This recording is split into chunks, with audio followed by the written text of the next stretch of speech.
Lin Tiancai traversed into an alternate realm, burdened by inferior roots that barred him from the path of cultivation. Just as he was on the verge of departing from this world, he awakened the multi-children, multi-blessing system. By branching out and expanding his lineage, he could extend his lifespan, elevate the grade of his roots, and receive rewards. Lin Tiancai proclaimed, "Cultivation? What nonsense! Simply by branching out, one can ascend to immortality. Beautiful masters, senior sisters, junior sisters, and celestial beings all became members of the Lin clan. It is said that cultivators must devote themselves solely to their practice and disregard worldly affairs. Thus, I shall rely on the system to achieve immortality. While mortals toil diligently to strengthen their bodies, step by step attaining transcendence, I, Lin Tiancai, shall also become an immortal. The path to immortality is long and arduous. I shall attain immortality, but at the journey's end, I will be unrivaled within the realm of cultivation." Chapter 1. The system commands me to take concubines and bear children. Quickly summon Yanggu. The Kingdom of Defoam. Qingshui Town. Lin Tiancai reclined upon his bed, reflecting upon the course of his life. He exhaled a breath of turbid air. My life has been remarkably ordinary. I have diligently exercised daily. Though my cultivation has seen some progress, time is relentless. I may live to 82 years, and heaven has not been unkind, but alas, I cannot tread the path of longevity. A profound sense of unwillingness filled his heart, for he had the will, but lacked the strength. Alas, dear siblings, I must have been utterly lacking. He sensed his vitality waning. Soon, he would depart from this mortal coil.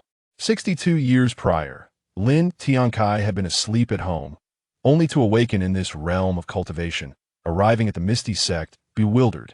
However, due to his deficient roots, he was expelled from the sect for failing to reach the Qi refinement stage by the age of 30. It was a pity he could no longer tease the alluring beauties within the sect, nor would he ever see his celestial master again. Life had become utterly devoid of flavor. The aspiration to cultivate into a peerless powerhouse, soaring through the heavens and gazing down upon countless beings, seemed like a fanciful dream. As a 996 worker from Blue Star, who toiled late into the night at manual labor, his body had deteriorated, yet he never anticipated being transported to this dismal realm of cultivation. Others who traversed here were surrounded by beauties and could obliterate worlds with a mere strike. Such thoughts filled him with envy. In this world, roots are classified as mortal level, spirit level, yellow level, profound level, earth level, heaven level, saint level, divine level, immortal level. This is further subdivided into inferior, average, superior, and exceptional. Talent is related to one's innate qualities, fortune, comprehension, willpower, and so forth. The classification of talent levels is as follows: red, orange, yellow, green, blue, indigo, and violet. The realms of cultivation are divided into body tempering, Qi refining, foundation establishment, golden core, primordial infant, divine transformation, virtual refining, integration, great achievement, and beyond great achievement is referred to as an immortal. Lin Tiancai possesses only inferior grade innate qualities and has, through daily effort, only reached the 9th level of body tempering. He is merely a step away from the Qi refining stage. Yet this very step is one that many cannot traverse in their entire lives. At this moment, a plump woman in her 30s, carrying a lunchbox, approached slowly. This woman was none other than Lin Tiancai's adopted daughter. "Father, it is time to rise and eat." Lin Tiancai responded with a tone. The beautiful woman placed the lunchbox on the table and hurried to his bedside, carefully assisting him onto a stool. After a few bites, Lin Tiancai's expression grew rather bitter. "Father's time is limited. You have become an old woman. It is best if you find a good man to live with. This is a small request from your father." Reflecting on 30 years ago, on a dark and stormy night, Lin Tiancai was on his way back from gathering herbs in the mountains outside Qingshui town. He encountered a middle-aged man lying motionless on the ground, while a woman wept in his embrace, a 4-year-old girl beside them also crying out loudly, "Father, please wake up." With no other choice, being the benevolent person he was, Lin Tiancai approached to inquire. Coincidentally, as he reached the little girl, the woman's cries grew even more heart-wrenching. Upon seeing Lin Tiancai, the little girl immediately cried out, "Uncle, please save my father." "All right, let me take a look." Lin Tiancai wore a grave expression, kneeling down to inspect, and discovered that the middle-aged man had ceased to breathe, clearly deceased. The woman also noticed Lin Tiancai and, seeing his kind demeanor, seemed to come to a decision. She embraced the little girl for a moment, then kissed her on the forehead, saying, "I am sorry, Yin'er." Swiftly, she retrieved a token engraved with the character For Lu in a storage bag containing 20 inferior-grade spirit stones, placing them into Lin Tiancai's arms. "Esteemed elder, I humbly entrust my care to you." He had just received the token in storage pouch. "I cannot accept." Before he could finish his words, he beheld the woman producing a dagger, gazing affectionately at the middle-aged man, declaring, "Husband, I shall accompany you." She plunged the dagger fiercely into her chest, collapsing into the embrace of the middle-aged man. Later, Lin Tiancai buried the two in the dense forest, erecting 2 gravestones. At over 30, Lin Tiancai had lost his wife during childbirth and did not remarry thereafter. Having no offspring of his own, he adopted the young girl as his goddaughter, naming her Lin Shangyun. A decade prior, Lin Tiancai's health had been deteriorating. As one of the 3 prominent families of Qingshui town, the Lin family had relied solely on a single woman for many years. "Father, I shall not marry. I wish to stay by your side," Lin Shangyun said, her eyes reddened and her expression resolute. "Alas, I am nearing the end of my life and cannot oversee your future." "What a pity! What a pity! System upgrade complete. Awakening the multitude blessings system." "What on earth is this?" "Golden finger." "Cheat." He was utterly astonished, his mind a blank. Regaining his senses, he quickly realized. It has arrived, the supreme system. You took 62 years to upgrade, and now I am on the brink of death, preparing for my final affairs, and only then do you appear. What a calamity! The timing is impeccable. This system shall not exceed the time limit. I trust you as much as I would a ghost. Host, please hurry to take concubines and bear children to expand your lineage. At this moment, I am nearly devoid of strength, my bones feel feeble, and in my current state, you expect me to expand my lineage. Host physical condition is inadequate. Reward, newbie gift pack. Will you open it? Newbie gift pack. Indeed, a splendid system. Quickly, open it. Ding, the novice gift pack has been opened. One does not know until one looks. Upon viewing, it is all one's favorites. Technique. Invincible Yin-Yang Harmony Technique. The name of this technique clearly indicates it is a dual cultivation method, which is practically tailor-made for me. Oh, additionally, 100 Dragon and Phoenix Union pills. Father, cultivating to become an immortal is no longer a dream. Lin Tian's heart swelled with joy. System. Hasten the cultivation of the invincible Yin-Yang Harmony Technique. Cultivation successful. Currently at the 1st level. Very good. System introduction. To branch out and spread, meaning to allow the host to take concubines and bear offspring. Supplement. Rewards are also given for the birth of children. Rewards. Increase in lifespan, acquisition of cultivation, chance to obtain spirit stones, alchemy experience, artifact crafting experience, magical tools, and so forth. This system should possess other functions as well. Lin Tian promptly opened the other functions. Additional function. Talent detection. The detection targets are limited to the host's offspring and the qualities of women, wishing the host a pleasant experience. This talent detection feature is indeed quite targeted. Isn't there a ready-made subject for detection right here? Lin Tian activated the scanning function, directing his gaze toward Lin Shangyun beside him. Immediately, Lin Shangyun emanated an orange glow. It seems that after decades of experience, my willpower has enhanced, so possessing orange talent is not surprising. Father, what are you doing? Lin Shangyun wore a bewildered expression, pondering the peculiar behavior of her father, her heart heavy with a tinge of sorrow, for it seemed that his time was drawing near. Shangyun, my dear, I intend to take a concubine. Hasten to summon Aunt Yang. Father, your health is in such a fragile state, and your days are numbered. How can you contemplate taking a concubine? Lin Shangyun believed her father had lost his senses. At that moment, a plump middle-aged woman, adorned with heavy makeup and dressed in flamboyant attire, approached with a cheerful smile. Chapter 2. The beauty I am to marry turns out to be the third miss of the Liu family system. Do you possess a feature that allows you to respond at will? Detected that the host is daydreaming. Lin Tiancai exclaimed, Yanggu, please take a look. Has my father lost his senses? Lin Shangyun quickly pulled Yanggu to sit beside her.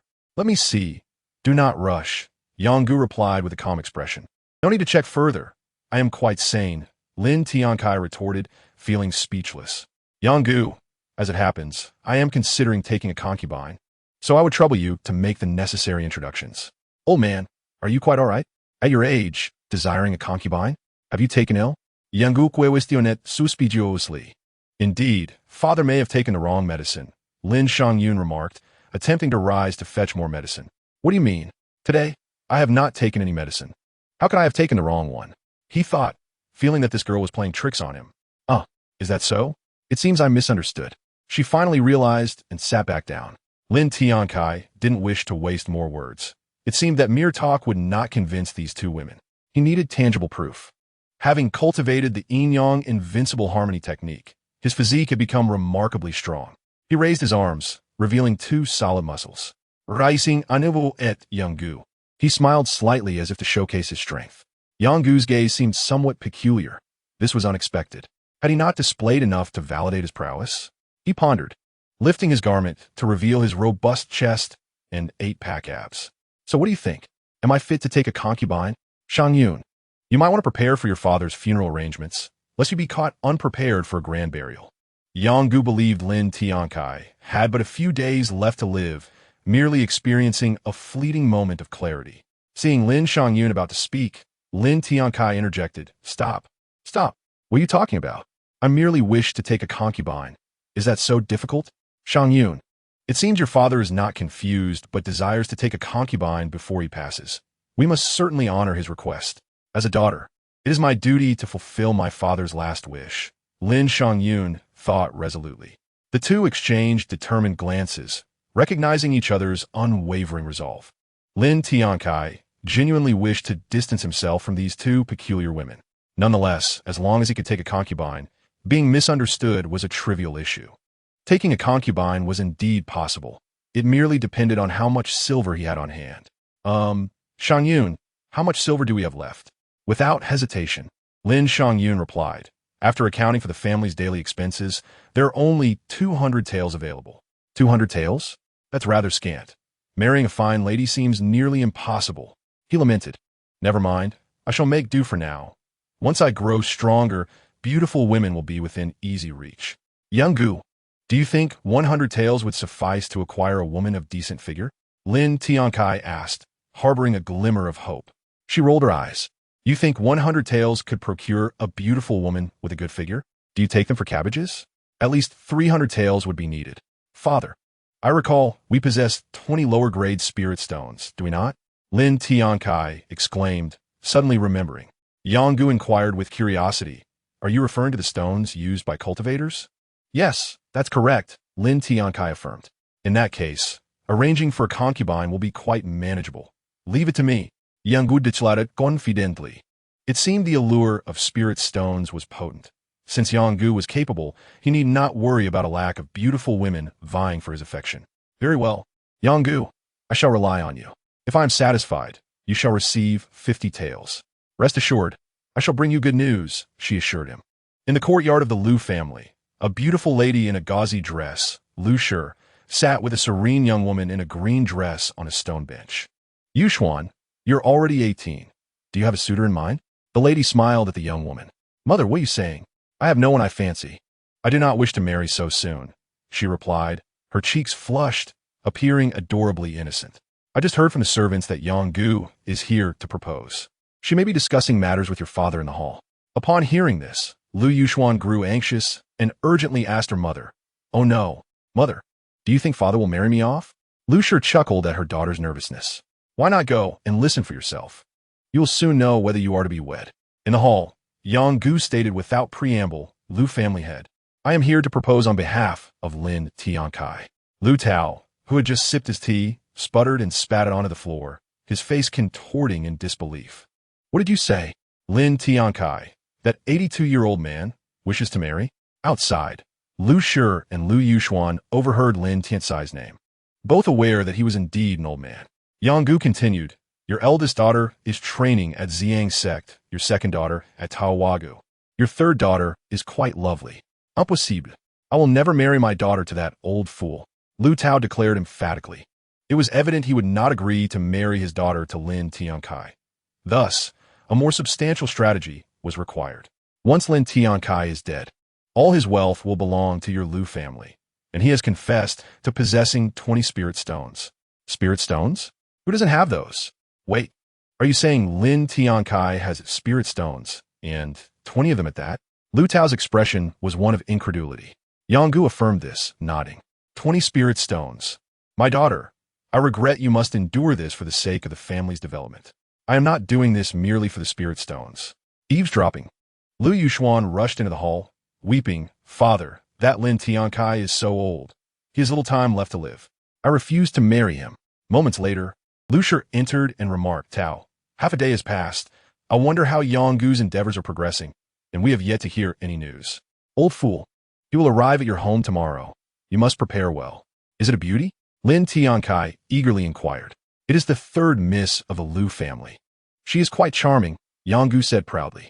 "Yang Gu, you must have a seat at the wedding feast. Go to Shangyun and request the silver first." Early the next morning, a carriage from the Lin family arrived slowly, followed by servants. Lu Shi was seen leading a gentle and enchanting young woman down from the carriage before they entered the Lin family estate. Chapter 3. Taking a concubine. Entering the 10th level of body refinement within the Lu family estate, Lu Shi reassured her daughter, Yuxuan. "Your father has mentioned that Lin Tiancai can only live for another 2 months. After that, all of Lin's wealth will be yours. Besides, he is so old. He will not pose any threat to you, so do not worry."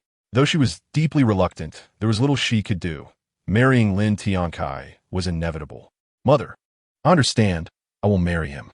In an instant, a trace of melancholy flickered across Lu Yuxuan's face. The maid, Xiaolan, approached and spoke, "Come with me." Before long, the three of them arrived at the grand hall. The head of the family would arrive shortly. Please take a seat for now. Subsequently, Xiaolan exited the hall. Lu Shi, anxious that Lu Yuxuan might have second thoughts upon seeing Lin Tiancai, who was now too aged, reminded her, "You must perform well. Since you are to marry him, you cannot turn back." She merely nodded gently, indicating her agreement.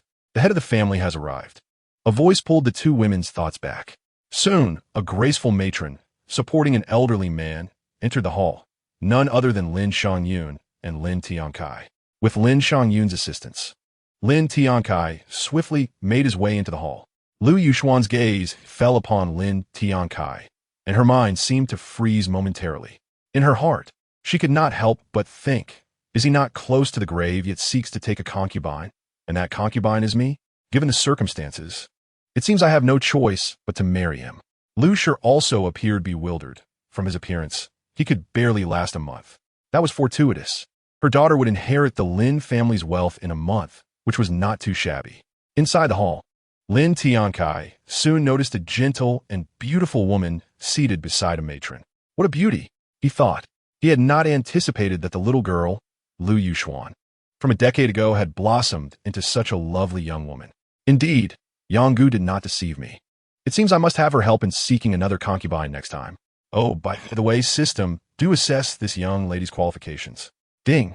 Detected Lu Yuxuan's talent as orange, with a root bone of extraordinary mortal grade, realm, 6th layer of body refinement, no unique constitution. Orange talent, quite impressive indeed. I do fancy this type of girl. The two women hastily rose and spoke in unison. Lin family head, please sit. There is no need for excessive courtesy. Lin Tiancai had no desire to appear inelegant before the beauty, and though he was merely an 82-year-old man, he still wished to make a good impression. His frail body, supported by Lin Shangyun, took a seat at the head of the table. The two women kept their eyes fixed on Lin Tiancai, and only after he settled did they resume their own seats. Well, I shan't say much more. Do you wish to be my concubine? A hint of a smile appeared on his wrinkled face, making him seem considerably more amiable. Upon hearing this, Lu Yuxuan immediately responded, I am willing. Very well. Let us begin preparations for the wedding today. At this, everyone present, apart from Lin Tiancai, thought, is he not being a tad hasty? We have only just sat down, and he is already starting the wedding. Lin Xiangyun had no choice but to comply with his wishes. 4 hours later, the Lin residence was adorned with festive decorations, exuding a jubilant atmosphere. All the invitees had arrived and filled the prearranged seats. Clad in a bright red robe, Lin Tiancai, supported by Lin Xiangyun, appeared before the crowd alongside Lu Yuxuan, who wore a red phoenix robe. Many attendees secretly mused, this 82-year-old man can still take a concubine. He is indeed a master. I do not wish to waste time. I want to consummate the marriage soon. Before long, the wedding was concluded in the presence of witnesses. Ding! Congratulations to the host for successfully taking a concubine. Root bone upgraded to extraordinary mortal grade. Reward: 5 years of lifespan. Additional reward: 100 low-grade spirit stones. Ding! Congratulations to the host for breaking through to the 10th layer of body refinement, entering the Forbidden Realm. What on earth is the Forbidden Realm? ISNT, there are only 9 layers to body refinement? The Forbidden Realm is a domain accessible only to those of exceptional talent, and you have entered it due to this system. All right, you are impressive. Lin Tiancai expressed admiration and gave a thumbs up. Spirit stones are classified into low grade, middle grade, high grade, and top grade, with each level having a ratio of 1:100. Suddenly, he felt a surge of energy coursing through his body, and he instantly felt rejuvenated by several years. In the bridal chamber, Lin Tiancai secretly consumed a Dragon Phoenix Harmony pill. This pill is indeed powerful. No wonder it was provided by the system. It seems this night is destined to be extraordinary. Afterward, he lifted Lu Yuxuan's red veil, revealing her beautiful face. Their gazes locked. It is quite late. Let us rest, he said, extinguishing the candlelight. The following night, Lu Yuxuan could not have imagined that Lin Tiancai was so vigorous. He was far from being an ordinary 82-year-old man. Her body still ached slightly. From that day forth, over the next few days, Lin Tiancai felt increasingly powerful, his strength and endurance growing. Outside, the residents of Qingshui town found Lin Tiancai rather peculiar. He wore a constant smile, seemingly quite cheerful. Not long later, he began purchasing supplements. Within the Lin family, Lu Yuxuan, as the matriarch, indulged in various supplements without needing to lift a finger. She had never experienced such treatment in the Lu family. Spent her days merely eating and sleeping. This kind of life was one many longed for, but seldom had the opportunity to experience. One noon, the head of the Lu family and Lu Shi visited the Lin family to see their daughter. Upon learning of her parents' arrival, Lu Yuxuan hurried to the hall. Soon, Lu Tao spoke first. Lin Tiancai has not mistreated you, has he? No, not at all. He has not mistreated me, Lu Yuxuan replied, a slight blush adorning her cheeks. Lu Shi, noticing the flush on her daughter's face, suddenly entertained a thought. Could it be that Lin Tiancai was still capable of such things? This was absolutely impossible. How could an 82-year-old man still engage in that? I shall never spend money on cosmetics again. Very well. If he mistreats you, return home and tell your father. I shall make him pay. A look of paternal affection graced his face. Lu Shi, wanting to confirm her suspicions, asked, Daughter, have you become intimate with him? How could that be? You know how old Lin Tiancai is. This is not a joke to be taken lightly. Lu Tao replied, disbelief etched on his features. Yes, mother. The two were momentarily stunned. Lu Shi had suspected it for some time and quickly pondered, is it true? What's going on? Thankfully, no one knows my thoughts. Otherwise, I might never buy cosmetics again. This cannot be real. Daughter, you must not be deceiving me. Lu Tao, regaining his composure, expressed incredulity. It is true, and he is quite capable in that regard. Lu Yuxuan gently nodded, her cheeks reddening further. Quite capable. Lu Tao nearly lost his mind. If he could do that at his age, how could this be just? Internally, he screamed in anger. Is there no justice in the world? How has it come to this? Feeling a headache coming on, he said, Your mother and I will return home now. Chapter 4. Lu Yuxuan's pregnancy and online urging for concubines that night. In the room, Lu Yuxuan looked at Lin Tiancai with confusion and asked, Husband, why do you seem younger? I can see several strands of black hair. Is that so? I have become younger, he said, stroking his black hair. You can see for yourself. Lu Yuxuan assisted Lin Tiancai to the copper mirror, revealing their reflections. He scrutinized his appearance for a while and noticed his few strands of black hair. It truly is so, Yuxuan. I owe it all to you, otherwise I would not have grown younger. All thanks to me? Lu Yuxuan felt somewhat perplexed, bewildered. It must be because of you. Joking aside, the esteemed system is indeed formidable, rewarding us with the unparalleled dual cultivation technique, Yin-Yang Gong. Both of us stand to gain, though I must admit, my advantages will surely outweigh yours. And that must remain a secret, Lin Tiancai mused. Of course, as the system, it is only fitting to bestow a few benefits upon you. Compliment you just once, and you become so puffed up, it's truly exasperating. Remember, the system is your master. Please be mindful of your status. Very well. You are indeed impressive. My master, that is the spirit. Lin Tiancai remarked, yes, it is because of you that I must say this. Before your arrival, walking was quite a challenge for me, as I had little strength. Since you came along, and with our intimate encounters, I have transformed significantly. Surely, it is due to you. Lin Tiancai spoke earnestly, attempting to persuade. Lu Yuxuan pondered for a while, feeling there might be some truth to his words. Yet sensing something amiss, she responded with skepticism. It seems plausible. Lin Tiancai inquired curiously. 10 days have passed, yet there has been no sign. It is rather strange. Upon hearing this, Lu Yuxuan's cheeks flushed, and she stammered, it cannot happen that quickly, and it is not something one can simply will into existence. Oh, it also depends on our efforts, Lin Tiancai said with a mischievous grin. Suddenly, he summoned an unexpected strength and lifted her effortlessly.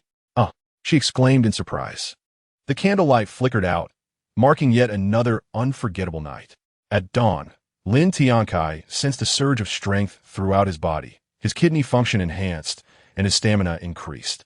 Having ventured into the forbidden realm, he was indeed among the rarest of individuals, a dream fulfilled for many. His physique now resembled that of a vigorous 30-year-old, robust and invigorating. My husband, you are exceptional, Lu Yuxuan awoke languidly. Of course, who do you think your husband is? Lin Tiancai replied, basking in her praise with pride. Let's go have breakfast. Lu Yuxuan shot him a playful glance and suggested. All right. 2 months later, Lu Yuxuan found herself consuming increasingly larger portions, appearing perpetually fatigued and often dozing off, occasionally suffering from nausea. It was only after a checkup that they discovered she was pregnant. Lin Tiancai was overjoyed upon hearing the news, eagerly anticipating the arrival of their child. What began as a light-hearted jest about effort had unexpectedly turned into reality. In truth, Lu Yuxuan had not anticipated becoming pregnant. She attributed it to her husband's advanced age, yet remarkable prowess in that regard. In any case, she felt no worries here. With ample food and drink, Lin Tiancai treated her with utmost care, never scolding or reprimanding her. She truly lived a celestial life. In the pavilion, Lin Tiancai reassured Yuxuan. Now that you're pregnant, focus solely on eating and resting. Do not fret about anything. Just be cautious while walking, and whatever you desire to eat, I will personally procure for you. He supported her gently as they walked, concern etched on his face. I have just become pregnant. I am not that fragile yet. There is no need for you to worry excessively. I will take good care of myself. Lin Tiancai was no longer the man he once was now. He could leap without issue, bearing no resemblance to an 82-year-old. Hee, I merely wanted to give you a heads up. I feared you might forget later. He chuckled awkwardly to lighten the atmosphere. Lu Yuxuan laughed, her charm enhanced by a touch of maturity. Husband, you ought to take a few concubines, otherwise, I might struggle to cope. She suddenly shifted the conversation. That might not be quite appropriate. Lin Tiancai responded, bewildered. Goodness, is this really the gentle girl I knew? Directly suggesting I take concubines? Coincidentally, I have been contemplating it myself, but hesitated to voice it. How remarkable that she has spoken it for me. Do you not wish to take concubines? If so, we shall not pursue it, Lu Yuxuan teased, aware of his inclination. Lin Tiancai hastily replied, fearing that if he hesitated, the opportunity might slip away. Of course I do. It is not that I doubt your ability to handle it. I merely wish to alleviate some pressure for you. She nodded earnestly, acknowledging the validity of his words. At that moment, Xiaolon hurried over. Madam, your father and mother have arrived at the Lin residence and are currently there. Dear husband, I shall go alone.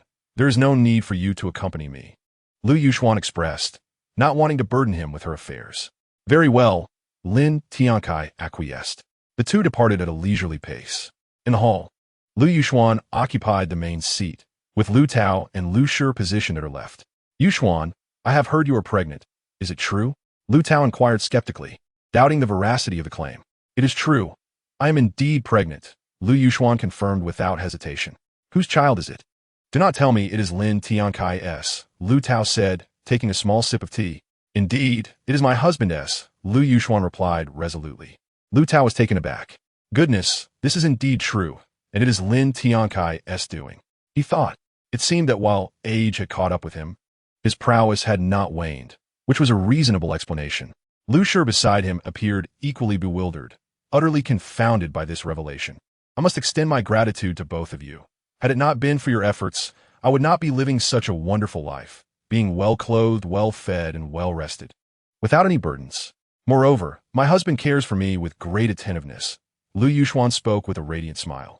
That is merely our duty to you, Lu Tao responded, detecting the dissatisfaction in his daughter's tone. Thus, I must thank you, father. Lu Yushuan thought to herself, amused, recognizing that it was merely for the 20 spirit stones that they had arranged her marriage to Lin Tiancai, cloaked in the guise of concern for her well-being.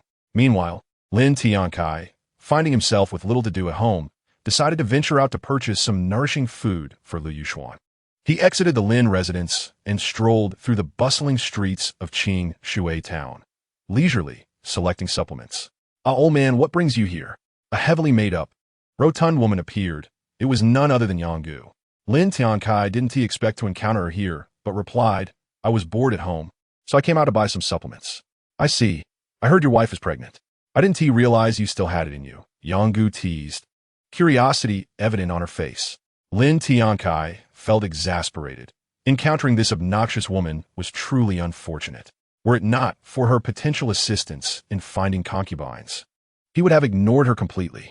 Nevertheless, he decided to maintain an air of nonchalance.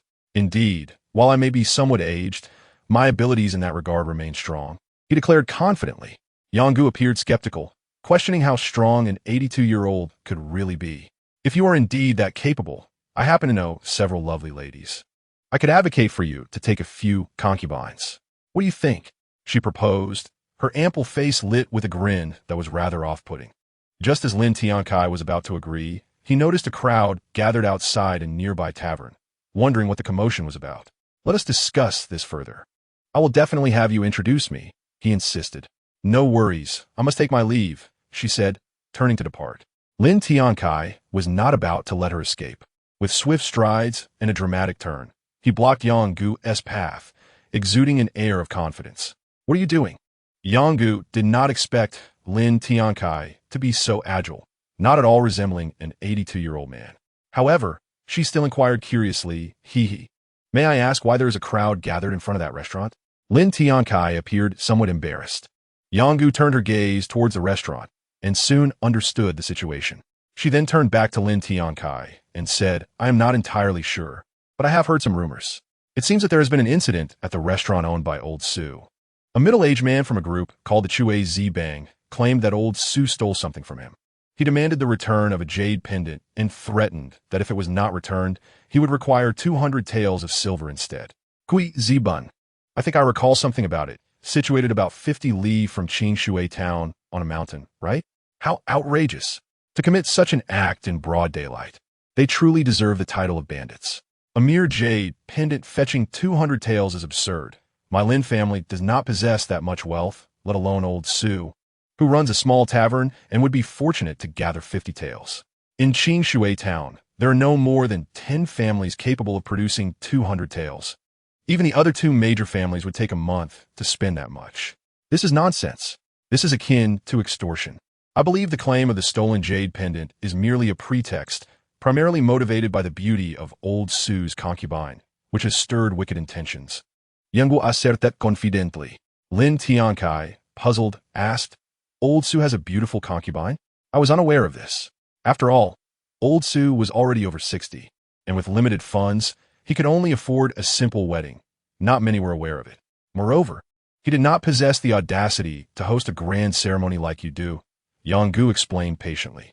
But how did that Chui Zibang middle-aged man know about it? She did not find Lin Tiancai's inquiries excessive. After nearly 2 decades of matchmaking, she had grown accustomed to such conversations and even welcomed more questions from him. It was during these past 2 years that old Su's income dwindled, and he had to dismiss his staff due to inability to pay their monthly wages, leaving him short-handed. Coincidentally, his concubine, Li Wanrong, could cook and took the initiative to assist at the tavern, thus catching the eye of that rogue. That is likely how it happened. Thank you, Yanggu, Lin Tiancai said succinctly before slowly making his way toward the tavern. He dared not walk too briskly, lest others perceive him as peculiar. Upon arrival, he heard the middle-aged man shouting, accompanied by similarly attired subordinates, presumably his lackeys. Old Su wore an expression of innocence. He was unaware of any jade pendant and was being unjustly accused while facing potential destruction of his tavern. We know nothing of your jade pendant, nor have we taken it, Old Su insisted, trying to maintain his composure. Indeed, what the tavern owner says is true. We have not taken your jade pendant. 3 staff members echoed in agreement. Then let's search you. The middle-aged man, with a lecherous gaze, fixated on Old Su's concubine, Li Wanrong, scrutinizing her. Lin Tiancai also observed Li Wanrong's beauty. She was indeed striking, a quintessential young matron. It was no wonder that the bandit would resort to such despicable tactics. Nevertheless, this bandit was brazen, attempting to abduct a respectable woman. Ah, beautiful matron, I shall assess your worth, Lin Tiancai declared as he activated his scanning function. An orange glow radiated from Li Wanrong, indicating her exceptional talent. She possessed an extraordinary foundation at the mortal level, with a cultivation level of the 3rd stage of body refinement, and no special constitution. Encountering a woman of such quality was indeed fortunate, but alas, she was already spoken for. What a pity. No, Old Su shook his head firmly, unwilling to comply. Very well, since he refused to be searched, then let the tavern mistress come to my side for a night. The jade pendant can be forgiven. What do you say? Quite a bargain, wouldn't you agree? He laughed maliciously. Li Wanrong's expression turned anxious, fearing that this bandit would truly demean her. The onlookers glared with indignation, yet none dared to intervene. Absolutely not. Old Su declared resolutely. We shall not allow you to search the tavern mistress. His comrades echoed his refusal. After being denied twice, the middle-aged man began to seethe with anger. As a prominent figure in Shui Zibang, he found it utterly vexing to encounter such obstacles in his pursuit of a woman in Qing Shui town. It seemed he would have to resort to force. Seize her. I intend to indulge in her night, he commanded, licking his lips with a lecherous grin. Hee, boss, just watch as I bring her to you. One of his lackeys approached Li Wanrong with a small hammer in hand. Li Wanrong's heart raced, her face betraying her fear. At that moment, one of the tavern staff spoke up. Brothers, the time for retribution has come. He charged forward with a spear, joined by another staff member. Witnessing his lackey being overwhelmed, the middle-aged man realized he had to intervene himself. He lumbered forward with a hammer, but as he approached Li Wanrong, her fear intensified. Darling, don't be afraid. Come with your brother, he taunted. Old Su hurriedly stepped in front of her, urgently saying, Run, Wanrong. Can you escape? The middle-aged man, despite wielding a large hammer, showed no signs of slowing down. He quickly closed the distance to the fleeing Li Wanrong. Old Su, witnessing the imminent danger to his concubine, attempted to follow. But at over 60 years of age, he could not match the speed of the younger man. Don't run. It will be delightful to have you with me. The middle-aged man relished the thrill of the chase, akin to pursuing prey. Eventually, he caught up with Li Wanrong. It seems you cannot evade my grasp. Surrender now to spare yourself from pain, or face the consequences, he threatened. Overcome with fear and tension, Li Wanrong stumbled and fell, crying out, Don't come near me. Huh, where do you think you're going? The middle-aged man reached for Li Wanrong, seizing her wrist. Just then, Old Su arrived, summoning all his strength to collide with the man. The middle-aged man, distracted by his focus on Li Wanrong, staggered back 2 steps. Seeing Li Wanrong still dazed, Old Su shouted, Run now. Empowered by her elderly husband's determined gaze, Li Wanrong resolved to flee, hastily getting back on her feet. Very well, you old fool. You've thwarted my plans repeatedly.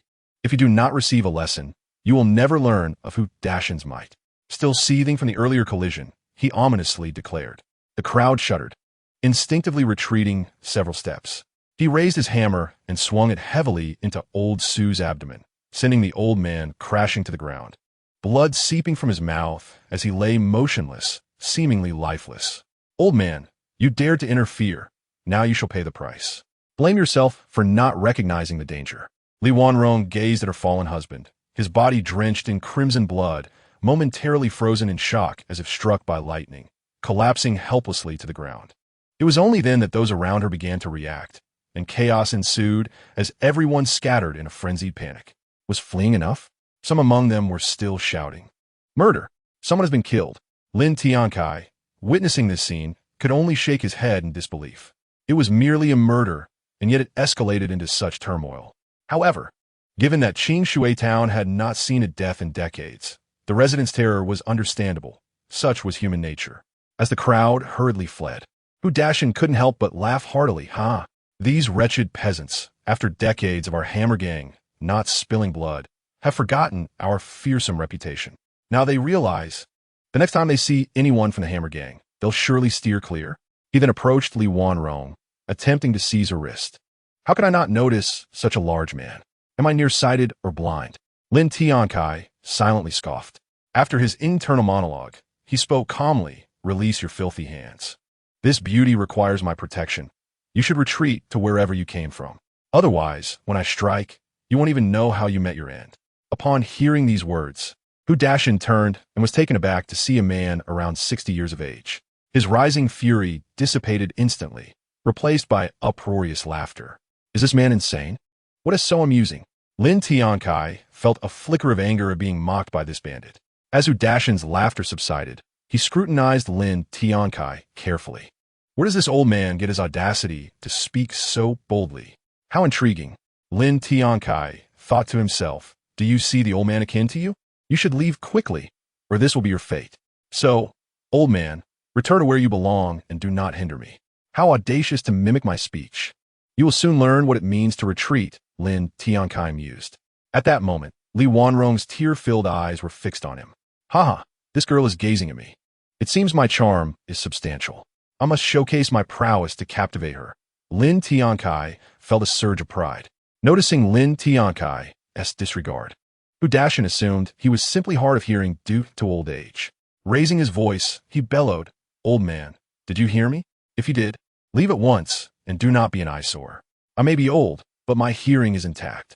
With you shouting so loudly, even the deaf would be startled. Lin Tiancai retorted. Amused by the banter, Hu Dashin responded, If you heard me, why haven't you left? I refuse to be intimidated. What kind of bandit from the hammer gang would frighten me? Besides, I've already stated my purpose is to protect this beauty, Lin Tiancai chastised. Hu Dashin's temper flared unexpectedly. He had not anticipated Lin Tiancai would question him after he had granted him such leniency. Then do not blame me if I decide to kill you. Are you prepared to die? We shall see who meets their demise first, Lin Tiancai remarked, a faint smile gracing his aged visage as he regarded the enraged Hu Dashin. As the bandit charged toward him wielding a hefty hammer, Lin Tiancai felt a twinge of fear. I was merely jesting. This fellow is formidable.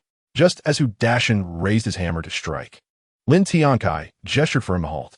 Wait, I'm not yet prepared. Instinctively, Hu Dashin halted his attack, but Lin Tiancai seized the moment, delivering a decisive punch to his temple, sending him crashing to the ground, blood spilling from his mouth. Not yet finished. Lin Tiancai picked up the hammer and brought it down hard upon Hu Dashin's head, halting only when he saw the bandit in a pitiful state. Do you now understand the prowess of your grandfather?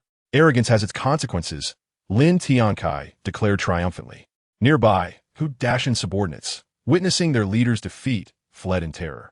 As the victor, Lin Tiancai approached Li Wanrong with a gentlemanly demeanor, inquiring, Are you unharmed? I am fine, thank you, she replied, a blush creeping on her cheeks, clearly having forgotten her earlier fear. Although Lin Tiancai appeared to be in his 60s, he had saved her from humiliation, reigniting an emotional whirlwind within her. Chapter 7. Taking a concubine again, breaking through to the second stage of Qi refinement at the Lin family estate, an elderly man of 60, carrying several bags of supplements and pastries, hummed a cheerful tune as he entered the courtyard. Who else could it be but Lin Tiancai? Today is a wonderful day indeed. Nothing can thwart me. I am invincible. How lonely it is to be invincible. Truly, it is quite lonely. In the courtyard, another voice interrupted. Who is singing in the yard? They seem quite cheerful. My dear wife, what brings you here? Shouldn't you be resting? Lin Tiancai exclaimed with excitement as he took Lu Yuxuan's delicate hand. This wife, what does it mean? Is it referring to me? Lu Yuxuan inquired, puzzled, as she had never heard such a term before. Ah, I forgot that this is a term for Blue Star. I spoke without thinking, Lin Tiancai explained. Indeed, my Yuxuan is truly clever. In all of Qingshui town, she ranks second in intelligence, and no one dares to claim it first. Lu Yuxuan's smile faltered abruptly as she shifted to a serious tone. Flattery will get you nowhere. What has you in such high spirits? Hee. The person outside has a bit of back pain. Let us discuss this indoors, Lin Tiancai said, guiding her into the house. Speak, what brings you such joy? Share it with me, Lu Yuxuan urged as she settled beside Lin Tiancai. Nothing much, just. After Lin Tiancai recounted the day's events, Lu Yuxuan remarked thoughtfully, so you encountered bandits and chose to rescue someone. Are you playing the hero? Lin Tiancai stroked his chin, feigning wisdom as he earnestly replied. I was merely eliminating a threat to the people while fortuitously saving a person. If one speaks of rescuing beauty, it just so happened that it was a woman. That night, the sky was pitch black, devoid of any light, resembling a deep abyss that instilled a sense of dread. Within a brightly lit room, Lin Tiancai pondered the events of the day. I wonder how Li Wanrong is faring now. After her husband's death, she must be keeping vigil. It is a pity that such a beautiful woman with exceptional talent must endure widowhood. Wait, no, with Su Laotu gone, does that not present me with an opportunity? This enchanting widow shall ultimately be mine. If I win her over, I may very well break through to the Qi refinement stage and perhaps even learn to fly with a sword. How splendid! In the Hammer Gang's reception hall, a stout, middle-aged man with prominent brows and a fierce demeanor sat at the head of the table, glaring down at the kneeling subordinate of Hu Dashin, who had returned in a panic. Are you saying that the third master has been killed? He demanded. Yes, great leader. And the third master met a most tragic end. The trembling subordinate replied apprehensively. To slay my brother, this grievance shall not go unpunished, or my wrath shall never subside. The middle-aged man declared, slamming his hand upon the table in a fit of anger. The subordinate, already quaking in fear, dared not breathe, convinced that he would soon join the third master in death. Then how did you manage to escape?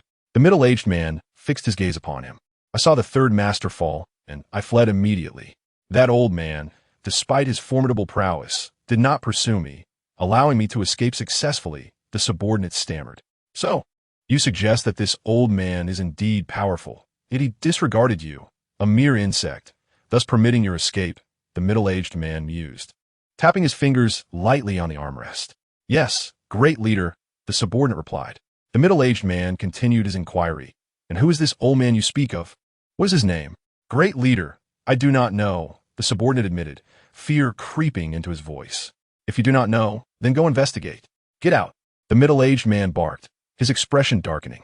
Yes, great leader, I shall investigate immediately, the subordinate hurriedly affirmed. As he walked a few steps beyond the door, he realized his shirt was drenched with sweat. As he exited, he murmured to himself, the great leader is truly terrifying.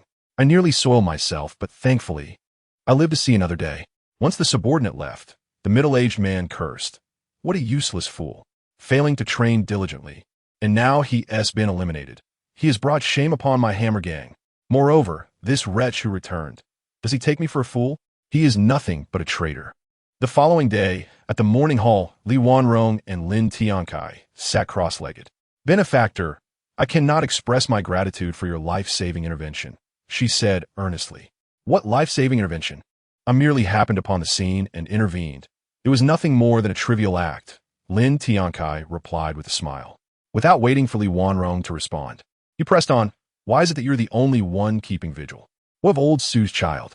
He had a son, but he perished in an accident during his teenage years. A few years later, his wife succumbed to despair, leaving no offspring, she explained. Old Su had a better fate than I. My child had yet to be born before meeting an untimely end. Thankfully, I possess a system. Otherwise, I would have long since prepared for my demise, Lin Tiancai remarked. And what of you and old Su's child? He inquired further. I resemble his wife, and he married me merely to reminisce about her. Moreover, he is no longer capable in that regard. Hence we have no children, Li Wanrong elucidated. What are your aspirations moving forward? Lin Tiancai asked, gazing at Li Wanrong's exquisite visage.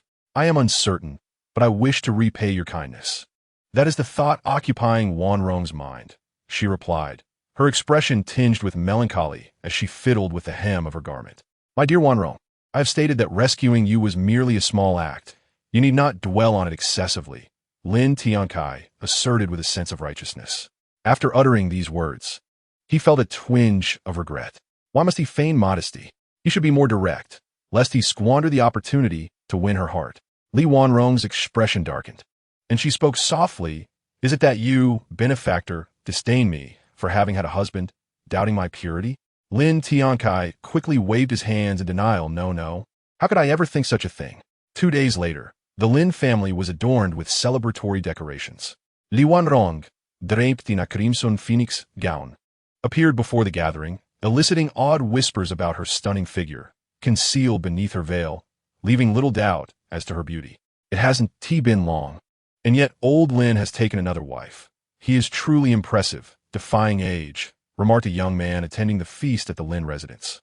Soon, the wedding ceremony concluded, and the couple retired to the bridal chamber. Lin Tiancai entered, swallowing a dragon and phoenix harmony pill before gently lifting the veil.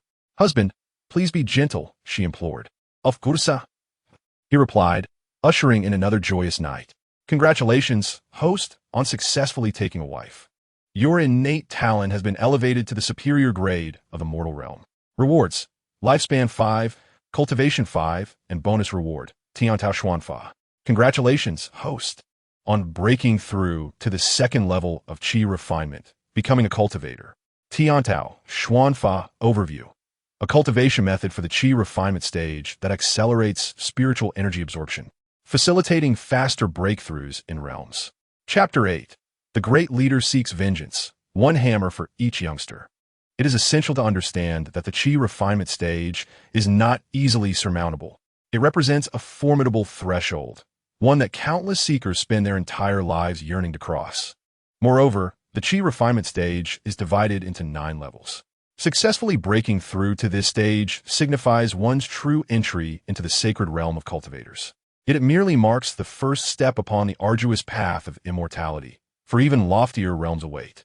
To ascend to these higher realms, one must possess not only exceptional innate talent, but also ample cultivation resources and remarkable gifts, among other factors. The speed of advancement is invariably linked to these elements.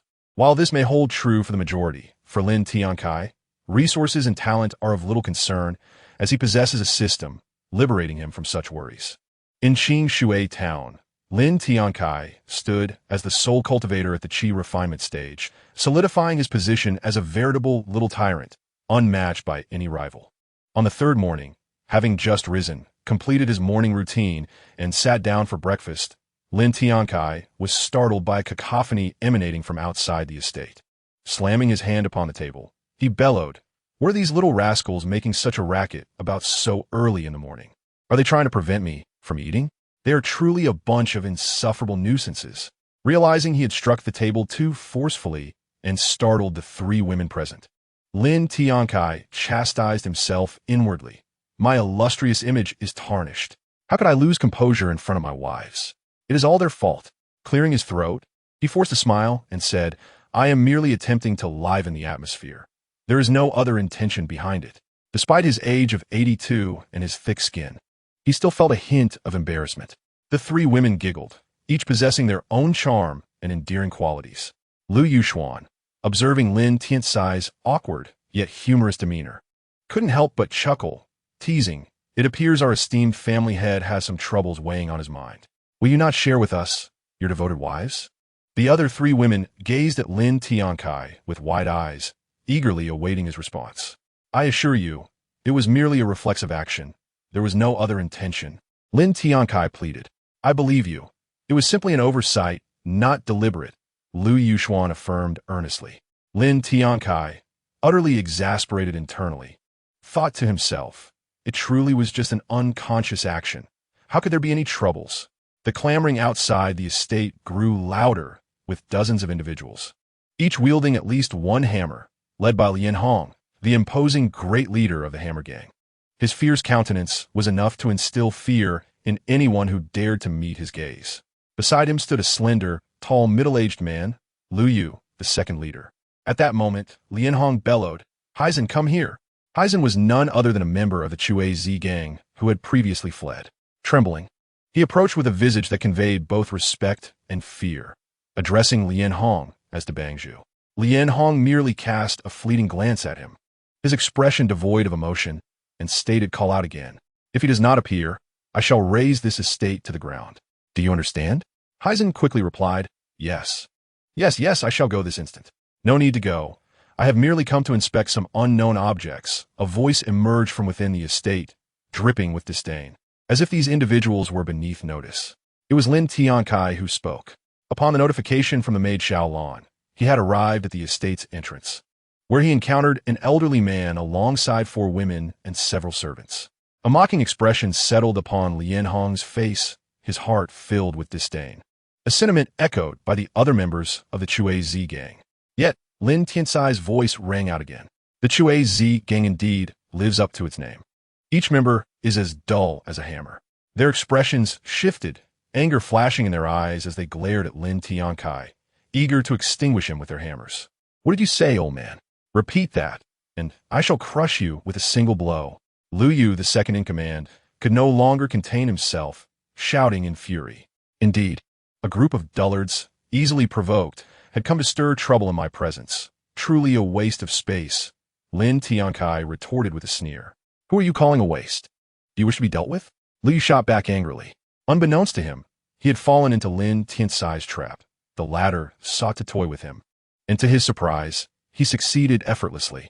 Lin Tiancai laughed heartily. "A waste dares to speak to me? You have no idea who the real fool is. Truly a clever one you are." The women beside Lin Tiancai chuckled softly, and even the onlookers joined in the laughter. Lu Yu yearned to retaliate further, but was halted by Lin Hong's intervention. He could only glare at Lin Tiancai, his eyes ablaze with fury. "Friend, we are both cultivators. There is no need for such verbal sparring. Let us speak plainly." Throughout the quarrel, Lin Hong had been observing Lin Tiancai and detected a hint of spiritual energy, leading him to deduce that Lin Tiancai might be a cultivator. Lin Tiancai scoffed, "Speak, or I shall not hesitate to be ungracious." "You!" Lu Yu exclaimed, only to be restrained again by Lin Hong. He could only glare furiously at Lin Tiancai, his inner rage boiling over. Lin Hong's tone turned somewhat unfriendly as he inquired, "Do you remember the middle-aged man you disposed of?" Lin Tiancai lightly tapped his fingers, feigning contemplation. "Are you referring to the one discarded in the wilderness days ago?" "I do recall such a person, but if you desire him, you must retrieve him yourself. I have no time for such matters." Even Lin Hong's typically calm demeanor began to show signs of anger. His voice, low and tinged with fury, responded, "Very well. It seems you have forgotten the might of the Chui Z gang after all these years." He then turned to Lu Yu, commanding, "Seize this old man. Everyone else is dismissed." "It was about time," Lu Yu declared, brandishing his hammer. "Brothers, follow me. Let him witness the power of the Chui Z gang." As dozens charged forward, the 4 women felt a surge of fear. Sensing their trepidation, Lin Tiancai asserted, "Step back. I shall handle this," offering them a reassuring glance. They understood their inability to assist and quickly retreated into the estate. With the women safely withdrawn, Lin Tiancai felt a sense of relief, ready to confront these audacious intruders. The servants of the Lin family stood guard beside the women, protecting them from harm. Chapter 9. My son Lin Fei possesses the demeanor of a strong man and is destined to ascend to immortality. Lin Tiancai gripped the hefty hammer he had acquired, facing the encircling members of the Chui Z gang with unyielding calm. "Old man, it appears you cannot escape. Surrender and call me grandfather, and perhaps your suffering shall be mitigated." Lu Yu taunted, his face alight with smug satisfaction, a stark contrast to his earlier rage. The other members of the Chui Z gang mirrored his menacing smiles. Seeing their audacity, Lin Tiancai couldn't help but chuckle inwardly, contemplating how he would soon put them in their place. They were merely a group of fools, unaware of their own insignificance. "So you believe yourselves clever? Very well, seize him. I intend to enjoy his suffering," Lu Yu ordered, clearly infuriated. Observing the advancing members of the Chui Z gang, Lin Tiancai found amusement in their folly, recognizing them as mere cannon fodder. With his mighty hammer, he dispatched the charging disciples with ease, demonstrating strength that belied his 82 years. In less than the time it takes to burn a stick of incense, all the Chue Z gang members lay sprawled on the ground, groaning in agony, despite Lin Tiancai holding back his true power. If only this hammer were more suited to me. Had I a sword or a knife, their fate would have been far worse, Lin Tiancai lamented. Lu Yu, taken aback, realized he had underestimated Lin Tiancai's capabilities. Old man, I admit I misjudged your strength, but this is where it ends. With that, Lu Yu unleashed his first-level Qi refinement stage power, swiftly swinging his hammer towards Lin Tiancai. How utterly laughable, a mere first-level cultivator daring to boast. Lin Tiancai regarded him with disdain, unperturbed as he met Lu Yu's assault with his own hammer. Watch out, second brother, retreat quickly. Lian Hong, observing Lin Tiancai's Qi refinement second-level cultivation, initially dismissed it, but upon sensing the force behind Lin Tiancai's blow, he shouted in alarm. However, by then, the two hammers had already collided, and retreat was no longer an option. Lin Tiancai's powerful strike sent Lu Yu flying, blood spewing from his mouth. With a resounding thud, Lu Yu hit the ground, lifeless. You fool! Lian Hong seethed, his voice low and furious. You have slain my second brother and my brothers of the Chuezi gang. You shall not leave here alive, nor shall any associated with you.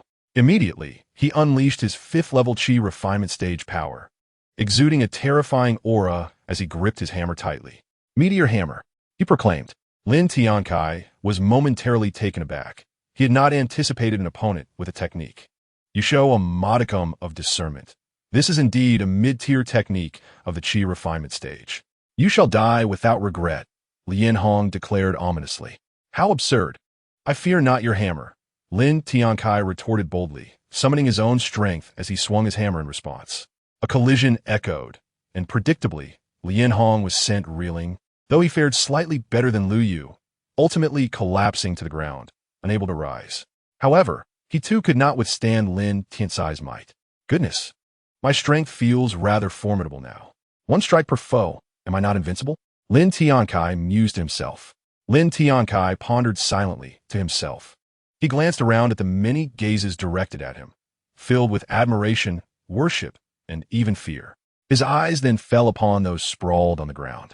The Hammer gang members who had dared to confront him, a group of ruffians, thinking they could stir trouble, have all been decisively dealt with. Husband, are you all right? Lu Yuxuan and several other women emerged, expressing their concern. I'm Fina. What strength do I possess? Dealing with these small fry is utterly trivial.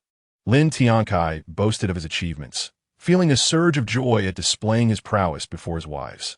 Li Wanrong, her face alight with excitement, remarked, Husband, you are truly formidable, resolving matters so swiftly. Gone was the fear she had previously shown. Now she was effusively praising Lin Tiancai. Not bad, not bad. Kulme, let's speak inside. It is too crowded here. Lin Tiancai replied with a smile, instructing the servants to clear the area. 10 months later, Lin Tiancai paced anxiously outside a room, fervently muttering prayers for the safety of Lu Yuxuan and their child. Soon, after what felt like an eternity, Lin Shangyun burst forth with a radiant smile, exclaiming, Father, it's born. Is Yuxuan all right? Lin Tiancai asked with concern. She is fine, Father. Please go in. Upon entering the room, he saw the weary Lu Yuxuan and rushed to express his care. Congratulations to the host on the birth of your child. Root quality upgraded to extraordinary. Rewards. Lifespan 5, Cultivation 5, Experience and Techniques 5, additional reward. A complete guide to alchemy. Your cultivation has broken through to 5th level of Qi refinement. Complete guide to alchemy. Comprising 9 tiers corresponding to 1st and 9th grade alchemists, detailing techniques, skills, and fire control methods. Due to months of dual cultivation, his cultivation had risen to the 4th level of Qi refinement. And it was only with the System S rewards that he broke through to the 5th level. System. This complete guide to alchemy isn't of much use to me right now, Lin Tiancai lamented, holding the guide in his hands. This system has unlocked a recycling function. Do you wish to recycle this complete guide to alchemy? The function had not been available previously, and its sudden appearance felt like a trap. System. That is not what I meant. I do not wish to recycle it. It is quite good as it is. Lin Tiancai expressed his frustration. I want to cultivate and upgrade this complete guide to alchemy. The complete guide to alchemy has been cultivated and upgraded to the second tier. However, Lin Tiancai's conversation with the system was inaudible to Lu Yuxuan. He cautiously cradled his son, and after a moment, realized that the system had a feature to assess his child's aptitude. He began to scan his son using the system function. Excellent, excellent. The root quality is low-grade spiritual. My son is destined to cultivate and will surely become an immortal. Hearing Lin Tiancai's words, Lu Yuxuan was momentarily stunned, but quickly regained her composure. Delighted that her son could cultivate and become powerful. Husband, please give our child a name. Lu Yuxuan urged with a smile. Lin Tiancai thought for a moment and decided, let this first child be named Lin Fei. Lin Fei sounds wonderful. I'm very pleased with this name. Lu Yuxuan responded with satisfaction. Chapter 10. Arriving at Hongyan City. The arrogance of chasing Sister Huang Long the system proved its efficiency, swiftly upgrading Lin Tiancai to the 5th level of Qi refinement. With his current strength, he believed there to be no rivals below the foundation establishment stage. Having advanced to the 2nd tier of alchemy due to the complete guide, he deemed it time to procure a suitable weapon and gather herbs to concoct elixirs for his child to lay a solid foundation, not to mention ensuring his wife's needs were met. Fortunately, the system was not overly disappointing, offering a total of 90 formulas for elixirs from grades 1 to 9, of which he could currently refine only 20. The nearest town to Qingshui Town was likely Hongyan City. With his current speed, a round trip would take about a month. Lin Tiancai promptly informed Lu Yuxuan of his intention to travel to Hongyan City, and upon her agreement, he sought out Li Wanrong. Entering her room, he observed her 8-month pregnancy and reflected that upon returning from Hongyan City, he would likely have a second child. He supported Li Wanrong and said, Wife, I will go to Hongyan City to purchase some items. I will be back within 2 months, so do not worry too much, and please take care of your health. Li Wanrong smiled reassuringly. It's all right, husband, I will take good care of myself. Just be cautious while you are away. Half a month later, lacking a 2nd-tier magical weapon for flight during his cultivation period, Lin Tiancai had to ride a horse to Hongyan City. As he gazed upon the majestic city, he could not help but think, Hongyan City truly lives up to its reputation. It is far superior to Qingshui Town. Due to the inconvenience of bringing a horse into the city, he had to set it free. After passing through the city gates and paying 5 low-grade spiritual stones, he entered the city, muttering, Indeed, a large city is different. It costs 5 low-grade spiritual stones just to enter. Despite his complaints, Lin Tiancai strolled through the bustling streets of Hongyan City, taking in the sights and gathering information. He learned that the city was home to 2 prominent foundation establishment families, both renowned and yet considered insignificant in the grand scheme of things, yet they held a dominant position in Hongyan City. Soon, Lin Tiancai made his way to a weapon shop, where he purchased a high-grade 2nd-tier longsword for 50 low-grade spiritual stones. Having skillfully negotiated the price down from 100, he named the sword Qingshui Jian and stored it in the system space. As night fell, he sought accommodation in an inn, relishing the prospect of a well-deserved rest after nearly half a month of traveling, knowing he needed to buy more herbs the following day. Early the next morning, Lin Tiancai arrived at a place called Wanbao Tower, where he bought an alchemy furnace and some herbs, though he regretted the absence of certain ingredients. Just as he was about to exit Wanbao Tower, fortune, or perhaps misfortune, struck when he collided with a girl who appeared to be in her early teens. The girl, having fallen, immediately scolded, You old man, can't you watch where you're going? How dare you knock down this young lady? Lin Tiancai stood there in bewilderment, having not even realized he had bumped into a young girl, let alone being chastised for it. Before he could explain, an arrogant-looking young man, seemingly 18, approached with a folding fan in hand, flanked by 2 elderly men in the initial stage of foundation establishment. The young man, upon seeing Lin Tiancai, declared, Old man, hurry up and make my cousin kneel and kowtow 3 times before rolling out of here. Upon hearing this, Lin Tiancai was taken aback, wondering where this insolent youth had come from, feeling unfairly targeted for a mishap that was not his fault. Tomorrow, Tiancai did not indulge him, immediately retorting, What are you? It seems you are not the one who was struck. Do you possess any right to chatter here? Upon hearing this, the youth's face flushed with anger. Old man, what are you saying? Do you even know who I am? And who are you to me? What does it matter? Tiancai ziplit dit daifun. An elder immediately interjected with fury. Boldly spoken, This is young Master Huang Long of the Huang family. Do not be disrespectful. Tiancai was momentarily taken aback. It seemed he had not consulted the almanac before stepping out. Encountering the Huang family, one of the two foundational clans of Hongyan City, was indeed unexpected.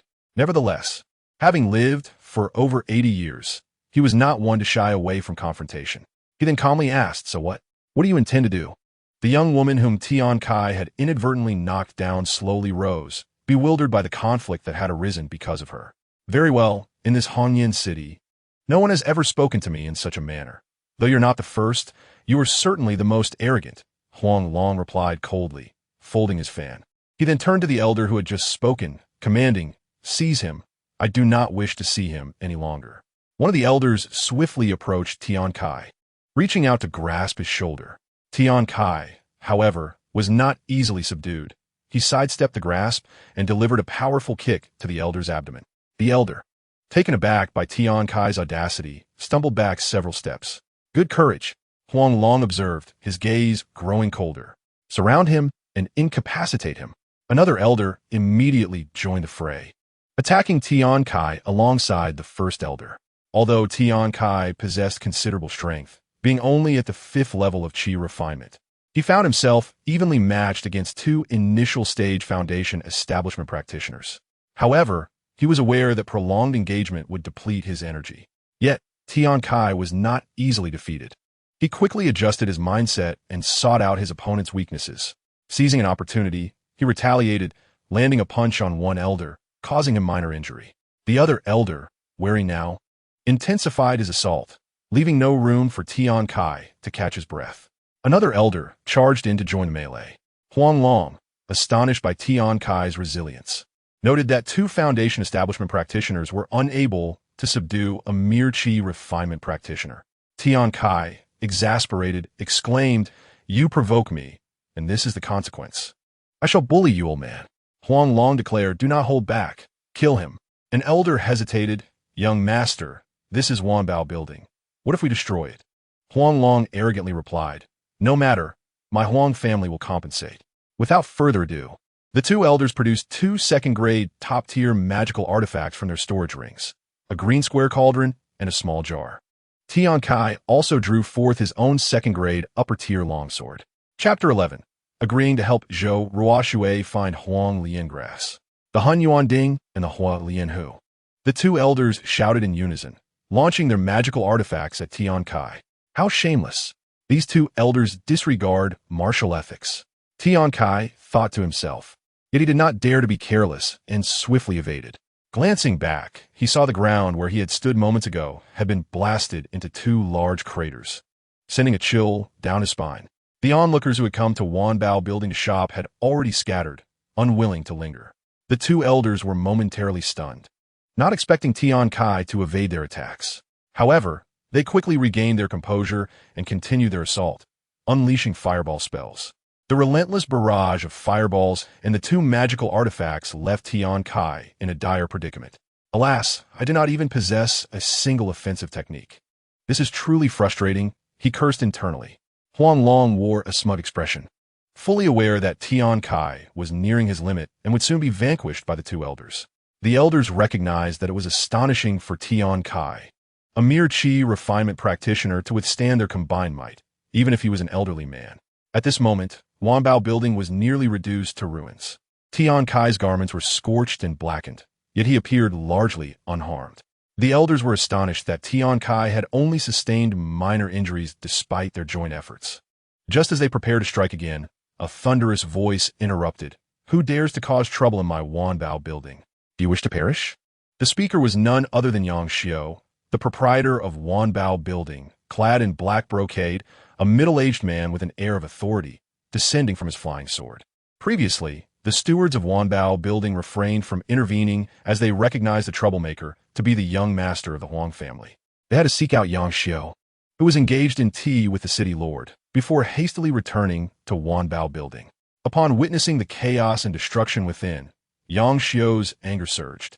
At this juncture, Huang Long spoke first. "Master Yang, the Huang family will compensate for the damages here, but we must kill this man. Please do not obstruct us." "Who do you think you're to lecture me? Not even your father has the right." Yang Xiu retorted, showing no respect for Huanglong. He knew that behind Wanbao Building stood the Ziyang sect, one of the four great powers of the Dafan Kingdom, rendering this small foundation establishment clan insignificant in his eyes. Huanglong's expression darkened, fully aware of Yang Xiu's prowess, knowing even his father would not dare provoke him. With a grim face, he replied, Master Yang, I take my leave. Wait, the damages to my Wanbao Building amount to at least 20,000 low-grade spirit stones, Yang Xiu countered. Very well. I shall have someone deliver these 20,000 low-grade spirit stones tomorrow, Huanglong replied, lacking the sufficient spirit stones on hand. With that, he departed Wanbao Building, casting a fierce glare at Tiancai, as if to say, I will remember you. Tiancai remained unfazed, meeting his gaze with provocation. Internally, he lamented, to think that within just 2 days of arriving in this Hongyan town, I've already drawn the ire of this foolish young master of the Huang family. What ill fortune, Yang Xiu snorted, then turned to Tiancai, stating, though you did not cause the destruction of Wanbao Building, it was indeed due to your actions that this occurred. You must compensate 1/10 of the losses, 2,000 low-grade spirit stones. Tiancai's mind raced, overwhelmed by the thought of needing to pay 2,000 low-grade spirit stones when he possessed only 10. Is there a possibility for credit here? I only have 10 low-grade spirit stones. Perhaps they could serve as a deposit. Are you mocking me? Young Siu Fumed, taken aback that a mere Qi refinement elder would act so brazenly before him. I can cover that old man's spirit stones. The young woman Tiancai had collided with interjected. Tiancai was astonished that this girl, whom he had knocked over, would offer to compensate for his spirit stones. Before Yang Xiu could utter a word, the young girl, no more than a teenager, turned to Lin Tiancai and said, However, old man, if you wish for my assistance in a matter, I shall compensate you with 2,000 low-grade spirit stones. It was evident that Lin Tiancai had single-handedly battled 2 early-stage Foundation establishment practitioners without suffering any significant injuries, which granted him the capability to assist her. What sort of task? If it involves perilous undertakings, I won't risk my life merely for the sake of 2,000 low-grade spirit stones, Lin Tiancai replied. There shall be no danger to your life. It is merely a trivial matter. After pondering for a moment, Lin Tiancai responded, Very well, I shall comply. But if my life is at stake, I will not proceed. He had a son, a child soon to be born, and a wife. And he certainly did not desire to meet his end. The young girl, elated, continued, All right. She then retrieved 2,000 low-grade spirit stones from her storage ring and placed them on the ground, smiling as she said, Master Yang, here are the 2,000 low-grade spirit stones. Yang Xiu accepted the stones, chuckling. You little girl, still such a spendthrift. He believed that spending 2,000 low-grade spirit stones to hire an old man at the Qi refinement stage was hardly worthwhile. Lin Tiancai quietly cursed Yang Xiu's family in his heart, as if to say, Isn't it a bit much to be worth more than 2,000 low-grade spirit stones? Lin Tiancai soon donned a fresh outfit and took to the skies on his sword alongside the young girl. It was through her words that Lin Tiancai learned she was Zhou Ruoxue, the young lady of a Zhou family from Hongyan City, her father being the current family head, albeit one who was not favored. A year prior, her father had taken a concubine, the one he cherished the most, who had recently fallen ill due to poisoning. They had summoned a third-tier alchemist to assess the situation, who determined that a third-tier antidote pill, known as Qingbi Dan, was necessary, which ranked among the finest of third-tier pills. However, they were still in need of a specific herb, Huanglian Chao. A bounty had been issued for nearly a month. Yet none had managed to procure this herb. The reward was a Foundation establishment pill. This young lady had received some insider information about its whereabouts in a certain area of the Yunsong mountain range. While on a flying sword, Lin Tiancai inquired, Why don't you go by yourself? Why do you need me to accompany you? Zhou Ruoxue, with a tone of disdain, replied, Had there not been a third-tier demon beast there, equivalent to the Foundation establishment stage, this old man would not have been needed. I would have gone long ago. Inwardly, Lin Tiancai thought, This little girl, if not for your earlier assistance, I would have taught you a lesson to understand my might. Chapter 12. Conflict at the Zhou family. Zhou Jingtai beaten to a pulp. Upon their arrival at the Zhou family estate, Lin Tiancai and Zhou Ruoxue were greeted by the Zhou family's guards before entering the premises. A young man clad in azure attire approached with a grin, saying, Isn't this my cousin Ruoxue? Off gallivanting again, I presume? Not seeking a man, are you? His accompanying guards chuckled, clearly mocking Zhou Ruoxue. Zhou Jingtai, you better watch your mouth, or you shall face the consequences, Zhou Ruoxue retorted, refusing to let his words slide. Many of the Zhou family's servants and guards had grown accustomed to this exchange, refraining from intervening, for neither party was one they could afford to offend. Moreover, the elder of the Foundation establishment stage was away on errands, leaving no one available to intervene. Lin Tiancai found himself overlooked entirely. Hearing the exchange, Lin Tiancai sensed something amiss in Zhou Ruoxue's words. "Ha, you think you can make me pay attention to you?" Zhou Jingtai laughed heartily. Lin Tiancai stood in silence, bemused. Indeed, in a vast forest, one can find all sorts of birds. After the laughter subsided, Zhou Jingtai's expression hardened, and with a sneer, he said, "Let me see how you make me pay attention." He was curious about what boldness his cousin now possessed, given that she had previously ignored him. Zhou Ruoxue then turned to Lin Tiancai and said, "Old man, teach him a lesson." She pointed at Zhou Jingtai. Lin Tiancai, taken aback, finally grasped her intentions. She wanted him to deal with this fellow. Before he could respond, Zhou Jingtai scoffed. "Cousin Ruoxue, you jest. You think this old man at the 5th stage of qi refinement can teach me a lesson?" Zhou Ruoxue was well aware of Lin Tiancai's strength. Otherwise, she would not have dared to retaliate so boldly today. "I can help you, but why should I? I'm not your servant," Lin Tiancai replied, disliking being ordered about. Zhou Ruoxue, unfazed, smiled. "If you teach him a lesson, I shall provide you with the necessary herbs, 5 of each type. What say you?" Lin Tiancai did not expect her to be so accommodating. After a moment of contemplation, he nodded in agreement. "Should I go easy or hard?"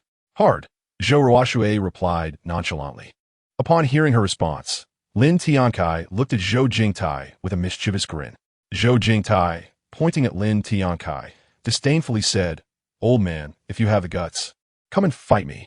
I refuse to believe that a mere qi refinement 6th-stage practitioner can defeat me." Lin Tiancai, feeling a surge of anger at Zhou Jingtai's insolence, wasted no time. In an instant, he closed the distance between them. A sharp crack echoed through the air as Zhou Jingtai was sent flying. The surrounding noise seemed to fade into silence. I will kill you," Zhou Jingtai howled, clutching his swollen face. "You all kill him. I want him torn to shreds." His guards hastily brandished their weapons and charged at Lin Tiancai. Lin Tiancai regarded them with contempt. The strongest among them was merely at the 9th stage of qi refinement, not even a match for the early stage of Foundation establishment. Knowing that Zhou Jingtai wished him dead, he saw no reason to hold back and resolved to eliminate them swiftly. A burly man swung a large blade at him, but Lin Tiancai effortlessly disarmed him with his Qing Shui sword, cleaving the weapon in two. Seizing the opportunity, he pursued relentlessly, and within moments, all the guards lay defeated. Lin Tiancai resembled an ancient war god, exuding an aura of dominance. The onlookers dared not breathe a word, fearing they would share the same fate. Lin Tiancai then turned his gaze back to Zhou Jingtai, who now looked utterly terrified. Zhou Jingtai stumbled backward, shouting, "Do not approach. This is the Zhou family. Do not act recklessly, or you shall not leave here alive." The arrogance he once displayed had vanished, replaced by a man terrified for his life. Lin Tiancai sheathed his sword, approached Zhou Jingtai, grasped his collar with one hand, and began to strike his face, leaving it swollen and bruised. "Had you not been so arrogant, vowing to kill me, I would not have struck you so hard." He then delivered a powerful blow to Zhou Jingtai's dantian, causing the young man to feel all his spiritual energy vanish, rendering him utterly powerless. Like a discarded ragdoll, he was thrown to the ground, unconscious. Zhou Ruoxue had not anticipated that Lin Tiancai would be so ferocious.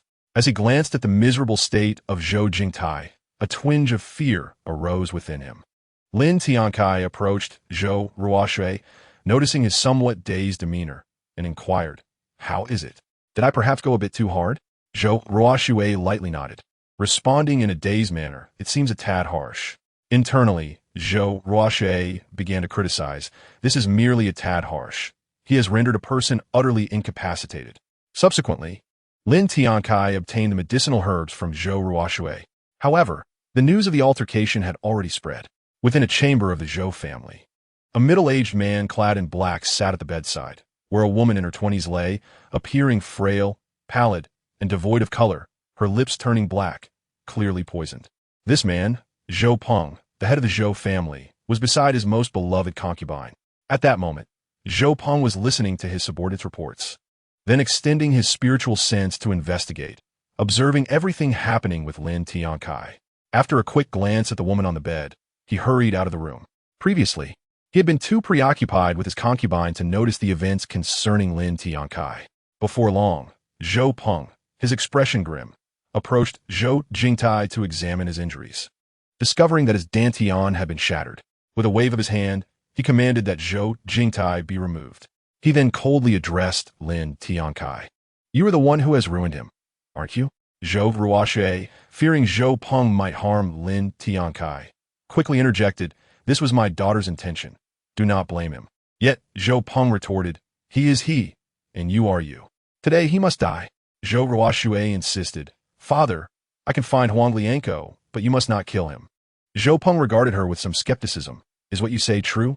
"Indeed, father, your daughter does not deceive you," Zhou Ruoxue affirmed, observing his daughter's unwavering confidence. Zhou Peng nodded, "Very well, I trust you. I shall spare his life. But if the Huang Lianko is not found, he will die." Lin Tiancai smirked inwardly, feeling discontent. "As if you could kill me. Even if I can't defeat you, I can certainly run away." Nevertheless, he recognized that with this young lady assisting him, he was rather pleased. Chapter 13. The enchanting Lu Yulan and the playful encounter in the marshlands at the Drunken Flower Pavilion, in a private room on the second floor. A sumptuous feast and fine wine awaited. Seated at the table were Lin Tiancai, Zhou Ruoxue, and a strikingly beautiful woman clad in tight black armor. After Zhou Ruoxue introduced the enchanting lady, Lin Tiancai discerned her identity, Lu Yulan, a cultivator at the Foundation establishment stage. She was from Zhou Ruoxue's maternal clan. Originally a bodyguard to her mother, and after her mother's demise, became Zhou Ruoxue's protector. Lu Yulan was also part of the expedition to the Yunsang mountain range. Gazing at the alluring Lu Yulan, Lin Tiancai found her attire particularly captivating, embodying the very type he admired. He then utilized his system functions to scan her. Immediately, an orange glow enveloped Lu Yulan. Ding! Orange aptitude, mid-grade spiritual root, cultivation, early foundation establishment. Lin Tiancai nodded inwardly, appreciating her commendable aptitude and roots. It suddenly struck him that this young lady had yet to be assessed. He promptly scanned Zhou Ruoxue, and an orange glow appeared around her as well. Ding! Orange aptitude, top-grade spiritual root, cultivation, 6th level of Qi refinement. Remarkably, this was the highest root level he had encountered thus far. Zhou Ruoxue surveyed the two and gradually stated, "In 2 days, we shall set off for the Yunsang mountain range." With a wave of her delicate hand, she produced a map for them to memorize. Lin Tiancai silently grumbled, "She only presents it now that everyone is gathered. This girl is indeed cautious." As the trio journeyed towards the Yunsang mountain range, they flew on their magical tools, with Lin Tiancai only able to wield his Qing Shui sword. Drawing closer to Lu Yulan, he admired her perfectly shaped figure encased in armor and cheerfully asked, "Why hadn't I seen you before, beautiful?" Lu Yulan regarded this man only at the 5th level of Qi refinement, with a hint of disdain, yet, as she was invited by her lady, she reluctantly replied, "I was on a mission." This simple statement made it clear to Lin Tiancai that she was not inclined to converse. However, he mused, "I shall win over this voluptuous beauty sooner or later." Unfazed, he replied with a smile, "I see, then allow me to protect you this time, fair lady." Lu Yulan scoffed internally, unwilling to engage further with Lin Tiancai. While Zhou Ruoxue teased, "Old man, at your age, you still wish to woo Aunt Lu." Lin Tiancai, amused, thought, "Though not old, I possess considerable knowledge. One must not judge by appearances alone." Behind the trio, a group of over 10 individuals followed, led by Huang Long and a middle-aged man in white robes. Huang Long spoke first. "Uncle Zhou, we shall surely eliminate that old man this time and relieve my heart's resentment." The Uncle Zhou he referred to as Zhou Dong, the third brother of Zhou Peng and the father of Zhou Jingtai, who had been thoroughly beaten by Lin Tiancai. Zhou Dong's face twisted in anger as he coldly declared, "He has ruined my son. I shall flay him alive and render him as powerless as my son, then dismember him." Even Huang Long felt a shiver run down his spine at Zhou Dong's ruthless words, internally praising his cruelty. Before long, Lin Tiancai and his companions arrived at the location of the Huanglianko. Before them lay a vast marshland, shrouded in mist that lent an eerie aura. Lin Tiancai remarked, "Is this truly the place where Huanglianko grows? It hardly seems suitable."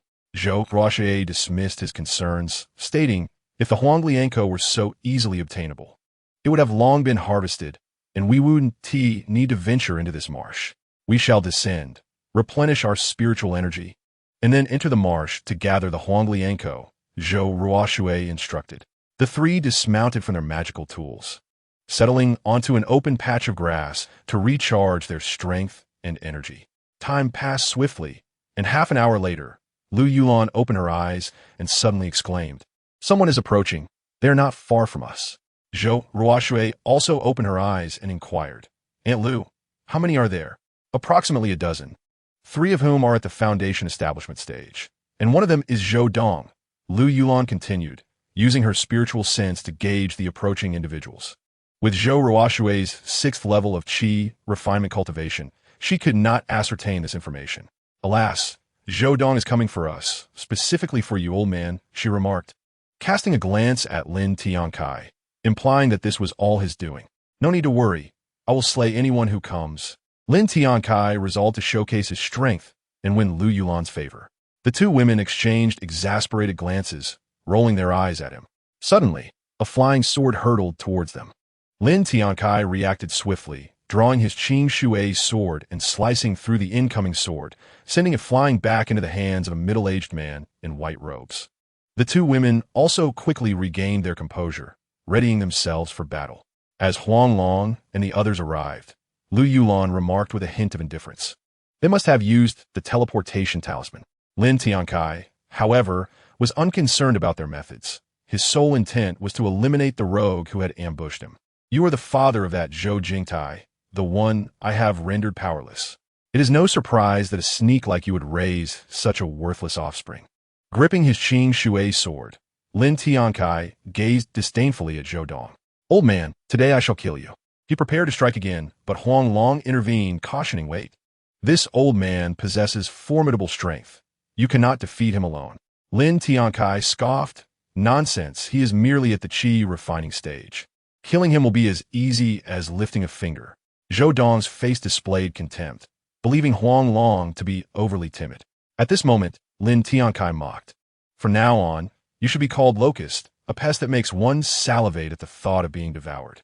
He made an exaggerated, delicious expression, which elicited light laughter from the two women. "What did you say, you insect?" Huang Long's face flushed with anger. "I called you a bug, you brainless fool." Lin Tiancai retorted hastily, "Let us move." He dashed forward, soaring toward the marshlands on his sword. The two women, though puzzled, quickly followed suit, wielding their artifacts to pursue him. This left the bewildered crowd behind, taken aback by the abrupt departure devoid of courtesy. Zhou Dong was the first to regain his wits and hastily commanded his artifact to chase after Lin Tiancai. Huang Long, caught off guard by Lin Tiancai's sudden exit, bellowed furiously after him, "Eliminate that old man." The air was filled with the sounds of rushing figures as more than 10 people pursued Lin Tiancai and his companions.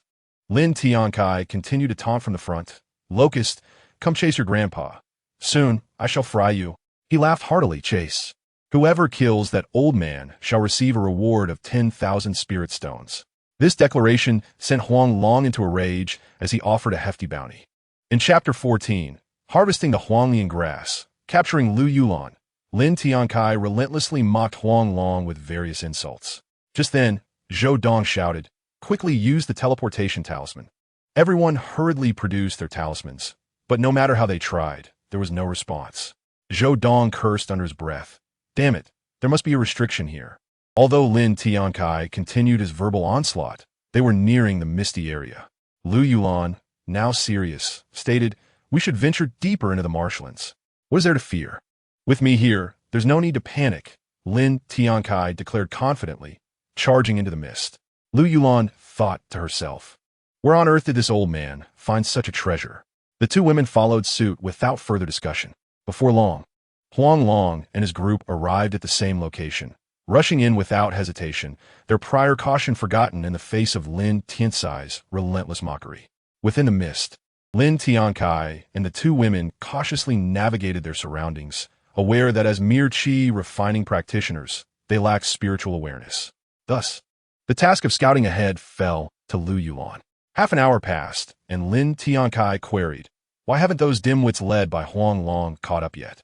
The mist here disoriented them, and my spiritual awareness can only extend 100 zhang." Lu Yulan, drawing from her years of experience, observed and explained. So how do we get out?" Lin Tiancai inquired. "Returning now would not lead us back to the original path. We must press forward." Lu Yulan continued to probe with her spiritual awareness. "Besides, aren't we searching for Huanglian grass? Perhaps it is here. Fortune favors the bold. Let us do it." Lin Tiancai exclaimed, raising his fist in support.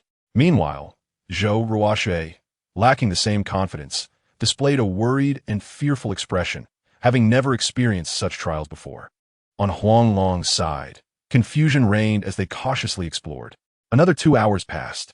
At this rate, my and this girl, as spiritual energy will be depleted.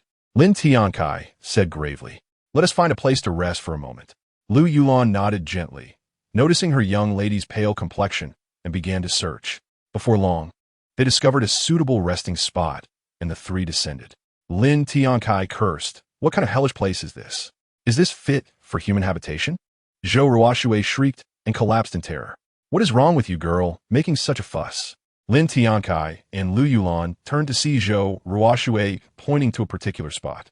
Following her gaze, they were taken aback upon seeing a pile of bones. Some reduced to mere skeletons, an utterly chilling sight. "Good heavens, so many bones!" Lin Tiancai exclaimed. At that moment, a creature emerged around them. Resembling a lizard with 4 legs, small in stature, but covered in scales and armed with sharp fangs, a second-tier marsh beast. Lu Yulan helped Zhou Ruoshui to her feet, her expression grave as she surveyed the approaching beasts. "I will slay any that come near. Do not be afraid." In this setting, Lin Tiancai's combat prowess was unmatched, and he did not shy away from the challenge. As the marsh beasts charged, Lin Tiancai brandished his Qing Shui's sword, swiftly dispatching them with ease. Lu Yulan shielded Zhou Ruoshui, wielding her long sword to fend off the creatures. However, the sheer number of marsh beasts was overwhelming, far too many to defeat. "There are simply too many marsh beasts. We cannot hope to finish them off," Lu Yulan warned. Lin Tiancai cursed under his breath. "Haven't we rested long enough? We need to leave. Let us go." Zhou Ruoshui, now thoroughly frightened, was supported by Lu Yulan as they took to the skies. Lin Tiancai followed closely behind. After flying for nearly an incense stick's worth of time, Lin Tiancai inquired, "Is that the Huanglian grass?" Lu Yulan glanced toward the spot and nodded affirmatively. "Good. You two wait here. I shall retrieve it." With that, Lin Tiancai approached the Huanglian grass to collect it. Just as he finished, Lu Yulan cried out, "Not good." A third-tier mid-grade demon beast, the Heishui Xianxi. Lin Tiancai turned and saw the creature closing in, prompting him to hasten his pace to his utmost speed. What on earth? Escaping one danger only to fall into another. Lin Tiancai and the others turned to flee. Zhou Ruoshui, having regained some composure, was once again on the brink of fainting. "Ascend." Lin Tiancai flew upward first, only to discover a barrier preventing their ascent, forcing them to advance forward instead. This delay allowed the Heishui Xianxi to close the distance even further. Suddenly, a group of people appeared before Lin Tiancai. Dressed in white, Zhou Dong declared fiercely, "Old man, today marks your demise." He charged at Lin Tiancai. "Isn't this just a fool delivering himself to me?" Lin Tiancai swiftly altered his course and soared towards the right. Lu Yulan, supporting Zhou Ruoshui, hurriedly followed suit. Zhou Dong, still intent on pursuing Lin Tiancai, suddenly let out a wretched scream, meeting his demise on the spot. At that moment, Huang Long and his companions also realized the situation, turning to flee, fully aware that they had once again been outsmarted by Lin Tiancai. With a single maneuver, he had deftly diverted their attention. After a brief span of time, Lu Yulan's gaze towards Lin Tiancai began to shift. "According to my observations, areas with fewer bones are closer to the exit," Lin Tiancai suddenly remarked. Before long, the trio emerged from the swamp, arriving at a spacious meadow. By now, Zhou Ruoshui had shed her fear and gratefully accepted the Huanglian grass picked by Lin Tiancai. "Old man, thank you so much. Without you, I would never have obtained this Huanglian grass. How about this? If you need anything, I can grant you one condition." Upon hearing this, Lin Tiancai felt a surge of hope for the opportunity to win over the beautiful Lu Yulan. "I wish for her hand in marriage. Is that acceptable?" Lin Tiancai inquired, gesturing towards Lu Yulan. Lu Yulan intended to voice her refusal, but Zhou Ruoshui immediately consented. "That is acceptable." Lin Tiancai was elated. "Miss, I do not." Lu Yulan's words were cut short by Zhou Ruoshui, who then pulled her aside for a discussion. Before long, to Lin Tiancai's surprise, Lu Yulan agreed to marry him, evidently adhering to her mistress's wishes. After escorting Zhou Ruoshui back, Lin Tiancai led Lu Yulan back to Qingshui town, where he learned from her that she was soon to head to the imperial city's Shinfeng Academy for training and did not require Aunt Lu's protection, intending to find someone to entrust Lu Yulan to, which was why she acquiesced to Lin Tiancai as condition. Meanwhile, Zhou Dong's demise was a topic Zhou Ruoshui chose not to discuss further. Chapter 15. The Birth of the Second Child. Rewarding the technique Litian 9 swords in Qingshui town, the Lin family estate was adorned with festive decorations, radiating joy. The townsfolk gathered to offer their congratulations and partake in the wedding festivities. Lin Tiancai was indeed fortunate to take a concubine. "Indeed, what good fortune! I too wish to acquire several more concubines," some remarked. Amidst this chatter, Lin Tiancai appeared before the crowd, adorned in a resplendent crimson robe, while Lu Yulan graced the scene in a phoenix crown and colorful attire, showcasing her voluptuous figure. After the ceremonial proceedings, the couple exchanged vows and completed the rites. Beep. Congratulations to the host for successfully taking a concubine. Root bone has been elevated to the lower grade of the spiritual level. Reward: lifespan 5, cultivation 5. Additional reward: 1 piece of 3rd tier spiritual field and a planting manual book. Beep. Congratulations to the host for breaking through to the 6th level of the Qi refinement stage. Spiritual field overview, ranging from 1st to 9th tier, used for cultivating various medicinal herbs. Planting manual overview, contains cultivation and management methods, among others. Excellent. With this spiritual field, I can cultivate medicinal herbs. However, only having 1 piece is insufficient. Wouldn't I still lack herbs? In the bridal chamber, Lin Tiancai discreetly consumed a dragon and phoenix convergence pill before gently lifting Lu Yulan's red veil. Gazing upon the enchanting beauty before him, Lin Tiancai's heart fluttered. Soon, the night passed restlessly, marking yet another sleepless evening. A month later, Lin Tiancai's hair had returned to its natural black hue, giving him the appearance of a man in his 40s. He diligently tended to his spiritual field daily and concocted elixirs for his wife and son. Lu Yuxuan and Lin Shangyun had both advanced to the 1st level of the Qi refinement stage, with their root bones enhanced to the lower grade of the spiritual level. Li Wanrong was on the cusp of breakthrough, having reached the 9th level of the body refinement stage, with her spiritual root also elevated to the lower grade of the spiritual level. Meanwhile, Lu Yulan was now expecting. In the Yuntsang mountain range, an individual emerged in a clearing outside the swamp, disheveled and tattered. With a low voice, he declared, "Old man, you have left me in such a predicament. Next time, I shall ensure your demise, making you regret ever coming into this world." After venting his frustrations, he felt a sense of relief. For without the 4th tier concealment talisman gifted by his father, he would have perished there. "I will avenge my guards and the 2 foundation establishment elders." His eyes reddened with rage towards Lin Tiancai. At the Lin residence, Lin Tiancai was holding his son when he suddenly sneezed. Rubbing his nose, he muttered, "Who is thinking of me or speaking ill of me?" Lin Shangyun approached and slowly said, "Father, our family's expenses over the past few months have nearly depleted our finances. We are running low. Why the rush? At this rate, how much longer can we sustain ourselves?" Lin Tiancai began to take the matter seriously. "In less than a month," Lin Shangyun promptly replied, "It seems I must request fund from my father-in-law. However, that old man is unlikely to give me anything without cause. Yet, he is Yu Xuan's father. Surely he would not let his daughter suffer." Lin Tiancai pondered. He then added, "Take those 20 lower-grade spirit stones to the Lu family to exchange for silver. 1 spirit stone is worth 100 silver. Father, these are spirit stones. Isn't that a loss?" Lin Shangyun believed it was not worthwhile. "It's merely spirit stones. We will not lack them in due time." I have a system. So how could I be short on spirit stones? Furthermore, I can sell elixirs in other cities later to earn spirit stones. Lin Xiangyun resigned, could only comply with her father's wishes. Half a month later, outside a room, Lin Tiancai anxiously awaited. Suddenly, the sound of a baby's cry pierced the air.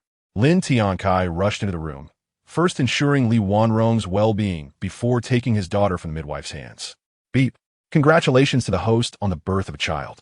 Reward. Lifespan. 5. Cultivation.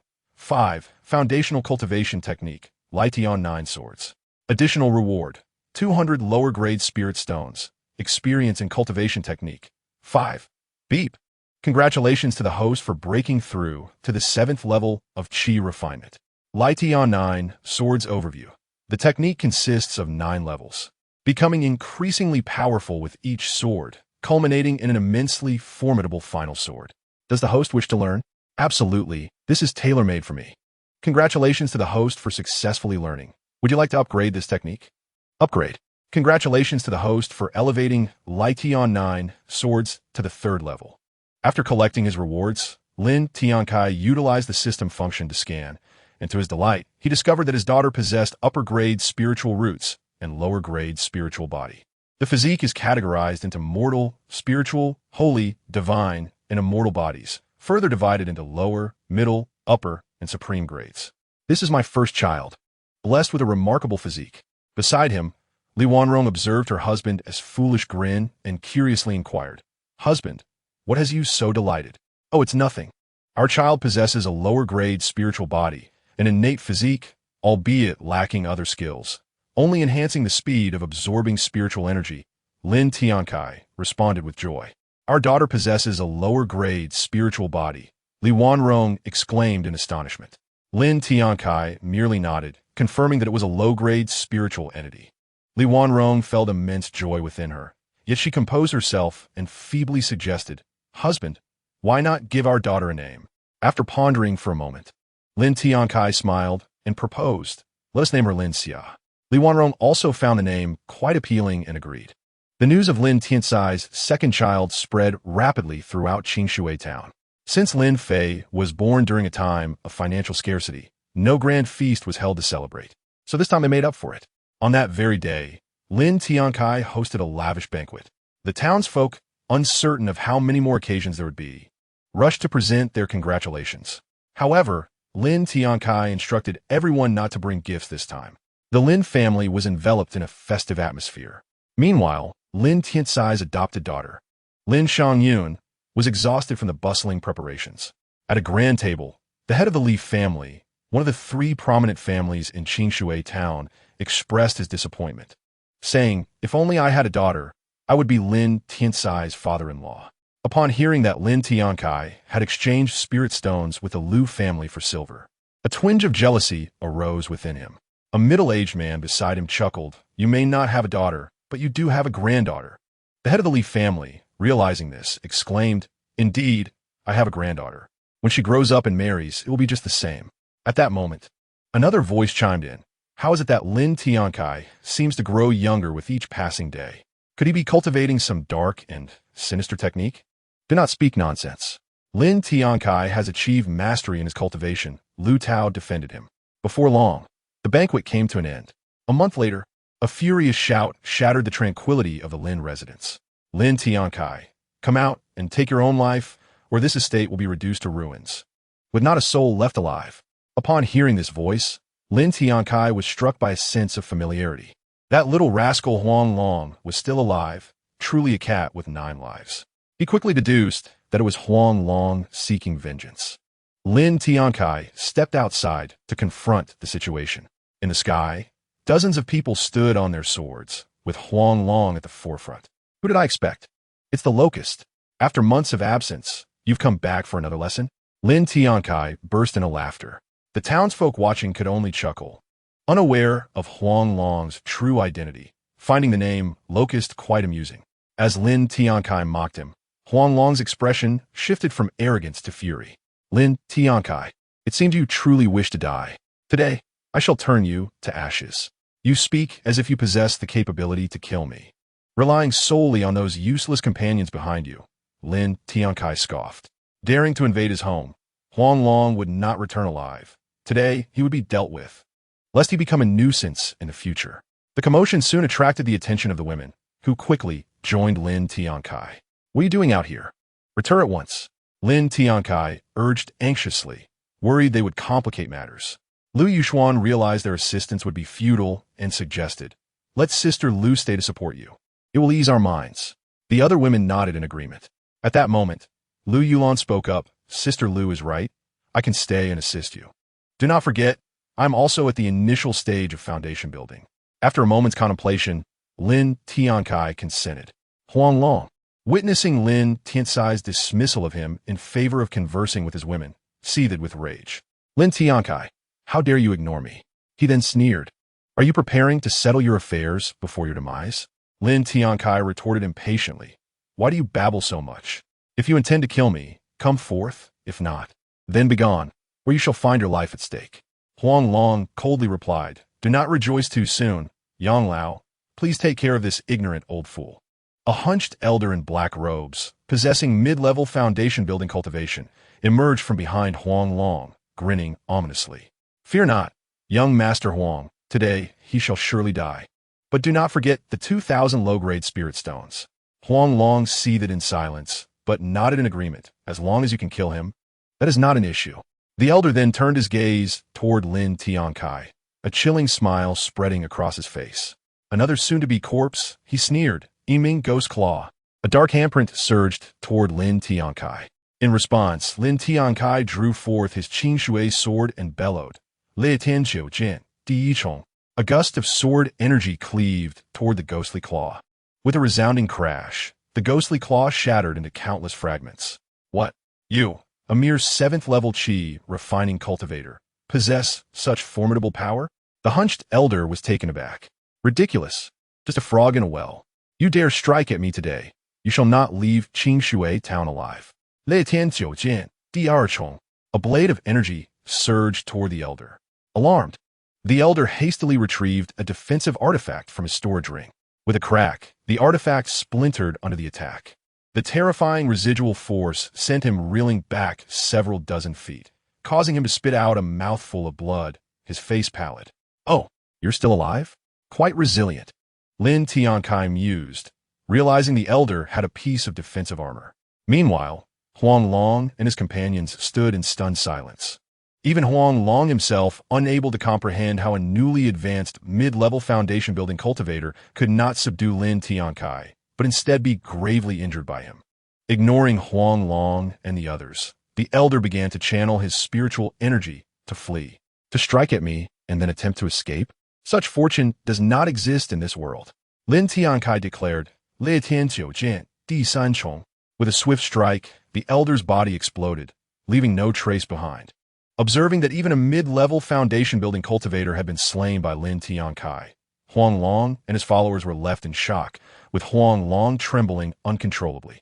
Regret washed over him for seeking vengeance against Lin Tiancai. Lin Tiancai, I know, Lin grandfather, I was wrong. Please spare my life. I can offer you countless spirit stones and treasures. Lin Tiancai paid no heed to Huang Long's pleas. Anyone who came to kill him would not be spared. He exchanged a glance with Lu Yulan, who understood his resolve. What a joke, coming after me time and again, and now seeking to kill me. How could I let you live? Lin Tiancai proclaimed firmly. The two then acted in unison. The air was filled with anguished cries that echoed endlessly. The onlookers around were utterly astonished, unable to fathom Lin Tiancai's remarkable prowess, capable of vanquishing even such formidable cultivators. The slain cultivators were figures they revered, now fell by Lin Tiancai's hand. Approaching the fallen bodies, Lin Tiancai gathered their storage rings. After dispatching individuals to tidy the scene, he escorted Lu Yulan back to the Lin family estate. Upon their return, Lin Tiancai eagerly opened the storage rings, and instantly, the room was filled with a plethora of spirit stones, totaling an astounding 30,000 low-grade spirit stones, along with herbs, magical artifacts, and other treasures. Lin Tiancai burst into laughter, exclaiming, "This is splendid. That Huang Long actually came to bestow treasures upon me. Such occurrences are most welcome." The other women exchanged knowing smiles, fully aware they had struck a considerable fortune. Meanwhile, At the Huang family estate, a middle-aged man clad in black silks trembled as he clutched a shattered wooden plaque. It was Huang Zhen, the patriarch of the Huang family. A guard hastily knelt, trembling as he reported, "Patriarch, it is said that an elder named Lin Tiancai is responsible." Lin Tiancai? Huang Zhen's eyes narrowed, fixated on the guard. Previously, Lin Tiancai had clashed with his son, failing to kill him in their first encounter at the Yunsang Mountains. Now, he planned to go to Qingshui town to eliminate Lin Tiancai, accompanied by the formidable Yang Leiguai. After the guard recounted the events and provided further information regarding Lin Tiancai, Huang Zhen grasped the full extent of the situation. "Lin Tiancai, is it? How audacious of you to slay my son. I shall ensure your demise in due time." With that, Huang Zhen lunged at the guard, seizing him by the throat and crushing it with a violent grip. "Patriarch, please spare me." The guard's pleas were cut short as his body was reduced to ashes. A bloodthirsty grin spread across Huang Zhen's face, his eyes gleaming with an eerie red light, sending chills down the spine. "That Lin Tiancai is merely at the Qi refinement stage. He could not possibly have slain my son. He is likely aided by a cultivator at the late foundation establishment stage, and with my current foundation establishment prowess, I cannot hope to defeat him. I must first break through before seeking vengeance." In his hand appeared a tome titled Li Hua Gui Jing. "Once I master this wicked technique to its final stage, my strength will undoubtedly surge, and I may even transcend my current cultivation level." 10 months later, within the Lin family estate, the wailing of a newborn echoed. Lin Tiancai hurried into the room, first checking on Lu Yulan before taking the child from midwife's hands. "Ding! Congratulations, host. You have expanded your lineage. The child has successfully been born, and the root bone has been elevated to the medium quality of the spirit grade. Rewards: longevity, 5, cultivation, 5. Additional reward, technique experience, 5. Congratulations, host. Your cultivation has broken through to the 8th level of Qi refinement. System: upgrade alchemy to full comprehension. Your upgrade has been completed. Alchemy has been elevated to the 3rd tier. Soon, I shall be able to concoct pills suitable for foundation establishment, ensuring a bright future for my wife and child. But first, let me assess the child." Lin Tiancai employed the system's scanning function. "Not bad. Orange aptitude, low-quality spirit root." Hearing Lin Tiancai's assessment, Lu Yulan understood her daughter's potential was modest, but as long as she could cultivate, that sufficed. At that moment, Lu Yulan shed her previous aloof demeanor, enveloped in maternal affection. "My dear husband, you should choose a name for our daughter." Lin Tiancai pondered that he ought to select a name that contrasted Lu Yulan's cool temperament, opting for Lin Menghan, a name that resonated beautifully. Envisioning his daughter blossoming into a great beauty, Lu Yulan gazed at the child in Lin Tiancai's arms and softly replied. The Lin family, now a prosperous clan, was quick to host a grand banquet for their newborn daughter. Amidst the celebrations, Lin Shangyun would also have to labor to ensure her sister's feast was arranged properly. Guests arrived bearing gifts, mindful of the previous indulgences without reciprocation. The Lin family, naturally affluent, graciously accepted these tokens of goodwill. The Lin family was growing wealthier by the day, celebrating the birth of a child with a feast, a thought that stirred envy in many. We can only envy. What else can we do? Indeed, why fret over such matters? Let us simply enjoy the wine. Amidst the chatter, the banquet swiftly came to a close. Another 6 months passed. Both Lu Yuxuan and Li Wanrong experienced the joys of pregnancy. Throughout this period, Lin Tiancai diligently tended to the spiritual fields rewarded by the system, having harvested a bounty of herbs. He also crafted numerous 2nd and 3rd tier pills for the benefit of his beloved women and for his 3 children, ensuring they had a solid foundation through strengthening elixirs. The 3 women, cultivating alongside Lin Tiancai, reaped tremendous rewards, with their cultivation level soaring. Although Lu Yulan had not yet broken through to the mid-foundation establishment stage, she was on the cusp of doing so. Lin Shangyun, despite her modest talent, managed to advance to the 1st level of Qi refinement, aided by Lin Tiancai's elixirs. 10 more months elapsed. Li Wanrong and Lu Yuxuan each gave birth to 2 boys. Yet these boys possessed no root bone, rendering them unable to cultivate. This left Lin Tiancai feeling somewhat helpless, for such was the decree of the heavenly path, an alteration beyond the means of a mere Qi refinement cultivator like himself. He perceived that whether mortals or cultivators, each child had their own way of life. He preferred not to interfere excessively, though some arrangements were necessary. Ding! Congratulations, host, on the birth of your child. Longevity, 5. Due to the absence of root bone in the offspring, no additional rewards are granted. What? System? Is this how you operate? This is utterly outrageous. You never mentioned that a child without root bone would yield no further rewards. This system stipulations were only established post-update. Is that unacceptable? Lin Tiancai had no desire to engage further with the recalcitrant system, but he still offered flattery. Of course, that is acceptable. You are the supreme system. Following this update, 2 new reward rules have been established. First, when a number of descendants reaches 100, 1,000, 1 million, or 100 million, corresponding special rewards will be issued.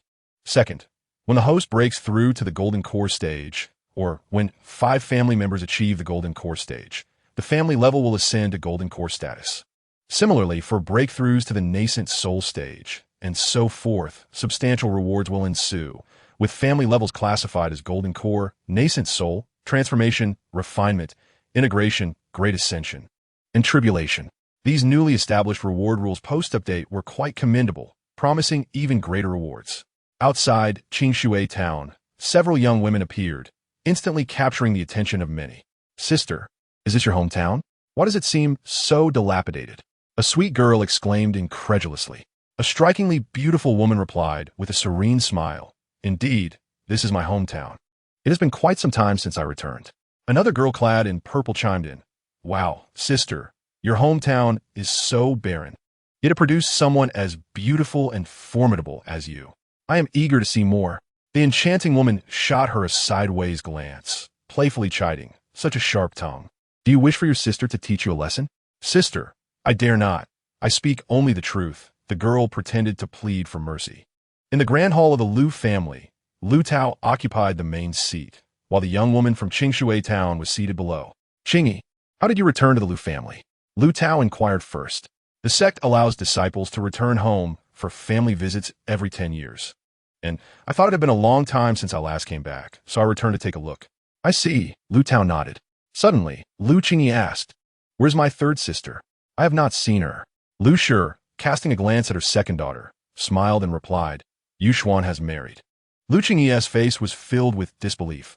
She had thought no one in Qingshui town was worthy of her younger sister, and she had even intended to bring her sister to Taohua Valley for cultivation. Yet she had unexpectedly married. Chapter 18. Liu Qingyi visits the Lin family. Directly introducing a lady after regaining her composure, though still somewhat incredulous, Liu Qingyi inquired, Mother, to whom did my third sister marry? With a beaming smile, Liu Shi replied, She married Lin Tiancai, the head of the Lin family. She felt that her previous decision was not in vain. To form an alliance with Lin Tiancai was a blessing for the Liu family. Is it that old man? He must be over 80 now. How can my sister marry him? She expressed her dissatisfaction. Father, mother, are you not pushing my sister into a fire pit? Observing the slightly irritated Liu Qingyi, the 2 elders exchanged knowing smiles.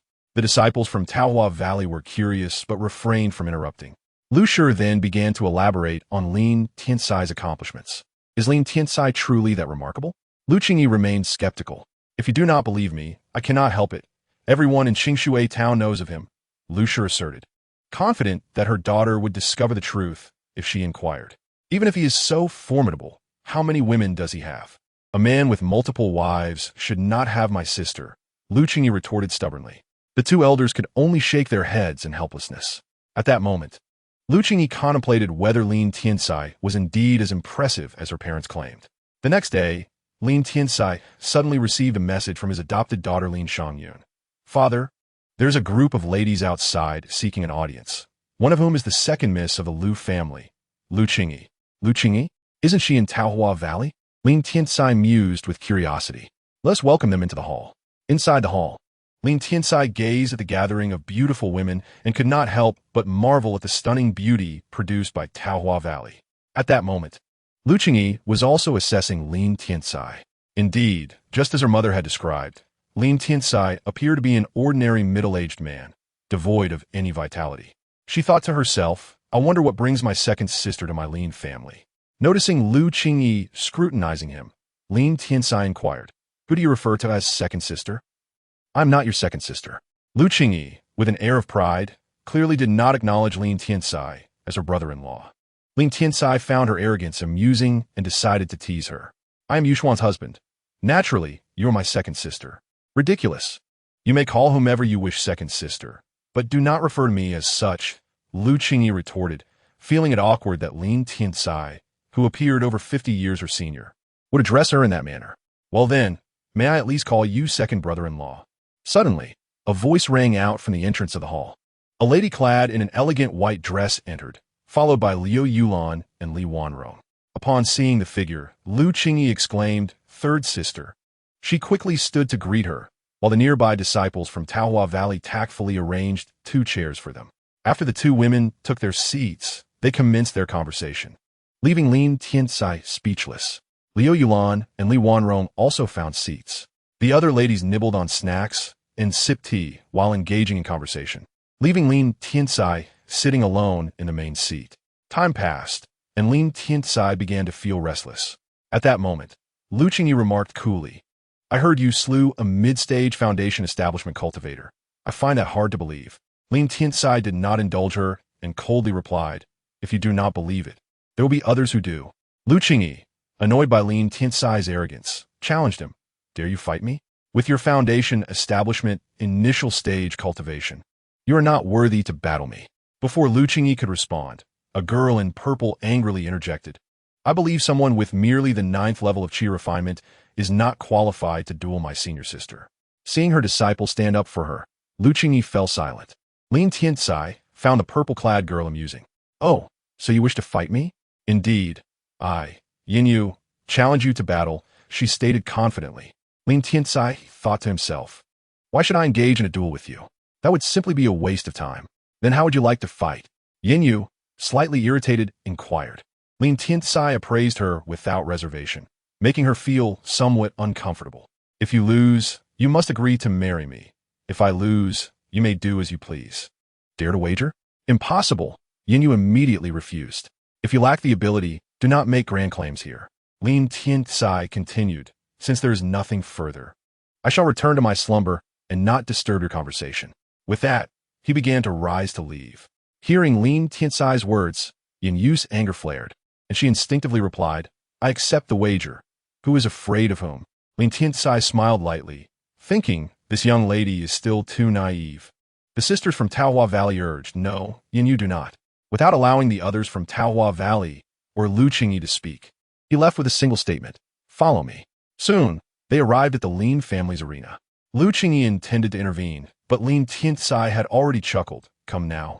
Yin-Yu, oh no, I should refer to you as wife.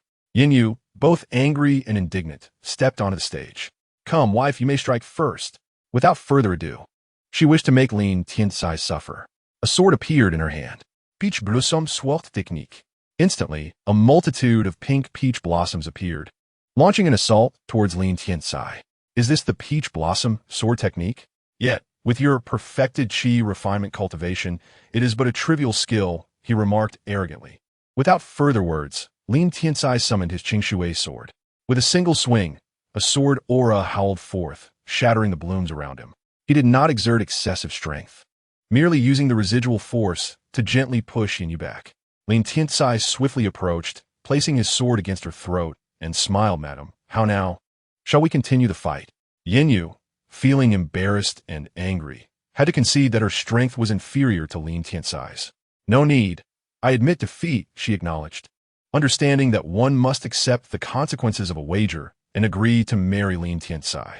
Lu Qingyi expressed her discontent, stating, in Taohua Valley, we do not allow our female disciples to marry outside, hence the bet is void.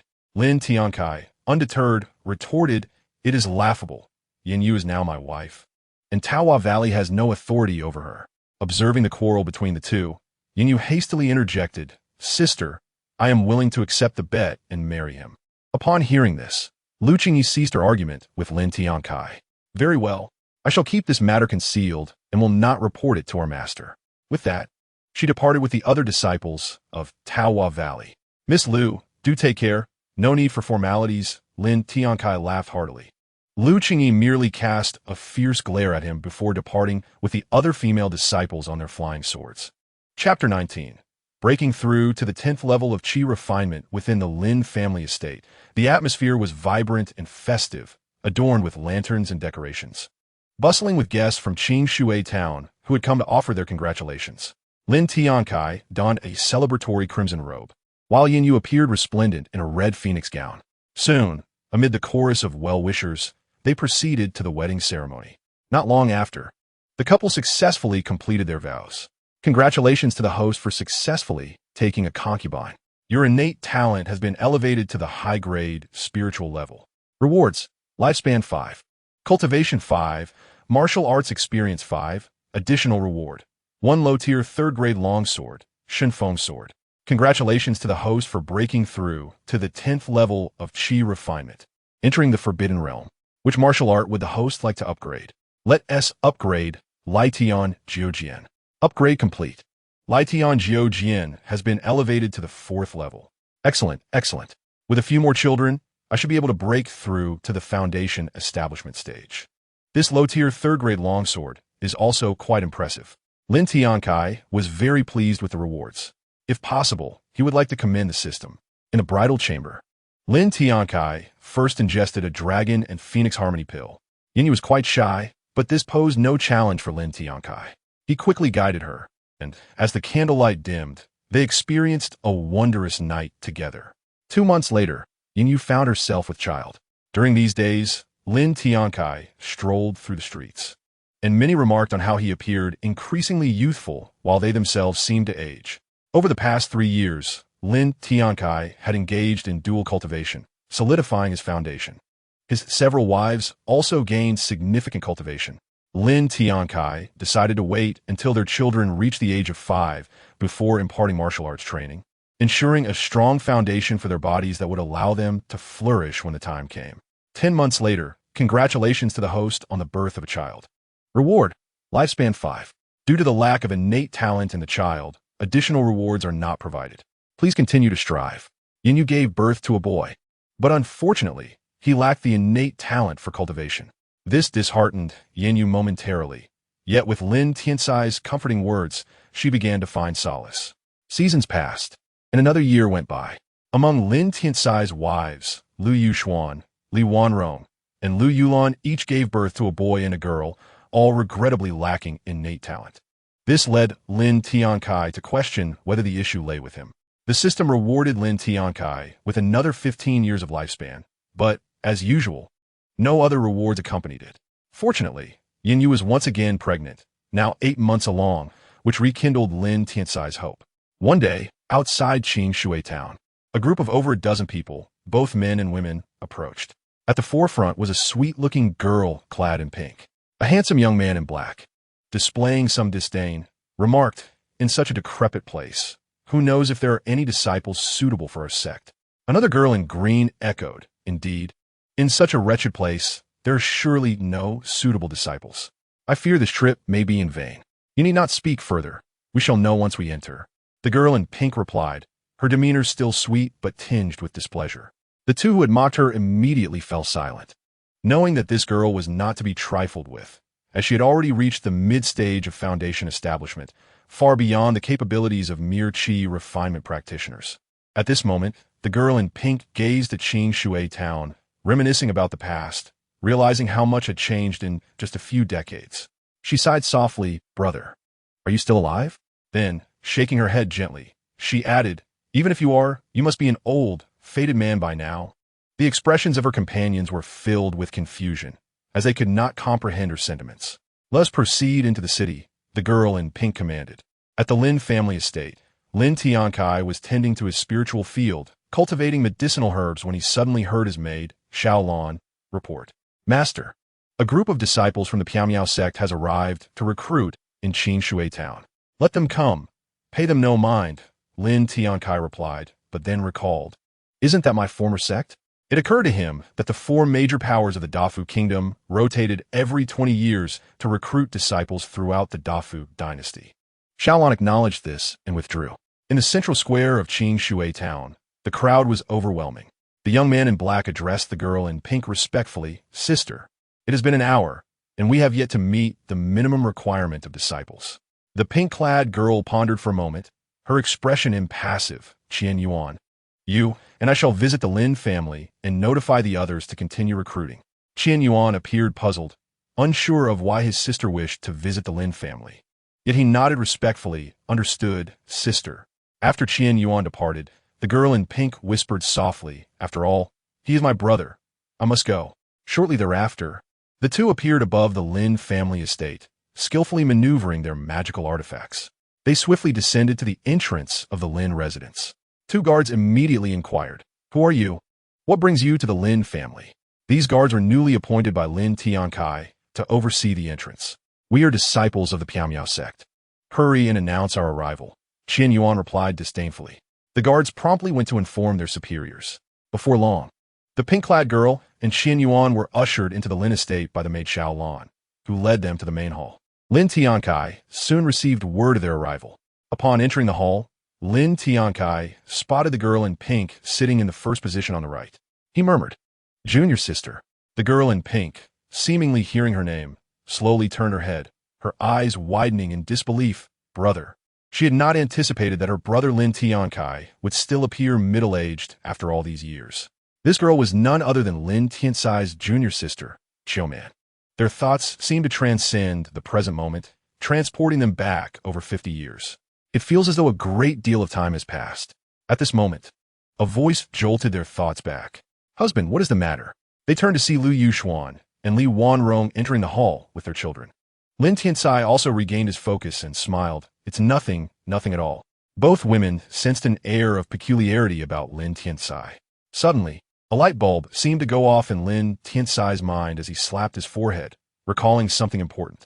He proceeded to introduce his wife and children to his junior disciple, Xiaoman. After hearing Lin Tiancai's introductions, the two women quickly became acquainted. Once Lin Tiancai, along with his wife and children, settled down, Xiaoman, though slightly envious, inquired, "Senior brother, you have truly enjoyed yourself these years, haven't you? You have married 4 wives.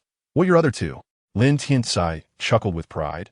"One is currently breaking through a realm, and the other is with child, so I did not invite her." "That makes sense," Xiaoman nodded thoughtfully. Yet, she recalled something and asked, "Senior brother, I remember you only had low-grade mortal roots. Yet you have now reached the 9th level of the refining chi stage. How did you achieve such a breakthrough?" This was a question that had lingered in her mind since their first meeting. The truth of his advancement lay in the system he had acquired. But Lin Tiancai knew he could not disclose that. Instead, he remarked, "I was fortunate enough to obtain a cultivation method, which has propelled my progress." "Is that so? Congratulations on your newfound opportunity, senior brother," Xiaoman replied with a gentle smile. Her naturally sweet demeanor made her even more endearing when she smiled. Lin Tiancai shook his head with a wry smile, realizing that this young woman had not changed her character even after 50 years. Their interaction grew increasingly animated as they became engrossed in conversation. Meanwhile, Qian Yuan's expression darkened. He had not anticipated that Lin Tiancai was his senior sister's senior brother and that their relationship was so close. In his mind, only he should be able to win his senior sister's affection, and no one else should covet her. He also yearned for Lin Tiancai's cultivation method, believing it would elevate his own abilities, thereby ensuring that his senior sister would be his. The two women conversed softly with their children while Lin Tiancai asked about his senior sister and the fairy-like master. He also pondered why a mid-stage foundation establishment practitioner was leading the recruitment of disciples, as this task had typically fallen to those at the early stages. Upon inquiring, he learned that Xiaoman was about to break through and had come to experience the world and adjust her mindset. Time passed, and after a lengthy exchange, Xiaoman suddenly remembered her purpose in recruiting disciples, which was a mandate from the sect that needed to be fulfilled. With a sudden realization, she said, "Senior brother, I must recruit disciples, so I cannot linger here." Lin Tiancai quickly interjected, "I happen to have 2 potential disciples right here, junior sister. What do you think?" He gestured toward his children. "What about these 2? Xiaoman looked at the children and smiled. These 2 have already reached the first level of the refining chi stage at just 5 years old, far exceeding the sect's minimum requirements. Do you have any tokens that would allow them to join the sect directly for training?" Lin Tiancai felt a bit awkward. "Tokens? Are they necessary?" After a moment of contemplation, Qiuman replied with a smile, I will come to fetch these little ones in 5 years. By then, they will be 10 years old and can join the sect for training. How does that sound? That sounds great. However, there may be 3 children by then, Lin Tiancai said, feeling somewhat embarrassed. Qiuman was taken aback to learn he already had 3 children, but maintained her smile. That is fine. Any that meet the sect's requirements can join. Since my master is the deputy sect leader, I can accommodate this request. These arrangements were customary practices, yet they still needed to comply with the sect's standards. Otherwise, backdoor dealings would attract scrutiny and tarnish their reputation. This reassured Lin Tiancai. Soon after, Qiuman prepared to leave, but before she departed, she warned seriously, recently, Hongyan City and several nearby towns have been unsettled. It would be wise for you to stay indoors. With that, she and Qian Yuan exited Lin's residence. However, as they left, she cast a cold glance at Lin Tiancai before following Qian Yuan out. Lin Tiancai reflected on Qiuman's words, murmuring, Hongyan City, you say? That afternoon, Qiuman and her companions successfully recruited 3 disciples who met the sect's requirements in Qingshui town. Upon realizing there were no further suitable candidates, they proceeded to the next town. However, one individual lingered behind, Qin Yuan. He hovered in the air, manipulating a magical artifact, gazing intently at Lin's residence. With a cold demeanor, he muttered, Lin Tiancai, is it? Daring to vie for my senior sister's affection. Today, I shall ensure your demise. That evening, at the Lin family estate, Lin Tiancai felt a strange sense of foreboding. He stepped out into the courtyard and shouted, Who is there? Show yourself. To his surprise, despite his efforts to conceal himself, he was still detected. Suddenly, a figure appeared atop a building. It was the black-clad youth, Qian Yuan. It's you, the lackey beside my junior sister, Lin Tiancai said incredulously, wondering why the disciples of Piao Zong were still here. Who are you calling a lackey? Qian Yuan retorted angrily. Ridiculous. Even if you're not my junior sister's lackey, you're still a petty thief. Lin Tiancai laughed heartily. What did you say? Qian Yuan barked. I said you are a fool. Are you listening carefully now? Lin Tiancai stated emphatically. However, Lin Tiancai found it odd that no one had yet arrived to assist him. It felt quite wrong.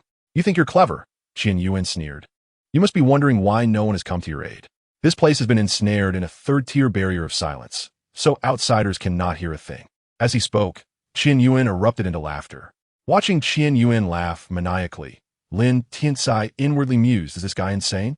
Once Qian Yuan ceased his laughter, he ominously declared, If you hand over that cultivation method that has significantly boosted your abilities, I might leave you with a complete corpse. Lin Tiancai was not inclined to believe Qian Yuan would murder him merely for a cultivation method.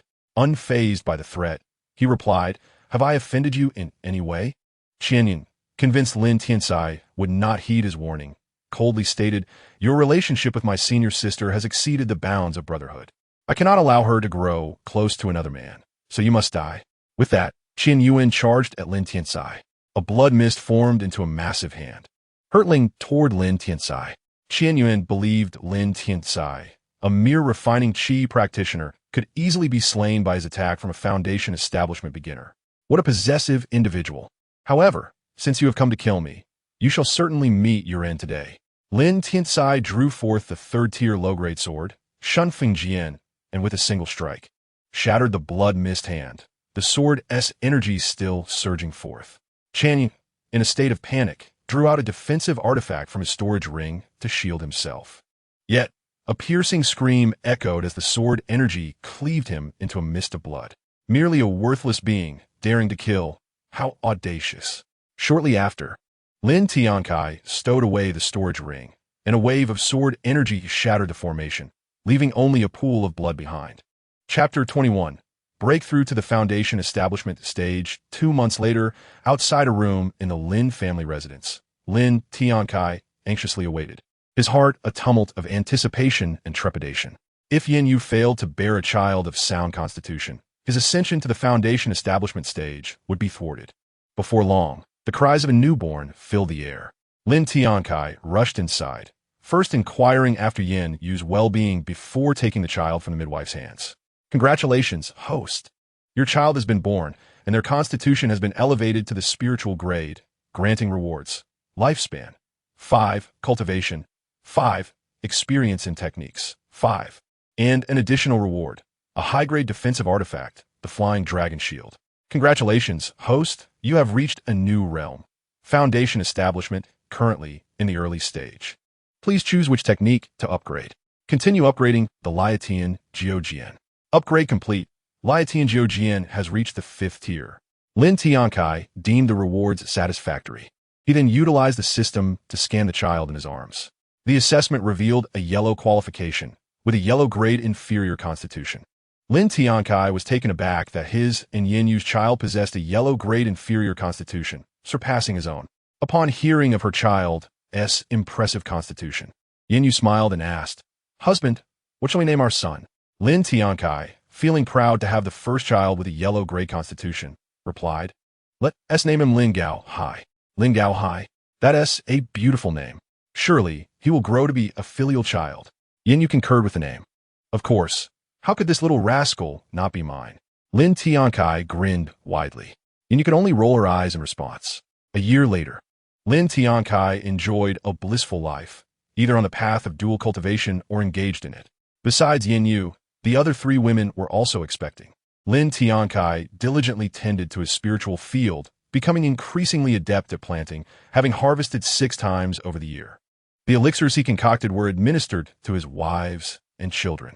With the system's presence, the upgraded elixirs held no benefit for him. Lu Yulan had already advanced to the mid-foundation establishment stage for over a year, her cultivation growing more solid with the aid of elixirs. Lu Yuxuan and the others had also made significant breakthroughs in the qi refinement stage. Currently, Yinyu had perfected her cultivation at the 9th level of the qi refinement stage, yet lacked the foundation establishment pill for further advancement.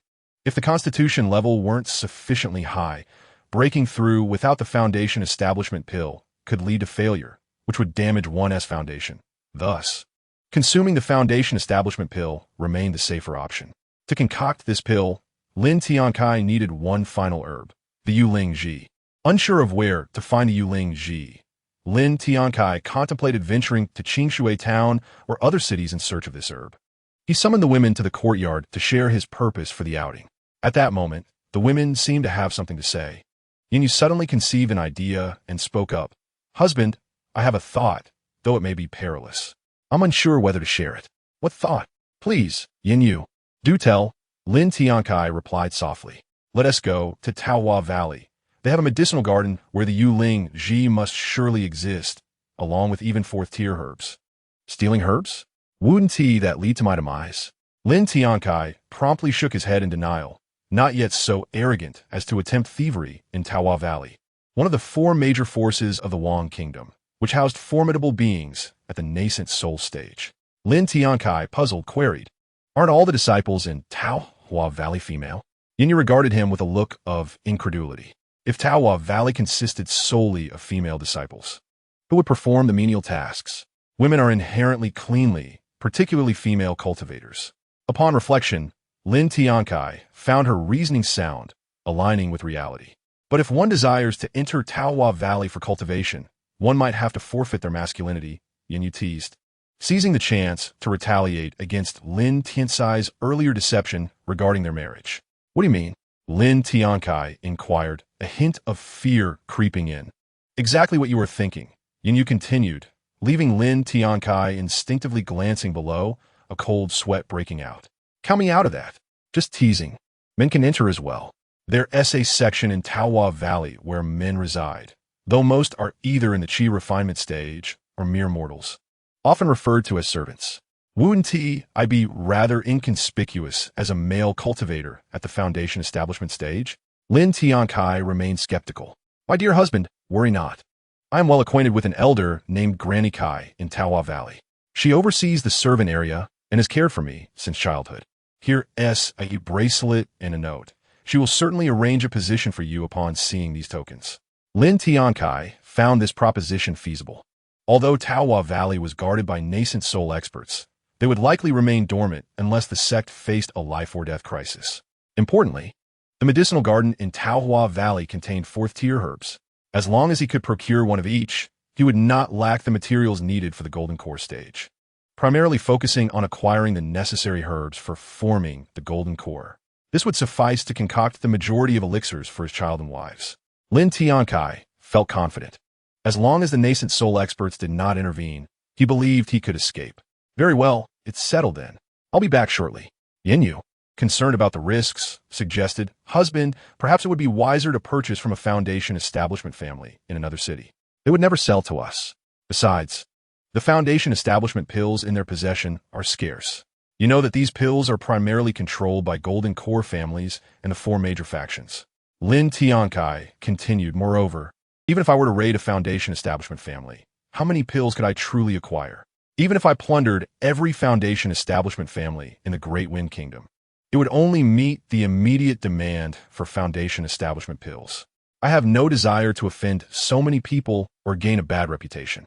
Stealing herbs is unavoidable. The benefits are too great, and I cannot be blamed for that. After all, it's about my child and wives breaking through. Very well. Yinyu ultimately chose to trust her husband Lin Tiancai, nodding in agreement. The other women shared some apprehension, but recognized that Lin Tiancai had never disappointed them, and thus refrained from further discussion.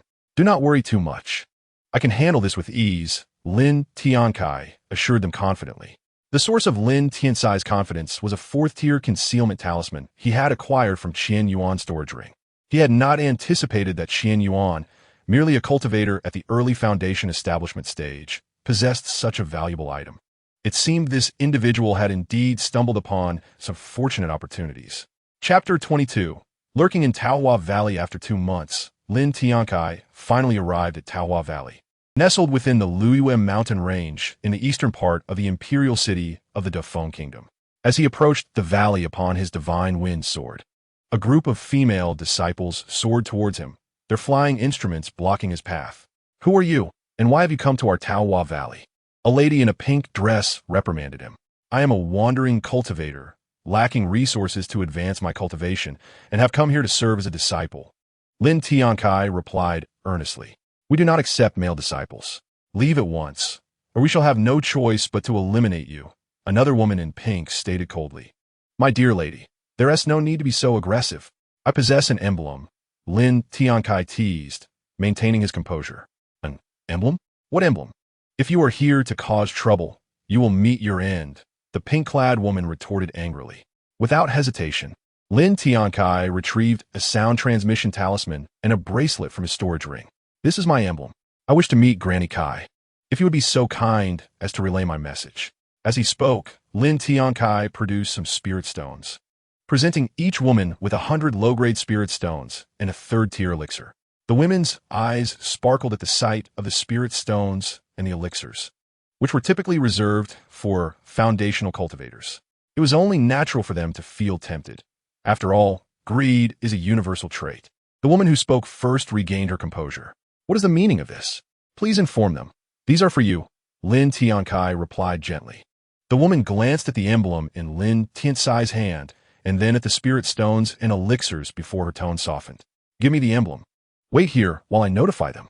Lin Tiancai handed over the bracelet, and she took the spirit stones and elixirs as she entered the valley. Shortly thereafter, an elderly woman clad in plain white linen appeared before Lin Tiancai, wielding a magical artifact. Upon her arrival, the old woman inquired, Where did you acquire this bracelet? You will understand after listening to this sound transmission talisman, Lin Tiancai responded, handing it to her. As Granny Kai scanned the talisman with her spiritual sense, she soon heard the recorded message. A moment later, she spoke, Follow me. The group of women dared not obstruct him. Before long, Lin Tiancai stepped into the enchanting Taohua Valley. He could not help but marvel at its beauty. Indeed, Taohua Valley lived up to its reputation as one of the 4 great powers of the Dafeng Kingdom, showcasing majestic peaks, numerous waterfalls, and an environment of unparalleled grace. With a fragrant aroma permeating the air, truly a paradise on earth. After traversing for half an hour on the magical artifact, they arrived at a secluded area. Here is where you will reside, Granny Kai revealed. Through the sound transmission talisman, she had learned that Lin Tiancai was the savior of Yinyu, which prompted her to grant him a status within Taohua Valley. Having already regarded Yinyu as her own granddaughter, she was willing to accommodate this small request. She continued, As you are at the initial stage of foundational cultivation, you will oversee District 10. This is your command token. Someone will bring you clothing shortly. Also, avoid causing trouble, as the consequences will be severe. With that, she departed on her magical artifact. Lin Tiancai, holding the command token, muttered to himself, "Are all the women here so fierce? Threatening me daily, it seems." His entry into the valley was facilitated solely by the sound transmission talisman. Unconcerned with these matters, Lin Tiancai soon descended into District 10. The environment was rather poor, with numerous dilapidated houses. Using his spiritual sense, he discerned that most inhabitants were either ordinary folk or male cultivators at the qi refining stage. At that moment, a middle-aged man approached him.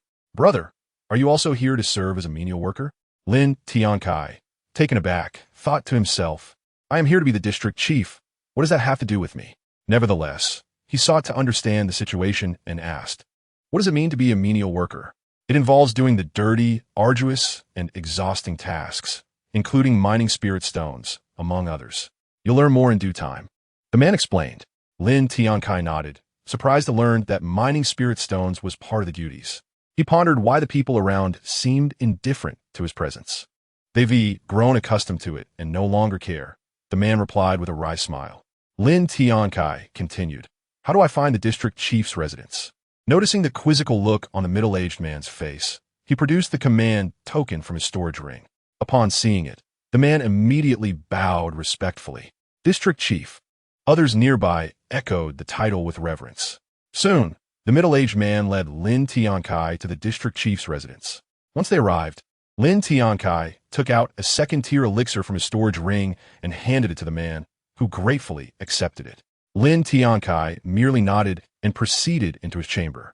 The interior was adequately furnished. After such a long journey, fatigue overwhelmed him. Without further thought, he fell onto the bed and drifted into sleep. The following day, Lin Tiancai did not forget his true purpose for being there. He intended to steal medicinal herbs. A qi refining stage elder delivered a district chief's attire and presented a task, stating that this month's mining quota required an output of 10,000 low-grade spirit stones. Lin Tiancai scoffed at the ridiculous task. Dressed in the district chief's attire, he strolled confidently through District 10, though his aim was not mere leisure. He sought vital information. After half a month of inquiries combined with the intel provided by Yin Yu, Lin Tiancai had pinpointed the exact location of the medicinal herb garden within Taohua Valley. He promptly exchanged spirit stones and elixirs with several qi refining stage elders, then began to inquire about more useful information. He learned that the eunuchs were responsible for retrieving the herbs, and that the garden was heavily guarded. Lin Tiancai realized that infiltrating the garden would be impossible. He would need to confront the eunuchs instead. Reflecting on the thought of attempting to steal medicinal herbs from the garden seemed utterly reckless. That day, within his chamber, Lin Tiancai resolved to take action. He had learned from the elders that eunuchs would collect herbs around the middle of every third month, and today was that day. With the precise location of the herb garden now known to him, he possessed only one concealment talisman, one chance to succeed, as failure would mean disaster. The thrill of this endeavor filled him with excitement. Lin Tiancai immediately affixed the concealment talisman to his body. It provided only 1 hour of invisibility, and should a cultivator at the initial stage of the golden core use their spiritual sense to probe closely, he would be detected. Thus, it was best to make his move en route to the herb garden. Chapter 23. Striking with the black stick before long. Lin Tiancai found himself on the path leading to the medicinal garden. This path meandered like one through the mountains, surrounded by towering trees and various flora. Lin Tiancai climbed onto a branch of a large tree, where the view was unobstructed, allowing him to see clearly below. He quietly awaited the eunuchs tasked with gathering medicinal herbs, and then an idea sparked in his mind. As a cup of tea's worth of time passed swiftly, Lin Tiancai pondered whether the eunuchs would come today or not. Just as he was lost in thought, 3 middle-aged men appeared, all clad in black disciple robes inscribed with the characters Taohua Gu. "I am here to assist a mid-stage Jindan elder in gathering herbs. Each time, I receive a second-tier elixir," declared a slender middle-aged man. "Coincidentally, I am as well," chimed in the other 2 men. Their laughter echoed in the air, while Lin Tiancai, perched on the branch, scoffed at their bravado. It was amusing, he thought, that they felt the need to boast over something as trivial as gathering herbs. To avoid alarming any nearby elders, he resolved not to use spiritual energy, yet he needed to prevent these chi-refining eunuchs from raising an alarm. A plan formed in his mind. With nimble agility, Lin Tiancai leapt down from the tree, landing with barely a sound, showcasing his exceptional control over his strength. He trailed closely behind the three men, quickly closing the distance between them. Suddenly, the plump middle-aged man exclaimed, "Did you hear that sound?" "Yes, I think I heard something." The slender man nodded. "I heard it too," echoed the third man. Lin Tiancai's heart raced with apprehension. Would he be discovered? Then, the slender man laughed. "That must be your stomach growling. Of course I heard it." "I heard it as well." The other man joined in the laughter. The slender man soon pointed at them. Scolding, "You two dare to trick me? How bold!" "Goo goo," the plump man's stomach growled again, prompting the slender man to tease him further. Feeling embarrassed, the plump man thought it might be due to his lack of rest. Meanwhile, Lin Tiancai seized the moment, approaching and delivering a heavy slap to the plump man's head. "You dare strike my head?" The plump man retorted, bewildered. "I didn't hit you. Are you so hungry that you're hallucinating?" He wondered silently. Without hesitation, Lin Tiancai struck the plump man's head again. "You claim you didn't hit me, yet here I am, getting struck twice." The plump man exclaimed angrily. The slender man, equally confused, protested. "I told you I didn't hit you. Are you deaf? You strike me and then scold me. This is intolerable." With that, he swung a fist at the slender man, who, seeing the blow coming, countered with a punch of his own. The third man merely watched, unsure of what to do. Meanwhile, Lin Tiancai chuckled quietly from behind. As the two men engaged in a heated brawl, Lin Tiancai approached the bewildered third man. Retrieving a large wooden stick from the storage ring of a previous victim, he swung it down hard on the man's head, causing him to faint. Afterward, he collected the man's storage ring and tucked the wooden stick back into his own. Not wishing to disturb the intense struggle between the two fighters, Lin Tiancai waited patiently. After a short while, both men were left bruised and battered, their clothes tattered and their energy depleted. Observing their pitiful state, Lin Tiancai felt confident that even his appearance would not elicit a response from them, ultimately leading to their unconsciousness from his heavy wooden stick. He gathered their storage rings and dragged the three unconscious men into the underbrush before climbing back up into the tree to await his next prey. Soon, he noticed several individuals heading toward the medicinal garden. Lin Tiancai planned to repeat his ruse, striking them down and collecting their storage rings. After half an hour, Lin Tiancai had knocked out over a dozen individuals, acquiring numerous storage rings in the process. At that moment, several female disciples of the Foundation establishment stage arrived, one of whom, dressed in a pink gown, exclaimed, "These eunuchs! They went to gather medicinal herbs, and still haven't returned? They've wasted our time. If it weren't for these eunuchs, I would be peacefully cultivating right now," another disciple added. The dissatisfaction of the other female disciples echoed in the air. From his perch on a branch, Lin Tiancai mused, "Why are the female cultivators of Taohua Gu so hot-headed?" An idea struck him. It seemed that his actions had caught the attention of significant figures. It would be wise to retreat, though he lamented only having gathered a mere 10 storage rings. Once the female disciples departed, Lin Tiancai hastily made his way to the servant quarters in District 10. District 10. Inside Lin Tiancai's room, he examined the storage rings he had acquired from the eunuchs. After another half hour, he finished his inspection. Among the treasures, he found Yulingzi as well as materials for crafting Jindan. This trip had proven fruitful. He felt a twinge of desire to replicate this strategy with the other 4 major factions, but quickly dismissed the thought. His success this time was due to the assistance of Yin Yu and Granny Kai, not to mention the invaluable 4th-tier concealment talisman.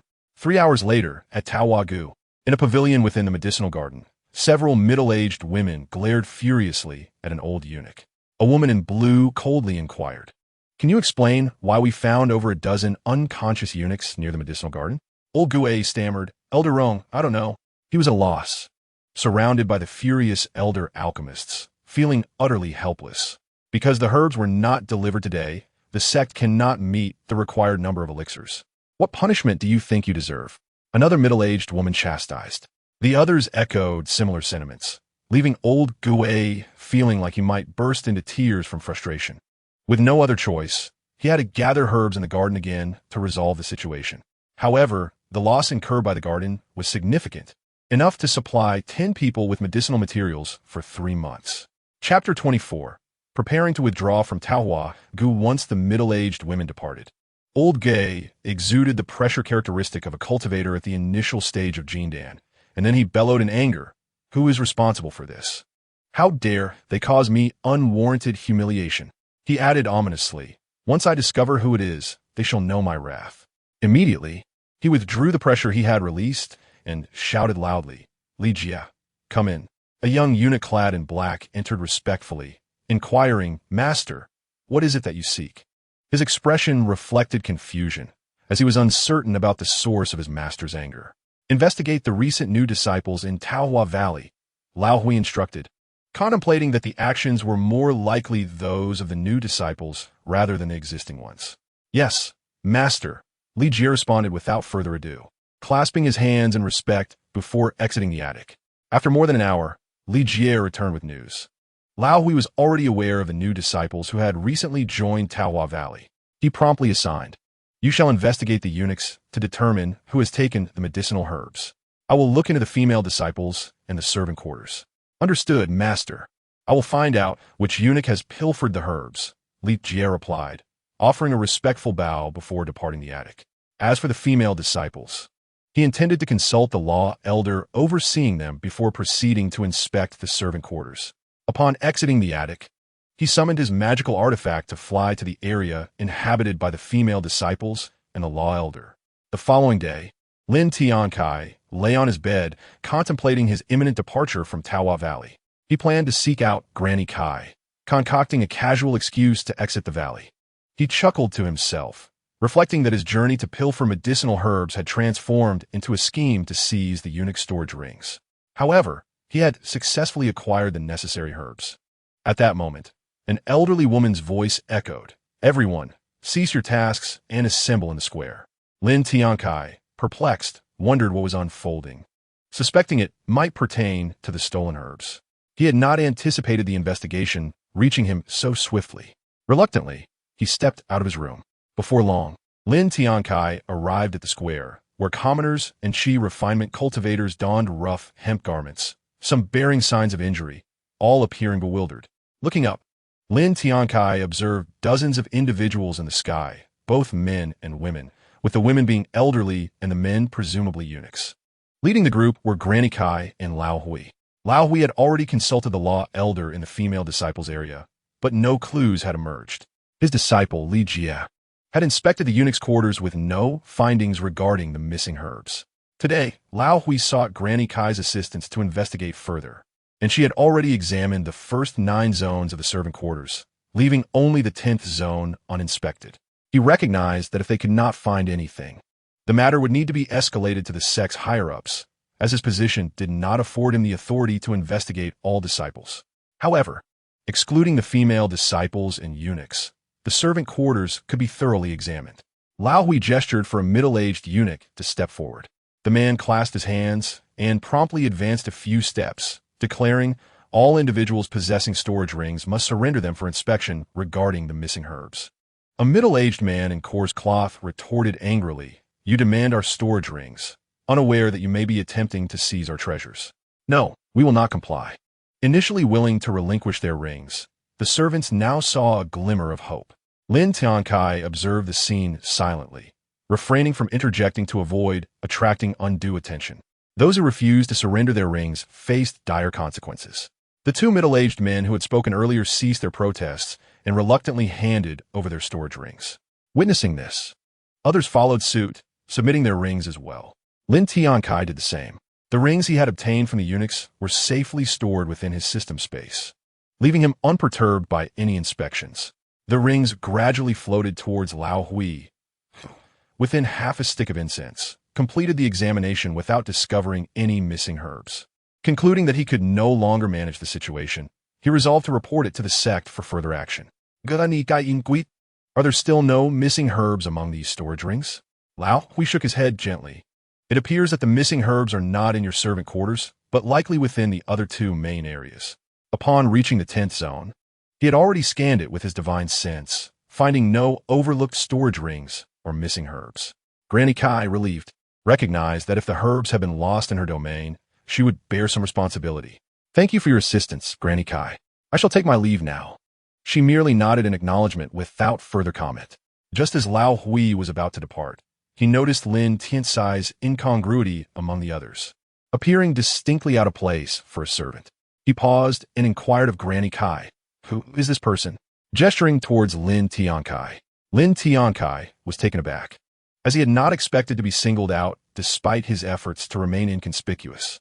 Granny Kai glanced at him and replied, "This individual is a newly joined Foundation establishment servant, and I have appointed him as the district head of this 10th zone." "Oh, I see," Lao Hui remarked. "I only inquired because he seems remarkably extraordinary, with no ulterior motives intended." Lin Tiancai inwardly scoffed at the remark, thinking, "Is it truly because I seem extraordinary that I am called out? What is wrong with you?" After Lao Hui finished speaking, he departed the 10th zone alongside the other eunuchs, leaving the servants elated that their belongings had not been confiscated. Lin Tiancai contemplated that should he leave today, he would attract suspicion, so he resolved to seek Granny Kai's assistance to depart Taohua Valley early the next morning. Meanwhile, Lao Hui reflected on Lin Tiancai's presence, feeling an inexplicable oddity about him, yet unable to pinpoint what was amiss. Shaking his head, he muttered, "I've done my best to investigate. Let others handle these troubling matters." Chapter 25. Successfully departing Taohua Valley the next day, Lin Tiancai learned from the elderly women managing the servant quarters that Granny Kai resided atop a mountain known as Yunlan Peak. It stood apart from the 10 servant quarters, and Lin Tiancai maneuvered his shanfeng sword to reach the summit, where numerous pavilions and verdant trees adorned the landscape, with streams cascading nearby. He swiftly descended to the area. Upon arrival, several young female disciples approached him. The leader, a woman in purple attire, scolded, "Leave Yunlan Peak at once, or face immediate consequences." Lin Tiancai, understanding the temperament of the Taohua Valley female disciples, responded calmly, "I come seeking Granny Kai on urgent business. I would appreciate it if you could relay my message." "Granny Kai, I believe there are no eunuchs of your description in the eunuch quarters," the purple-clad woman retorted with suspicion. Lin Tiancai silently cursed inwardly with my impressive demeanor. "Which of your eyes perceives me as a eunuch?" This compelled Lin Tiancai to unleash his hidden talents. He retrieved spirit stones and elixirs from his storage ring, channeling his spiritual energy to present these treasures to the female disciples. The eyes of each disciple sparkled with excitement, as they had not anticipated the availability of such spirit stones and elixirs while guarding the mountain gate. Unsurprisingly, the leading woman in purple first collected the spirit stones and elixirs before calmly instructing, "Please wait here." She then dispatched another female disciple to relay a message. During this interval, Lin Tiancai attempted to engage in conversation with the female disciples, but they remained reticent, leaving him in a state of boredom. Fortunately, a few elderly women, having just returned from the 10th district of servants, approached Lin Tiancai, eager to converse with him. They were familiar with him due to the kindness he had previously shown. Before departing, the elderly women regarded Lin Tiancai with peculiar expressions but refrained from further comments, fully aware of his connection with Granny Kai. Before long, the dispatched female disciple returned. Subsequently, Lin Tiancai followed her into the mountain peak. Upon their arrival, the disciple pointed out a location from several dozen yards away, then turned to Lin Tiancai and stated, "Enter." Lin Tiancai was taken aback by the presence of a barrier, yet he proceeded into the mountain with her. Along the way, he utilized his divine sense to explore the surroundings. However, upon doing so, he was met with a scene so intense it made his blood rush. He swiftly withdrew his divine sense, fearing he might be discovered in his act of peeping. He could not help but think how remarkably open-minded. Before long, they arrived at the entrance of several sizable cave dwellings. The pair soon found themselves before the rightmost cave. Upon entering, Lin Tiancai beheld a grand hall, which connected to other caves, clearly indicating it was a residence. Seated at the head was an elderly woman in white linen robes. It was Granny Kai. With a wave of her hand, the female disciple promptly bowed and withdrew. Only then did Granny Kai turn her attention to Lin Tiancai and inquire, "What brings you to seek me?" Lin Tiancai wasted no time, stating directly, "I wish to leave Taohua Valley, and I request your assistance, Granny Kai." Hearing this, Granny Kai raised an eyebrow in surprise, You wish to leave after only a little over half a month? What prompts this desire? The reason for his departure was, of course, to flee after stealing medicinal herbs. But Lin Tiancai refrained from voicing this. Instead, he concocted a plausible excuse. My wife is pregnant and nearing the time of delivery. Thus, I must return. If one is to weave a falsehood, it should be a well-crafted one. With her centuries of experience, Granny Kai could discern the truth. Lin Tiancai sensed that few were truly dull-witted. I claim it is Yin Yu who is with child. Can you assist me in leaving Taohua Valley? Granny Kai stood, emanating the pressure of an early golden core cultivator, and fixed her gaze upon Lin Tiancai, demanding, "What did you say?" Lin Tiancai stood his ground against the pressure, understanding that this was Granny Kai's nature, so he did not shy away. Several years ago, Yin Yu married me, and we have already had several children. Granny Kai was taken aback by Lin Tiancai's composure under her pressure, regarding him with newfound respect. However, the revelation that Yin Yu was married and had born children still caught her off guard. After a moment of contemplation, she asked, "Is Yin Yu well?" "Very well," Lin Tiancai replied without hesitation. Granny Kai's gaze remained fixed on him, and he did not shy away. After a lengthy silence, she finally withdrew her gaze and coldly stated, "Very well, I believe your words to be true. It will not be difficult to facilitate your departure, but it may not be easy." This left Lin Tiancai bewildered. Was that a yes or no? "Thank you, Granny Kai," he said with a respectful bow. "Do not thank me just yet. It is possible I may not be able to assist you at all." Soon, under Granny Kai's guidance, the two utilized a magical artifact to reach the valley's entrance. Immediately, a dozen female disciples approached respectfully, greeting Elder Kai. Granny Kai merely nodded before leading Lin Tiancai onward, and the female disciples did not dare to impede their passage. As they approached the mountain exit, Lin Tiancai was left in a state of bewilderment, murmuring, "Is it truly this easy to leave? Do you think it is so simple? Had I not reported to the elder steward that I was merely visiting family, you would not be able to leave," Granny Kai replied with a dismissive glance. "Indeed, I am entirely reliant on your esteemed self." Lin Tiancai thought it acceptable to acquiesce if it meant securing his exit. However, it soon dawned on him, visiting family? He had heard no mention of Granny Kai having any relatives to visit. Wait, was it Yin Yu? This old woman truly intends to visit family. But the family in question is my wife. Lin Tiancai mused internally. As he suspected, Granny Kai then instructed, "Lead the way to your home." Just as Lin Tiancai was about to respond, a small flying boat slowly approached. Before long, a female disciple at the helm emerged, leading a middle-aged beauty, who then stowed the small flying boat. The middle-aged beauty recognized Granny Kai and approached them, followed closely by the other female disciples. "Elder Kai, where are you headed?" The middle-aged beauty inquired gently. "I have not ventured out in quite some time. I merely wish to see the descendants of my former kin," Granny Kai replied. "Very well. I shall not delay your family visit any further." Meanwhile, Lin Tiancai was completely overlooked, regarded merely as a subordinate eunuch. As Lin Tiancai observed, he noticed that behind the middle-aged beauty was Lu Qingyi and some of the other women who had previously visited his home, yet none recognized him. After all, Lin Tiancai was no longer the man in his 40s from over 3 years ago. He now appeared to be in his 30s, and without a closer look, one could easily miss the transformation.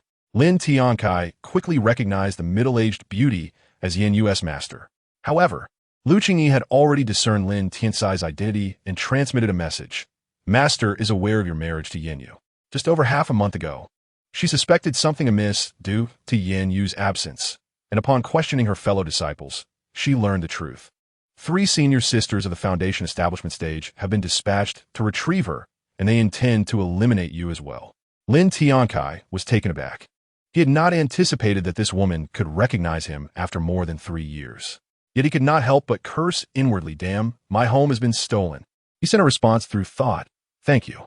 At this moment, after acknowledging the middle-aged beauty, Granny Kai led Lin Tiancai aboard the magical artifact as they departed. On the way, Lin Tiancai urgently addressed Granny Kai. "Yin Yu has been sent for by her master, accompanied by 3 senior sisters for over half a month. Their failure to arrive at Taohua Valley suggests we may still have a chance to intercept them." Upon hearing the gravity of the situation, Granny Kai promptly interjected, "Why did you not mention this earlier? Why only now?" Instantly, Lin Tiancai found himself at a loss for words. I only just became aware of it, hence my communication with you. Granny Kai was well aware of the rules of Taohua Valley. If one were to engage in illicit relations with other men outside, they would be subjected to severe punishment upon returning to the sect, their cultivation forcibly stripped and ultimately expelled. Do you possess any items retaining the essence of Yin-Yu? Surely you must have some? Lin Tiancai appeared bewildered, as he had already given her the bracelet and the sound recording talisman. Granny Kai herself was oblivious to retaining any such items, feeling somewhat disoriented. Recognizing her forgetfulness, Lin Tiancai reminded her, "The bracelet and sound recording talisman I gave you before entering the valley." Granny Kai then recalled and hurriedly retrieved the bracelet from her storage ring. Following this, she formed a hand seal, extracting the essence of Yin-Yu, and gradually closed her eyes. Lin Tiancai, unsure of the secret technique she was employing, could only wait patiently by her side. Before long, Granny Kai opened her eyes and calmly stated, "I have located the approximate position of Yin-Yu using a tracking spell. Follow me." Lin Tiancai was taken aback. He had not anticipated that Granny Kai possessed such a skill.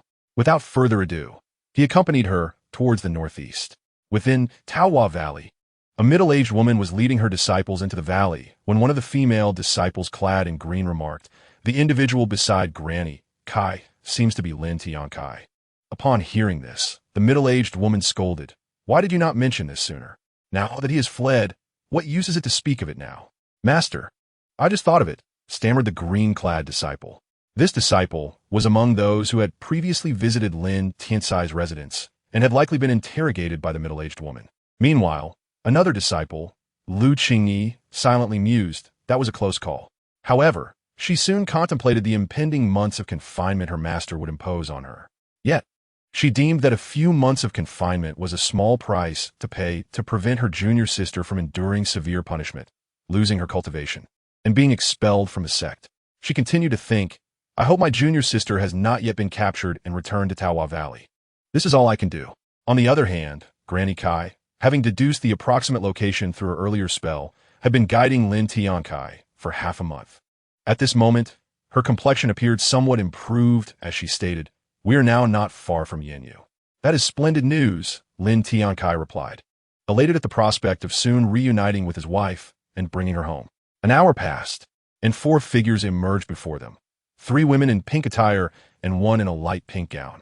The moment Lin Tiancai laid eyes on the woman in the light pink gown, he immediately recognized his wife, Yin-Yu, yet was dismayed to see her cultivation sealed.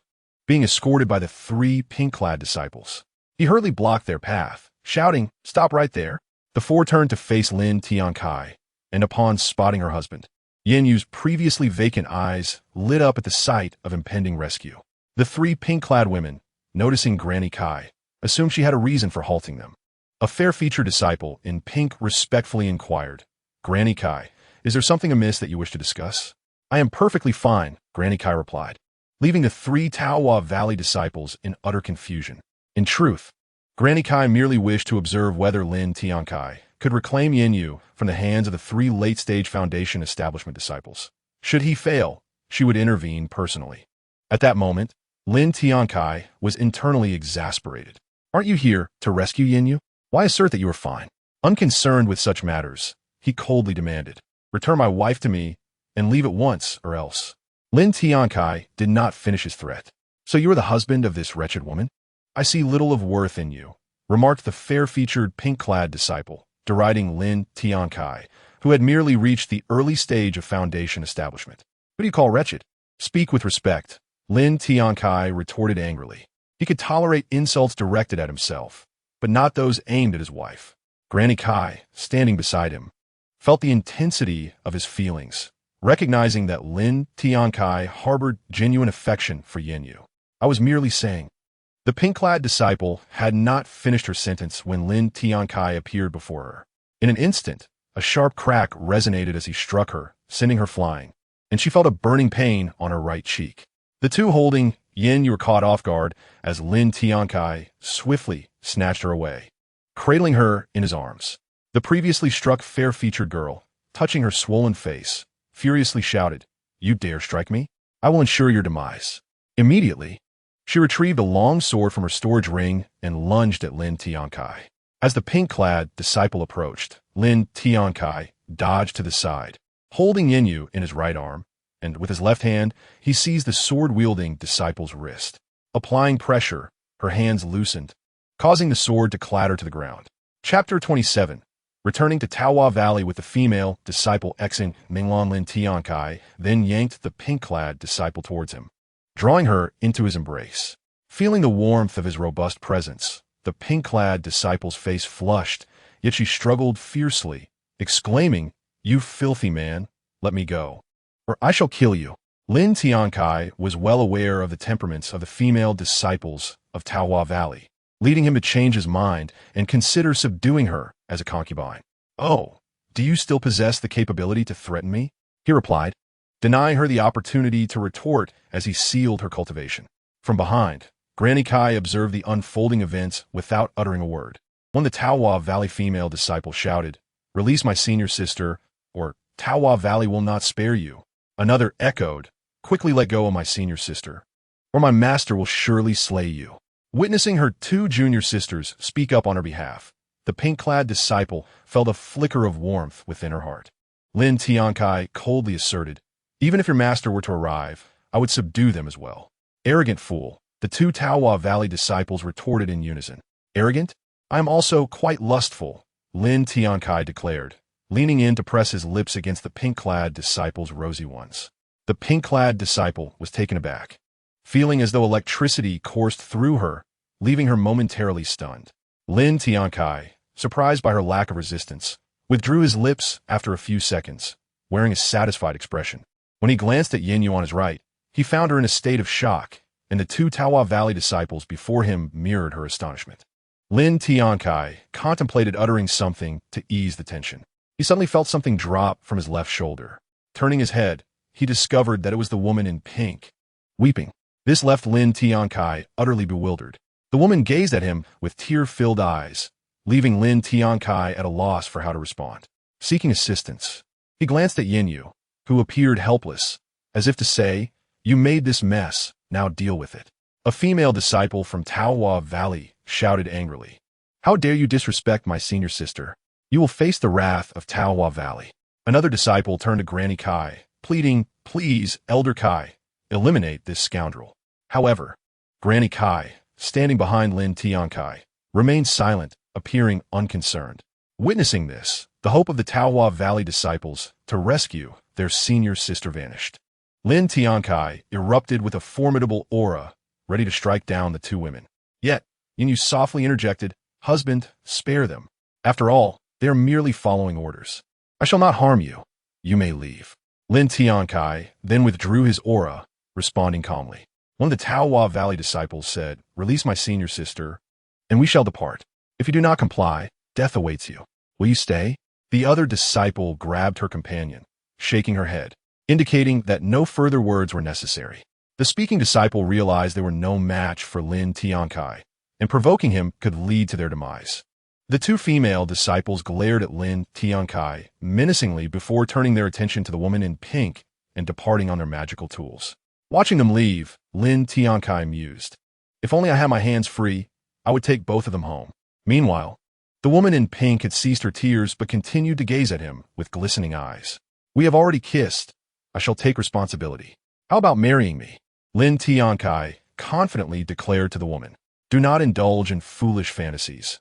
Even as a ghost, I would slay you," she replied, her voice trembling with emotion. Lin Tiancai found himself at an impasse and could only escort the woman back to the Lin family. Half a month later, 4 figures appeared in the skies above the Lin family estate, comprising Lin Tiancai and his companions. Lin Tiancai held the woman in pink, while Granny Kai flew with Yinyu to maintain their speed. They swiftly descended before the Lin family residence. The guards, upon recognizing Lin Tiancai, respectfully called out, "Patriarch." Lin Tiancai merely nodded, and the 4 entered the estate. "Do you think the patriarch is going to take another concubine?" "I suspect it is highly likely." "Then we shall have more spirit stones." The guards outside speculated about Lin Tiancai. Inside the estate, Lin Tiancai summoned the maid Xiaolan, instructing her to take the woman in pink to a room for confinement. Meanwhile, Granny Kai was using her spiritual sense to survey the surroundings when she heard 4 distinct voices. Husband, father. It turned out, Lu Yuxuan and the others had come to greet him. Lin Tiancai smiled and asked, "Why are you all out? Shouldn't you be resting?" "Father, isn't that obvious?" "We are here to welcome you back," Lin Shangyun replied, looking at him as if he were foolish. "Ah, indeed. I seem to be overly excited," Lin Tiancai admitted. The 3 women giggled, and Yin Yu joined in, chatting animatedly, leaving Lin Tiancai feeling somewhat exasperated. Lin Shangyun turned to Granny Kai and inquired, "Who is this elderly lady?" "This is Granny Kai, an elder from Taohua Valley," Lin Tiancai introduced her. Hearing this, Lin Shangyun quickly responded, "Granny Kai, I am merely here to check on Yin Yu." "There is no need for such formality," Granny Kai replied with a gentle smile. Lin Shangyun was taken aback, not expecting an elder from Taohua Valley to be so approachable. After all, Lin Tiancai had mentioned that the elders of the 4 major factions were generally at the Jindan stage, formidable beings that the Lin family could not afford to offend. Yin Yu realized she had yet to introduce Granny Kai and began to do so to the 3 women. The following evening, Lin Tiancai entered the room where the woman in pink was confined and pushed the door open. As he entered, the woman, seated on the bed, opened her eyes and glared at him. "What do you want?" she demanded angrily. Lin Tiancai, unperturbed, noticed the untouched food on the table and asked, "Why haven't you eaten?" "Your feigned concern means nothing. Whether I eat or not is irrelevant to you," she retorted, her tone as unyielding as ever. "True, we currently have no ties." Lin Tiancai chuckled, "But perhaps there will be in the future. What do you think, Menglan?" "I, XN Menglan, shall never marry you. Give up that thought," she declared, turning her head away in dismissal. Chapter 28. The outrage of XN Menglan's master. Tianxia seeing XN Menglan turn away, Lin Tiancai had no choice but to leave. But he couldn't resist leaving her with a parting remark. "How will you seek revenge if you do not eat?" Upon hearing this, XIN Menglan realized the truth in his words. Being at the Foundation establishment stage, she could not fast, especially since her abilities were currently sealed. If she did not sustain herself, how could she possibly enact revenge on Lin Tiancai? Resolving this, she stood up and approached the table to eat. Outside, Lin Tiancai observed this with his spiritual sense, a faint smile on his lips, knowing that XIN Menglan would eventually eat. Shortly thereafter, he returned to his room. Sitting cross-legged on the bed, he flipped his hand, retrieving the storage ring he had taken from XIN Menglan. Channeling a powerful spiritual force into it, he erased her mark. Entering the storage ring with his spiritual sense, he finally discovered what he sought, the communication talisman. With a thought, the talisman appeared before Lin Tiancai. Gazing at it, he mused, "This must be the communication talisman used by XIN Menglan and her master." Suddenly, a thought struck him. He infused it with spiritual energy, causing the talisman to tremble slightly, indicating it had been activated. Meanwhile, within a cave on a mountain peak in Taohua Valley, a middle-aged beauty seated on a bed opened her eyes, her mind stirring. A communication talisman floated before her. "Menglan, is it you? How are you? Has Lin Tiancai harmed you?" she asked urgently. XIN Menglan was her most cherished disciple, and her concern was palpable. The 2 female disciples previously released by Lin Tiancai had shared the events leading up to this moment, although they had omitted the more scandalous details. "This is Lin Tiancai, not XIN Menglan," the voice from the talisman responded. Upon hearing this, the middle-aged beauty's anger flared. "You better release my disciple at once, or when I come for you, you will have no place to bury your body. I am already Yin Yu's husband, and soon, XIN Menglan will also be my wife. If you kill me, you will be killing the husband of your 2 disciples." Lin Tiancai's voice echoed back. "What did you say? Do you seek death?" The middle-aged beauty roared. "I stated that when the time comes, you can witness my wedding with XIN Menglan. If you arrive late, perhaps you will be tasked with babysitting." Immediately, a hearty laugh from Lin Tiancai resonated. "Ha ha ha." The middle-aged beauty's face darkened, and as she attempted to send a message back, she discovered Lin Tiancai had already interrupted her. In a fit of rage, she shattered the communication talisman, revealing the depth of her fury. "Humph, such arrogant individuals must be captured and brought to Taohua Valley, where I shall personally administer severe punishment and extinguish their cultivation to alleviate my ire." Subsequently, the middle-aged beauty continued. "I am on the verge of breaking through to the mid-stage of Jindan, making it difficult for me to act personally. I shall have to send someone else to apprehend him. With a flicker of thought, another communication talisman appeared in her hand. Activating it, she calmly instructed, Yin Li, hasten to a place called Qingshui Town in the south and capture a person named Lin Tiancai, along with Yin Yu and Meng Luan. After relaying her message, she retrieved the talisman, sneering. Although Yin Li remains at the peak of the Foundation establishment realm, he has 1 foot in the Jindan stage. I have no doubt he can capture Lin Tiancai. However, the only variable is that old hag, Granny Kai. I must ensure the sect dispatches her back under the pretense of a mission. In the eunuch's domain, within a cave dwelling, a middle-aged man clad in black sat upon a stone platform. His eyes suddenly flew open, and with a thought, a communication talisman appeared before him, transmitting a voice. After absorbing the content of the talisman, he slowly remarked, Who is this Lin Tiancai, that even Tianxia commands me to capture him? Intriguing. At the Lin family estate, Lin Tiancai lay upon a bed, grinning. To dare send someone to apprehend my wife? I shall show them that Lin Tiancai is not to be trifled with. In Hongyan City, within a tavern, voices buzzed with gossip. Have you heard? Several Foundation establishment cultivators from the City Lord's Manor have been killed, their remains completely obliterated. I have heard that many Foundation establishment loose cultivators in Hongyan City met the same fate, their bones vanished. You are not being thorough. A friend of mine mentioned that several nearby towns also face similar circumstances. The patrons chatted animatedly over their food and drink. At a nearby table sat a middle-aged man in black, his face concealed. As he listened to the discussions, he gently swirled his wine glass, revealing a knowing smile. 2 days later, Granny Kai found Yin Yu and informed her of a mission from the sect requiring her return. At that moment, Yin Yu expressed her reluctance. Granny Kai, are you really leaving? Silly child, I am returning only due to a mission from the sect. It does not mean we will never meet again. Granny Kai felt a twinge of sorrow, but cautioned, be wary. Your master may send someone to capture you. However, do not worry. Your master likely won't come personally. As long as it is not someone at the Jindan stage, Lin Tiancai should be able to handle it. Here, she has enjoyed the bliss of family life. Surrounded by little ones calling out, Granny, Granny. Yet she knew her duty as an elder of Taohua Valley required her return. Ultimately, Granny Kai shared a few more words, gently caressing Yin Yu's face before departing on her magical vessel. Yin Yu watched her figure fade away, tears streaming down her cheeks. She realized that it might be a long time before she could see Granny Kai again. Meanwhile, Lin Tiancai, standing several dozen paces behind Yin Yu, sighed quietly, refraining from offering comfort. How many in the world of cultivation share this fate? In the following days, Lin Tiancai devoted the majority of his time to alchemy, while also tending to the spiritual field, cultivating herbs he had brought back from Taohua Valley. Soon, the Foundation establishment pills required by Yin Yu were successfully refined, and they were of the highest quality. The ranks of alchemical pills are categorized by levels: low, medium, high, and top tier. Before long, Lin Tiancai presented this top-tier Foundation establishment pill to Yin Yu. Subsequently, she began to consume it, attempting to break through her cultivation level. Lin Tiancai also provided pills to the other women and children for their training. Among the women, aside from Lu Yulan, who had reached the mid-stage of Foundation establishment, the others were still at the Qi refinement stage. Thus, Lin Tiancai primarily refined second-tier pills for them. 2 hours later, Yin Yu successfully broke through to the early stage of Foundation establishment without incident.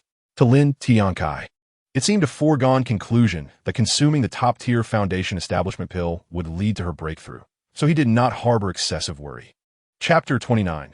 The eunuch Yin Li leads an assault 1 month later. Several figures riding on magical tools appeared above the Lin family estate, each exuding a formidable aura. Leading them was a burly man clad in black, who murmured as he surveyed the Lin family residence below. Is this the abode of Lin Tiancai? It does not appear particularly impressive. He then turned to glance at a young eunuch beside him, who instantly understood his intent. The eunuch advanced a few steps, raising his voice. Lin Tiancai, my lord Yin Li has come. Why do you not obediently present yourself for an audience? Within the Lin family estate, upon hearing this proclamation, Lin Tiancai felt puzzled. Who is Yin Li? I do not seem to know him. He first communicated with Yin Yu and Lu Yulan, instructing them to inform the other women to remain inside, assuring them he could handle the situation without issue. In a room within the Lin family estate, Xi and Meng Luan, upon hearing Yin Li's name, sprang from her bed, excitement alight on her face. My master has sent Yin Li. He is a cultivator who has 1 foot in the Jindan realm. I shall be rescued. However, her expression turned cold as she mused. Lin Tiancai is surely no match for Yin Li. He will undoubtedly meet a grim fate. Yet, I cannot personally kill him. I can only observe with my spiritual sense how Lin Tiancai perishes. At that moment, Lin Tiancai soared into the skies above the Lin family estate, gazing down at the approaching figures. The young eunuch, noticing Lin Tiancai's indifference, bellowed, "This is Lord Yin Li. Do you not hurry to pay your respects? Do you wish to die?" With that, he performed a respectful gesture toward Yin Li. Lin Tiancai scoffed. This was clearly the behavior of a petty sycophant. He retorted loudly, "You are nothing but a dog, daring to bark in my presence." Instantly, a powerful aura erupted from Lin Tiancai, causing his robe to flutter dramatically. The young eunuch, feeling the pressure of Lin Tiancai's aura, was knocked back several steps, his blood surging, hand clutching his chest, face pale, unable to utter a word. Yin Li waved his hand, dissipating the oppressive force surrounding the eunuch. He stepped forward, fixing his gaze on Lin Tiancai. "You are the one who abducted my disciple from Taohua Valley." At this moment, Lin Tiancai retracted his aura and scrutinized Yin Li, recognizing him as merely an accomplished foundation establishment cultivator. He felt a tinge of disdain. However, upon closer inspection, he realized Yin Li's presence was stronger than that of a typical foundation establishment master, indicating he was on the brink of the Jindan stage. "Indeed, I'm the one who abducted your disciple from Taohua Valley. So what?" Lin Tiancai, fully aware that Yin Li was sent by Xi Menglan's master, offered him no respect. Speaking slowly, "Very well, as long as you admit it." Yin Li had not anticipated that Lin Tiancai, merely at the early stage of foundation establishment, would be so arrogant. Immediately afterward, he spoke again. "As long as you hand over the disciples of Taohua Valley and obediently return with us, you can still avoid some physical suffering." Upon hearing this, Lin Tiancai burst into laughter and said, "So, if I refuse to go back to Taohua Valley with you, you intend to take action?" "Precisely, and also, do not presume that as a mere initial stage foundation establishment junior, you can contend with a late stage foundation establishment cultivator. Before me, you can only submit. So you should come back with us to Taohua Valley." Yin Li believed Lin Tiancai would make the right choice, but the reality was contrary to his expectations. "With your mere abilities, you lack the power to compel me to return to Taohua Valley." Lin Tiancai continued to sneer coldly, "If you leave now, I can choose to overlook this matter. Otherwise, my sword shall drink blood." Yin Li's previously calm demeanor darkened as he coldly replied, "Lin Tiancai, you must think carefully about the consequences of refusing to leave with us." Lin Tiancai, with a disdainful expression, replied, "Enough with the empty threats. If you wish to fight, then come at me." Lin Tiancai, fear not the antics of you clowns." "Very well. You're the first cultivator below the golden core stage to speak to me in such a manner. Today, I shall eliminate you." Yin Li had merely received orders to bring Lin Tiancai back, without any mention of life or death. He then commanded, "You all go rescue the disciples of Taohua Valley. Kill everyone else." Those who had been injured by Lin Tiancai, as imposing aura, were instantly overjoyed, charging towards Lin's residence with dozens of initial and mid-stage foundation establishment cultivators. Lin Tiancai, seeing this, was furious. "Are all of you from Major Sects this shameless?" Yin Li chuckled coldly. "As long as we can kill you, it does not matter. Moreover, should anyone dare to speak out, they will be silenced until no one dares to speak again." He immediately struck with a single move, the split fist technique, launching a punch toward Lin Tiancai. Lin Tiancai could not afford to defend against this punch as he noticed those foundation establishment cultivators rushing toward his home. He understood that if he allowed them to enter, his wife and children would be in grave danger. Thus, with a thought, the Shinfeng sword appeared in his right hand, followed by a booming shout, "First level of the split sky 9 swords." A blade of sword energy surged toward the approaching group, and soon after, several sounds of impact echoed. The fastest among them fell to the ground, dead on the spot. The remaining cultivators hesitated, filled with dread. The residents of Qingshui town and those of the Lin family also felt a wave of fear wash over them. However, at that moment, Yin Li's fist had arrived, and Lin Tiancai braced himself to take the blow, staggering back several meters but sustaining no real injury. This left Yin Li in shock. He had not anticipated that his punch, which could obliterate a late-stage foundation establishment cultivator, would have such little effect on Lin Tiancai. Lin Tiancai merely gazed at Yin Li and remarked, "Your attack seems rather weak. Did you forget to eat before coming to face me? Is this a sign of disdain?" In a room of the Lin residence, Xian Menglan was equally astonished that Lin Tiancai could withstand Yin Li's strike unscathed. "Lin Tiancai, do not be so arrogant. This was merely my weakest attack," Yin Li retorted. "You all better act quickly and leave no one from the Lin family alive. If you dare to step forward, you will meet the same fate as those few." The foundation establishment cultivators of Taohua Valley, initially eager to follow Yin Li's orders, halted upon hearing Lin Tiancai's threats. Yin Li could only shout in frustration, "A bunch of useless fools." Then, with a thought, a third-grade superior blade materialized in his right hand, and he unleashed a blade of energy toward Lin Tiancai. Lin Tiancai also swung his Shunfeng sword, second level of the split Sky 9 swords. A wave of sword energy howled toward Yin Li, and the two attacks collided, canceling each other out. Yin Li was taken aback. He had not expected Lin Tiancai's strength to surpass his own, managing to withstand his blade's energy. His gaze toward Lin Tiancai turned grave. He could not believe that a cultivator merely at the initial stage of foundation establishment could match him, who stood on the brink of the Golden Core stage.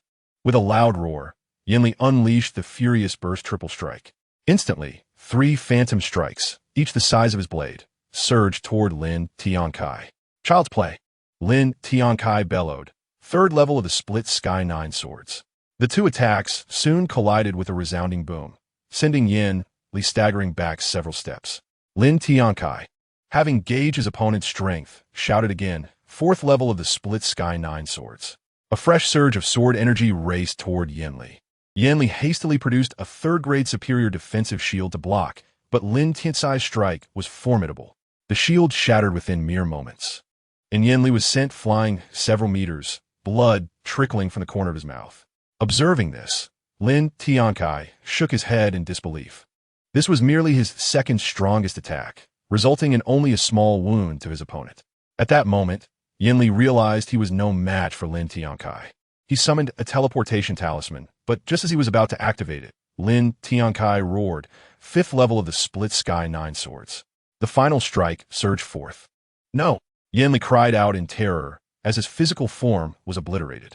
Even in death, he could not fathom how an initial stage foundation establishment cultivator could kill him. Lin Tiancai waved his hand, retrieving Yin Li's storage ring and placing it into his own. The foundation establishment cultivators of Taohua Valley, witnessing this scene, fled in all directions, no longer caring about anything else. Lin Tiancai regarded the retreating disciples of Taohua Valley, choosing not to pursue them, for in his eyes, they were mere ants. The ordinary folk of Qingshui Town and some Qi refinement cultivators were left in awe of Lin Tiancai's prowess. The Lin family erupted into cheers, fully aware of their master's invincibility. Yet the most displeased of all was Xian Menglan, having learned that Yin Li had come. She believed she would be saved and that Lin Tiancai would be killed. However, the reality dealt her a sharp slap of disbelief. She stared in disbelief and muttered, "This is impossible. How could Lin Tiancai kill Yin Li? Shouldn't it have been Lin Tiancai who was slain?" She struggled to accept the sight of Lin Tiancai slaying Yin Li. "Oh, so you wished for my demise all along? I thought you would be concerned about me facing Yin Li, but it seems I was merely overthinking." A voice reached Xian Menglan's ears. Just then, Lin Tiancai pushed open the door, looking quite pained. Seeing this facade, Xian Menglan needed no guesses to know it was an act. "It would be better if you were dead," she said, then turned to Lin Tiancai with an expressionless face. "Why are you here again? At least this is my home. Can't you stay in your own room?" As he spoke, Lin Tiancai approached and sat beside her. Upon seeing Lin Tiancai take a seat next to her, Xian Menglan immediately stood up, attempting to distance herself from him. However, Lin Tiancai would not allow her to leave, pulling her hand firmly. With a gasp, Xian Menglan found herself perched on Lin Tiancai's lap.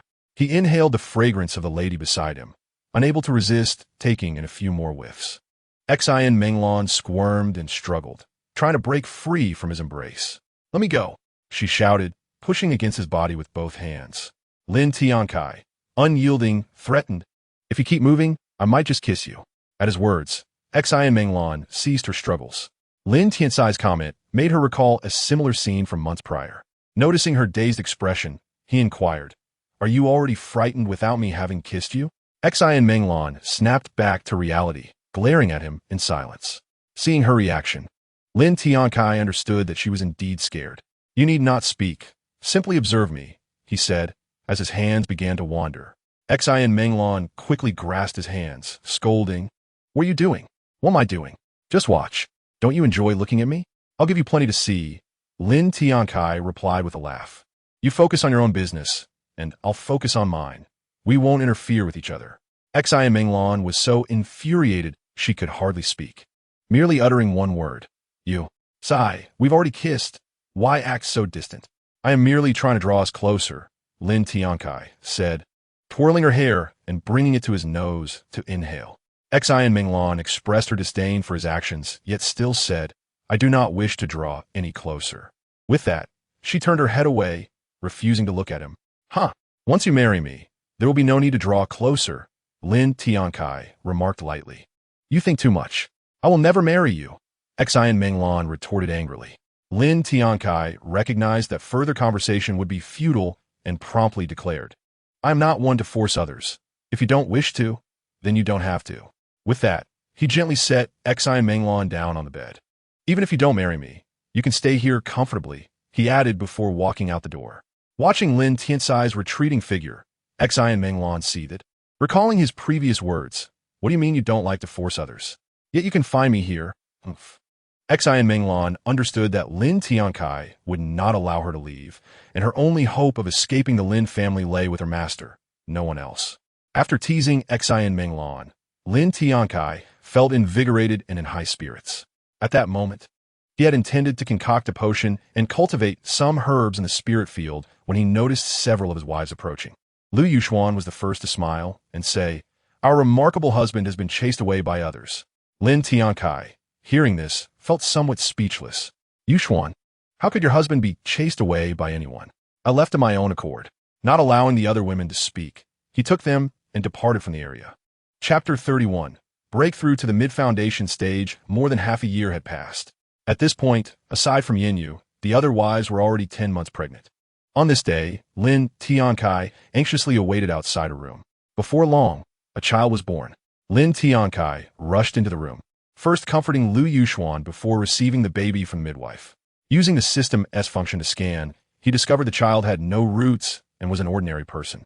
Lin Tiancai reassured her, "Though this child cannot cultivate, he is still our child. What we can do is ensure he feels the warmth of home." Lu Qingyi weakly spoke. "I understand, my husband. Please give the child a name. Let us call him Lin Jie." Lin Tiancai replied instinctively. Ding. Due to the birth of a child with no roots, there are no other rewards, only a lifespan increase of 5. This left Lin Tiancai somewhat disheartened. However, he believed 2 more children were on the way, and the first child having no roots was not a concern. Not long after, 2 days later, Lin Tiancai found himself waiting outside another room. This time, it was Li Wanrong giving birth. After a brief wait, the sound of a baby's cries echoed from within. Lin Tiancai rushed inside, feeling a pang of sympathy for the sweating Li Wanrong as he held her hand to offer comfort. He then took the child from midwife. Ding! Congratulations, the child has been born with roots at the lower yellow grade. Rewards include lifespan, 5 cultivation, 5 skill experience, 5 additional reward, a tier 3 exceptional sword, the flame sword. Ding! Congratulations, your cultivation has broken through to the mid-foundation stage. Host, please choose which skill to enhance. Upgrade the Lin Tiancai swords. Congratulations. The Lin Tiancai swords have been upgraded to the 6th level. Please continue your efforts. Lin Tiancai was quite pleased with this reward.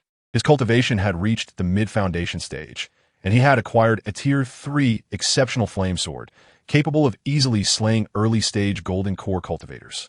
As for mid-stage golden core cultivators, Lin Tiancai believed he could still defeat them without defense, especially if the Lin Tiancai swords reached the next level. Killing them would be effortless. This greatly boosted Lin Tiancai's confidence. Even if Xi Menglan's master were to come, he would not fear them.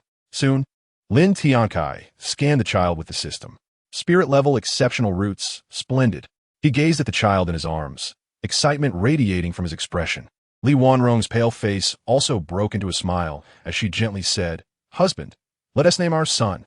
After pondering for a moment, Lin Tiancai smiled at Li Wanrong. "Let us call him Lin Fu." Upon hearing her husband's chosen name, Li Wanrong weakly smiled. "Lin Fu? I hope this child will lead a happy life."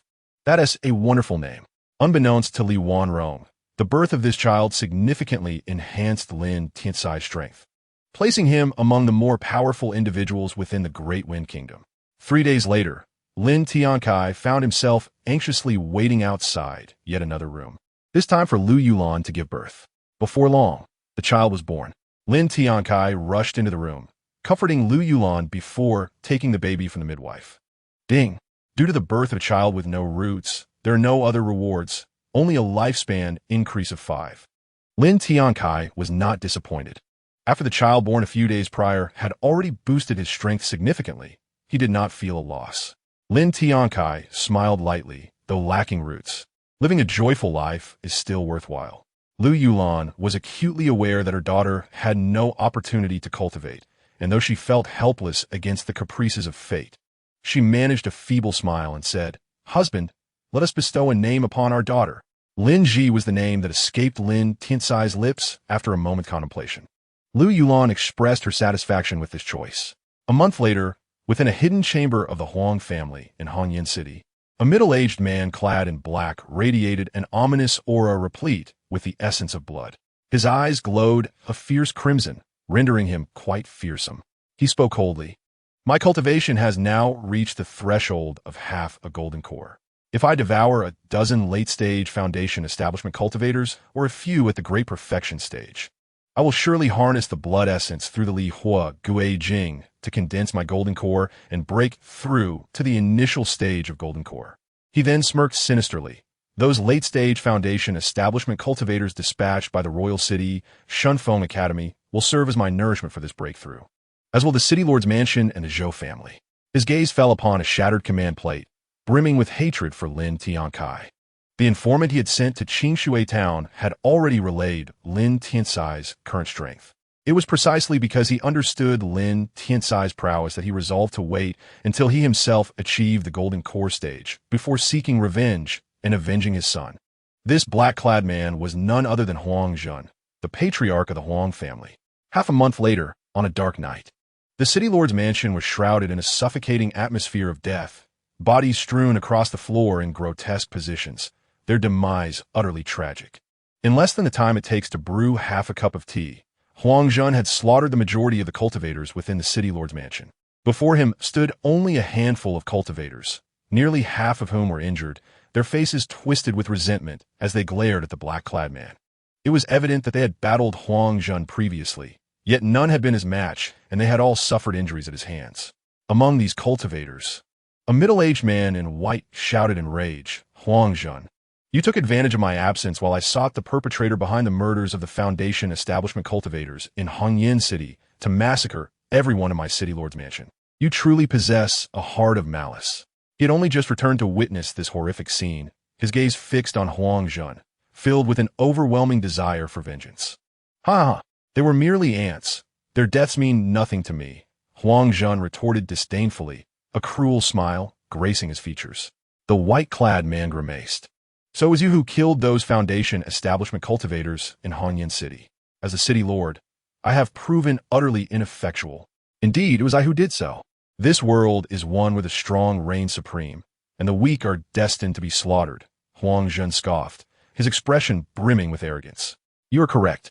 The world of cultivation is ruled by the powerful, but does that justify indiscriminate murder?" The white-clad man glared at Huang Zhun, his eyes filled with murderous intent, and called out to the injured cultivators behind him, "Brothers, let us vanquish this vile scoundrel." "Kill me? How laughable!" Huang Zhun responded, his gaze laced with mockery. As the white-clad man caught sight of Huang Zhun's expression, unease crept into his heart. The very next moment, he felt something pierce through his body. Looking down, he discovered a long sword had been thrust into his back. Blood trickled from the sword's tip, creating a rhythmic dripping sound on the ground. The white-clad man could hardly believe that one of his own from the city lord's mansion would betray him. Immediately, the injured cultivators from the city lord's mansion turned against their leader, attacking him with lethal intent. He could scarcely comprehend the betrayal as he looked at the figure beside him, the one who had plunged the sword into his body, exclaiming in disbelief, "Xingyang, I, Liu Yang, have never wronged you.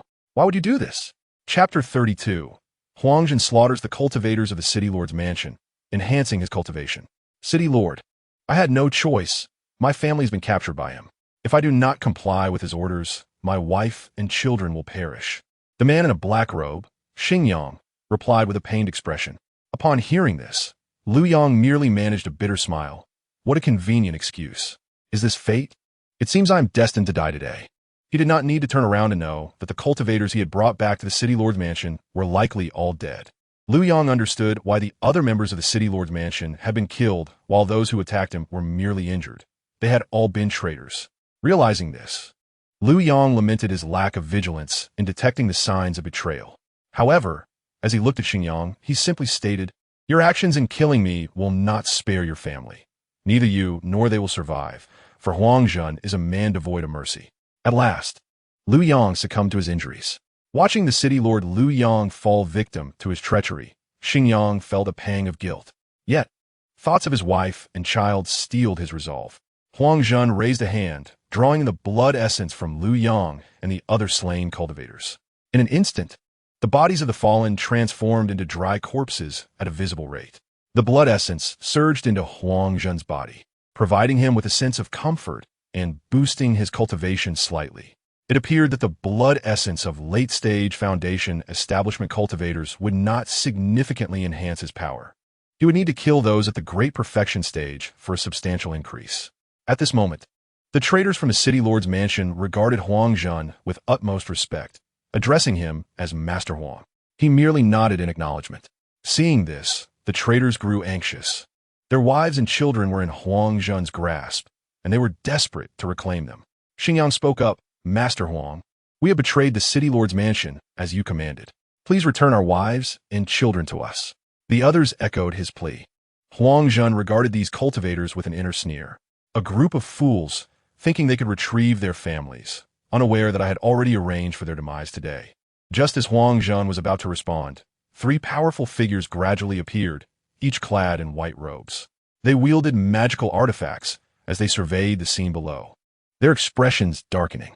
The foremost elder in white robes glared at Huangjun, exclaiming, "Huangjun, it is you. Why have you brought your followers to massacre the city lord's mansion?" Those surrounding them had been observing throughout Huangjun's assault, hesitant to intervene. Now, with powerful figures arriving, they believed Huangjun would meet his end. Huangjun's objective was to eliminate these foundation establishment cultivators to enhance his own strength, including these three elders at the great perfection stage. He was fully aware that this brazen act of annihilating the city lord's mansion was a ruse to lure the foundation establishment cultivators of Hanyan City into a trap, allowing him to eliminate them all at once. Why? Simply to become stronger. Huangjun retorted dismissively. Who can blame them for being so weak? You. The elder in white robes could only utter in fury. Beside him, the elderly man with a gun murmured, "This Huangjun is the ruthless killer who has slain many foundation establishment cultivators in recent years. It is futile to reason with such a bloodthirsty individual. It would be best to eliminate him swiftly to prevent future calamities." Another elder, adorned in a white brocade robe, concurred, "Indeed, that is the correct course of action." Huangjun, however, remained expressionless and remarked, "It seems more have arrived." As soon as he finished speaking, the air was pierced by the sound of several figures approaching. These cultivators, wielding magical artifacts, all possess foundation establishment capabilities, with two middle-aged men at the forefront exuding particularly formidable auras, indicative of their advancement to the late stages of foundation establishment. Huangjun felt a surge of excitement at their arrival, for their demise would propel him to the Golden Core stage. Zhou Peng, head of the Zhou family, and Yang Xiao, master of Wanbao Tower, along with you insignificant insects, have arrived at the perfect time, Huangjun sneered coldly. Yang Xiao, upon witnessing the corpses at the city lord's mansion, realized that one of them was his dear friend Liu Yang. This revelation struck him with profound grief, as if something invaluable had been stripped away. His gaze turned to Huang Zhun, filled with murderous intent, and he bellowed, "Huang Zhun, I shall carve you into 1,000 pieces to avenge my dear friend Liu Yang." With that, he unleashed his late-stage foundation establishment aura, preparing to strike Huang Zhun. Huang Zhun merely chuckled sinisterly, saying, "Insects wishing for vengeance? You foundation establishment cultivators will become my nourishment tonight." As he spoke, a pitch-black formation plate appeared in his hand.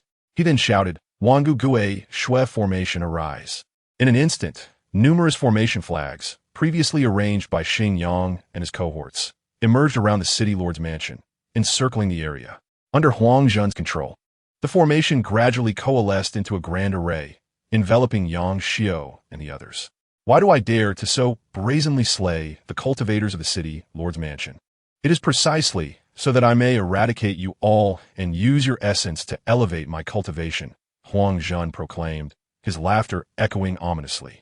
The formation radiated a murderous aura, instilling fear among the gathered cultivators. Witnessing some beginning to quail, Huang Zhun's laughter grew louder. This is merely a third-tier top-grade formation. If we join forces, we can slay this vile man and break the array, the leading elder in white robes declared with confidence. The surrounding cultivators gradually steadied their trepidation. Ignorant fools, the Wangu Gue Shui formation is comparable to some low-grade fourth-tier formations, capable of annihilating early-stage golden core cultivators. Should you perish within this array, you may rest in peace, Huang Zhun taunted, causing those who had just quelled their fears to feel panic resurge. Fear not. With so many of us, how can we fail to kill a single person? The leading elder in white robes asserted, charging forth with his magical artifact aimed at Huang Zhun. Soon, the other two white-robed elders joined the fray, and upon witnessing this, Yang Xiao and Zhou Peng rallied their subordinates to attack as well. Despite their lingering fear, the scattered cultivators who had come to assist steeled themselves and advanced towards Huang Zhun. Insects daring to shake a tree. What an absurdity! Huang Zhun scoffed as he activated the obsidian formation plate in his hand.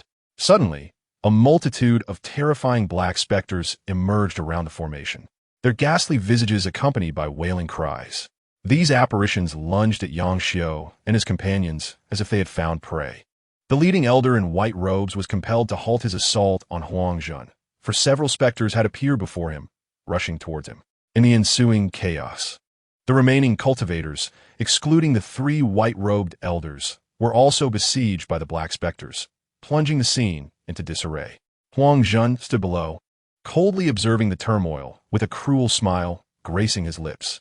"Kill, kill, become my precious fodder to elevate my cultivation," he cackled. At that moment, even the traders from the city lord's mansion, including Xing Yang, were beset by the black specters. Xing Yang frantically wielded his magical artifact against the specters before him, shouting at Huang Zhun, "Why do you still use these specters against us? We have aided you in slaying Liu Yang and helped you set up the formation flags. Why treat us so? Ridiculous. You insignificant insects were merely tools for my convenience. Now that you serve no purpose, you shall become my nourishment," Huang Zhun replied disdainfully. Hearing these words, the faces of Xing Yang and the other cultivators turned ashen. They realized that from the very beginning, Huang Zhun had no intention of sparing their lives, but merely intended to eliminate them once they had served their purpose. In retrospect, they recognized their foolishness in aiding such a tyrant. Without further contemplation, they understood that since Huang Zhun sought their deaths, their families would likely meet the same fate. Moments later, several individuals fell victim to the black specters. Huang Zhun seized this opportunity to absorb their blood essence, enhancing his cultivation. Meanwhile, the three white-robed elders struggled against the relentless assault of the black specters, and the foundation establishment cultivators were in dire straits. Zhou Peng shouted, "What should we do? Esteemed elders? At this rate, we shall perish." The others listened attentively, awaiting the response from the three white-robed elders. The Guzheng elder, while desperately defending against the specters, turned to the leading elder and asked, "Master Hua, what shall we do?" The elder known as Master Hua heard Zhou Peng's urgent call. However, in this dire situation, he was momentarily at a loss for words. Yet upon hearing the Guzheng elder's inquiry, he knew he must respond, lest the cultivators lose all courage to resist. "You all hold off these specters. The three of us will go and slay Huang Zhun." Master He declared decisively. With that, he unleashed his magical artifact to obliterate several specters before him, and the two other white-robed elders similarly activated their artifacts to dispatch their share of the black specters. The three of them charged towards Huangjun, with the three white-robed elders no longer defending against the specters. The pressure on Yang Xiao and the others intensified. Yet they understood that if they could eliminate Huangjun, breaking the formation would become significantly easier.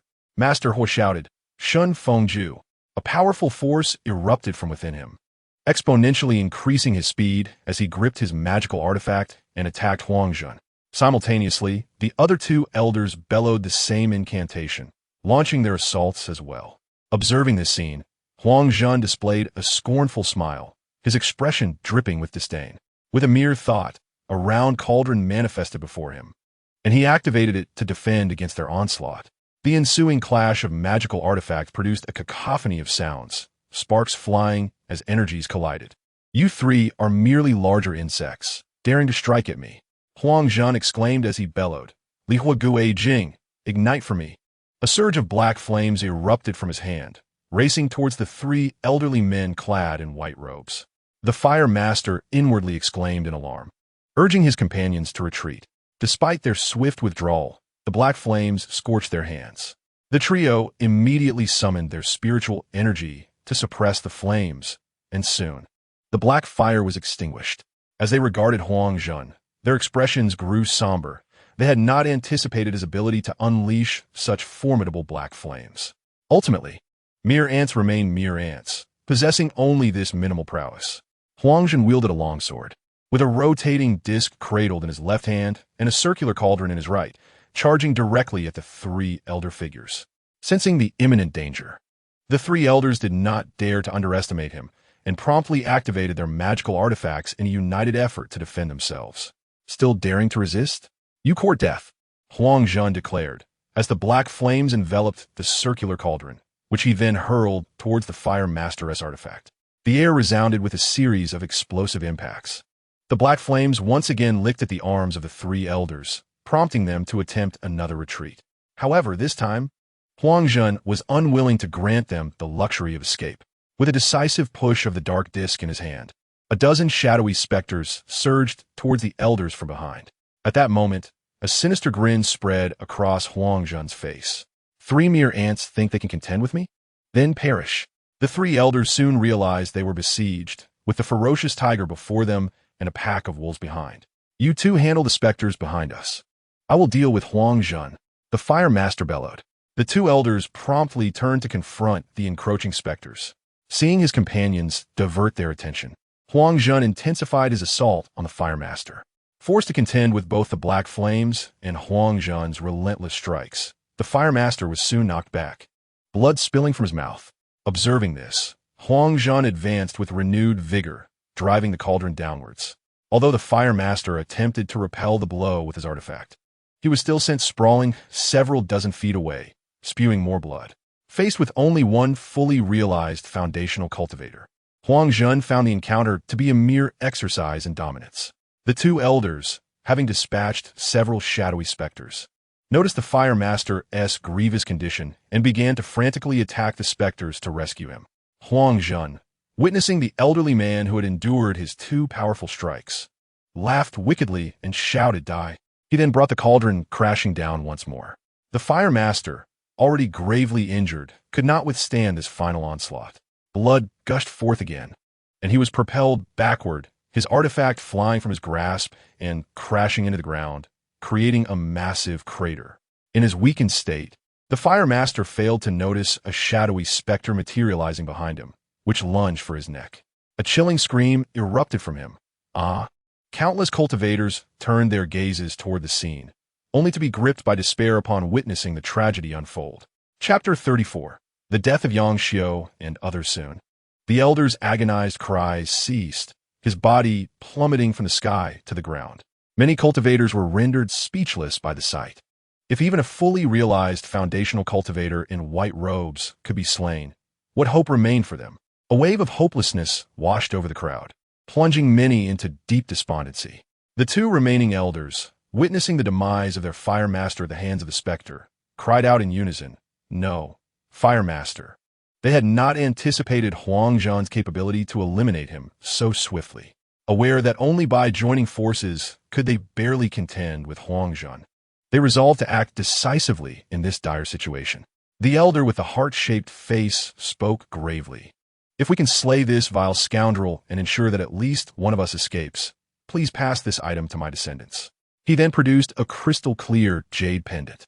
At that moment, Yang Xiao, having swiftly dispatched a shadowy specter before him, shouted, "Rest assured, my lord, if I manage to escape, I will certainly deliver this item to your descendants." The elder with the heart-shaped face smiled gratefully and transferred the jade pendant to Yang Xiao using his spiritual energy. This pendant, gifted by his late wife, had been cherished dearly since her passing. Now, with no regrets remaining, he exchanged a resolute glance with his companion in white robes, both understanding the gravity of their commitment. Together, they unleashed their utmost power, simultaneously declaring Divine Wind technique as they charged towards Huang Zhan. Witnessing this, Huang Zhan scoffed, a derisive smile gracing his lips. "Previously, the three of you could barely resist me. Now, you two think you can defeat me? How laughable." Huang Zhan continued his assault with the cauldron. The two elders, empowered by the Divine Wind technique, surged forward with newfound speed, narrowing the distance to mere yards. They channeled their spiritual energy to its peak, their bodies swelling as they prepared for a self-destructive explosion. Huang Zhan's realization struck him. The two old men were intending to self-destruct.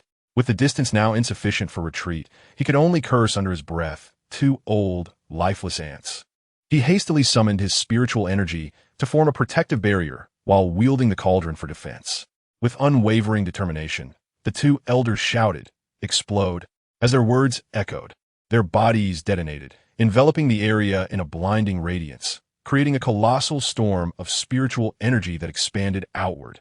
The surrounding cultivators, having witnessed the impending self-destruction, wasted no time in retreating from the shadowy specters. The specters, unable to evade in time, were annihilated by the overwhelming force of the spiritual storm. Once the explosive force dissipated, the surroundings of the city lord's manor lay in ruins, resembling a desolate wasteland. In the aftermath, silence fell over the onlookers, each rendered speechless. Yang Xiao, witnessing the devastation, felt a surge of astonishment within him. He then shouted, "The two esteemed masters of the Divine Wind Academy have sacrificed themselves to vanquish the vile Huang Zhan for our preservation, and their bravery deserves our utmost respect." Upon hearing Yang Xiao's words, the crowd looked upon the two elders with newfound reverence. They understood that it was the self-sacrifice of these two elders that had secured their lives, and all they could offer was gratitude, for there was nothing else they could do. However, a voice emerged from the crowd. "Look, the energy of the surrounding formation has not diminished in the slightest, and those shadowy specters are beginning to coalesce once more." Zhou Peng observed the formation around them, his tone grave. All the cultivators turned their attention to the formation. Realizing Zhou Peng's assertion was correct, the array remained as formidable as before, showing no signs of weakening, while the shadowy specters were indeed reassembling. A sense of foreboding settled over the cultivators, as an ominous premonition gripped their hearts. Yang Xiao naturally observed the grand formation surrounding him and realized, as Zhou Peng had stated, that a terrifying thought surged within him. He silently exclaimed, "Huang Zhan is still alive." As if on cue, a booming laughter echoed among the gathered cultivators. "Ha ha! It has been decades since I found myself in such a predicament. Yet today I have been injured by the self-detonation of two mere ants." As he spoke, a figure shrouded in black robes slowly rose from the debris, his tattered robe revealing numerous wounds, clearly indicative of severe injury. The sight of this black-robed figure caused the onlookers to gasp in disbelief. A middle-aged cultivator clad in green exclaimed incredulously, "Impossible! This cannot be. How can Huang Zhan survive the self-detonation of two fully realized foundation establishment cultivators?" Despair began to seep into his heart, making it difficult for him to accept this reality.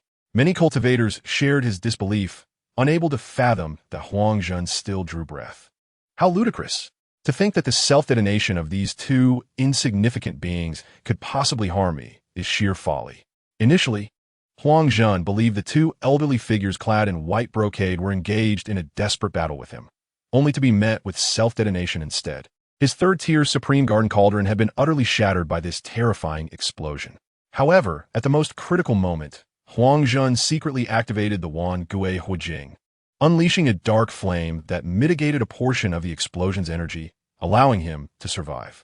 Without a moment's hesitation, Huang Zhun activated the dark array disc in his hand, summoning the dark spirits to assail the gathered cultivators once more. This time, without the interference of the three fully realized Foundation establishment elders. The cultivators were soon besieged by the dark spirits. At that moment, Huang Zhun cursed under his breath. Those two old fools have injured me with their self-detonation, and I am unable to absorb their blood essence. Cursed be it. Before long, many cultivators began to succumb, and some even resorted to self-detonation, emulating the two white-robed elders. Observing this, Huang Zhun muttered a curse again. Cursed be it. Another self-detonation. These ants deserve their fate. Once these cultivators detonated themselves, he could no longer absorb their blood essence to enhance his own cultivation. Yet, not all cultivators were willing to self-detonate. Some were directly slain by the dark spirits, allowing Huang Zhun to absorb their blood essence.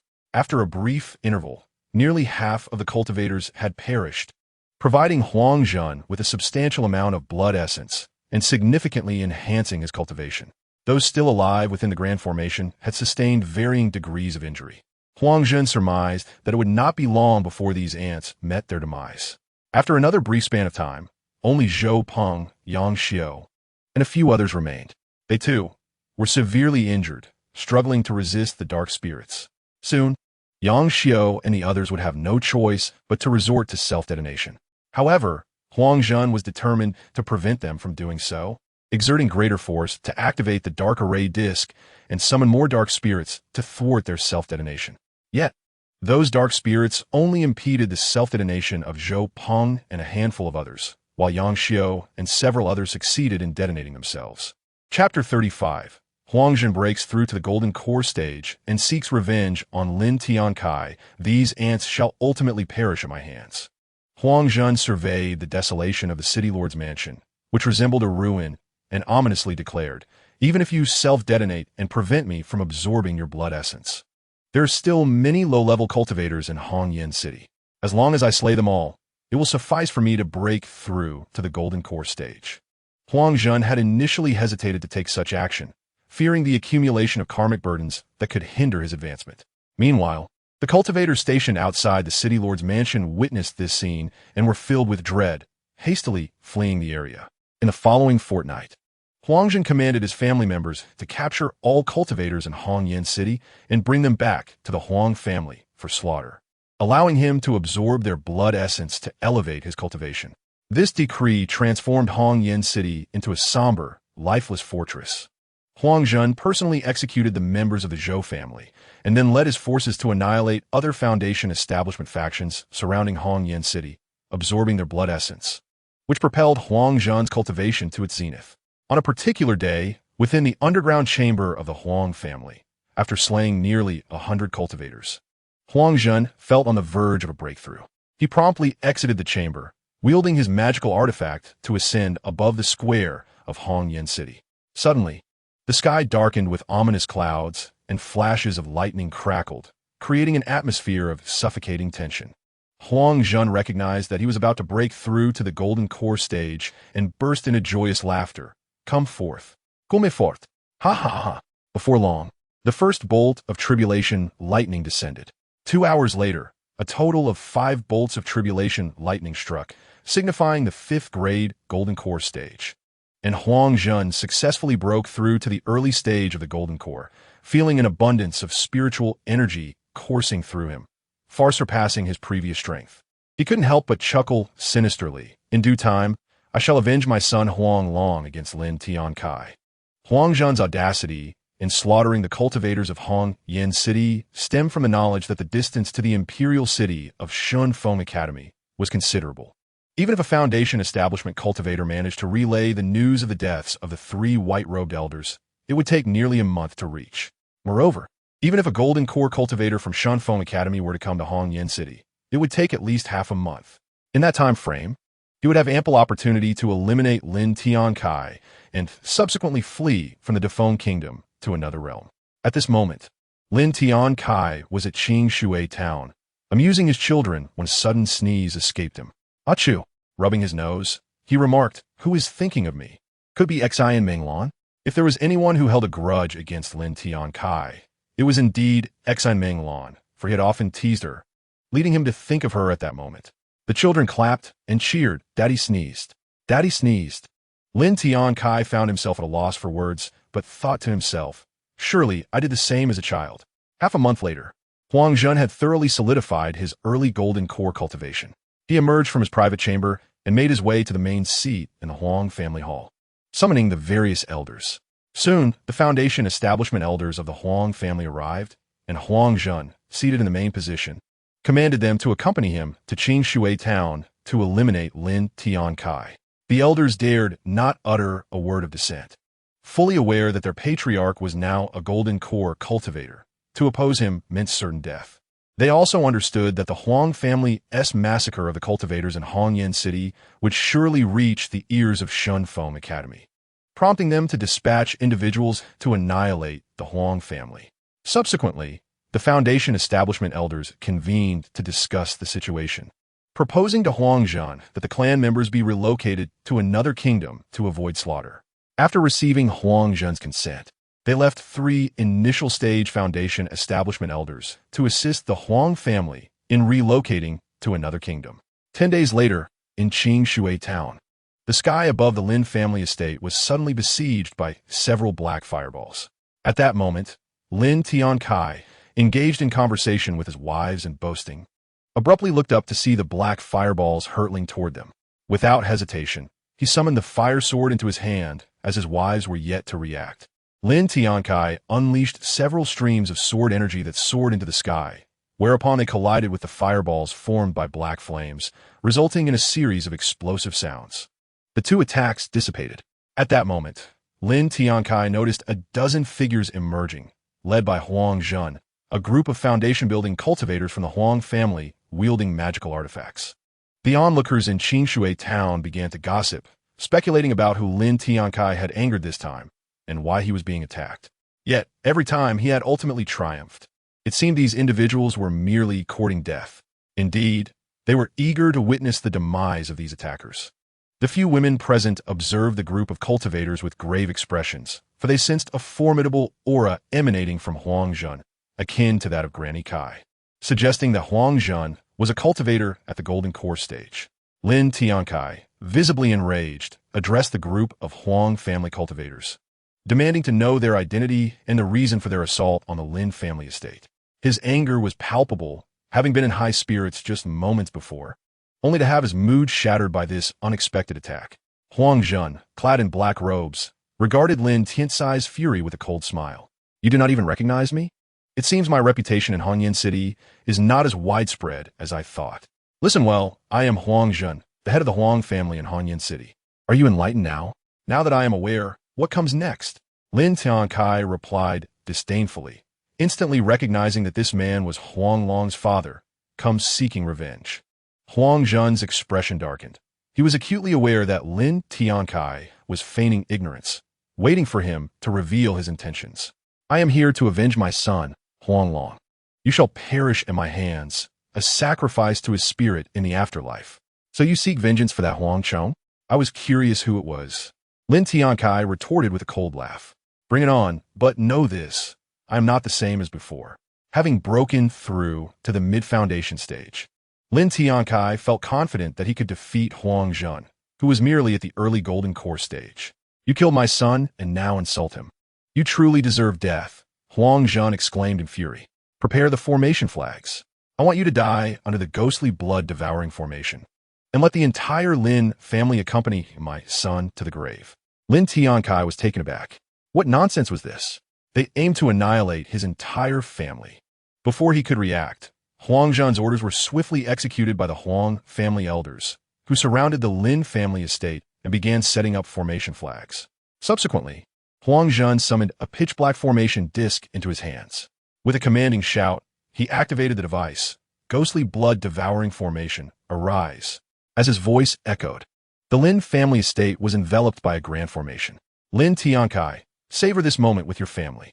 Huang Zhen laughed heartily, anticipating the demise of Lin Tiancai and his kin to avenge his son, Huang Long. Chapter 36. The Insect Father Without Insects. A multitude of dark phantoms coalesced above the Lin family estate, their chilling wails striking terror into the hearts of many townspeople, causing them to retreat in fear. Although the Lin family members felt trepidation, they found solace in Lin Tiancai's calm demeanor, knowing that as long as he was present, these dark specters would surely be vanquished. Yet, Lin Tiancai regarded the gathering phantoms with a serious expression. Through his spiritual perception, he discerned that these specters were no less than early foundation stage cultivators. If they coordinated their attacks, even a golden core cultivator would find it challenging. Soon, over 100 dark phantoms surged toward the Lin family, prompting the family's cultivators to summon their magical artifacts to fend off the assault. Just then, a dozen dark phantoms came tearing toward Lin Tiancai. Gripping the flame sword tightly, he swung it, unleashing a wave of sword energy that shattered several phantoms instantly. However, not everyone was as adept as Lin Tiancai. With only 3 foundation stage cultivators in the Lin family, they were unable to withstand the onslaught. In an instant, several underlings of the Qi refining stage were torn to shreds, creating a horrifying scene. Lin Tiancai cursed under his breath, "Damn it, you all need to hide." The family members scrambled into the main hall or nearby rooms, yet several were still caught and slain by the dark phantoms during their flight. After dispatching a few more phantoms, Lin Tiancai noticed that his 2 wives, Yin Yu and Lu Yulan, had not fled. He realized they had remained to assist him. Thus, Lin Tiancai retrieved a 3rd-tier superior shield from his storage ring, channeling spiritual energy into it before handing it to Yin Yu. She was initially taken aback, but quickly understood that as the weakest among them, this shield was intended for her protection. As for Lu Yulan, Lin Tiancai saw no need to provide her with a magical artifact. She was already clad in a 3rd-tier intermediate armor and wielding a 3rd-tier superior sword. The shield Lin Tiancai gifted to Yin Yu had been obtained from the storage ring of the elder he had slain previously. Seeing Lin Tiancai dispatch several phantoms with ease, they recognized his formidable strength and the importance of the shield he had provided. Meanwhile, Huang Zhen began to doubt whether the formation was malfunctioning or if the dark phantoms had weakened. Huang Zhen's expression turned sinister as he shouted, "Lin, no matter how strong you are, you cannot escape the onslaught of countless dark phantoms." Huang Zhen manipulated the formation disc, summoning the majority of the phantoms to besiege Lin Tiancai. Lin Tiancai understood that while he could easily obliterate these phantoms, prolonged engagement would lead to his demise. He also realized that after being slain, the phantoms could reassemble and continue their assault. After dispatching several more phantoms, Lin Tiancai smacked his forehead in frustration, cursing himself for engaging with these specters when he could simply destroy the formation. With determination, Lin Tiancai proclaimed, "It is but a mere 3rd-tier supreme formation. I shall dismantle it with ease." Upon hearing his declaration, Huang Zhen and the foundation elders of the Huang family burst into laughter. Huang Zhen scoffed, "You think you can break the ghostly blood-devouring formation? You are merely dreaming." Huang Zhen believed that even with his current strength, it would take considerable effort to dismantle the formation, let alone Lin Tiancai, who was merely at the mid-foundation stage. In his view, Lin Tiancai was merely bluffing. However, before he could finish speaking, Lin Tiancai shouted, "Sky-splitting 9 swords, 5th form." A flurry of sword energy surged forth, slicing through the formation flags. Upon contact, the energy shattered the formation's barriers, continuing its assault on the flags. With a series of explosive sounds, all the formation flags were severed. The ghostly blood-devouring formation crumbled, emitting a cacophony of cracking sounds. The cultivators from Qingshui town, witnessing the effortless dismantling of the formation by Lin Tiancai, were left in awe of his strength. This terrifying display of sword energy was sufficient to slay even early golden core cultivators. Immediately, the laughter of Huang Zhen and the venerable elders of the Huang family ceased abruptly, replaced by expressions of disbelief and shock. As a master of the Wan Gui Shi Shui formation, Huang Zhen experienced significant backlash when the array shattered, resulting in a mouthful of fresh blood and a pallor that suggested considerable injury. The obsidian array disc in his hand bore several cracks. However, Huang Zhun could hardly fathom that Lin Tiancai possessed such formidable strength, effortlessly dismantling the third-tier supreme formation he had acquired from the ruins. After unleashing over a dozen strikes with his sword, Lin Tiancai found himself nearly half depleted of spiritual energy, prompting him to murmur that the Lie Tian Jian consumed progressively greater amounts of energy with each elevated level of attack. At that moment, Huang Zhun placed the obsidian array disc into his storage ring and retrieved a high-tier healing pill, which he consumed without hesitation. Soon, he felt his injuries begin to mend, and his gaze turned icy as he regarded Lin Tiancai, declaring coldly that even if Lin Tiancai had shattered his Wangui Shui formation, he would still be slain. Who cannot boast grandly? If you possess the ability, come and kill me. Lin Tiancai taunted, beckoning provocatively with his fingers. He had discerned that Huang Zhun was merely stalling to recuperate, thus he deliberately provoked his opponent. Yet Lin Tiancai, having expended considerable energy on the 5th level of the Lie Tian Jian, utilized this interval to restore his own spiritual energy. Faced with Lin Tiancai's taunting gestures and words, Huang Zhun dared not strike first, as he was still in the process of healing. Do not incite my wrath. If you have the courage, attack me, Huang Zhun retorted coldly. Lin Tiancai suspected that Huang Zhun surely had a hidden trump card, as he did not retreat upon witnessing the might of Lin Tiancai's strikes, but instead chose to recover and confront him anew. However, Lin Tiancai was disinclined to waste time standing idly before Huang Zhun. Thus he scoffed, indeed like father like son, all the same ilk, so cowardly. He shook his head in disdain, implying that this was all Huang Zhun had to offer. Upon hearing this, Huang Zhun lost his composure and immediately bellowed at the surrounding foundation-building elders, commanding them to attack and kill Lin Tiancai. These elders had already been apprised of Lin Tiancai's prowess, yet at Huang Zhun's behest, they complied. Chapter 37. Consuming Pills. No martial ethics for these foundation-building elders of the Huang family. Their fear of Huang Zhun outweighed their apprehension of Lin Tiancai's strength. In unison, they brandished their magical artifacts and shouted as they charged at Lin Tiancai. Observing this, Lin Tiancai could not help but smirk internally. They were merely a group of worthless cultivators lacking even late-stage foundation-building strength, daring to confront him, utterly delusional. Without hesitation, Lin Tiancai unleashed a flurry of sword strikes. The sword chi sharp and swift. The Huang family's elders attempted to defend with their artifacts, yet the disparity in strength was insurmountable.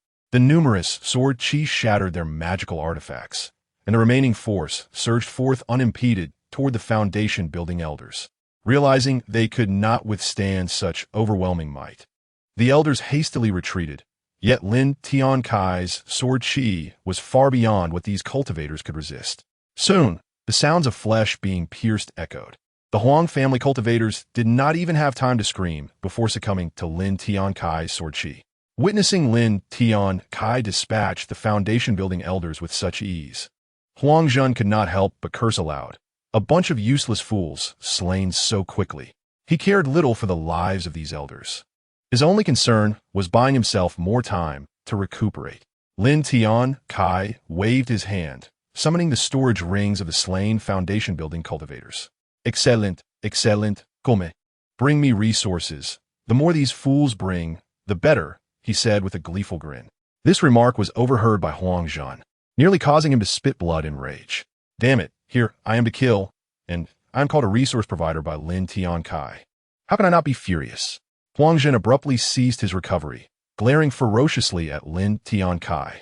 Lin Tiancai, I will take your life. With that, he brandished a third-tier supreme blood-red spear, thrusting it toward Lin Tiancai's heart with ferocity. By heavens, how swift is this old worm?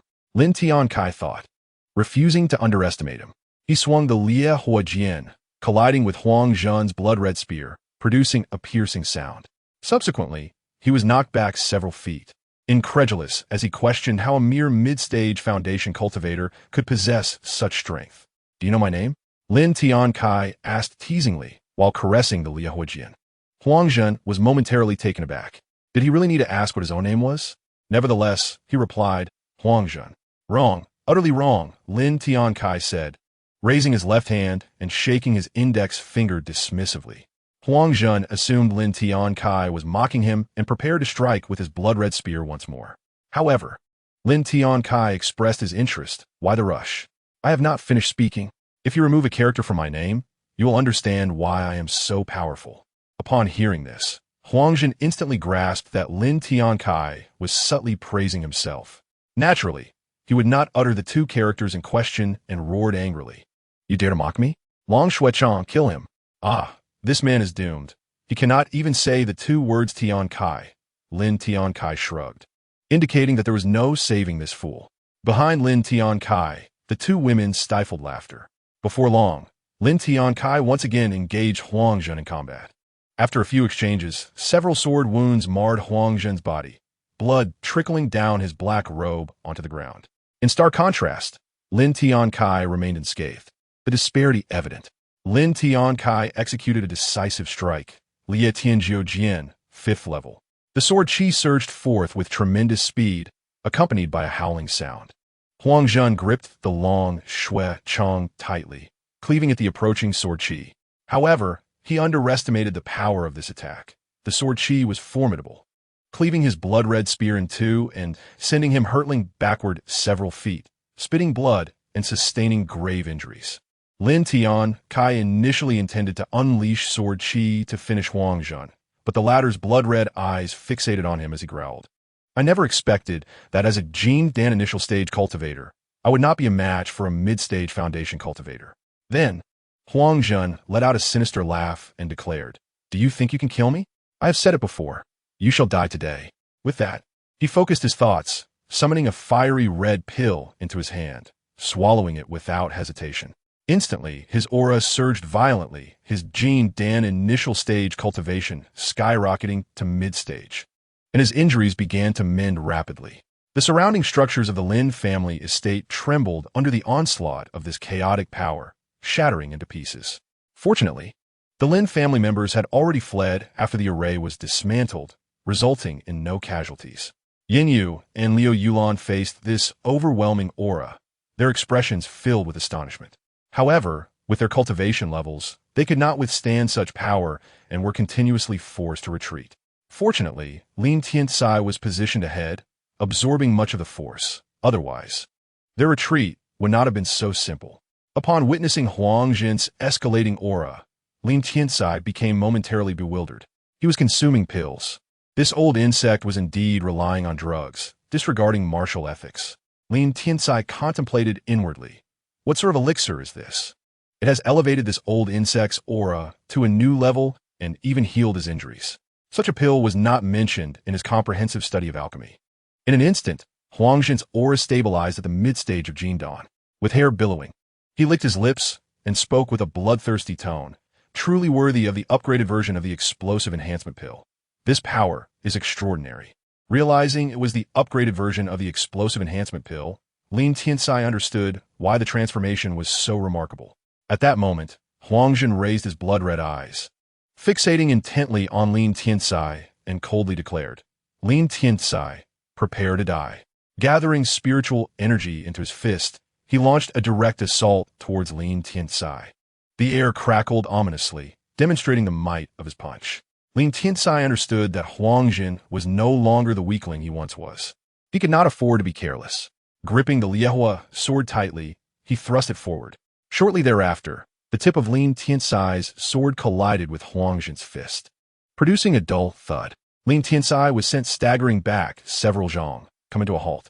He did not expect Huangjun to be so formidable after consuming pills. His strength felt even greater than that of a typical mid-stage Jin Dawn cultivator. However, in his moment of surprise, Huangjun struck again with another punch. Yin Yu and Liu Yulan, who were several dozen zhong away, shouted urgently, Husband, be careful. Lin Tiancai thought to himself, is this fellow really that potent after taking pills? Without magical artifacts, he is already this strong. With them, it would be hopeless. Lin Tiancai continued to wield his sword defensively, but Huangjun's punch sent him reeling once more, causing a sharp pain in his chest that prompted him to instinctively rub the area. Chapter 38. Battle with Huangjun. This old creature is remarkably strong. My chest feels slightly bruised. Lin Tiancai cursed under his breath. Huangjun. Refusing to give Lin Tiancai a moment's respite, continued to rain down punches upon his chest. Observing this, Lin Tiancai shouted in anger, "Old insect, do you truly think I fear you?" With that, the two engaged in a fierce struggle once again. After exchanging over a dozen blows, Lin Tiancai was once more sent back several zhong, having absorbed punches to both his abdomen and chest, causing his grip on the sword to tremble slightly. Does this explosive enhancement pill have no side effects? If he takes a few more, I might very well be finished. Lin Tiancai thought bitterly as he regarded Huangjin. Huangjin, seeing that Lin Tiancai merely appeared slightly pained after receiving 2 punches without even spitting blood, felt a tremendous sense of humiliation. He promptly activated his most powerful technique, bellowing Li Hua Gui Jing. A sphere of pitch-black flames coalesced in his palm, hurtling towards Lin Tiancai. In response, Lin Tiancai unleashed several sword energies, attempting to slow Huangjin's advance. Now at the mid-stage of Jin Dan, Huangjin not only boasted increased strength, but also enhanced speed.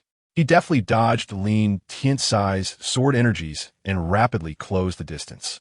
Yet Lin Tiancai refused to be outdone, shouting back, "Lia Tianjiu Jian, 6th form." A formidable wave of sword energy surged forth, aimed at Huangjin. This strike represented the pinnacle of Lin Tiancai's current abilities.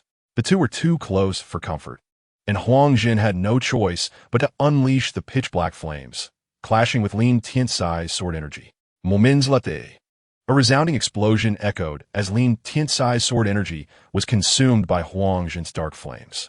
Witnessing this, Lin Tiancai murmured, "How can these pitch-black flames be so powerful?" He recalled that when Huangjin first arrived at the Lin residence, his initial attacks with the dark flames had been dispersed by his sword energies. He was certain that the flames Huangjin produced prior to consuming pills were incomparable to their current strength. After Lin Tiancai's sword energy was incinerated, the flames surged towards him. Realizing he could not withstand such a force, he retreated hastily. Why are you running? Huangjin taunted with a sinister grin, aware of the side effects of the pill, which would render him weak for half a month after its effects faded. Huangjin knew he needed to eliminate Lin Tiancai quickly and then conceal himself. As Lin Tiancai continued to retreat, he cursed, "This old insect, unable to defeat me, resorts to pills and still complains incessantly." Huangjin's face darkened upon hearing Lin Tiancai's words. He had not anticipated the latter's tongue would remain so sharp. He immediately retorted, "You can only shout for now. Soon, you will have no chance to do so." The two continued to chase and evade, moving several dozen zhong away from the Lin estate. However, as Lin Tiancai was still merely at the mid-stage of Jichu, his speed was no match for Huangjin's. The distance between them rapidly diminished to less than 4 zhong. Realizing he had no escape, Lin Tiancai decided to make one final stand. Lia Tianjiu Jian, 6th form. Cut through. Futile. Huangjin sneered, effortlessly incinerating Lin Tiancai's sword energy with his pitch-black flames. The dark flames, having only slightly diminished in strength, continued their relentless advance towards Lin Tiancai. He hastily raised the Liehua sword to defend himself, but the flames scorched the blade and then spread to Lin Tiancai's hand, eliciting a sharp gasp of pain from him. Recognizing the futility of his resistance, he withdrew again, striving to suppress the dark flames with his spiritual energy. However, Huangjin refused to allow Lin Tiancai to retreat, launching a powerful kick aimed at Lin Tiancai's abdomen. At that moment, most of Lin Tiancai's focus was on the dark flames, and he could not react in time to evade Huangjin's kick. He braced himself and absorbed the full force of the blow. The impact sent Lin Tiancai flying several dozen zhong, crashing into a building in Qingshuajian, which collapsed upon him. Observers from the town gasped in shock, with one person exclaiming, "Is Lin Tiancai really dead?" Another quickly countered, "Impossible. The master of the Lin family always manages to defeat his enemies. This is merely a blow." Their conversation reached Huangjin's ears, prompting him to snort coldly, "A bunch of mere ants dare to discuss me." With that, he unleashed several dark flames towards the crowd, eliciting screams of terror. "A buck orphans." Huangjin laughed heartily. In that shattered room, Lin Tiancai's hand suddenly reached out, followed by a rasping sound as he slowly rose from the debris. His garments were in tatters, with barely a piece intact, and his body bore visible wounds, with traces of blood at the corner of his mouth. His several wives soon arrived from a distance of several dozen zhong, and upon witnessing Lin Tiancai's condition, their eyes turned red, tears welling up. Huang Zhen, too, observed Lin Tiancai's pitiful state and could not help but sneer. Weren't you quite arrogant? How come you're in such a sorry state now? Haha. Lin Tiancai felt an overwhelming pain throughout his body. This was the most severe injury he had endured in decades. Nevertheless, he disdainfully retorted, I am tough and resilient. With just that kick of yours, you cannot do anything to me. Huang Zhen, infuriated by Lin Tiancai's stubbornness, realized that over half a stick of incense had passed, and he needed to hasten to kill Lin Tiancai and escape. So tough, is it? Let us see how many punches you can withstand. With that, he lunged towards Lin Tiancai. Struggling with his injuries, Lin Tiancai bellowed, Sword, come! The Lihua sword flew into Lin Tiancai's grasp as he shouted once more, Liet Tianjiujian, sixth layer. He unleashed a fierce sword aura. Witnessing this, Huang Zhen scoffed. Lin Tiancai, you dare use this move again? It seems this is your strongest attack. The dark flames consumed Lin Tiancai's sword aura, and Huang Zhen then delivered a heavy punch to Lin Tiancai's chest, causing him to grunt in pain and be sent flying, crashing through several rooms before finally coming to a halt. Chapter 39. Xianfeng Zhenren Lin Tiancai rose once more from the debris, cursing aloud. If my Liet Tianjiujian could break through to 2 more layers, I wouldn't be in such a dire state today. It's primarily that old bug's dark flames that counter my sword aura. You can still stand? You truly are resilient. This caused Huang Zhen to be slightly taken aback. Was this merely a mid-foundation cultivator? Soon, his gaze turned cold as he realized that if he were at Lin Tiancai's level, he would be crushed with a single hand. Thus, Huang Zhen resolved to kill Lin Tiancai, not only for revenge for his son, but also because he doubted Lin Tiancai could withstand a few more of his punches. He charged at Lin Tiancai with another punch. However, several women had already rushed to Lin Tiancai's side, attempting to shield him from the blow, which stirred a warmth in Lin Tiancai's heart. Yet, he could not allow them to take the hit. Any one of them could perish from such a blow. Therefore, he hurriedly stepped in front of the women, determined to protect them.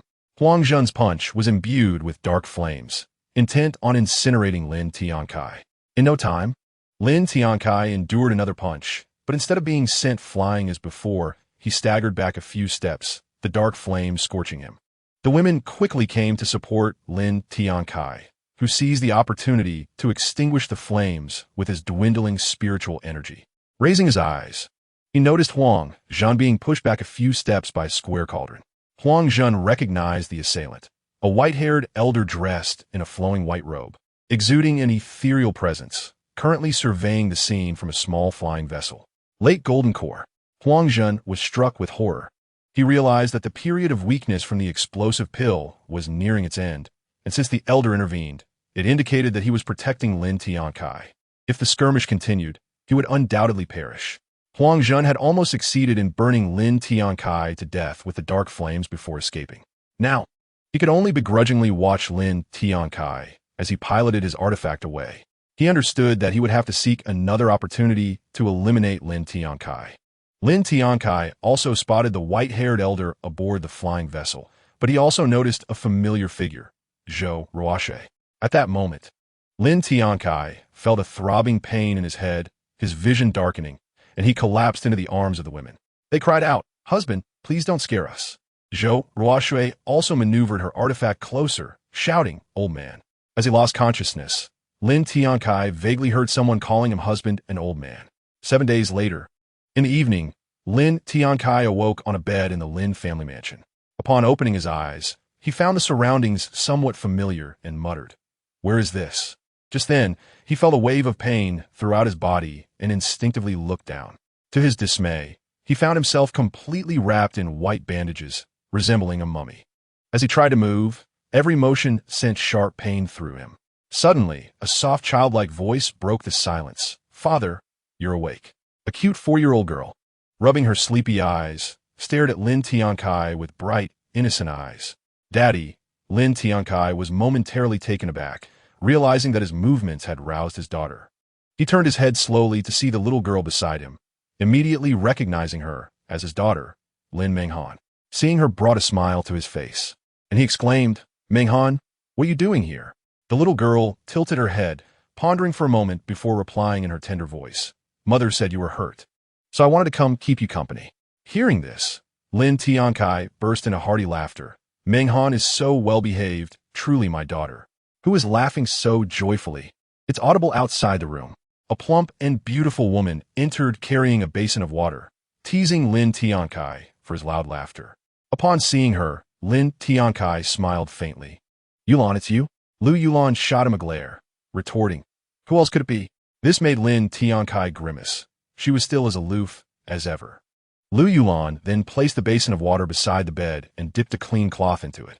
Gently, she began to wipe Lin Tiancai's face, stirring a wave of emotion within him. Aside from his mother, no one had ever cared for him this way. After she finished, Lin Tiancai wanted to ask her something, but his stomach betrayed him with a loud growl, leaving him feeling quite embarrassed. Fortunately, Lu Yulan, understanding that he hadn't eaten for 7 days, immediately went to the kitchen to prepare a meal. Now, only Lin Tiancai and his daughter Lin Meng Han remained in the room. Soon, after a brief moment, Lu Yulan returned with a meal box. However, she was not alone. Several other women accompanied her, leaving Lin Tiancai speechless. As the women gathered around him upon noticing he had awakened, they began to chatter incessantly with words of concern, making Lin Tiancai feel reluctant to fully awaken. Would he ever get to eat? Lin Tiancai was aware that the few young women were concerned about him, and he, of course, bore no ill will. Soon after, the young women realized that Lin Tiancai had yet to eat. Consequently, they began to feed him. During this time, Lin Tiancai inquired about matters that transpired while he was in a coma. From the lips of the young women, he learned that it was Xian Feng Zhenrun, the master of Zhou Ruo Shui, who had saved him, and he was also the vice president of Shun Feng Academy. It was astonishing to think that the little girl from years ago had become a disciple of such a powerful figure. Indeed, it was a stroke of good fortune for him. This revelation left Lin Tiancai feeling quite reflective. From Lu Yulan, Lin Tiancai also discovered that Zhou Ruo Shui's family had been entirely annihilated by Huang Zhun, with no survivors. This was closely tied to his own circumstances. When Zhou Ruo Shui and the others from Shun Feng Academy arrived in Qingshui town, they happened upon Lin Tiancai as he was being attacked by Huang Zhun, and thus Xian Feng Zhenrun intervened to save him. In Lin Tiancai's view, even though Zhou Ruo Shui was a disciple of Xian Feng Zhenrun, she would not have brought her fellow students merely to eliminate Huang Zhun. There must have been other motives at play. 10 days later, Lin Tiancai was in the courtyard, stretching his limbs, feeling as nimble as before, which brought him great relief. After lying in bed for so many days, he was finally ready to display his prowess once more. At that moment, a voice rang out. "Father, Xian Feng Zhenrun and the students from Shun Feng Academy have come to pay their respects." Lin Xiangyun approached Lin Tiancai briskly, speaking urgently. Lin Tiancai was aware that Xian Feng Zhenrun and the others from Shun Feng Academy were not residing at the Lin family home, but were instead staying at an inn in Qingshui town. Initially, Lu Yuxian and the other young women had wished to host them at the Lin residence, but Xian Feng Zhenrun had politely declined, and thus it was abandoned. "Very well, I shall go now." With that, he promptly made his way to the hall. In a short while in the hall, Lin Tiancai sat at the head seat while Xian Feng Zhenrun and the students from Shun Feng Academy took their places. Several maidservants then served tea to the cultivators of Shun Feng Academy, before retreating in order. Seated to Lin Tiancai's left was Xian Feng Zhenrun, who was savoring his tea. Observing this, Lin Tiancai spoke first, expressing his gratitude. "I, Lin Tiancai, wish to thank Xian Feng Zhenrun for your timely intervention. Were it not for your assistance, I might not be here to speak with you now." Upon hearing Lin Tiancai's words, Xian Feng Zhenrun set down his teacup and stroked his beard with a smile, replying, "There is no need for such formalities, Lin family head. I merely acted upon discovering that Huang Zhun was a wanted criminal of our Shun Feng Academy." He then shook his head, lamenting, "It is regrettable that this individual relies on devouring the blood essence of others to elevate his cultivation to the golden core stage, making him exceedingly formidable. Even with my intervention, capturing him would not have been guaranteed." Upon hearing her master mention Huang Zhun's name, Zhou Ruo Shui's eyes flashed with a hint of hatred. Though no one noticed her change, Lin Tiancai, brimming with indignation, thought to himself, "What strength! That old worm would have been killed by me long ago were it not for his reliance on drugs. How could he have escaped?" Yet he believed that Xian Fengzhenren would eventually bring him to justice. Xian Fengzhenren perceived Lin Tiancai's confidence as somewhat presumptuous, but also recalled that Lin Tiancai had managed to withstand a battle against Huangzhen for so long, despite being severely injured, suggesting he must possess some extraordinary treasure or secret technique that enhanced his strength. Previously, he had observed their fight from several dozen miles away on a flying vessel. Xian Fengzhenren waved his hand dismissively, saying, "It is impressive that Lin family head, with a cultivation level at the foundation establishment stage, could endure such a prolonged battle with a golden core stage opponent. Even if he was injured, that old man is so full of pleasantries. What does he mean by merely being injured? I was on the brink of death." Lin Tiancai thought to himself. It was merely luck. He managed a faint smile. "I doubt that." A voice interjected from within the hall, drawing the attention of many students from Shunfeng Academy toward him. Lin Tiancai recognized the speaker as a young man clad in a white robe, possessing a handsome visage, whose gaze toward Lin Tiancai was anything but friendly. Lin Tiancai felt he had indeed offended some individuals, but it seemed unlikely that this young man was among them. "What do you mean by that?" Lin Tiancai inquired. "What I mean is that a foundation establishment stage cultivator like you should not be able to contend with a golden core stage cultivator. I suspect you must be practicing some sort of sinister arts," the young man in the white robe retorted bitterly. Lin Tiancai was taken aback, thinking, "What is this nonsense? Why is he accusing me of practicing dark arts? Does he have a vendetta against me from a past life?" At that moment, Zhou Ruo Shui interjected sharply, "Senior Brother Song, do not speak such nonsense. The elder has not practiced any dark arts." "Zhou sister, the young man known as Senior Brother Song stammered, realizing that Zhou Ruo Shui was defending Lin Tiancai, which only intensified his resentment toward Lin Tiancai. At this juncture, Lin Tiancai sensed the underlying animosity. It was obvious that this Senior Brother Song harbored feelings for Zhou Ruo Shui and was aware of the good rapport between her and Lin Tiancai. Reflecting upon the young man in the white robe, Lin Tiancai could not help but recall someone named Qian Yuan.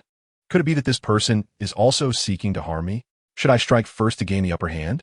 Xian Fengzhenren chuckled lightly. "Lin family head, my disciple is merely speaking in jest. Do not take offense." With Xian Fengzhenren mediating, Lin Tiancai chose not to pursue the matter further. He promptly inquired, "May I ask what brings Xian Fengzhenren to Qingshui town?" This was a question Lin Tiancai was most eager to ask. Xian Fengzhenren replied calmly, 800 miles to the northeast of this Qingshui town, a secret realm containing treasures of the Golden Core stage has emerged. But only cultivators below the Golden Core stage may enter to seek the treasures. Secret realm, treasure hunt, Lin Tiancai mused. Finally comprehending why the students of Shunfeng Academy had come to Qingshui town, they aimed to explore the secret realm. "I wish you all a fruitful expedition," he offered with a measured smile. Xian Fengzhenren regarded Lin Tiancai and remarked, "In fact, Lin family head, you are welcome to accompany the students of Shunfeng Academy into the realm." "Enter? What for?" "I could cultivate at home, producing offspring to enhance my cultivation instead of chasing after rewards." "That sounds far more appealing. My injuries have not yet healed. It would be best to avoid the secret realm." Lin Tiancai cleverly deflected, respectfully declining Xian Fengzhenren's offer. Zhou Ruo Shui, seated nearby, felt a twinge of disappointment upon hearing Lin Tiancai's refusal. Xian Fengzhenren was taken aback by Lin Tiancai's rejection. This was a rare opportunity to obtain treasures of the Golden Core stage, yet Lin Tiancai dismissed it so readily.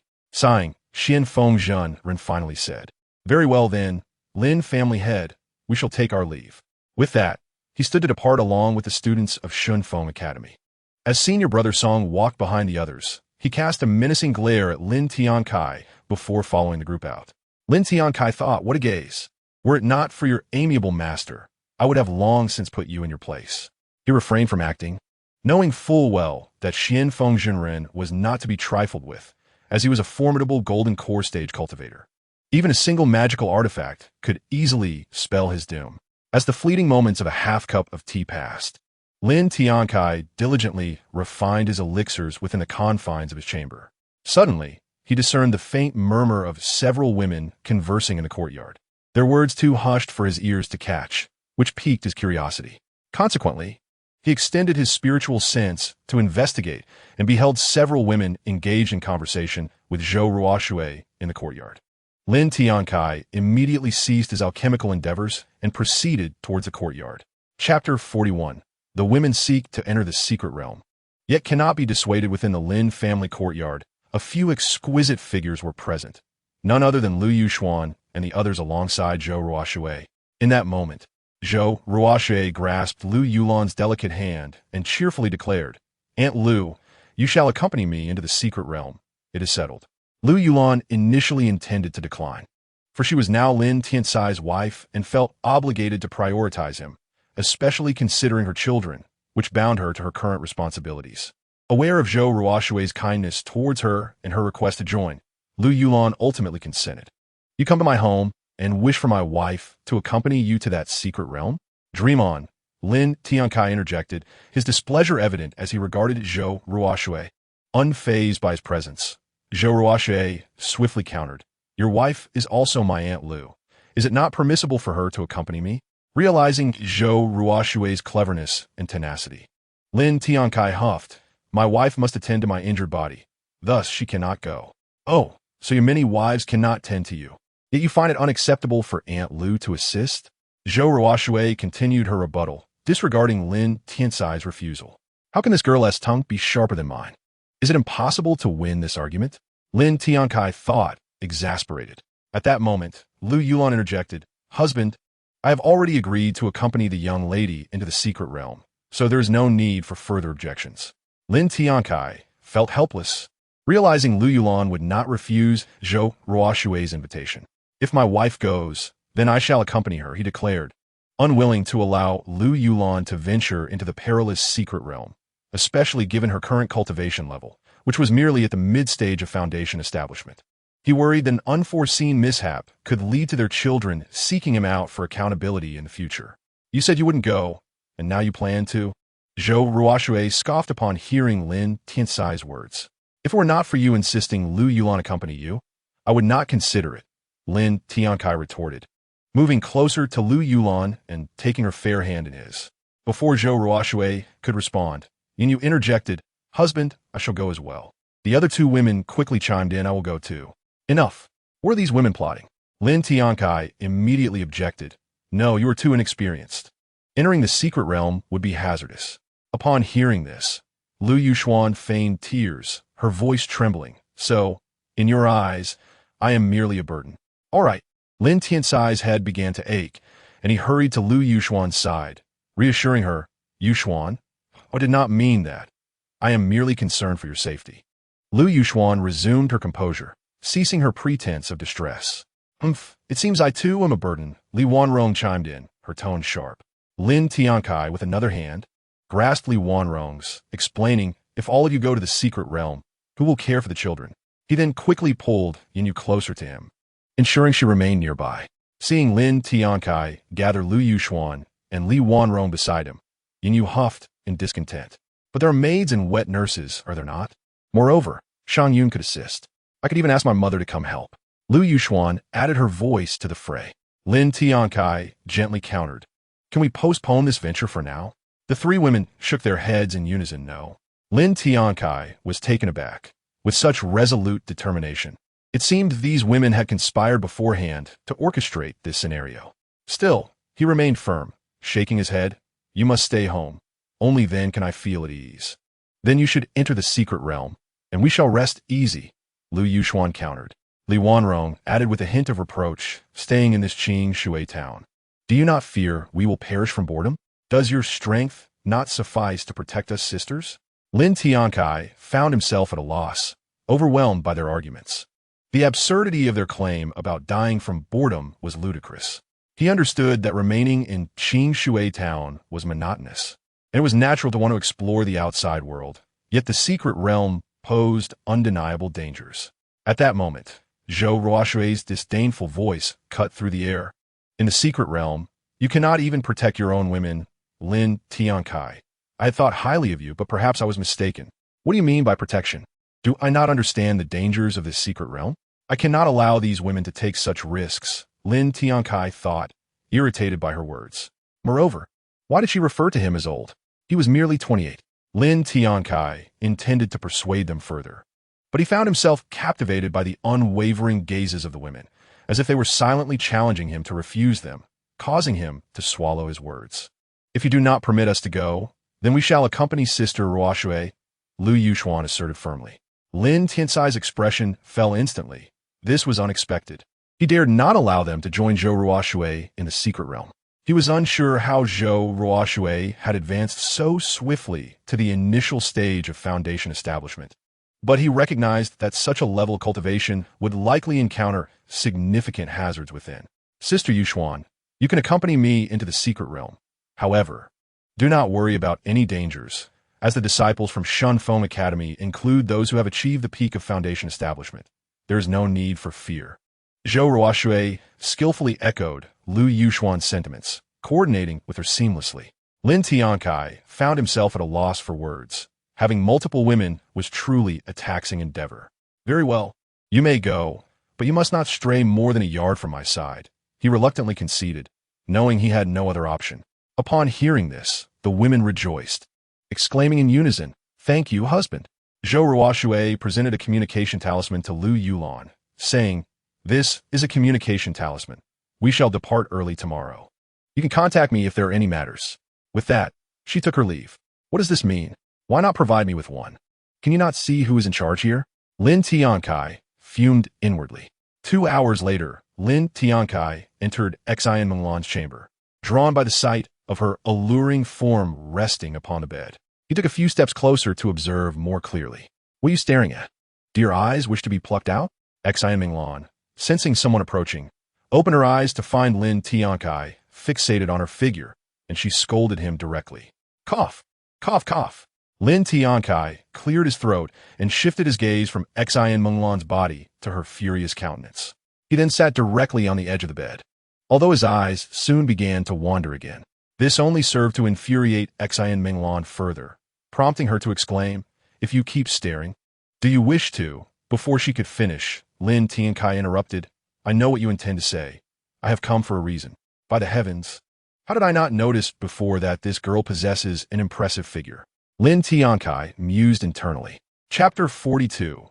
Lin Tiancai and the women prepare to depart. "If you do not provide a valid explanation today, I shall ensure you regret it," Xian Menglan declared with palpable fury. "Enough. I genuinely have matters to attend to.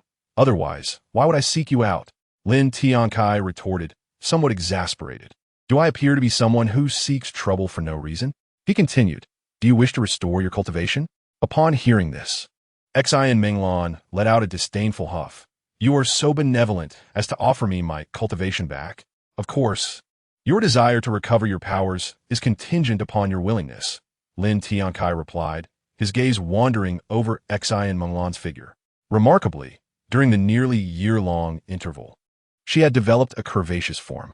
Internally, Xian Menglan mused, "Could it be that this fellow wishes me to perform that task?" "Hey, what are you contemplating?" Lin Tiancai inquired, noticing her distracted demeanor as he playfully tapped her fair face. Startled by the sudden contact, Xian Menglan snapped, "What are you doing? That question should be directed towards you." He countered, "Humph, I will never marry you, nor do I require you to restore my powers. I'm perfectly fine as I am," she asserted in response to his prior inquiry. "What? Are you feeling feverish? I never suggested you marry me," Lin Tiancai observed, staring at her in bewilderment. "You are the one who is feverish. Your entire family is feverish." Sin Menglan Anglizito. "All right, I admit, I am feverish," Lin Tiancai said, adopting a serious tone. "But truly, do you wish to have your powers restored?" "Fine, then release my powers now," Xian Menglan replied, though a hint of skepticism lingered in her voice. Lin Tiancai, weary of the constant bickering with her, stated, "I will restore your powers, but you must perform a task for me." "What task?" Xian Menglan asked, taken aback by his request. Without further preamble, Lin Tiancai plainly stated, "I am taking my 4 wives to a secret realm, and I need you to guard the Lin family. Upon our return, I will restore your cultivation, allowing you to return to Taohua Valley. What say you?" Realizing that keeping her confined was not a viable solution, he opted to utilize her assistance. Hearing this, Xian Menglan considered the unexpected favor but pressed, "Are you not concerned that once my powers are restored, I will simply return to Taohua Valley in neglect guarding the Lin family? Of course I am concerned. Lin Tiancai responded candidly. Then why would you ask me to guard your family? She countered. What trust can I place in you? If I dare to restore your powers, I possess the means to ensure you adhere to guarding the Lin family, Lin Tiancai declared, a thought forming in his mind as a pill materialized in his hand. He swiftly opened her mouth with one hand and deposited the pill inside. After completing this action, he withdrew his hand, wearing a satisfied smile. Xian Minglan was taken aback by his audacity to force the pill into her mouth, leaving her no time to react. Now clutching her throat, she coughed violently, attempting to expel the pill, but after a few moments, she realized it had already entered her system and ceased her efforts. With her eyes fixated on Lin Tiancai, she demanded fiercely, "What did you just make me consume?" "Oh, it's merely a poison pill," he replied nonchalantly. Xian Minglan felt her temper flare. "What do you mean it's merely a poison pill? Bring me the antidote at once. Do not rush. This poison will only manifest in 20 days. As long as you dutifully guard the Lin family, the antidote will not be an issue," Lin Tiancai remarked calmly. "You." Xian Minglan attempted to express her indignation, but the words caught in her throat, and she turned away, fearful that Lin Tiancai might withhold the antidote, leaving her to her fate. Observing her reaction, Lin Tiancai shook his head slightly, recognizing her tactics. "I will divide the antidote into 2 portions. One will be given to Shang Yun, and she will only receive the location of the antidote the day before the poison manifests. Upon my return, you can take the second half to counteract the poison. But how can I know how long you will be in the secret realm? What if you do not return for 40 days? Will I not be poisoned to death? Sin Menglen Vito Angvili. If my time in the secret realm extends too long and you lack the antidote, I shall have no choice but to return and collect your remains." Lin Tiancai shrugged. Appearing resigned, Lin Tiancai Xian Minglan was once again rendered speechless by her fury. Lin Tiancai then fixed her with a stern gaze, issuing a warning. "Do not even think about finding a method to detoxify yourself or seeking assistance from others. This poison pill is of the 4th rank. Even those at the golden core stage may struggle to neutralize it. Thus, you should remain compliant in guarding the Lin family." With that, he restored her cultivation and prepared to depart. As he reached the door, he recalled one last thing to say. "Do not consider forcibly obtaining the antidote from Shang Yun. I will provide her with a communication talisman, and only the day before the poison manifests shall I reveal the antidote's location to her." Without looking back, Lin Tiancai exited, leaving Xian Minglan seething. "Lin Tiancai, you despicable scoundrel." Lin Tiancai learned from Lu Yulan that they would embark for the secret realm early the following morning. He first visited Lin Shangyun, handing her a pill, instructing her to give it to Xian Minglan in 19 days. Though puzzled, Lin Shangyun chose not to pry further, understanding that if Lin Tiancai had not divulged certain details, it was best she remained unaware. Lin Tiancai proceeded to distribute the elixirs he had concocted among the women, satisfied before continuing to refine the potions needed for their journey to the secret realm.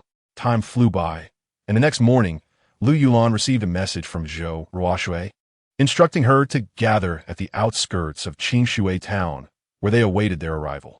"All right," Lin Tiancai remarked, puzzled as to why they did not simply bring the flying vessel to his home, but instead required him to go to the outskirts of Qingshui town. It was quite absurd. He promptly summoned the women and set off towards Qingshui town. Meanwhile, Xian Minglan was in the Lin family courtyard, glaring at Lin Tiancai as he departed. She muttered in anger, "That despicable man has finally left. I hope he suffers serious injuries in the secret realm, but not to the point of death. He knows that if Lin Tiancai perishes, so too shall I face grave peril." In no time, Lin Tiancai and his companions soared through the skies on their swords, arriving at the outskirts of Qingshui town. Above them hovered a flying vessel, measuring 20 to 30 feet in length.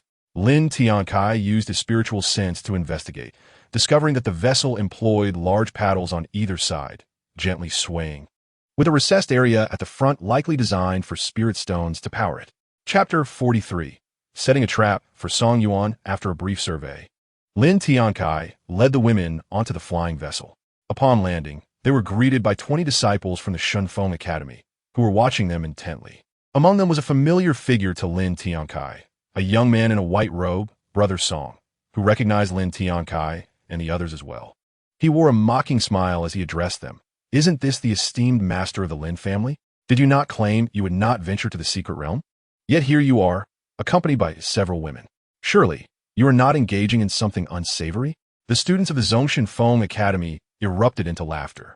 The senior brother Song had long intended to make things difficult for Lin Tiancai since he boarded the flying boat. This was merely an opportunity to embarrass him. A robust, middle-aged man clad in a brown robe echoed, "Senior brother Song is correct. This person is here for unspeakable deeds." Several other students of the Zhongshan Feng Academy joined in, asserting, "Indeed, senior brother Song is right. I believe this person is here for that purpose. Yes, he is nothing more than a lecher." Upon hearing their taunts, Lin Tiancai recognized the mischief orchestrated by senior brother Song. Previously, Song had slandered him, and Lin Tiancai thought, "If I do not show my prowess, I shall not be called Lin Tiancai." Before Lin Tiancai could respond, Yin interjected angrily, "Clean up your mouths. Our mouths are our own. We shall speak as we wish," the middle-aged man in the brown robe retorted. Yin was about to retort, but Lin Tiancai raised a hand to stop her, stating, "I had initially thought the students of the Zhongshan Feng Academy were as approachable as Xianfeng Jinren. But it appears you are merely braying livestock." At these words, the previously mocking senior brother Song's derisive smile vanished, replaced by a look of fury. He exclaimed, "Lin Tiancai, do you wish to die?" "Humph, that remains to be seen." Lin Tiancai replied dismissively, casting a sidelong glance at him. "Very well, Lin Tiancai. I have long found you displeasing. Now, you insult me. If I do not teach you a lesson, you will not understand the might of Song Yuan." With that, Song Yuan channeled his spiritual energy into his fist and hurled it towards Lin Tiancai. Lin Tiancai, seeing this, wore an expression of disdain and was about to retaliate when a booming voice interrupted. "Stop." It was Xianfeng Jinren, clad in white robes, who waved his hand, sending a surge of spiritual energy towards Song Yuan, effectively halting his advance.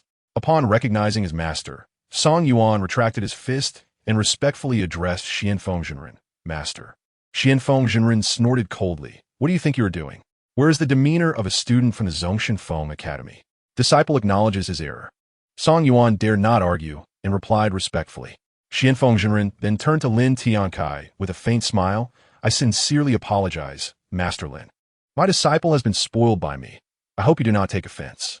Xianfeng Jinren had observed Lin Tiancai's prolonged battle with Huang Zhun, who was not much weaker than himself. If Lin Tiancai were to break through to the late Foundation establishment, or even the great perfection of Foundation establishment, he might even defeat Xianfeng Jinren. Such prowess made Xianfeng Jinren eager to befriend a talent like Lin Tiancai. This old man remains amiable and approachable. I wonder what he is truly thinking. Lin Tiancai replied with a gentle smile, "Not at all. Xianfeng Jinren is too courteous." Xianfeng Jinren, satisfied with Lin Tiancai, said with a smile, "You may simply call me Xianfeng Leoj." Lin Tiancai was taken aback, realizing the old man sought to befriend him and perhaps take advantage of him. However, after some contemplation, Lin Tiancai surmised that forming a connection posed no detriment, especially with a late-stage Jindan strongman as his protector. Thus, he responded without hesitation, "Very well, I shall address you as Xianfeng Leoj." Xianfeng Jinren's heart swelled with delight upon hearing this. "Then I shall call you Lin Laudi from now on." Lin Tiancai readily agreed, nodding, "That is certainly acceptable." Meanwhile, Song Yuan, feeling a twinge of discomfort at seeing the two bond, was filled with resentment. At this moment, Xianfeng Jinren seemed to recall something and expressed with some regret. "Our Zhongshan Feng Academy has 50 slots for the secret realm. Originally, we had just enough participants. But one student at the great perfection of Foundation establishment withdrew due to personal insights." Upon hearing this, Lin Tiancai thought, "Why did that Zhou girl not mention this earlier? Now I do not even see her." Nevertheless, Lin Tiancai found the old man's words quite agreeable. He turned to the four women, offering a smile. "Ladies, you see, the slots for the secret realm are limited. Perhaps you should forego the journey and remain at home." Before Lin Tiancai could finish his sentence, the four women responded in unison, "No." Lin Tiancai anticipated this reaction and turned back to Xianfeng Leoj, asking, "Is there any other way to obtain a slot for the secret realm?" "There is indeed. You could seize slots from those influential forces at the great perfection of Foundation establishment or from some Jindan period wandering disciples." "What? You want me to rob them?" Absolutely not. That sounds exhausting. Lin Tiancai suddenly noticed the resentment in Song Yuan's gaze directed at him, stirring a thought within Lin Tiancai. He then sported a mocking smile. Forget it. If there is only one slot, then we shall not go to that secret realm. After all, some people are simply unworthy to accompany me. Lin Tiancai prepared to take his leave. Xian Fengzhen was puzzled by Lin Tiancai's words, but was about to intervene when Song Yuan interrupted, barking, Lin Tiancai. What did you say? How dare you insult us? Lin Tiancai smiled faintly, knowing he had successfully ensnared them. Which of your ears heard me insult you? Song Yuan could only stammer, unable to formulate a response. Frustrated and feeling mocked, he snapped, Lin Tiancai, do you dare to fight me? With you? How laughable. Lin Tiancai replied dismissively. At this moment, Xian Fengzhen stepped in to prevent further escalation. Song Yuan, cease this folly. Lin Tiancai waved his hand. Xian Feng Laoj is fine. Your disciple is a bit arrogant. I shall take the opportunity to teach him a lesson as a gesture of gratitude for your saving grace.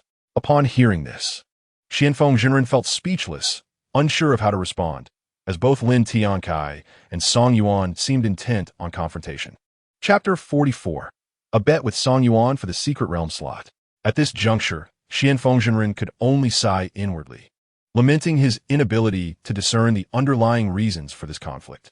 If he continued to obstruct them, it would only exacerbate the situation. Seeing that his master no longer intervened, Song Yuan roared, Lin Tiancai, I ask you, do you dare to fight? Song Yuan believed Lin Tiancai's previous display of strength was merely due to a secret technique.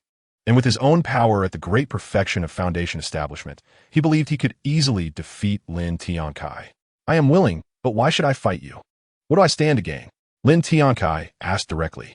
The women surrounding Lin Tiancai recognized his intent to manipulate the situation and stood by, eager to watch. Song Yuan coldly laughed. Lin Tiancai, you are merely making excuses for your cowardice. His companions from the Zhongshan Feng Academy joined in with derisive laughter. I have already said, you are not worthy. Lin Tiancai looked at Song Yuan's self-satisfied demeanor, voicing his disdain. If you wish to fight me, that is fine. However, should you lose, you must relinquish the secret realm slots for yourself and your sycophants. If you do not dare, then consider my words unspoken. Song Yuan, without the slightest hesitation, declared, very well, I concede. I will naturally grant you and your several companions access to the secret realm. In Song Yuan's perspective, the only thing that mattered was completely defeating Lin Tiancai. Only then would he be regarded as the strongest in the eyes of his junior sister Zhou, the ideal partner in her eyes. Lin Tiancai was taken aback by Song Yuan's straightforward agreement, not even inquiring what rewards he would receive for winning. Yet, observing the few disciples from Shanfeng Academy beside him, who dared not voice a rebuttal, he realized that Song Yuan was not a mere pushover within the academy. I fear we might damage this flying vessel if we continue here, he remarked. This is a fourth-tier flying vessel, and you're hardly capable of causing any harm to it. Turning respectfully to Xian Fengzhen, he added, Master, I kindly request you to oversee this contest, lest someone be grievously injured yet refuse to concede, remaining oblivious to their impending doom.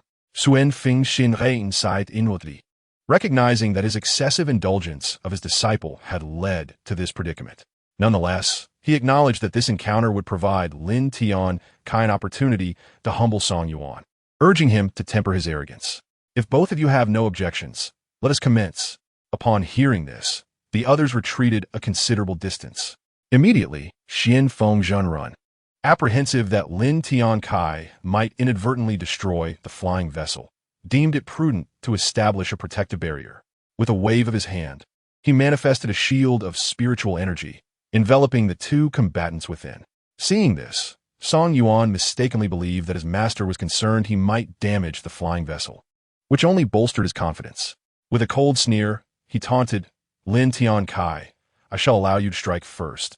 Otherwise, others may think I am bullying you. Lin Tiancai, unimpressed, casually picked at his ear and replied coolly, you may go first. Otherwise, you might find yourself without an opportunity to strike later. Upon hearing this, Song Yuan's fury ignited. The audacity of Lin Tiancai incensed him, and he immediately gathered his spiritual energy, launching a powerful punch toward Lin Tiancai. The latter, unfazed, continued to pick at his ear, This blatant disregard for Song Yuan's attack filled him with humiliation and deepened his resentment toward Lin Tiancai. Moments later, as Song Yuan's fist neared Lin Tiancai, the latter effortlessly extended his palm to seize Song Yuan's fist, rendering him immobile. Although Song Yuan attempted to channel his spiritual energy, Lin Tiancai exerted a slight force, sending Song Yuan staggering back several paces.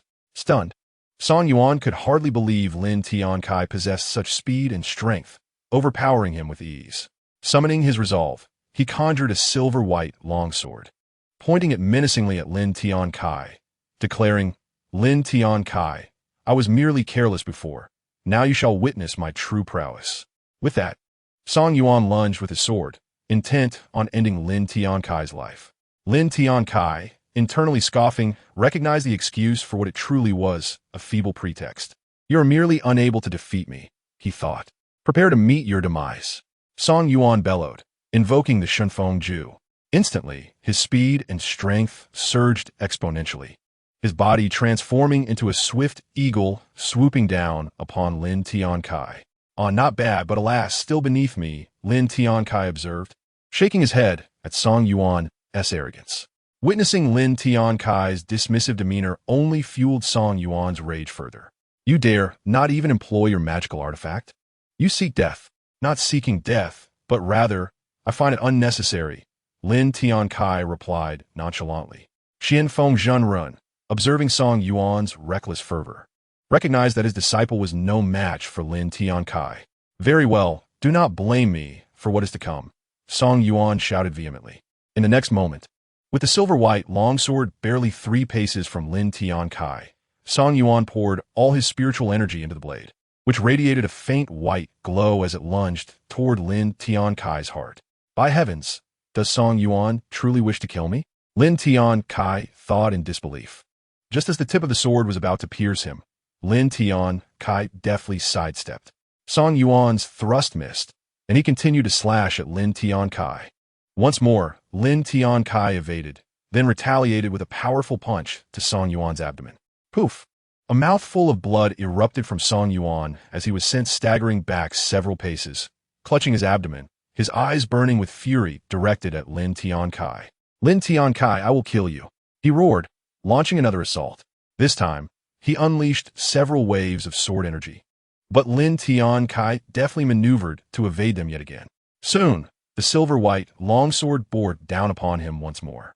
Lin Tiancai, unwilling to continue this game with Song Yuan, concentrated all his spiritual energy into his fist and collided it against the silver-white sword. A fierce gust of spiritual energy erupted around them, shaking the surroundings. The spectators, shielded by Xian Feng Zhenren's barrier, remained unscathed. Lin Tiancai flashed a faint smile at Song Yuan, causing an unsettling feeling to stir within him. As Lin Tiancai intensified the force of his punch, cracks began to form along Song Yuan's sword.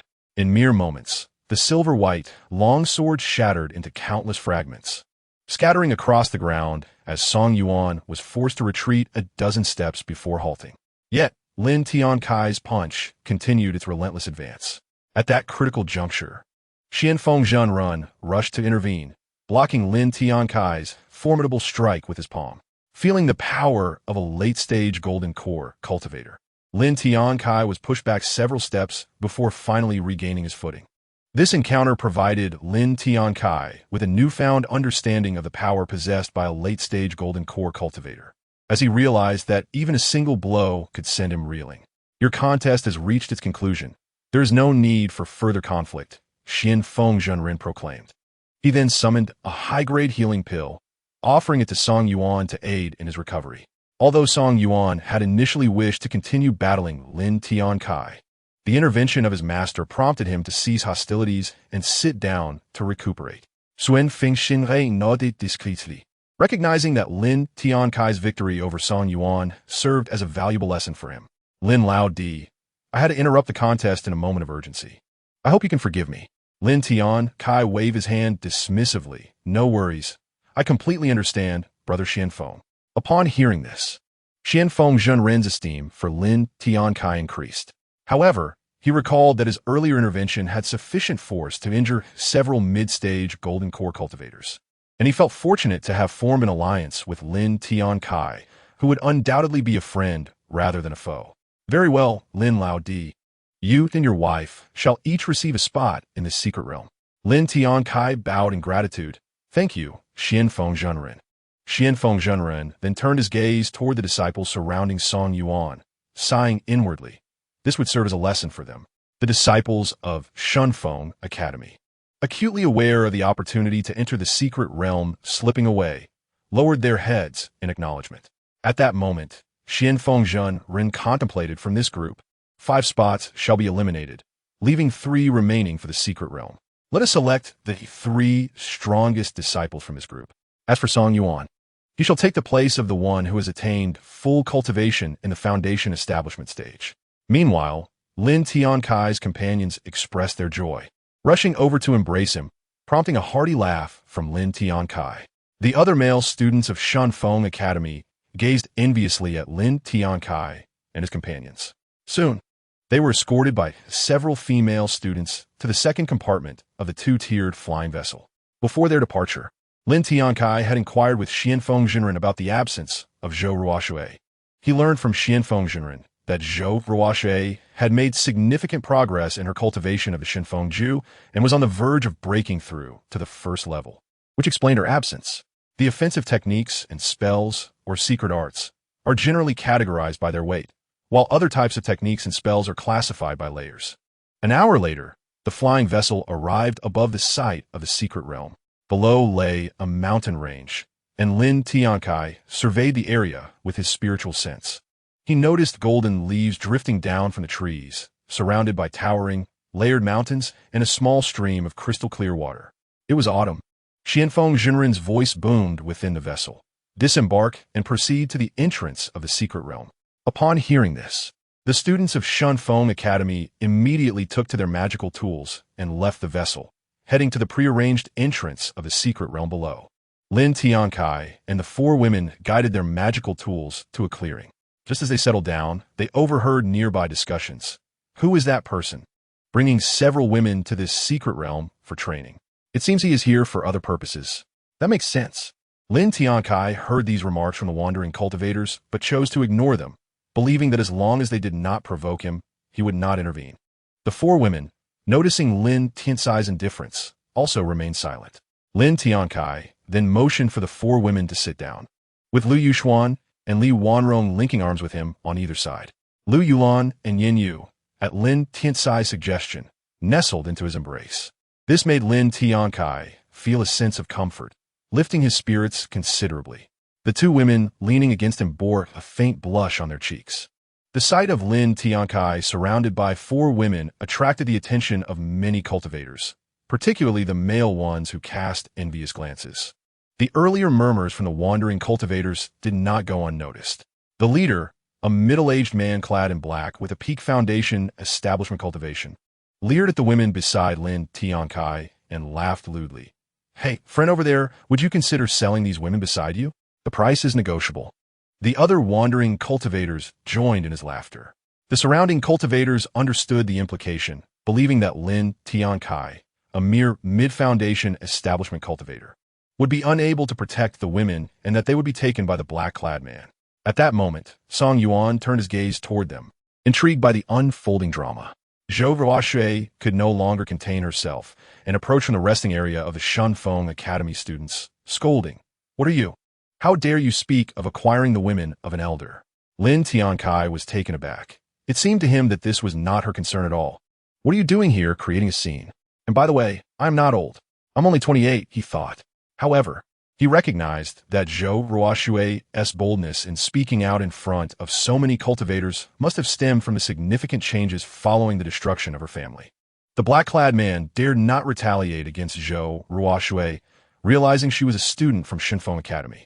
Yet, noticing her only had initial foundation establishment cultivation, he speculated that her status in the academy was not high. He retorted, "Miss, I was speaking to this friend, and I mean no offense to you." Zhou Ruoshui was about to respond when Lin Tiancai interjected, "He is merely a clown. There is no need to heed the words of a jester. To dare purchase my women is akin to courting death. If it weren't for the crowd here, I would have already dealt with you." Upon hearing this, The black-clad man shouted furiously at Lin Tiancai. What did you say? Repeat that. Lin Tiancai shook his head and mockingly replied, I said you are deaf. Did you hear me clearly? His words prompted laughter from many surrounding cultivators, including the women beside him. The man, humiliated by Lin Tiancai's ridicule, felt his spiritual energy surge as he prepared to retaliate when a voice called out, Look, it is the flying vessels of Ziyang's sect and Taohua Valley. Hearing this, everyone looked up, and the black-clad man retracted his aura, glaring at Lin Tiancai before shifting his gaze to the two flying vessels. At that moment, the leading figure on the Ziyang sect's vessel was an elderly man clad in a purple robe with late golden core cultivation. He was accompanied by two middle-aged men in purple robes of initial golden core cultivation, followed by disciples of Zhang's sect also dressed in purple robes.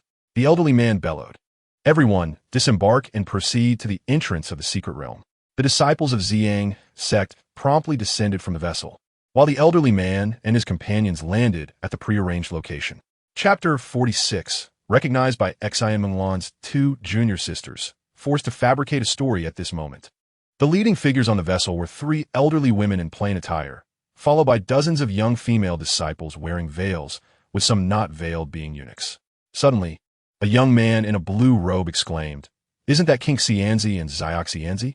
Who are King Xianzi and Xiao Xianzi? A young man inquired. How ignorant you are. King Xianzi and Xiao Xianzi are the two most beautiful women in Taohua Valley and also the strongest among its disciples, the young man in blue robe explained, pointing towards the two female cultivators from Taohua Valley. Lin Tiancai overheard the young man's words and understood that once one reached the golden core stage within the sect, they would be promoted to elder status. Therefore, these two women should be regarded as the most formidable cultivators beneath the golden core level in Taohua Valley. This prompted Lin Tiancai to observe the two women, yet he could not discern their faces due to the veils, which hinted at a restriction preventing others from probing. Lin Tiancai inwardly cursed. How absurd! One cannot even see their faces yet can still recognize them. This person is truly remarkable. Subsequently, the leading elderly woman in plain attire commanded, Disembark and proceed to the entrance of the secret realm. The female disciples of Taohua Valley descended on their magical tools to the designated area. At this time, the purple-robed elder from Ziyang's sect arrived at their predetermined location and greeted Xianfeng Zhenren with a smile. It has been a while, Xianfeng Zhenren. It appears your cultivation has advanced considerably. Xianfeng Zhenren responded with a smile and a bow. Not at all. I believe it is your cultivation that has seen remarkable progress. After a brief exchange of flattery, they noticed the leading elderly woman from Taohua Valley passing by, and both bowed. Muji Zhenren. The elderly woman did not return the gesture, but merely stated, Greetings, Xianfeng Zhenren and Huiyun Zhenren. With that, she led the disciples of Taohua Valley to their designated area. Xianfeng Zhenren shook his head slightly, aware that this was the typical demeanor of the female cultivators from Taohua Valley. Huiyun Zhenren, despite knowing their nature, felt a twinge of displeasure in his heart. Lin Tiancai gazed at the group of female cultivators and, noticing the absence of Lu Qingyi, understood that as a nascent foundation cultivator, she was unqualified to attend. At that moment, a female cultivator who had already settled in the predetermined resting spot of Taohua Valley shouted in a particular direction, Lin Tiancai, what have you done to my senior sister? Her voice drew the attention of the crowd, who turned their gazes toward the direction she indicated and then back to Lin Tiancai. Goodness, is that not the younger sister of Xian Menglan? Lin Tiancai almost forgot that the two girls he had previously let go were also at the peak of the foundation establishment stage, thus capable of entering this secret realm. Before he could respond, the leading elder woman inquired, Who is Lin Tiancai? Immediately, another junior sister of Xian Menglan spoke up, Elder Mu, that Lin Tiancai is the scoundrel who abducted my senior sister. Moreover, my master once sent Yanli to the Lin family in Qingshui town to bring back Xian's sister, but he was killed by this lecher. Upon hearing this, many cultivators regarded Lin Tiancai with a newfound respect. They dared not abduct a female disciple from Taohua Valley. Elder Mu Ji, understanding the situation, turned her gaze to Lin Tiancai and slowly said, So, it is you who has taken my disciple from Taohua Valley. However, upon seeing the four women beside Lin Tiancai, her disdain for him intensified. Lin Tiancai's heart raced with 1,000 horses. How dare these two girls repay his kindness with enmity? Let me clarify, it's not that I abducted them. Rather, the female disciples of Taohua Valley willingly chose to accompany me. The four women beside him stifled their laughter as their husband began to weave tall tales. You speak falsely. You did abduct my senior sister, retorted Xiaomenglan's junior sister without hesitation. Lin Tiancai's expression fell. Was she trying to get him killed? You dare deceive me. You seek death. As she spoke, her aura erupted, aiming to overpower Lin Tiancai with sheer force. Seeing this, Xianfeng Jinren hastily approached Lin Tiancai, unleashing a formidable aura to counter the elder's pressure. Lin Tiancai observed the scene, realizing that this elder was also a late-stage golden core cultivator. Yet, he sensed a slight tremor from the four women beside him, indicating their fear. However, he knew Xianfeng Jinren would intervene, so he refrained from rising to defend himself. Xianfeng Jinren, what do you mean by this? The elder, seeing her aura nullified, angrily shouted. Xianfeng Jinren replied with a faint smile, as a late-stage golden core cultivator. You attacking a mid-stage foundation cultivator would surely invite ridicule. Hearing this, the elder retracted her aura, understanding that with Xianfeng Jinren present, she could not subdue Lin Tiancai. So she coldly huffed, this brat has abducted my disciple from Taohua Valley. It is only reasonable for me to take action. I have stated that it was your disciple who willingly came with me. Not an abduction, Lin Tiancai calmly asserted, stroking the hair of Yin Yu beside him. And this young lady is my wife, also a disciple of Taohua Valley, who has chosen to marry me. Xiaomenglan's junior sister immediately chimed in, Elder Mu. The girl in his arms is my junior sister Yin Yu. However, she has already been intimate with Lin Tiancai. My master sent the three of us to Qingshui town to capture her, but on the way back, Lin Tiancai reclaimed her, and Xian's sister was also abducted by him. The fact that she did not mention Granny Kai surprised Lin Tiancai. The other cultivators, upon hearing of Lin Tiancai's exploits, could not help but admire him even more. Meanwhile, Song Yuan from Shunfeng Academy, who initially thought Lin Tiancai would face misfortune, was astonished to see his master intervene, thus sparing Lin Tiancai from harm. However, upon hearing that Lin Tiancai had been intimate with a female disciple from Taohua Valley, he stood back, coldly observing the situation. The elder in the purple robe from Ziyang sect was also watching the unfolding drama. Elder Muyi, furious, exclaimed. This brat has been intimate with one of my esteemed disciples and abducted another. He deserves to die.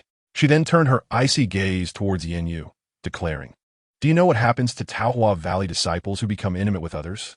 This made Yin Yu, nestled in Lin Tiancai's embrace, tremble, fully aware of the dire consequences awaiting Taohua Valley disciples who engaged with men. Lin Tiancai sensed Yin Yu's panic and quickly reassured her, Do not worry, my dear. Your husband is here.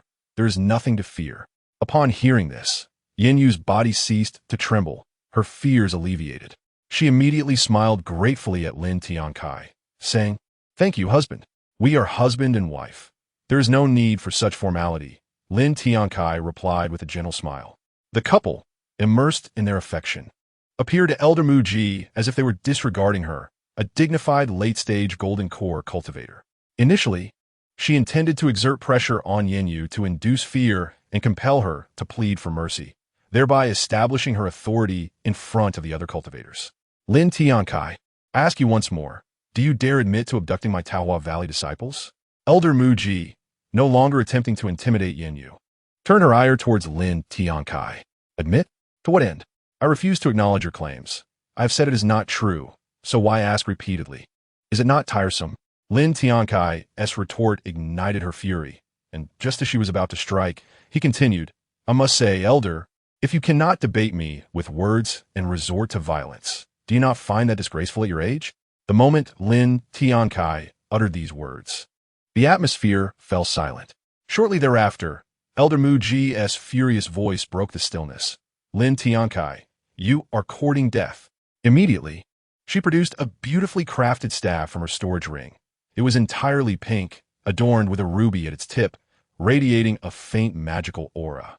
Upon seeing the staff, Xianfeng Jinren's expression turned grave. The 100-flower staff.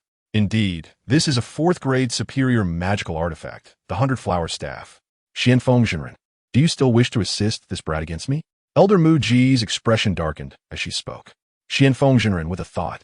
summoned a square cauldron that floated in his hand, and replied slowly, "Since Lin Xiaodi has chosen to ally with me, I shall naturally protect him."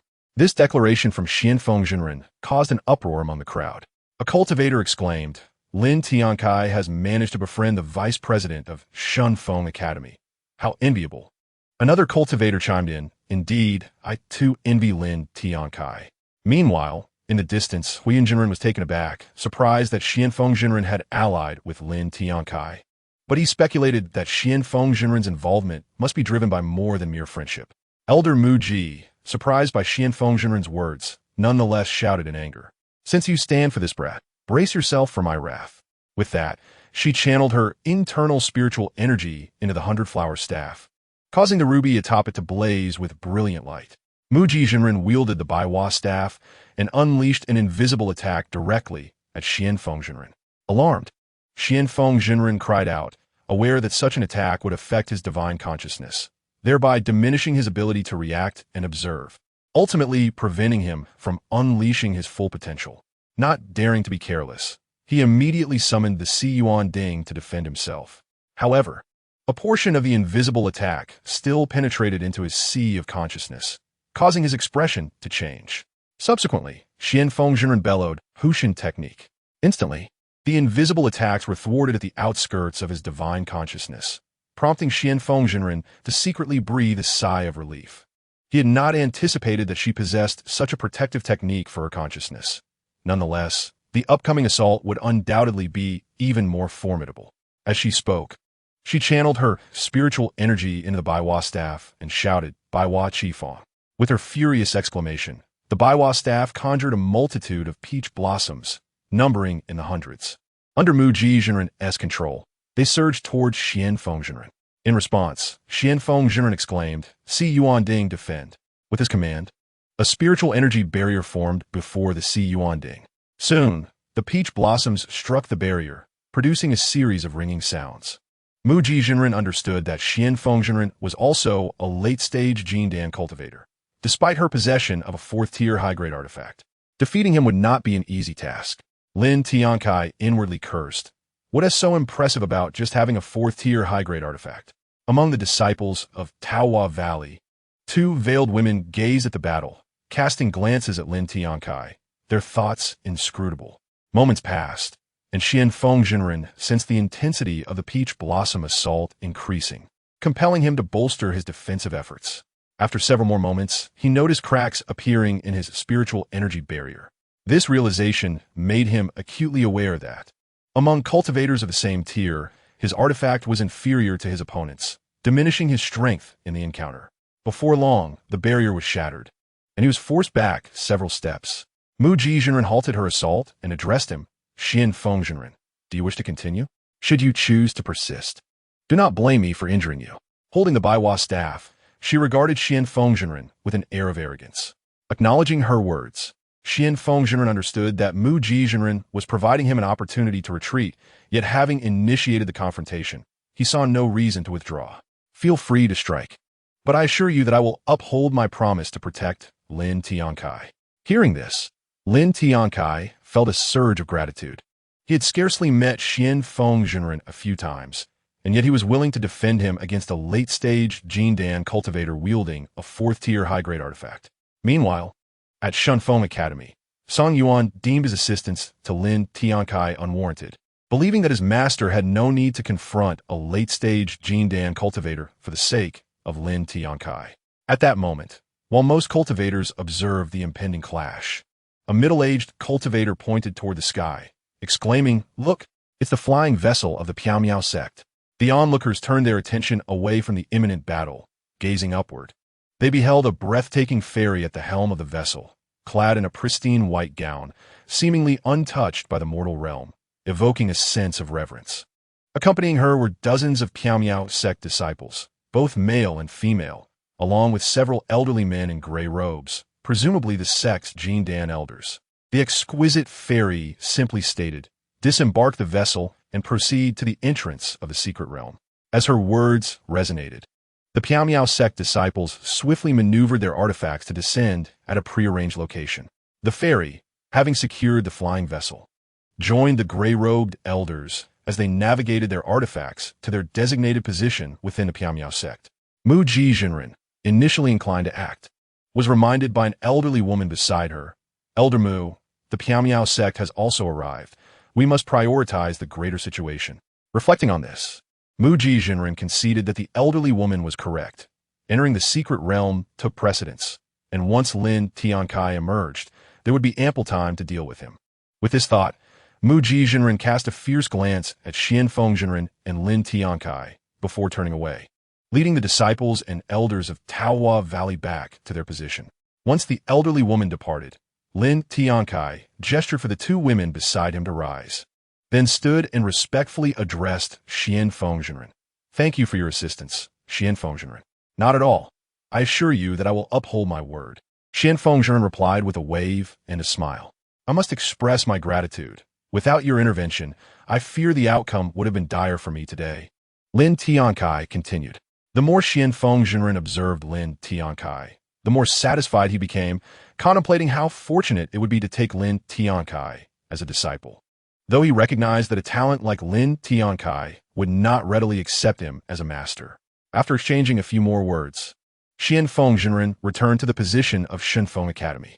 Once he departed, Lin Tiancai turned his gaze toward the Piamiao sect and mused, "My master, junior sister, and senior sister have all arrived at this secret realm." Previously, he had been so focused on Mu Ji Jinren that he had overlooked the Piamiao sect. Now, recognizing those he had long missed, with a determined thought, he led the four women toward the Piamiao sect's resting area. The four women, puzzled by Lin Tiancai's intentions, followed him silently. Lin Tiancai's actions naturally drew the attention of several cultivators, and a young male cultivator remarked, "What does Lin Tiancai seek at the Piamiao sect?" As he spoke, more cultivators turned to observe. Upon reaching the exquisite fairy, Lin Tiancai respectfully addressed her, "Master." The beautiful fairy recognized him immediately. Despite his youthful appearance of around 28 years, she felt a twinge of curiosity. She recalled that Lin Tiancai had once been a mere mortal with inferior roots, yet he had rapidly advanced to the mid-stage of foundation establishment, suggesting he had encountered some fortuitous opportunity. The exquisite fairy merely nodded lightly, refraining from further comment. Lin Tiancai, interpreting her nod as acknowledgement, felt a surge of joy, reassured that she still regarded him as her disciple. Witnessing this exchange, many cultivators exclaimed in astonishment, "Lin Tiancai is indeed the disciple of the beautiful fairy. You are woefully ignorant. This fairy is Yunlan, the deputy sect master of Piamiao sect, who has reached late-stage Jindan at over 200 years of age. And she is among the most beautiful in the sect," a young male cultivator remarked, gazing at the one who first spoke in disbelief. Mu Ji Jinren was equally astonished to learn that Lin Tiancai was a disciple of Yunlan, realizing that it would be even more challenging to eliminate him now. At this moment, both Xianfeng Jinren and Huiyun Jinren were observing the scene with some unexpectedness.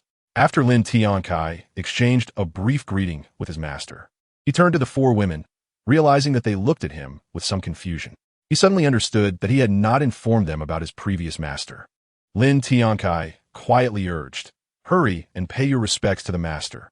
The four women ceased their gaze at Lin Tiancai and respectfully addressed Yunlin Xianxi, "Greetings, master." Yunlin Xianxi, with her beautiful eyes, looked at the four women, surprised by their remarkable beauty, thus concluding that her disciple was indeed fortunate in this regard. Yunlin Xianxi merely nodded lightly, opting not to say much. Lin Tiancai understood that his master had a cool demeanor and preferred not to engage in excessive conversation. The four women harbored various thoughts as they observed Yunlin Xianxi, pondering silently. At that moment, Qiumon, beaming with joy, remarked, "Senior brother, it has been a long time." Upon hearing this, Lin Tiancai recognized Qiumon, responding with a smile, "Junior sister, it's only been about a year. How can that be considered a long time?" Qiumon pouted in dissatisfaction, but still voiced her concern. "Senior brother, bringing your wives to the secret realm, aren't you worried about their safety?" Qiumon felt that Lin Tiancai's wives possessed insufficient cultivation, making their entry into the secret realm overly perilous. Lin Tiancai smiled nonchalantly. "What is there to worry about? I, your senior brother, am exceptionally powerful and can easily protect my wives." Just then, a beautiful woman clad in a white long dress, possessing an alluring figure, arrogantly interjected. "Be careful with your boastful words." Lin Tiancai glanced at this woman, realizing it was his senior sister, Xiaolinji. "What a chatterbox you are! If you keep quiet, no one will mistake you for a mute," he silently cursed. "How do you know I'm merely boasting and not genuinely powerful?" he thought. Xiaolinji crossed her arms and replied dismissively, "What I say is final. Do you have an objection?" Lin Tiancai chose to ignore her, thinking to himself, such arrogance. Meanwhile, Qiuman and Lu Yuxuan couldn't help but chuckle at Lin Tiancai's predicament in front of Xiaolinji, which left him feeling rather embarrassed. Qiuman then said, "Senior brother, you know that just how senior sister is. Don't take it to heart." "Of course I know. Otherwise, I would have reprimanded her." Lin Tiancai waved his hand lightly and inquired, "When will the secret realm commence?" Qiuman explained, "This secret realm was discovered by a foundational family and is a natural one. It only opens at a specific time." Lin Tiancai nodded, deep in thought, realizing that today was indeed the day the secret realm would open. However, he quietly asked, "Why haven't I seen anyone from the royal family of the Dafeng Kingdom?" Qiuman merely smiled and clarified, "The royal family is indeed present. It's just that you don't recognize them." She then pointed to several male cultivators in brocade robes and female cultivators in splendid long skirts, stating, "Some of these cultivators are from the royal family, while others are sons of nobles or daughters of princesses and even children of high-ranking officials or generals." In Chapter 49, Lin Tiancai led the 4 women into the secret realm. Observing Qiuman point out these cultivators, Lin Tiancai recognized them as disciples from the 4 major factions. He had been aware of them for decades. Now, it was merely a matter of familiarization. Shortly thereafter, several families of the Golden Core stage and over a dozen families of the Foundation Establishment stage, along with some Golden Core loose cultivators, arrived with their disciples. The entrance to the secret realm soon teemed with nearly 1,000 individuals. An hour later, a deep voice resonated as a young male cultivator shouted, "The secret realm has opened. Rush in." Instantly, a dozen Foundation Establishment loose cultivators surged forward, eager to enter the secret realm. Huiyun Jinren from Ziyang sect snorted coldly. "A bunch of ants daring to rush into the secret realm. They seek their demise."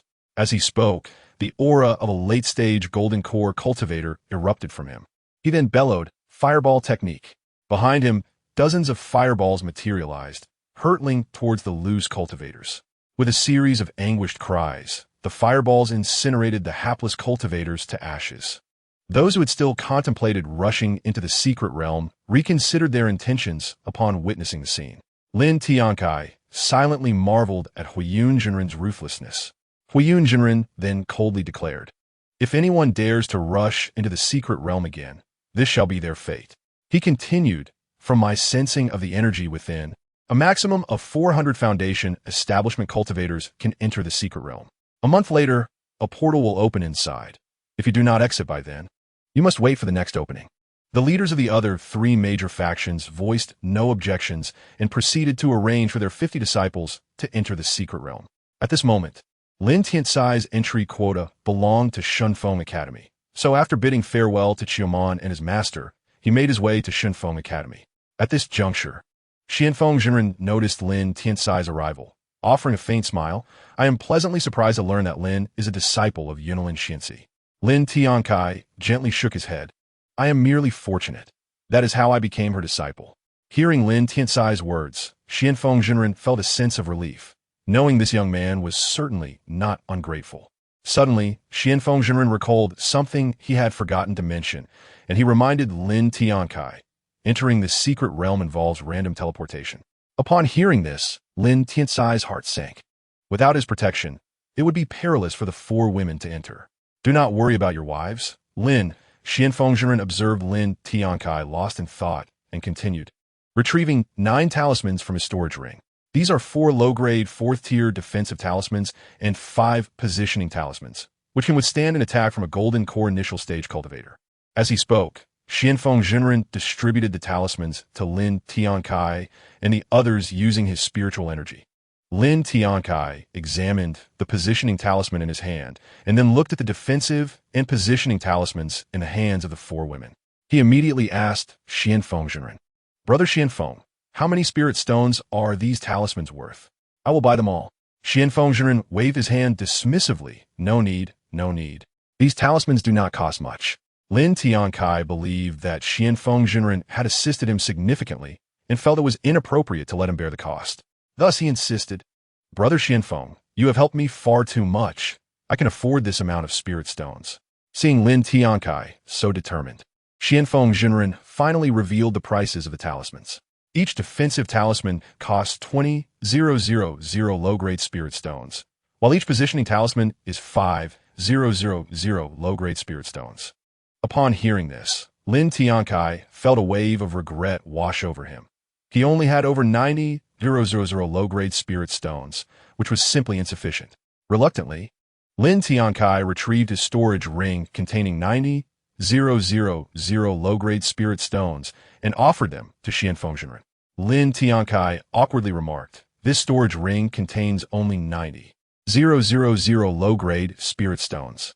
However, I can offer some magical artifacts to compensate for the remaining low-grade spirit stones. Upon receiving the storage ring, Xianfeng Zhenren did not require any spiritual sense to inspect it.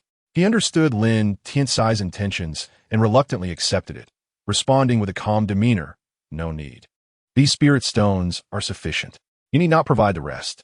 Lin Tiancai considered the 15,000 low-grade spirit stones insignificant and believed he could exchange the magical artifacts or treasures from those he had slain for the remaining spirit stones. Subsequently, he retrieved a collection of treasures from the storage ring and placed them on the ground, turning to Xianfeng Zhenren and inquiring, Brother Xianfeng, will these artifacts and treasures suffice to replace the 15,000 low-grade spirit stones? Initially, Xianfeng Zhenren intended to decline, yet upon seeing Lin Tiancai's resolute gaze, he nodded with a smile, Brother Lin, this is indeed sufficient. With that, Xianfeng Zhenren stored the artifacts and treasures in his own ring. After exchanging a few more words with Lin Tiancai, he proceeded to instruct his subordinates to arrange for the students to enter the secret realm. Lin Tiancai then addressed the 4 women, please infuse a trace of your spiritual energy into my locator talisman. The 4 promptly channeled their spiritual power, transferring a stream of energy into Lin Tiancai's talisman.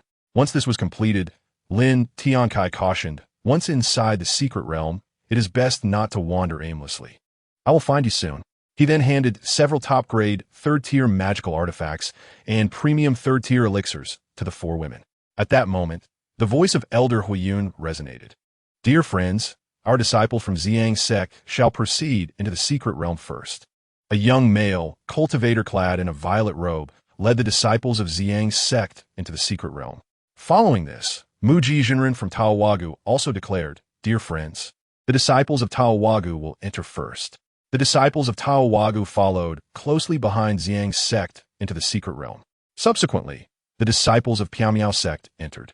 After their entry, Xianfeng Zhenren promptly commanded, Enter the secret realm. The students of Xinfeng Academy also proceeded into the secret realm, just as Lin Tiancai reached the entrance. Mu Zhenren intervened, stating Lin Tiancai and his companions are not yet qualified to enter. Before Lin Tiancai could respond, Xianfeng Zhenren clarified, Mu Zhenren, Lin Tiancai and his companions are entering in place of our Xinfeng Academy's quota.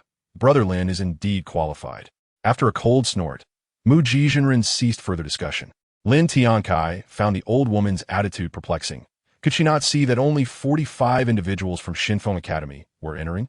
With this thought, Lin Tiancai led the 4 women through the entrance of the secret realm. Chapter 50.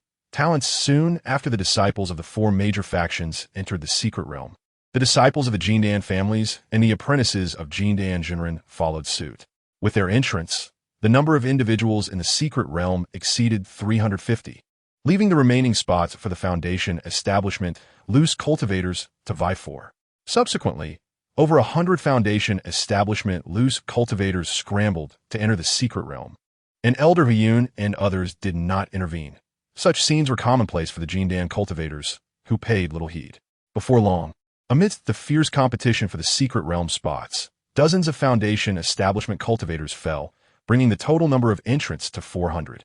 At this moment, other cultivators attempted to enter the secret realm, but were repelled by a barrier at the entrance. Consequently, The Foundation establishment, loose cultivators, could only depart unwillingly, leaving behind a scene of corpses and blood at the entrance. Witnessing this, Xianfeng Jinren could not help but sigh. In the world of cultivation, how many perils arise in the pursuit of opportunity? Elder Huiyun, observing the corpses, did not even frown. He merely conjured dozens of fireballs to incinerate the remains to ashes. Inside the secret realm, Lin Tiancai felt dizzy and disoriented before being transported to a dense forest, where sunlight scarcely penetrated, casting a grim shadow all around. What a sinister place! It's so dark, Lin Tiancai cursed inwardly. He then utilized his spiritual sense to survey the surroundings, discovering that the forest resembled a maze, making direction discernment nearly impossible, with towering and robust trees and damp leaves underfoot that crunched as he stepped. At that moment, his priority was to locate Yushuan and the others to prevent any mishaps, just as he intended to retrieve the locator talisman from his storage ring. A cacophony of shrill cries erupted from nearby, igniting a sense of foreboding within him. Instinctively, he turned to inspect with his spiritual sense, only to behold hundreds of third-tier superior flying demon beasts resembling bats, with sharp fangs and a blackened exterior, their eyes emanating a faint green glow. Lin Tiancai promptly summoned the Shinfeng sword and soared in a particular direction. What kind of cursed place is this? I just arrived, and now I'm besieged by so many third-tier superior flying demon beasts. He lamented internally. If there were merely a few dozen, he might have managed to slay them. But with hundreds in pursuit, fleeing seemed the wisest option. The dense foliage impeded his flight, forcing him to draw the fire sword from his storage ring, cleaving through the obstructing trunks as he maneuvered with the Shinfeng sword. The third-tier superior flying demon beasts trailed closely behind, intermittently emitting their shrill cries. How can her speed match mine?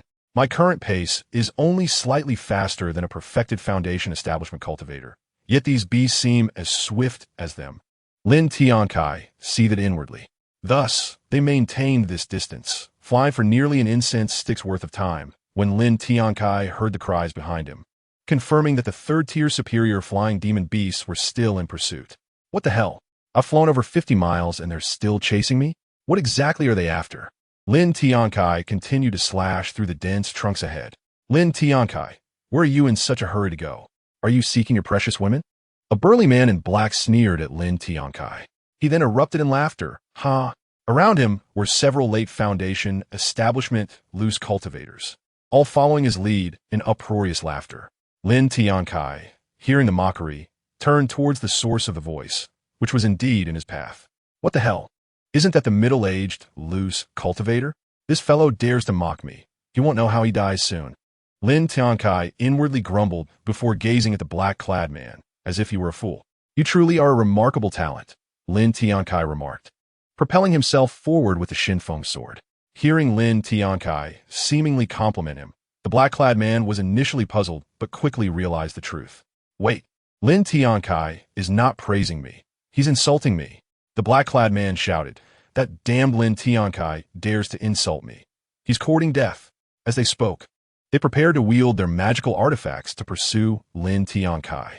At that moment, a young cultivator clad in gray pointed ahead and exclaimed, there are numerous third-tier superior, flying demonic beasts. A few scattered cultivators had already sensed the danger and fled without warning the others about the presence of these formidable creatures. The middle-aged man in black had been fixated on Lin Tiancai, failing to notice the imminent threat until he heard the warning.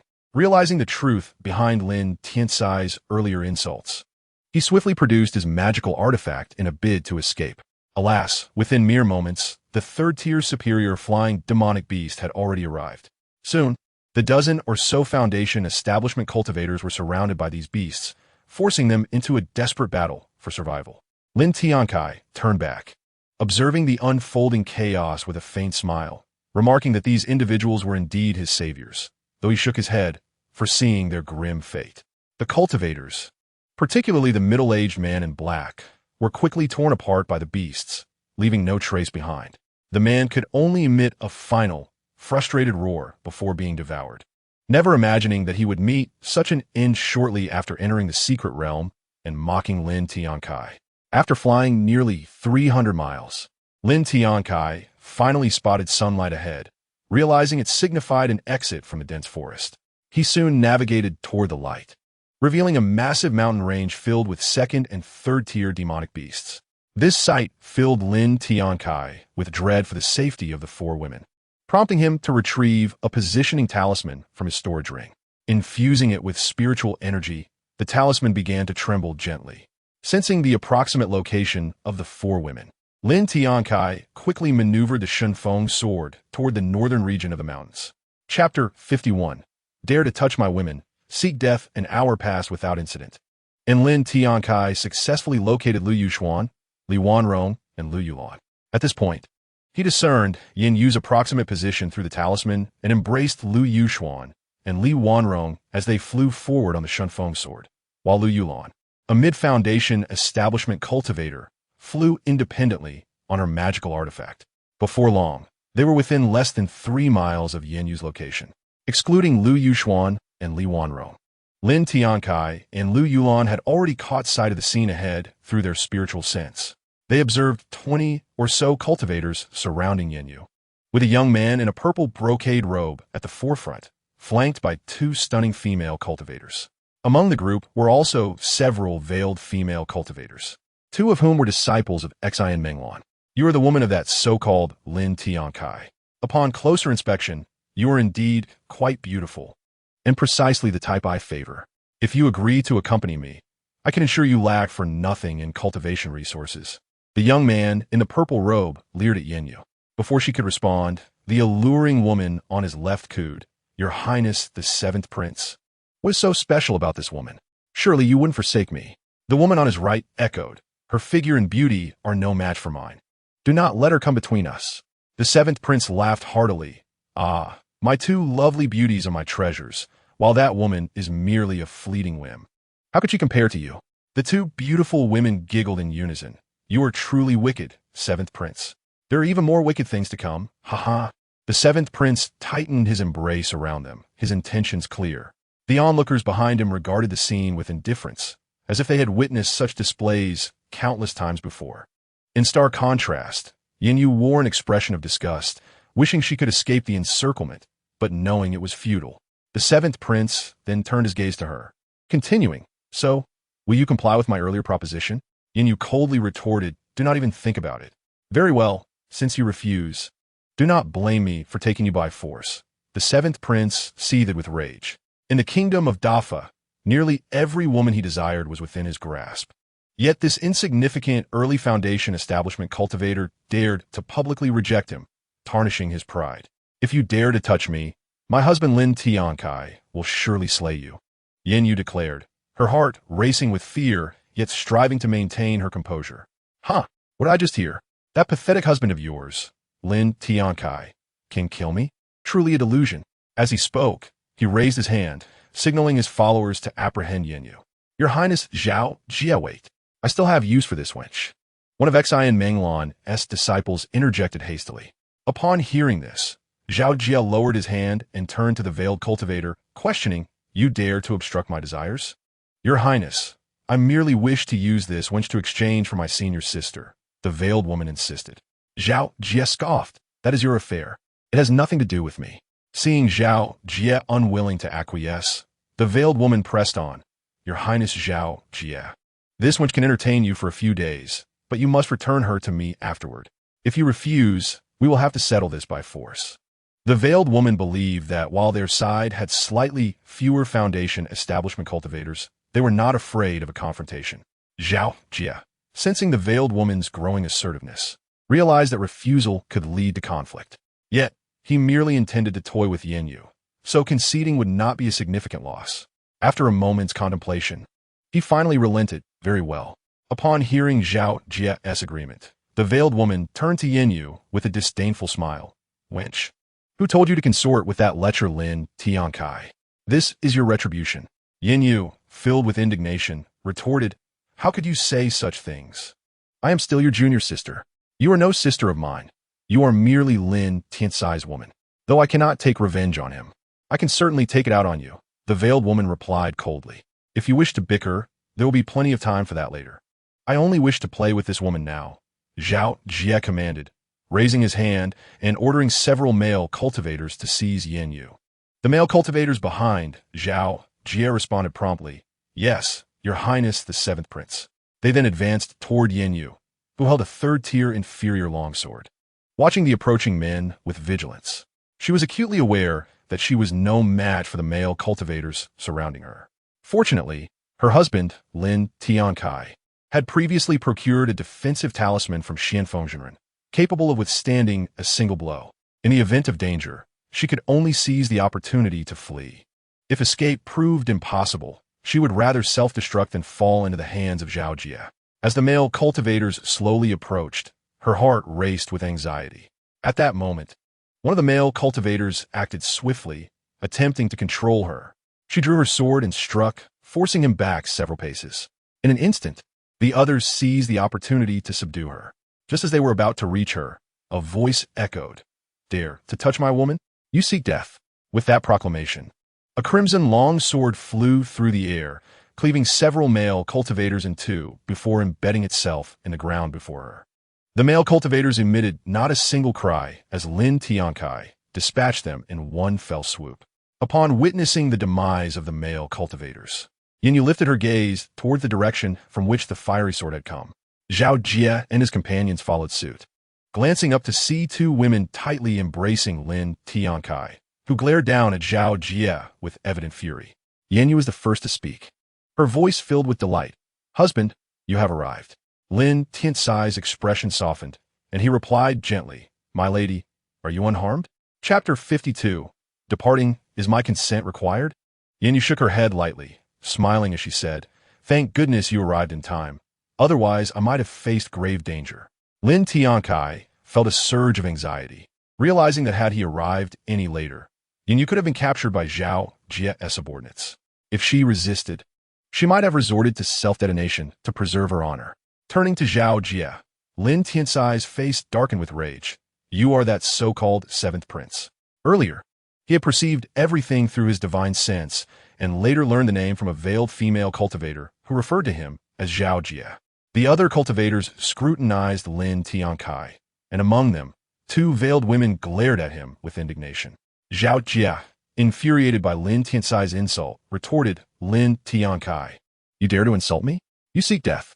Before Lin Tiancai could respond, another rush of air signaled the arrival of a beautiful woman wielding a magical artifact, who approached him.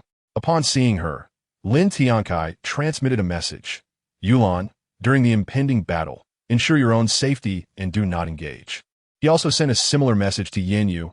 "Wearer, stay close to Yulan during the fight." Lin Tiancai was concerned that some cultivators might launch a sneak attack, leaving him unable to protect the two women. Nevertheless, he reassured himself that the fourth-tier defensive talisman would afford him enough time to safeguard them. The two women received his messages, responding silently. "Understood, husband." Zhao Jie had previously seen Lin Tiancai's for women and harbored thoughts of capturing them. His anger dissipated, replaced by a lewd grin as he addressed Lin Tiancai. "If you hand over your women, I will spare your life and allow you to leave here."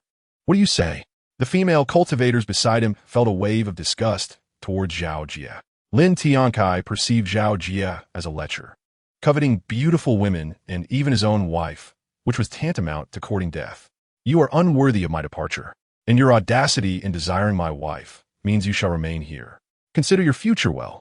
Zhao Jie had assumed Lin Tiancai was merely a mid-stage foundation establishment cultivator who would comply with his demands. To his shock, Lin Tiancai's defiance warranted a death sentence. He waved his hand, shouting, "Charge! Kill this arrogant fool!" Yet, the cultivators behind him hesitated, recalling how Lin Tiancai had effortlessly slain several foundation establishment cultivators with a single strike. Zhao Jie's expression darkened as he realized his subordinates feared Lin Tiancai. He then turned to 5 cultivators clad in purple robes from Ziyang's sect, commanding, "Take these useless fools and eliminate Lin Tiancai. Anyone who dares to hesitate will face death." Instantly, the cultivators complied, knowing that failure to attack meant certain death, while attacking together might offer a glimmer of hope.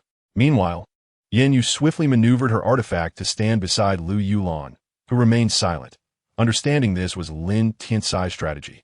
The group of cultivators albeit reluctantly, approached Lin Tiancai with their magical artifacts drawn.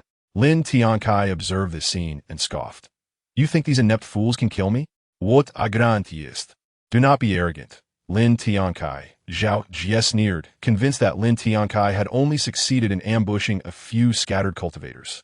Now, with over a dozen Foundation establishment cultivators at his disposal, he was certain they could vanquish Lin Tiancai. I have said it before. Waste is waste. No matter how many you gather, it merely leads to death. With a flick of his wrist, Lin Tiancai summoned the crimson long sword back into his grasp.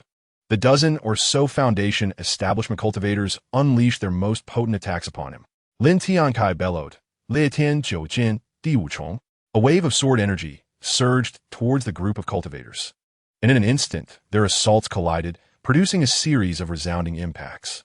The onlookers were left aghast as Lin Tiancai's sword energy shattered the attacks of the Foundation establishment cultivators, continuing its relentless advance towards them. The cultivators, terrified, fled with all haste.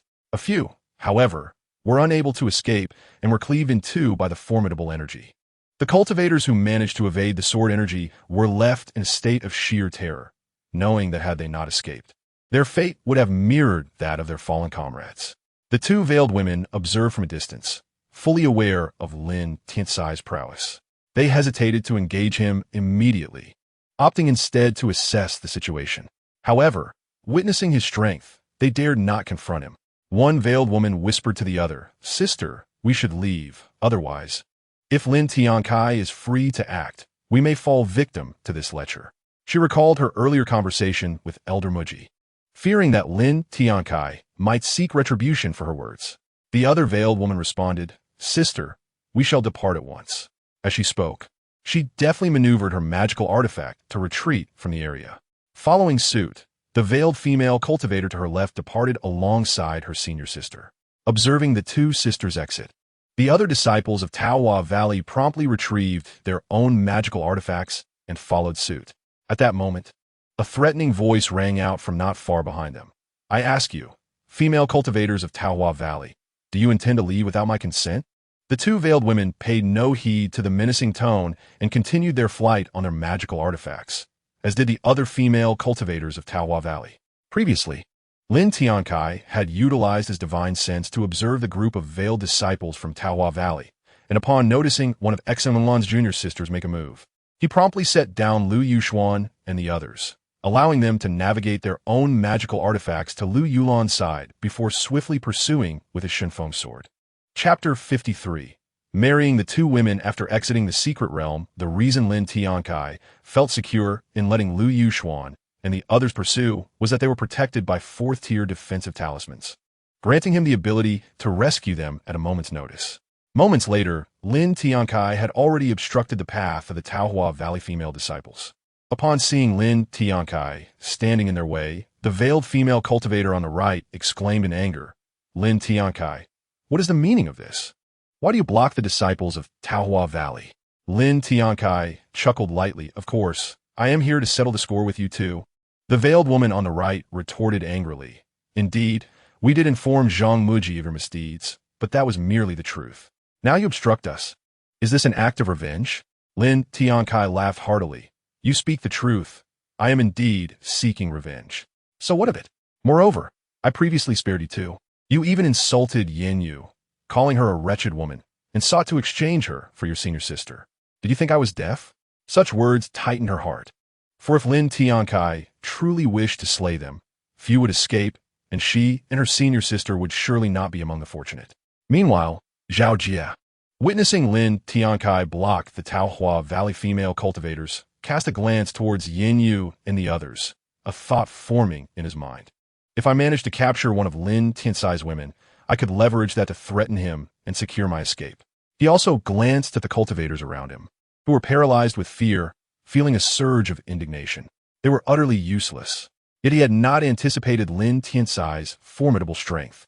Had it not been for the fleeing desires of the Taohua Valley women, Lin Tiancai would have long since come to eliminate him. Noticing the two veiled women remained silent, Lin Tiancai called out, "What more do you have to say?"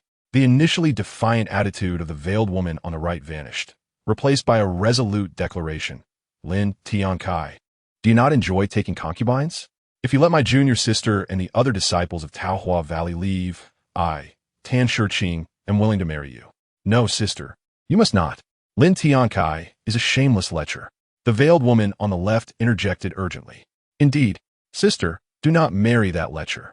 The disciples of Taohua Valley echoed anxiously. Just as Lin Tiancai was about to respond, Zhao Jie unleashed his spiritual energy, forcefully separating the two women in his grasp, and lunged toward the weakest of the four women, Li Wanrong. Li Wanrong quickly activated her defensive talisman, creating a protective barrier around herself. Seeing the shield, Zhao Jie cursed under his breath. A fourth-tier inferior defensive talisman? Damn it, I must change my target.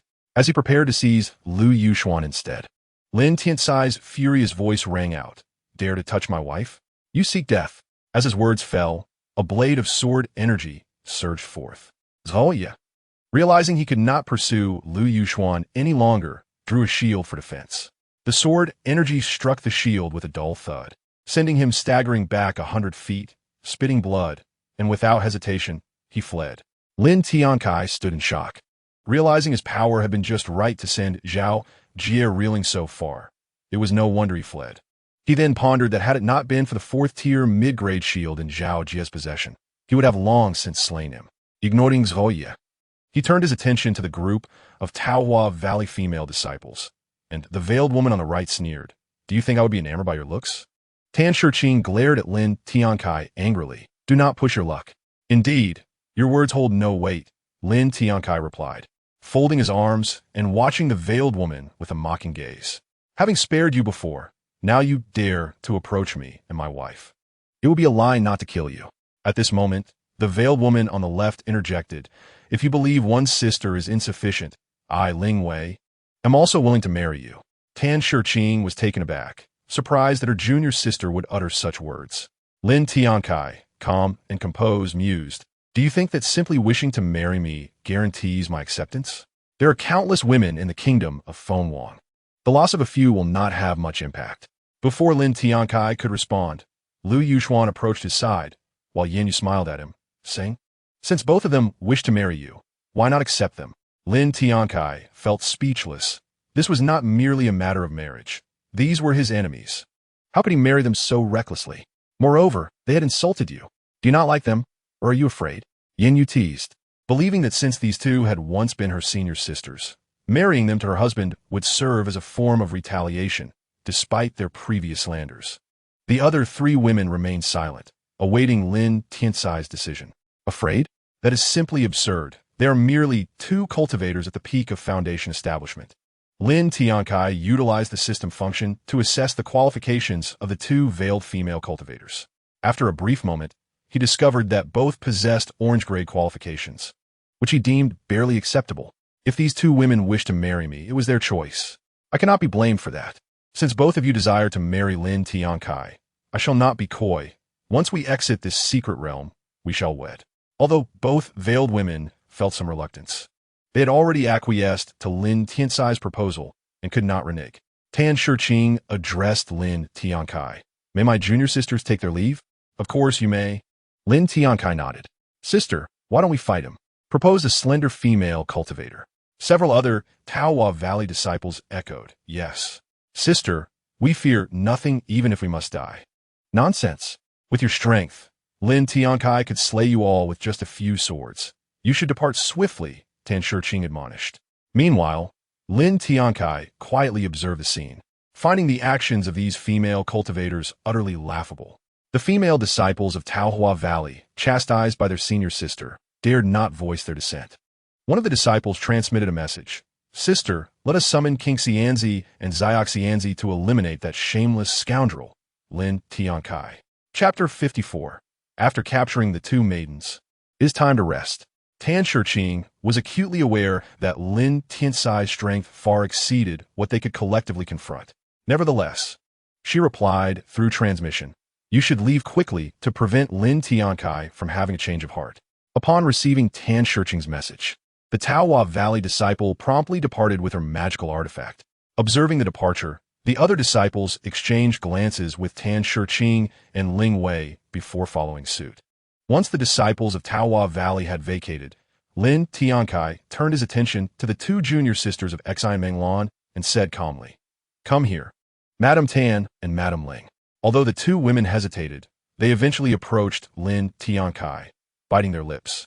Lin Tiancai, now devoid of his earlier anger, wore a smile. He knew that after a month in this secret realm, when he took these two women as concubines, the rewards from the system would enable him to break through to the peak of the Foundation establishment stage. At that point, he would roam freely in the kingdom of Dafeng, unimpeded. Lin Tiancai drew the two women into his embrace, and before they could react, he sealed their spiritual powers with a mere touch. Though they had previously branded him a lecher, they now felt an unexplainable sensation upon encountering his robust, masculine aura, a feeling they had never experienced in Taohua Valley. Regaining their composure, the two women pushed against Lin Tiancai, exclaiming, "Lin Tiancai, you lecher, let me go. Are you certain you wish to be released now?" Lin Tiancai teased. It dawned on the two that their powers had indeed been sealed by Lin Tiancai, and should he choose to release them, they would plummet. Sensing their contemplation, Lin Tiancai could surmise their thoughts. At that moment, a middle-aged cultivator clad in black, trembling with fear, asked, "Senior Lin, may we leave?" Having witnessed Lin Tiancai allowing the Taohua Valley disciples to depart, he posed this inquiry.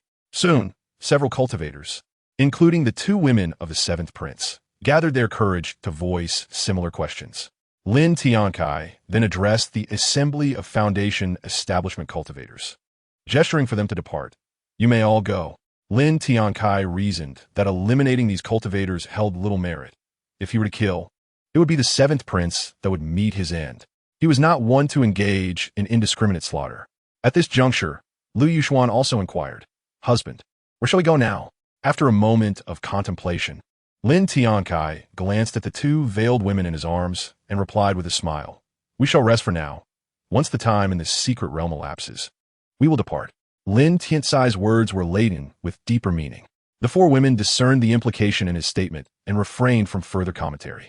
At that moment, Lu Yulan asked, "Husband, shall we not seek that opportunity?" Seeking opportunities pales in comparison to the rewards from the system. I prioritize the latter.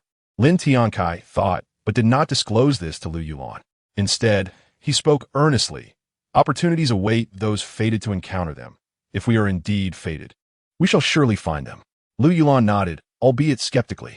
Suddenly, she felt the transmission talisman in her storage ring gently vibrating. With a thought, the talisman appeared before her, and a voice emanated. "Aunt Lu, do you and Lin Tiancai wish to join us at Shunfeng Academy to seek opportunities together?" Upon hearing this transmission, Lin Tiancai instantly recognized it was that girl, Zhou Ruoxue. Before Lu Yulan could respond, Lin Tiancai interjected, "We shall not join you at Shunfeng Academy in seeking opportunities. Are you spying on us? Transmitting now?" Lin Tiancai aimed to tease her, finding the timing of the transmission rather coincidental. Zhou Ruoxue's voice quickly retorted, "Old man, I just met up with the students of Shunfeng Academy and transmitted right away. Who will be spying on you?" Lin Tiancai chuckled. "Then take your time with your Shunfeng Academy peers in seeking opportunities." With that, he waved his hand, sending a surge of spiritual energy that disrupted the transmission talisman, preventing Zhou Ruoxue from replying further. Observing this, Lu Yulan and the other three women shook their heads slightly, feeling somewhat speechless. After Lu Yulan stored the talisman, Lin Tiancai surveyed their surroundings with his divine sense and proposed to the four women, "Let us head eastward to find a suitable place to rest." The four women had no objections, while the two in Lin Tiancai's embrace remained unresponsive, knowing that even if they had reservations, he would not heed their concerns. Thus, Lin Tiancai, with the four women following on their magical artifacts and holding Tan Shiqing and Ling Wei, soared eastward on the Shunfeng sword. Meanwhile, in a certain mountainous region, flourishing foliage and peculiar stones adorned the landscape, alongside a crystal-clear lake, a sight to behold.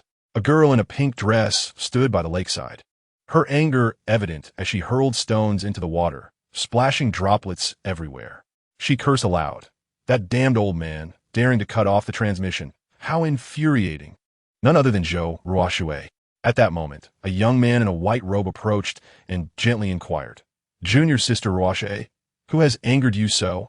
Without needing to turn, Zhou Ruoxue recognized him and replied flatly, Song Yuan, this is none of your concern.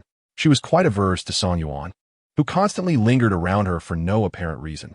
Song Yuan, undeterred, responded, If you do not wish to share, I will not press you. However, as you are still in the early stages of foundation establishment, I must ensure your safety. Zhou Ruoxue had previously thought favorably of Song Yuan, but now found him rather underwhelming. She then stated, Senior Brother Song, I need to cultivate further and cannot linger here. With that, she ignored him and walked away from the lakeside. Song Yuan's face darkened. He had not anticipated that all his efforts to curry favor over the years would yield not even a kind word from Zhou Ruoxue. Lin Tiancai, merely possessing some opportunities, had garnered all the beauty around him. Why did Zhou Ruoxue support him? At this moment, Song Yuan seethed. Lin Tiancai, it is your presence that has driven junior sister Ruoxue to ignore me. I must eliminate you so that she will be with me. Zhou Ruoxue's earlier attitude only intensified his resentment toward Lin Tiancai. Chapter 55, Bathing Under the Waterfall, Discovering a Cave Dwelling.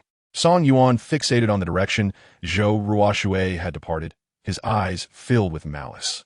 Half an hour later, Lin Tiancai, cradling Tan Shiqing and Ling Wei, descended in a mountainous area shrouded in a delicate mist, accompanied by Lu Yuxuan and the other women. The surrounding landscape was dominated by towering rocks and dense weeds, with a magnificent waterfall cascading over 100 feet high. The water splashed onto the massive stones below, producing a soothing rustling sound as it flowed into a small lake beneath.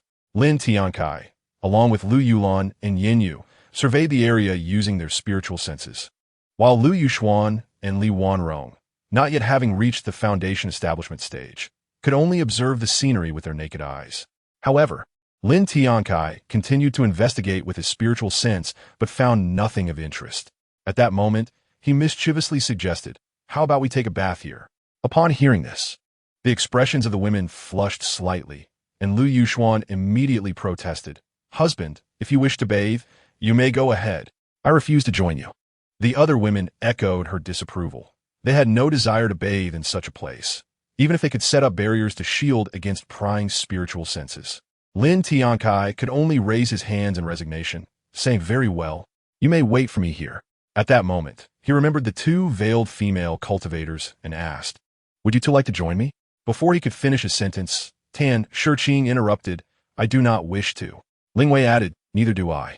After dismissing the two women, Lin Tiancai lightly tapped his forehead, exclaiming, Such a splendid opportunity for a bath, and you choose not to partake? Very well, I shall go alone. With that, he proceeded towards the massive stone beneath the waterfall. Suddenly, he recalled that the two women likely possessed positioning talismans within their storage rings. If he did not destroy these talismans, it could lead to trouble if their companions came searching for them. With a wave of his hand, he unleashed two streams of spiritual energy, effortlessly seizing the storage rings from the two women. Upon realizing her storage ring had been taken, Tan Shiqing exclaimed in anger, Lin Tiancai, why have you taken my storage ring? Ling Wei echoed her outrage. Lin Tiancai, why have you taken mine as well? Lin Tiancai merely smiled calmly. Do not be alarmed. I only intend to remove and destroy the positioning talismans. You will receive them back shortly. He used his spiritual power to break the imprint of their spiritual senses, then examined Tan Shiqing's storage ring. He discovered thousands of spirit stones, several magical artifacts, and some female garments.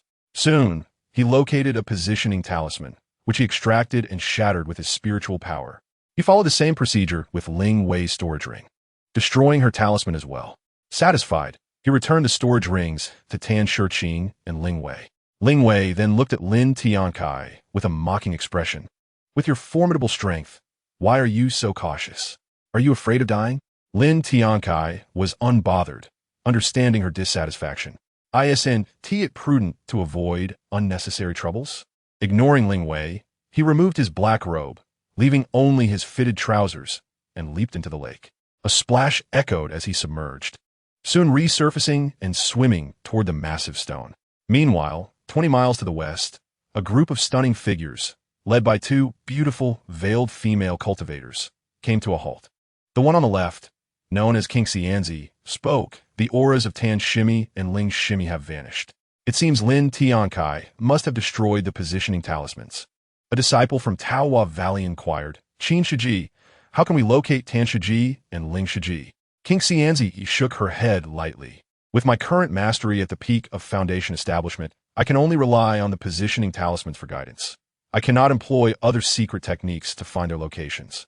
Disheartened, the Taohua Valley disciple, who had previously transmitted a message to Tan Shiqing, felt hopeless, realizing that even King Xianzi could not locate them. Xiao Xianzi then suggested, there are no other options. We can only search gradually. King Xianzi nodded in agreement. It seems we must proceed this way. The other Taohua Valley disciples voiced no objections, acquiescing to the decisions of King Xianzi and Xiao Xianzi. Back with Lin Tiancai, the four women observed him bathing beneath the waterfall. Tan Shiqing and Ling Wei averted their gazes, as it was their first time witnessing a man bathe in such a manner. Although Lin Tiancai hummed an unfamiliar tune while bathing, the six women's expressions were peculiar.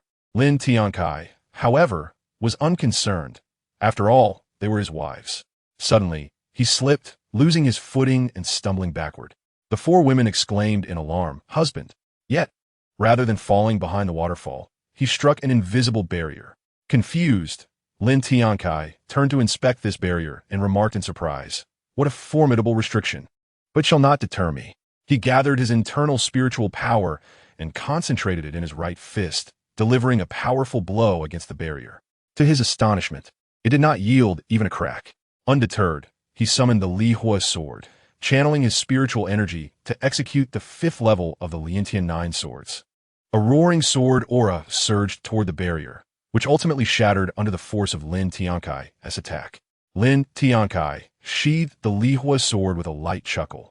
A mere barrier, easily shattered.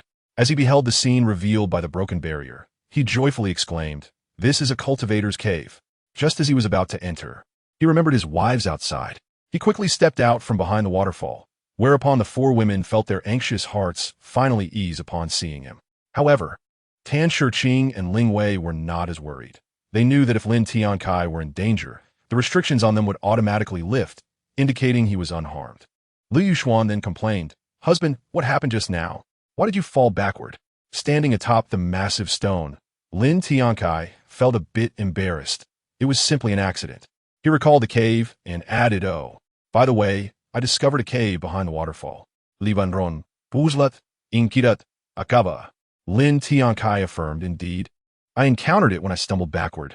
Come, let's explore it together. As he began to walk toward the cave, Yinyu looked at him with a peculiar expression and asked, husband, are you just going to enter like that? Lin Tiancai instinctively glanced at his attire and laughed heartily. It is of no concern. I can enter in the nude. At this moment, Lin Tiancai noticed the peculiar glances exchanged among the four women. Yinyu occasionally cast her gaze toward Tan Shiqing and Ling Wei. It was then that Lin Tiancai grasped the implication of Yinyu's demeanor and turned his attention to Tan Shiqing and Ling Wei, who were likewise observing him, creating an atmosphere of awkwardness. With a sense of resignation, Lin Tiancai wielded the flame sword and approached the two women, subsequently communicating with Yinyu through his thoughts, asking if she could not bring them along. Yinyu retorted, questioning whether they were her women or his. Lin Tiancai realized he was merely complicating matters by asking such questions. After redressing, Lin Tiancai embraced Tan Shiqing and Ling Wei and made his way to the cascading waterfall, while Liu Yuxuan and the other women followed closely behind, utilizing their magical artifacts. A surge of spiritual energy from Lin Tiancai severed the water flow from above, allowing the six women to enter the cavern. As they did so, the water once again formed a curtain, concealing the entrance to the cave. Upon entering the cavern, Lin Tiancai found it shrouded in darkness. Realizing he lacked any illuminating items, he inquired if anyone possessed a light source. Tan seeking Duplaive, reminding him of the storage ring he had previously inspected. Curious, Lin Tiancai used his spiritual sense to delve into Tan Shiqing's storage ring, discovering 5 orbs that seemed capable of illumination. He retrieved these orbs and asked if they were indeed the light sources he sought. Tan seeking, looking at him as if he were foolish, retorted, questioning whether he had not already known their purpose. Lin Tiancai, somewhat embarrassed, ceased to engage with Tan Shiqing and activated the 5 illuminating orbs, distributing them among the group while keeping one for himself. As Tan Shiqing and Ling Wei stood directly beside him, as they used the orbs to survey their surroundings, they noted that the ground and cavern walls were overrun with weeds, indicating that no one had inhabited this place for quite some time. Continuing deeper into the cavern, Lin Tiancai noticed that, except for Lu Yulan, the other 5 women clung closely to him, displaying signs of fear. In response, he offered them reassurances as they proceeded.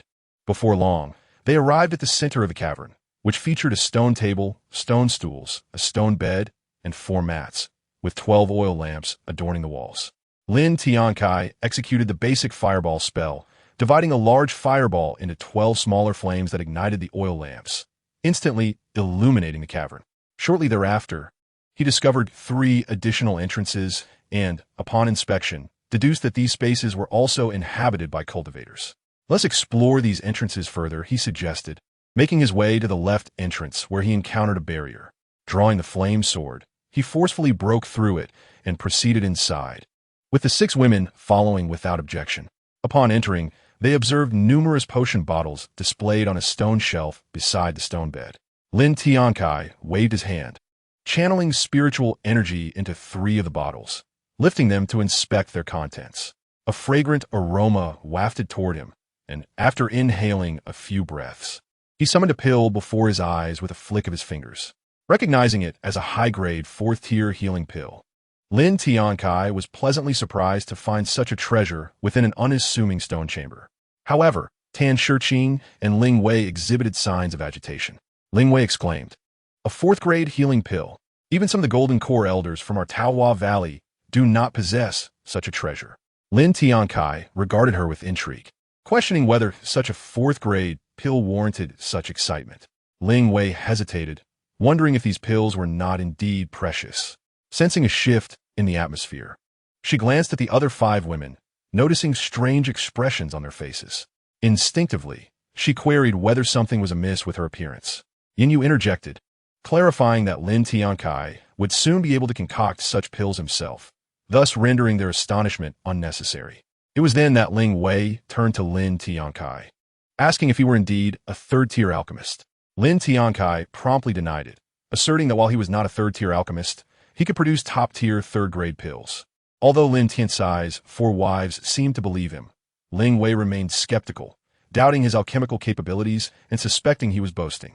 Dismissing Ling Wei's doubts, Lin Tiancai continued to open other potion bottles, discovering one containing a high-grade 4th-tier healing pill, his most significant find thus far. He then explored the other 2 entrances, uncovering over 23rd-tier magical artifacts, a low-grade 4th-tier brown spear, a low-grade 4th-tier green pot, and 200,000 low-grade spirit stones. Lin Tiancai felt a surge of joy at these newfound treasures, but realized that the spear and pot were ill-suited for his cultivation style. He pondered that they might be better suited for Lu Yuxuan and the others, especially since he intended to take these women as concubines upon returning to the Lin family, thereby earning system rewards.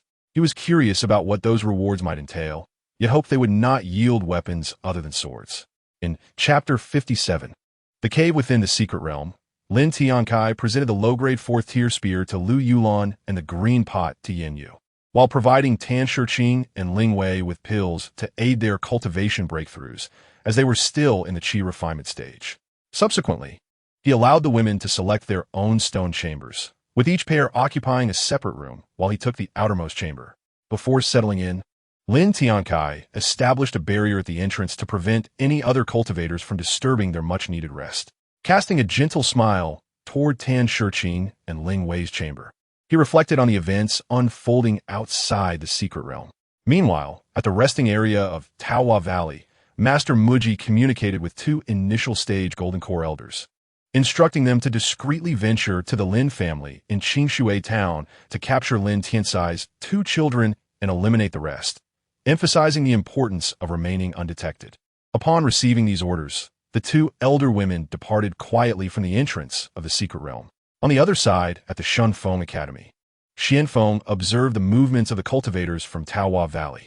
Upon noticing the 2 initial-stage Golden Core women departing, he immediately deduced their intentions to confront Lin Tiancai's family.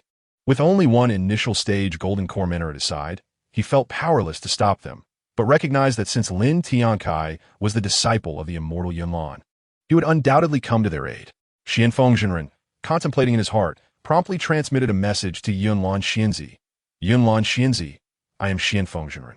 Just moments ago, two elderly women at the initial stage of Jindan from Taohua Valley departed from this secret realm entrance. I suspect they intend to confront Lin Laoti's family. So I kindly request you to dispatch 2 Jindan cultivators to intercept them. Upon receiving the transmission, Yunlan Xianzi remained unperturbed and communicated with 2 elderly men in gray robes from her sect, Piamiao Zone. You two, make haste to the Lin family in Qingshui town. Ensure that the Jindan cultivators from Taohua Valley do not reach Lin Tiancai's family. Depart discreetly. Although the 2 elderly men found her request somewhat peculiar, they complied and stealthily exited the secret realm entrance. Observing Yunlan Xianzi dispatching 2 Jindan cultivators, Xianfeng Jinren felt a sense of relief. He then sent another message to the sole Jindan mentor of Xinfeng Academy. Yitong, depart discreetly to protect Lin Laoti's family in Qingshui town. A middle-aged man in white from Xinfeng Academy did not hesitate and promptly left the secret realm entrance. Watching Yitong depart, Xianfeng Jinren mused that Huang Zhen is likely to target Lin Laoti's family. If he chooses not to, that would be even better. I am merely preparing for contingencies. With that thought, Xianfeng Jinren began to meditate with his eyes closed. Meanwhile, Muji Jinren from Taohua Valley wore a grim expression. Having witnessed the dispatch of Jindan cultivators by Yunlan Xianzi and Xianfeng Jinren, she understood that the attempt to target Lin Tiancai's family would surely fail. Yet she was powerless to act. Using a transmission talisman would expose her plans. As anticipated, 2 hours later, the 2 gray-robed elders from Piamiao Zone returned to Yunlan Xianzi. Looking somewhat disheveled, they immediately transmitted the truth to her, and Yunlan Xianzi simply nodded in acknowledgement before they respectfully retreated. The 2 elderly women from Taohua Valley also returned to Muji Jinren, appearing equally disheveled, clearly having encountered a skirmish. One elderly woman in plain robes promptly transmitted, Elder Mu, we encountered Piamiao Zong's Jindan cultivators on our way, which hindered us from capturing Lin Tiancai's child or eliminating him. We humbly request your punishment. Muji Jinren, having anticipated this outcome, merely waved her hand lightly, signaling them to withdraw. The 2 elderly women promptly complied. It became apparent to Muji Jinren that her own strength was insufficient to eliminate Lin Tiancai. She would need to ally with others. Her gaze swept across the scene, ultimately resting on Huiyun Jinren. She contemplated, at this secret realm entrance, I can only join forces with Huiyun Jinren to eliminate Lin Tiancai. However, convincing him to collaborate requires a strategy. 23 days passed. Within the cave, Lin Tiancai awoke on the stone bed beside Tan Shiqing and Ling Wei. Glancing at them with a beaming smile, he murmured to himself, "Ah, this is the life." His soft utterance roused the 2 slumbering women, who slowly opened their eyes to see Lin Tiancai's radiant expression. Tan Shiqing inquired, perplexed, "Husband, what is going on?" Ling Wei echoed the confusion. "Husband, what is the matter?" Through Lin Tiancai's gradual persuasion and charm, the 2 women had finally consummated their relationship with him, and though they were not yet married, they both regarded him as their husband. Nothing, let us continue," Lin Tiancai replied, resuming his activities. The 2 women, feeling powerless to resist, acquiesced. An hour later, Lin Tiancai arrived at a cave adorned with 12 oil lamps, where he stretched his limbs and exclaimed, "Goodness, these past days have been rather exhausting. Who would have thought these 2 women were so formidable?" At that moment, a voice chimed in, "Husband, it truly has been arduous. Should we take a moment to rest?" Lin Tiancai turned towards the source of the voice and, upon recognizing Lu Yulan, patted his chest with a laugh. "Who is your husband? How could he ever tire?" Lu Yulan chuckled lightly. "Very well. My husband is indeed the most impressive. Might you accompany me on an outing?" Lin Tiancai pondered that aside from the matter involving Zhou Ruoshui's transmission, there should be no other pressing concerns within the secret realm, so he agreed to leave the cave. Yet he inquired, "Yulan, why do we need to go out? Is there something urgent from Zhou Ruoshui?" Lu Yulan, understanding her husband's inquisitive nature, clarified, "Miss-transmitted that a student from Xinfeng Academy has discovered a dilapidated palace and wishes to invite me along. Would you like to join?" Lin Tiancai did not respond to Lu Yulan's inquiry, but instead asked, "Did Zhou Ruoshui extend an invitation to me?" At this, Lu Yulan felt a bit awkward and had to admit, "Husband, it seems Miss did not invite you." Lin Tiancai realized that the girl had not invited him. So he thought, then why should I go? Observing Lin Tiancai's slightly displeased expression, Lu Yulan worriedly asked, "Husband, are you not going to the dilapidated palace?" Chapter 58. The veilleur, Lin Tiancai was about to decline, but upon seeing Lu Yulan's expectant eyes, relented. "Very well. I shall accompany you." He felt he had lingered in the cave long enough, and since the secret realm would soon close, it would be fine to explore a bit. Lu Yulan felt a surge of joy, but, due to her nature, did not openly express it. Soon, after explaining his intentions to the others, Lin Tiancai took a luminescent pearl and walked alongside Lu Yulan to the cave's barrier exit. With a simple wave of his hand, he unleashed a surge of spiritual energy to dispel the barrier he had set, then led Lu Yulan outside. After reinforcing the cave entrance, as they were about to pass through the water curtain, they heard several voices. "Senior sister, searching for opportunities these days has exhausted me. Thankfully, I can bathe here." "Senior sister, indeed? This is my first time bathing here." "Oh, it seems your area has grown larger. You little wretch, do you want to be punished?" Hearing these conversations, Lin Tiancai quickly deduced the situation. It seemed there were female cultivators bathing nearby, and he dared not use his divine sense to spy, lest he be discovered. He turned to Lu Yulan, speaking softly and awkwardly. "Yulan, perhaps we should wait until they finish bathing before we leave." Lu Yulan teasingly whispered, "Oh, so my husband can be shy too?" Lin Tiancai shrugged, proclaiming with conviction, "I am not shy. I'm simply a man of principles." Lu Yulan only smiled lightly. "Very well then. We shall wait here for them to finish before we depart." Just then, Lin Tiancai sneezed suddenly, thinking to himself, "Who could be thinking of me at this moment?" Immediately after, an angry voice rang out. "Who is there, daring to spy on us?" Several divine senses began to probe the area, and Lin Tiancai, realizing the gravity of the situation, swiftly drew his Lihua sword, pulling Lu Yulan close to him. He then enveloped them both in a protective barrier of spiritual energy, isolating them from the water, and soared through the curtain of water with the Lihua sword. Lin Tiancai embraced Lu Yulan as they emerged from the shimmering curtain of water, immediately catching sight of 5 beautiful women with snow-white skin. Among them, one was unmistakably familiar to him, his senior sister, Shaolin Yu. Except for Shaolin Yu, the other 4 women gasped in surprise. Lin Tiancai could only inwardly lament his misfortune. Subsequently, he soared toward the direction of the dilapidated palace, while Shaolin Yu and the other 4 women recognized him. Shaolin Yu was the first to rise, donning her white dress, and shouted furiously, "Where do you think you're running, pervert?" She then wielded her magical artifact to pursue Lin Tiancai and Lu Yulan. Her junior sister also quickly dressed in a white gown and followed her senior sister in chasing after Lin Tiancai.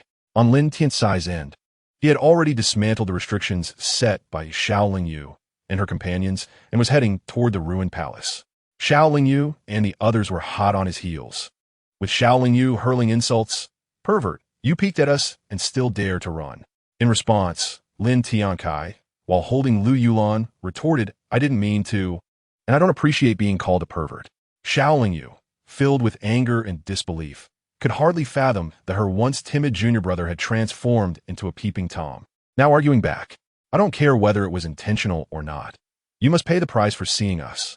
Lin Tiancai, feeling helpless and knowing he was in the wrong, ceased his retorts and continued flying with Lu Yulan, who wore a playful smile at the spectacle. Lin Tiancai was bemused that his wife could still find humor in the situation. After a brief moment, Lin Tiancai had distanced himself from Shaolin Yu and the others by a mile. Observing their increasing distance, Shaolin Yu cursed under her breath, "Damn pervert. How can he be so fast?" Half an hour later, Lin Tiancai, having utilized his spiritual sense, confirmed that Shaolin Yu and her companions were no longer in sight. He murmured to himself, "Finally, I've shaken off those 5 women." At that moment, Lu Yulan smiled and asked, "My dear husband, how does it feel to be pursued by women?"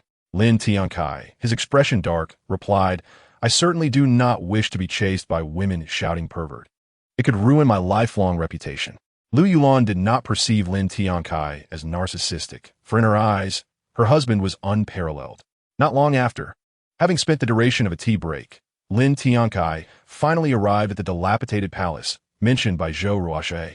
A sweep of his spiritual sense revealed that nearly 200 Foundation establishment cultivators were gathered, jointly assaulting the palace's restrictions.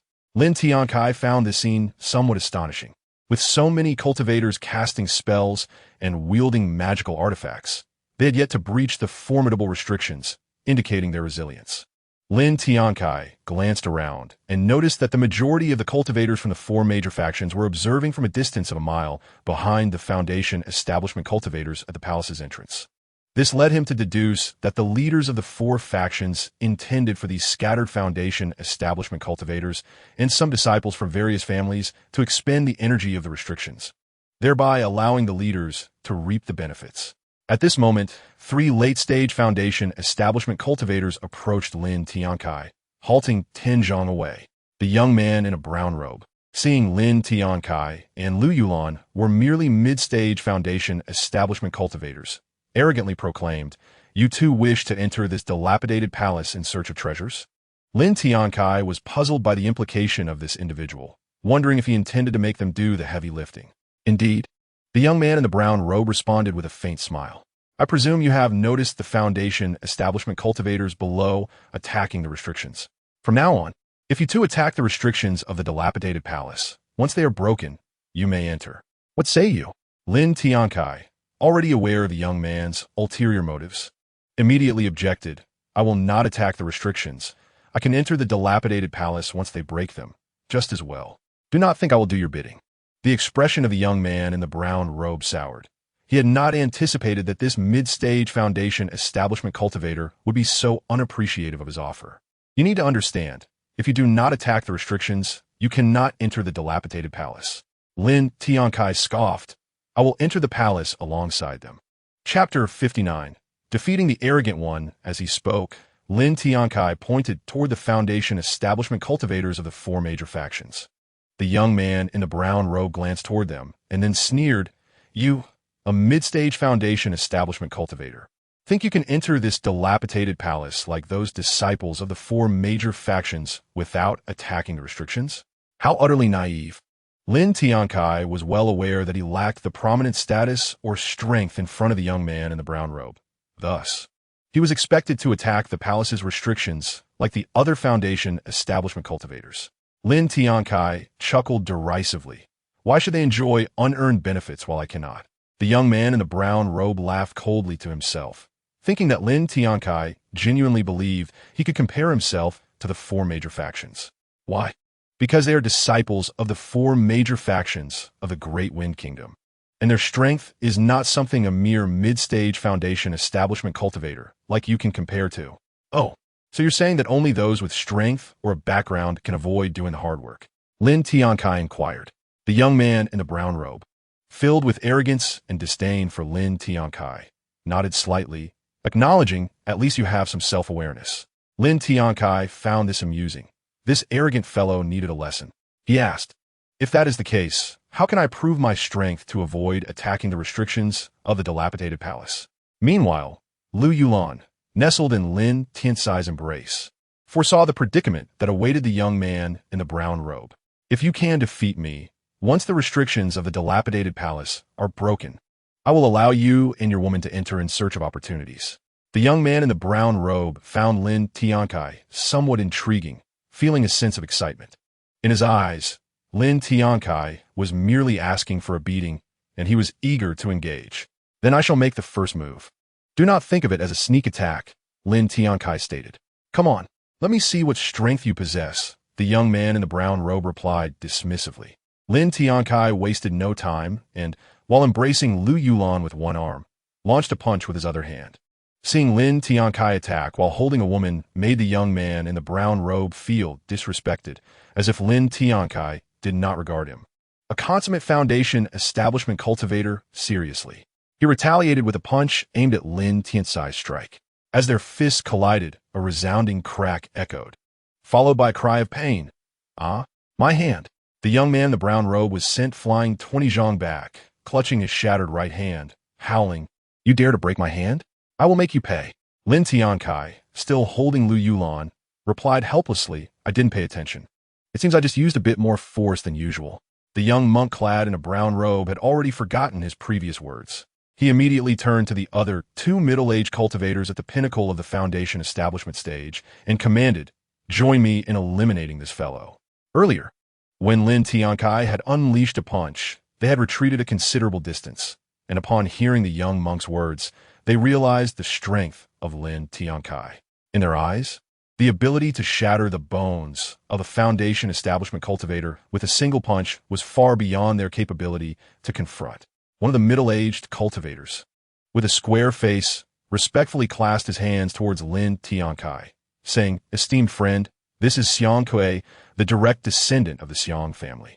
I apologize for any offense caused. I hope for your understanding." He gestured with one hand towards the brown-robed young monk to introduce him. The other middle-aged cultivator also clasped his hands and added, "Esteemed friend, you need not attack the barrier to enter this dilapidated palace in search of opportunities. I only ask that you spare young Master Xiang." Seeing this, Xiang Kuei wished to retaliate with words, but received a transmission in his ear. "Young Master Xiang, this person's strength is beyond what the three of us can handle. I implore you to endure this moment and refrain from provoking him." At this moment, over 20 figures riding on magical tools arrived. They included Zhou Ruoshui and Song Yuan from the Shinfeng Academy, accompanied by 5 students, as well as the King Xianzi and Xiaox Xianzi from the Taohua Valley, accompanied by 4 disciples. Additionally, a young man in a purple robe from the Ziyang sect led 6 disciples, along with Chiu Man from the Piamiao sect and her 4 disciples. Lin Tiancai was somewhat perplexed by the sudden influx of people. Upon seeing a cultivator in a purple robe from the Ziyang sect, Xiang Kuei rushed forward, lamenting, "Your Highness, the 7th Prince, this person is unknown to me. I was merely following orders, yet he attacked me without provocation." He pointed an accusing finger at Lin Tiancai. Upon hearing this, Zhao Jie glared at Lin Tiancai, exclaiming, "You, Lin Tiancai, dare to harm others indiscriminately." As everyone watched this scene unfold, they found themselves unable to intervene. Zhou Ruoshui and Chiu Man refrained from defending Lin Tiancai, merely observing from the sidelines. The 7th Prince. Had it not been for the need to obstruct that group of women, you would not even be able to speak here, Lin Tiancai replied coldly. The 7th Prince recoiled slightly. He had previously witnessed Lin Tiancai's strength and dared not provoke him further. Xiang Kuei, unaware of Lin Tiancai's might, was incensed by Lin Tiancai's audacity in rebuking the 7th Prince. He immediately scolded, "You, a lowly commoner, dare to disrespect the 7th Prince? Do you seek death?" Upon hearing this, Zhao Jie turned pale, silently cursing, "You fool. If you wish to die, do not involve me." Indeed, Lin Tiancai's expression darkened. He had never expected to hear himself referred to as a commoner after so many years. With a flicker of thought, he summoned the Li Hua sword and unleashed the Li Hua 9 swords technique, sending forth a wave of sword energy. Before anyone could react, Lin Tiancai's sword energy had already reached Xiang Kuei. The next moment, a blood-curdling scream echoed. Xiang Kuei's body was cleaved in 2, plummeting from the sky. Witnessing this scene, everyone felt an overwhelming shock. To slay a Foundation establishment cultivator with a single sword strike was an unimaginable display of power. Had any of them been in Xiang Kuei's place, they would have met the same fate. Among the onlookers, King Xianzi and Xiaox Xianzi, concealed beneath their veils, were taken aback. They never anticipated Lin Tiancai possessed such formidable strength. Even they could not have so carelessly dispatched a Foundation establishment cultivator. Autumn Man and Zhou Ruoshui were equally astonished. Though Zhou Ruoshui quickly regained her composure, having previously recognized Lin Tiancai's ability to defeat enemies of higher realms. The most fearful among them was Zhao Jie, who was closest to Xiang Kuei and felt the impact most acutely. He instinctively wiped his forehead and found his hand damp with sweat. At this moment, he harbored an even greater dread of Lin Tiancai. He would never dare to confront him here, though he might seek revenge outside. The young man in the purple robe, the leader of the Ziyang sect, had also witnessed Lin Tiancai's sword energy slay Xiang Kuei, leaving him in profound shock and gaining insight into Lin Tiancai's capabilities. Ignoring Zhao Jie beside him, he clasped his hands towards Lin Tiancai, saying, "Esteemed Taoist, I am Ouyang Yan from the Ziyang sect. My junior brother has previously offended you. I hope you can overlook this transgression." Lin Tiancai recognized that the junior brother in question was none other than Zhao Jie. It was rather amusing how Ouyang Yin sought to dissuade him from taking vengeance on Zhao Jie with mere words. However, he realized that killing Zhao Jie now would only lead to being hunted by the royal family's powerful figures upon exiting the secret realm. Thus, he decided to spare Zhao Jie for the time being, planning to eliminate him after marrying Tan Shiqing and Ling Wei once they had advanced in their cultivation. A trivial conflict, I have long since forgotten it. Lin Tiancai waved his hand dismissively. Ouyang Yin was somewhat surprised. He had not expected Lin Tiancai to be so easygoing. He smiled faintly. Esteemed Taoist, your magnanimity is commendable. Observing Ouyang Yin's seemingly candid demeanor, Lin Tiancai thought that this individual was not as simple as he appeared. He was likely putting on an act due to Lin Tiancai's overwhelming strength. Is there anything else, Ouyang Taoist? Ouyang Yin was quick to understand the implication in Lin Tiancai's words, meaning he wanted them to leave. Though anger simmered within him, he maintained a calm smile. In that case, we shall not disturb you further and will take our leave. With a wave of his sleeve, he commanded, let us depart. He was the first to ride away on his magical tool, followed closely by Zhao Jie and the other Foundation establishment cultivators from the Ziyang sect. As the disciples of the Ziyang sect departed, the two middle-aged cultivators from the Xiang family sighed.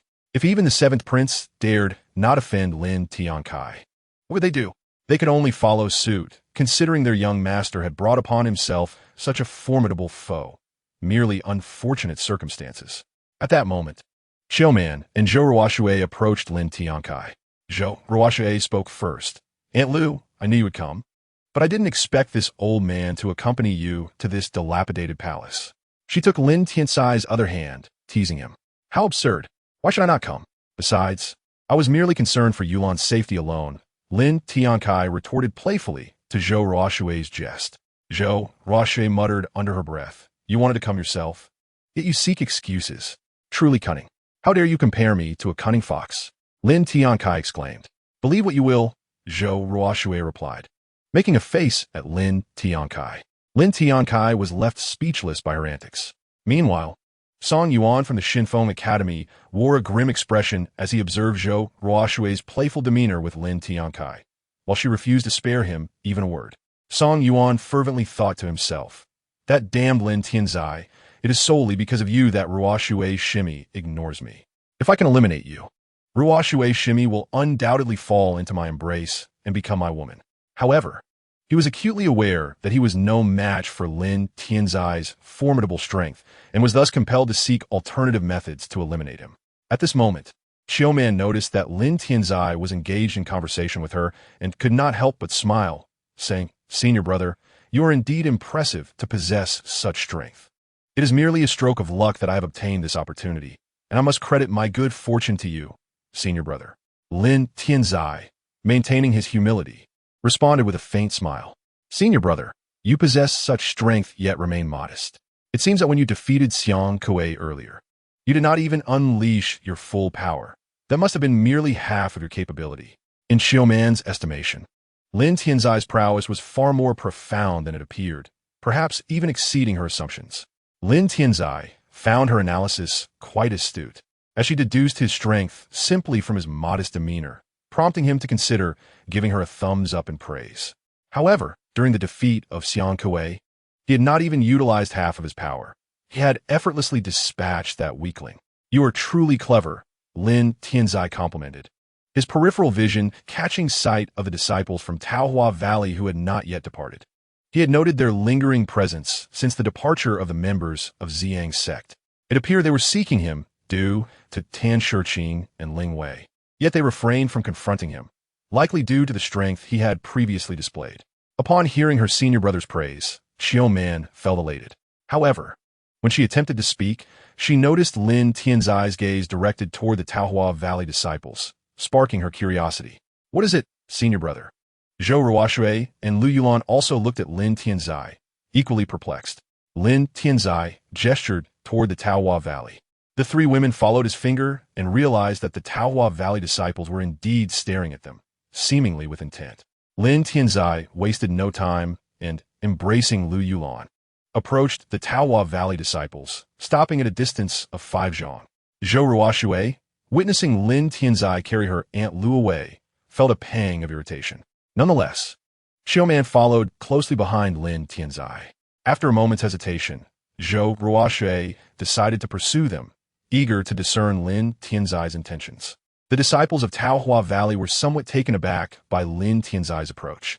While Lin Tiancai already understood their purpose, he addressed the leaders, King Xianzi and Xiao Xianzi, saying, "Since you have been observing us so intently, is there something you wish to discuss?"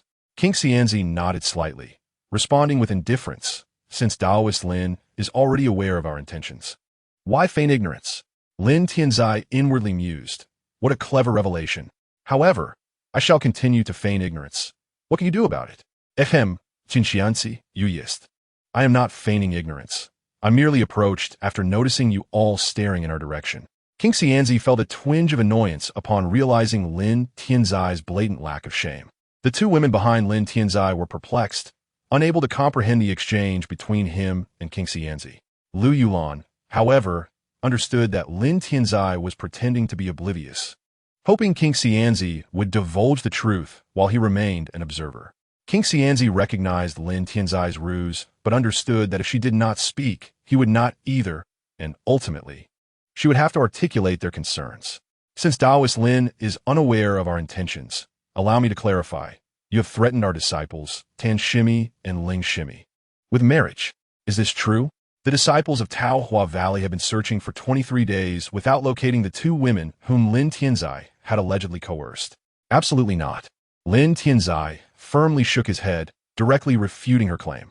Before King Xianzi could respond, Xiao Xianzi, unable to tolerate Lin Tiancai's pretense, coldly interjected, Lin Tiancai, you dare to act without acknowledging it. What sort of man are you? Why should I admit to something I did not do? It was never my intention to force anyone, Lin Tiancai retorted. I believe you both have misunderstood. I did not threaten Tan Shiqing and Ling Wei to marry me. Xiao Xianzi was taken aback by Lin Tiancai's continued denial, which severely tarnished her impression of him. Well then, if you did not threaten our Tan Shimi and Ling Shimi, are my sisters merely fabricating tales? Lin Tiancai slowly replied, I cannot speak for what your disciples have said. However, I do know that on that day, I single-handedly defeated over 10 late-stage foundation-building cultivators.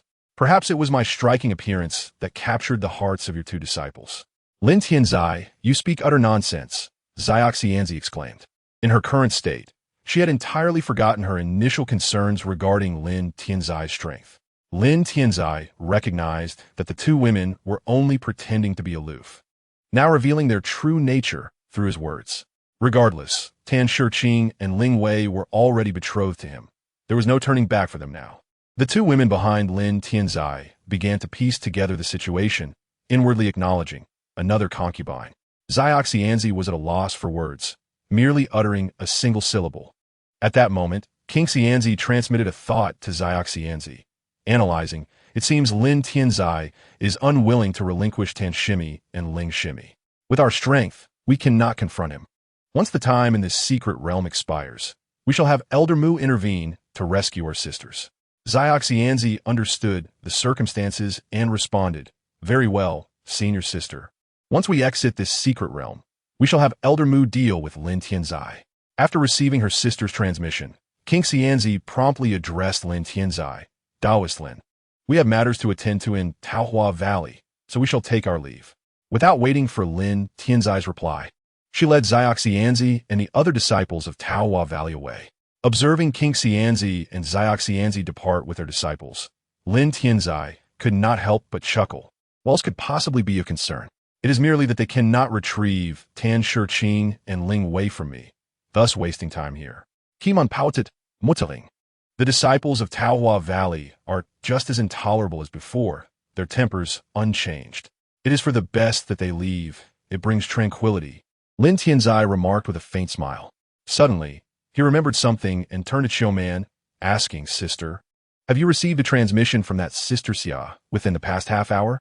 Xiaoman, puzzled by his inquiry, replied candidly, In the past half hour, I have not received any communication from my sister. Do you have matters to discuss with her, senior brother? Lin Tiancai thought to himself, Why would I seek her out with a matter? I would not approach her if I had something to discuss. He then inwardly noted how fortunate he was. That Zai Linjiu was likely pursuing him at full speed and with her foundation-building perfection speed. She could catch up to him in less than a stick of incense. Moreover, he had already lingered here for half a stick of incense. It was time to find a place to hide. Once the barriers of that dilapidated palace are breached, I shall make my appearance. As for you, dear junior sister, I have matters to attend to, so I shall not linger. We shall meet again in due time. With that, Lin Tiancai embraced Lu Yulan and departed, soaring in the direction from whence they came, leaving the two women exchanging glances at a loss for words. After the passage of half a stick of incense, a furious woman clad in white, Xiao Longyu, emerged outside the crumbling palace. At that moment, she scanned the area with her divine sense, but found no trace of Lin Tiancai, which only fueled her anger further. Shortly thereafter, 4 other women in white arrived. One of them, slender in form, inquired, "Sister, have you found that lecher?" The other 3 echoed her sentiments, asking, "Sister, have you discovered that lecher?" Xiao Longyu took a moment to temper her rage and shook her head slightly. "I have only just arrived and conducted a cursory scan with my divine sense, yet found no sign of that lecher." The 4 women felt a surge of frustration, not anticipating that the lecher could elude them so easily.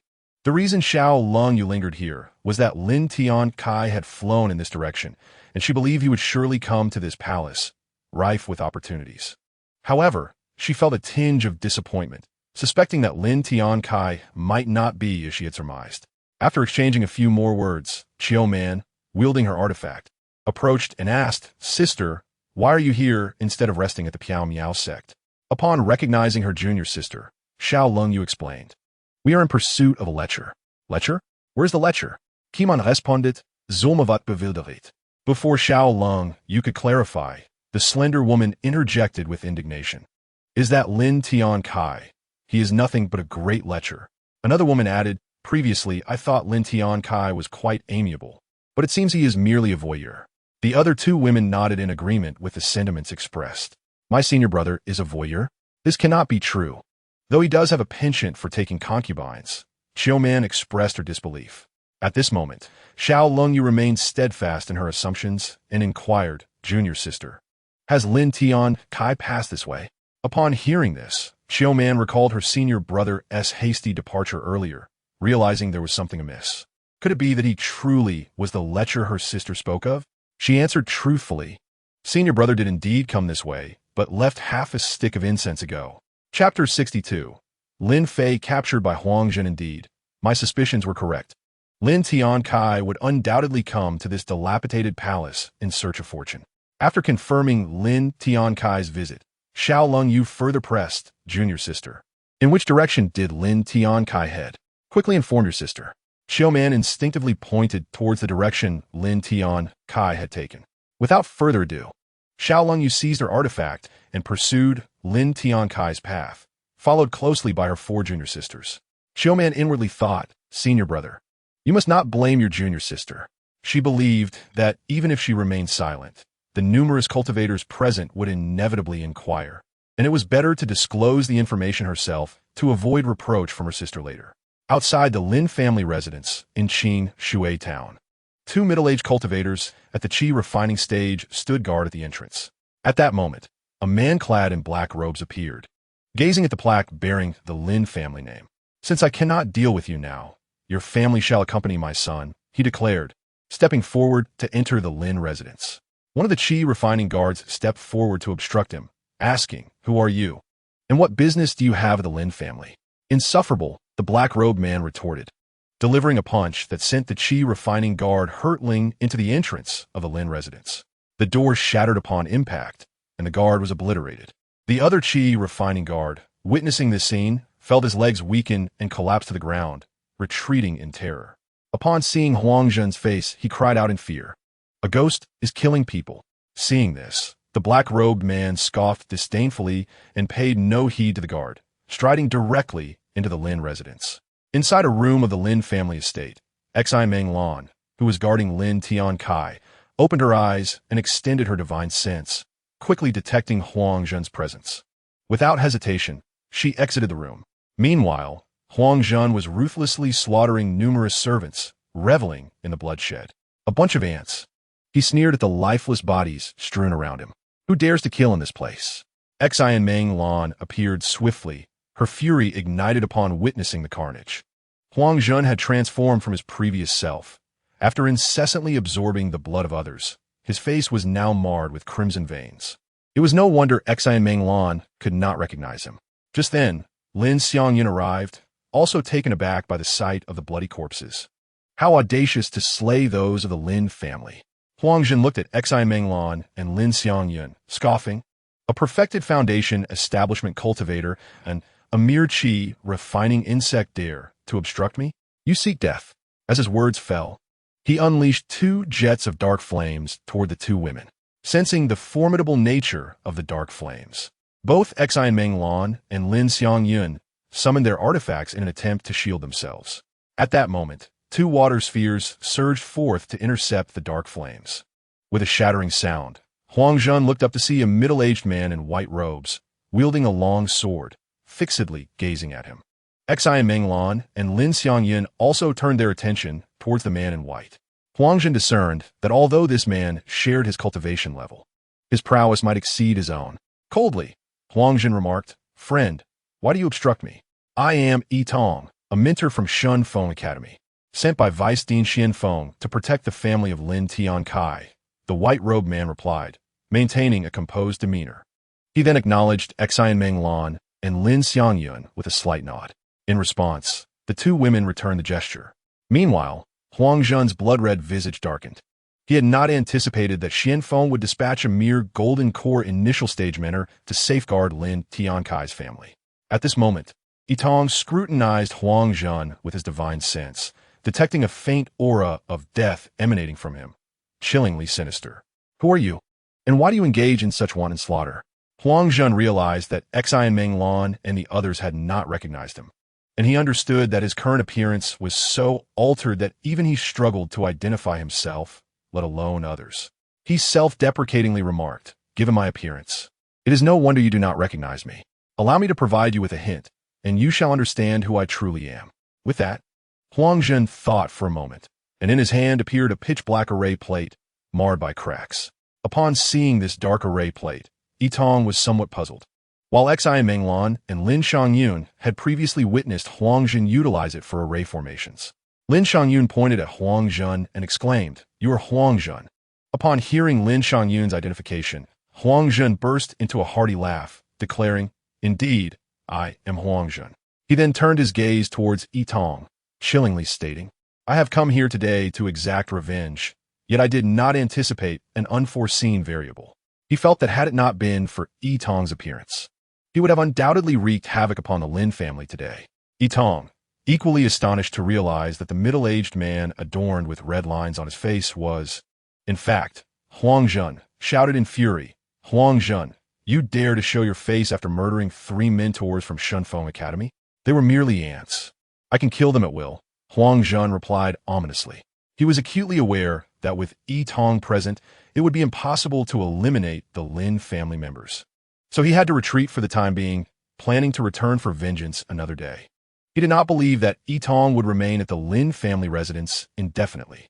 Nonetheless, he understood that if Lin Tiancai returned to the Lin family, he would lose the opportunity to slay Lin Tiancai's kin.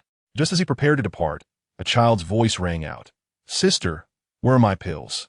Shortly thereafter, the 4 of them beheld a 7-year-old boy emerging from the backyard. Upon seeing the boy call for his sister, Huang Zhun immediately deduced that he must be Lin Tiancai's son. Without hesitation, he lunged toward the boy. Observing this, Lin Xiangyun cried out, "Xiao Fei, run!" Yi Tong swiftly intervened, rushing to impede Huang Zhun. However, Huang Zhun's speed was astonishing, and he quickly appeared before Lin Fei, lifting him entirely. Before long, Yi Tong arrived as well, but Huang Zhun had already seized Lin Fei, leaving Yi Tong a moment too late. Chapter 63. Lin Tiancai is of no importance. Huang Zhun, clutching Lin Fei, turned around with a sinister grin and said, "Friend Yi Tong, are you certain you wish to confront me?" As he spoke, Huang Zhun rendered Lin Fei unconscious to prevent any erratic movements. Yi Tong's expression darkened. He had momentarily faltered, allowing Huang Zhun to capture Lin Fei first. "Huang Zhun, release this child at once, and I shall let you depart from the Lin family," Yitong insisted. Meanwhile, Lin Xiangyun also shouted vehemently, Huang Zhen, put my brother down immediately. If my father returns, you shall surely meet your demise. In response, Huang Zhen laughed heartily, declaring, what is Lin Tiancai but a mere nothing? Were it not for that old man Xianfeng intervening to save him, Lin Tiancai would not even exist in this world. Lin Xiangyun scoffed. You would not stand a chance against my father without relying on drugs. Huang Zhen felt a surge of anger within him, yet with a hostage in his grasp. He held the upper hand. He coldly replied, I have no desire to engage in further conversation. If you wish to see this child again, you must have Lin Tiancai seek me out once he emerges. If he fails to do so, this child shall meet his end. With that, Huang Zhen tossed a communication talisman to the ground, summoned his magical artifact, and departed the Lin family estate with Lin Fei in tow. Witnessing Huang Zhen's departure, Lin Xiangyun frantically shouted, Huang Zhen, put Xiao Fei down. She was acutely aware that her cries were futile and could not possibly hinder Huang Zhen's escape with Lin Fei. Meanwhile, Yitong had been observing Huang Zhen, searching for any sign of distraction, yet Huang Zhen remained vigilant, leaving Yitong with no opportunity to act. He could only shake his head and sigh, lamenting, I have failed to protect Lin Tiancai's family, betraying the trust of the vice dean. In contrast, Xian Menglan appeared remarkably composed. Upon witnessing Lin Tiancai's son being captured, she even felt a sense of joy. Yitong, filled with regret, expressed, I failed to stop Huang Zhen from taking Lin Tiancai's son. I am truly ashamed. Not at all. Were it not for your intervention, I might have perished here. Therefore, there is no need for you to feel remorse, Lin Xiangyun replied. Yitong promptly stated, I shall take my leave for now. As soon as he finished speaking, he mounted his sword and departed from the Lin family, though he could not leave Qingshui town just yet, as he needed to remain vigilant against Huang Zhen's potential return. Shortly after Yitong's departure, Lin Xiangyun sighed deeply after collecting the communication talisman left by Huang Zhen. With Lin Fei now in Huang Zhen's clutches, she felt powerless and resolved to wait for her father to emerge from the secret realm before taking further action. Within the secret realm, the barriers of the dilapidated palace shattered with a thunderous crash. The numerous Foundation establishment cultivators attacking the barriers were filled with exhilaration, exclaiming, the barriers are broken. 2 miles away, the leaders of the 4 major factions observed this spectacle. As soon as the barriers fell, their leaders swiftly led their respective Foundation establishment cultivators to the entrance of the ruined palace. At that moment, the 7th Prince of Ziyang's sect and Ouyang Yan appeared behind the cultivators, and, at Ouyang Yan's behest, a disciple of Ziyang's sect stepped forward and loudly proclaimed, We of Ziyang's sect have arrived. You should quickly clear the way. Upon hearing this, the Foundation establishment cultivators blocking the entrance of the dilapidated palace hurriedly stepped aside, retreating to the sides. Soon after, the remaining members of the other 3 major factions arrived. Witnessing the arrival of the other factions, Ouyang Yin smiled faintly and remarked, Dear friends, you must have witnessed the cultivators attempting to enter the palace through this grand entrance, only to be repelled, correct? Naturally, the members of the 4 factions had previously seen cultivators trying to rush into the dilapidated palace through the grand entrance, only to be pushed back by a force of recoil, some even sustaining injuries. Song Yuan from Shunfeng Academy inquired, Ouyang, are you suggesting that we should refrain from entering the dilapidated palace simply because the entrance possesses a force of recoil? Ouyang Yin secretly thought, what a fool. If it were that easy to enter, why would I wait for you? He had previously utilized his spiritual sense to examine the grand entrance, unable to discern the array that granted it the force of recoil. Thus, he had deliberately allowed cultivators from the other 3 factions to test it, hoping to seize the opportunity for himself and his companions. Song, since you wish to enter the dilapidated palace, why not take the initiative? Song Yuan was acutely aware that Ouyang Yin aimed to make him the scapegoat for the 4 factions, yet if he refused to act, he would be perceived as cowardly by the other cultivators. Moreover, he sought to impress his junior sister, Zhou Ruoshui. With confidence shining on his face, Song Yuan declared, It is merely an array at a grand entrance. I can break it with a single strike. Without further ado, he swiftly approached the entrance of the dilapidated palace, channeling his inner spiritual energy, and shouted, Wind Blade Technique. As he yelled, he conjured a white wind blade in his hand and launched it at the grand entrance. The onlookers observed as the white wind blade struck the entrance, only to rebound back. Song Yuan was taken aback and hurriedly summoned a third-tier superior shield for defense.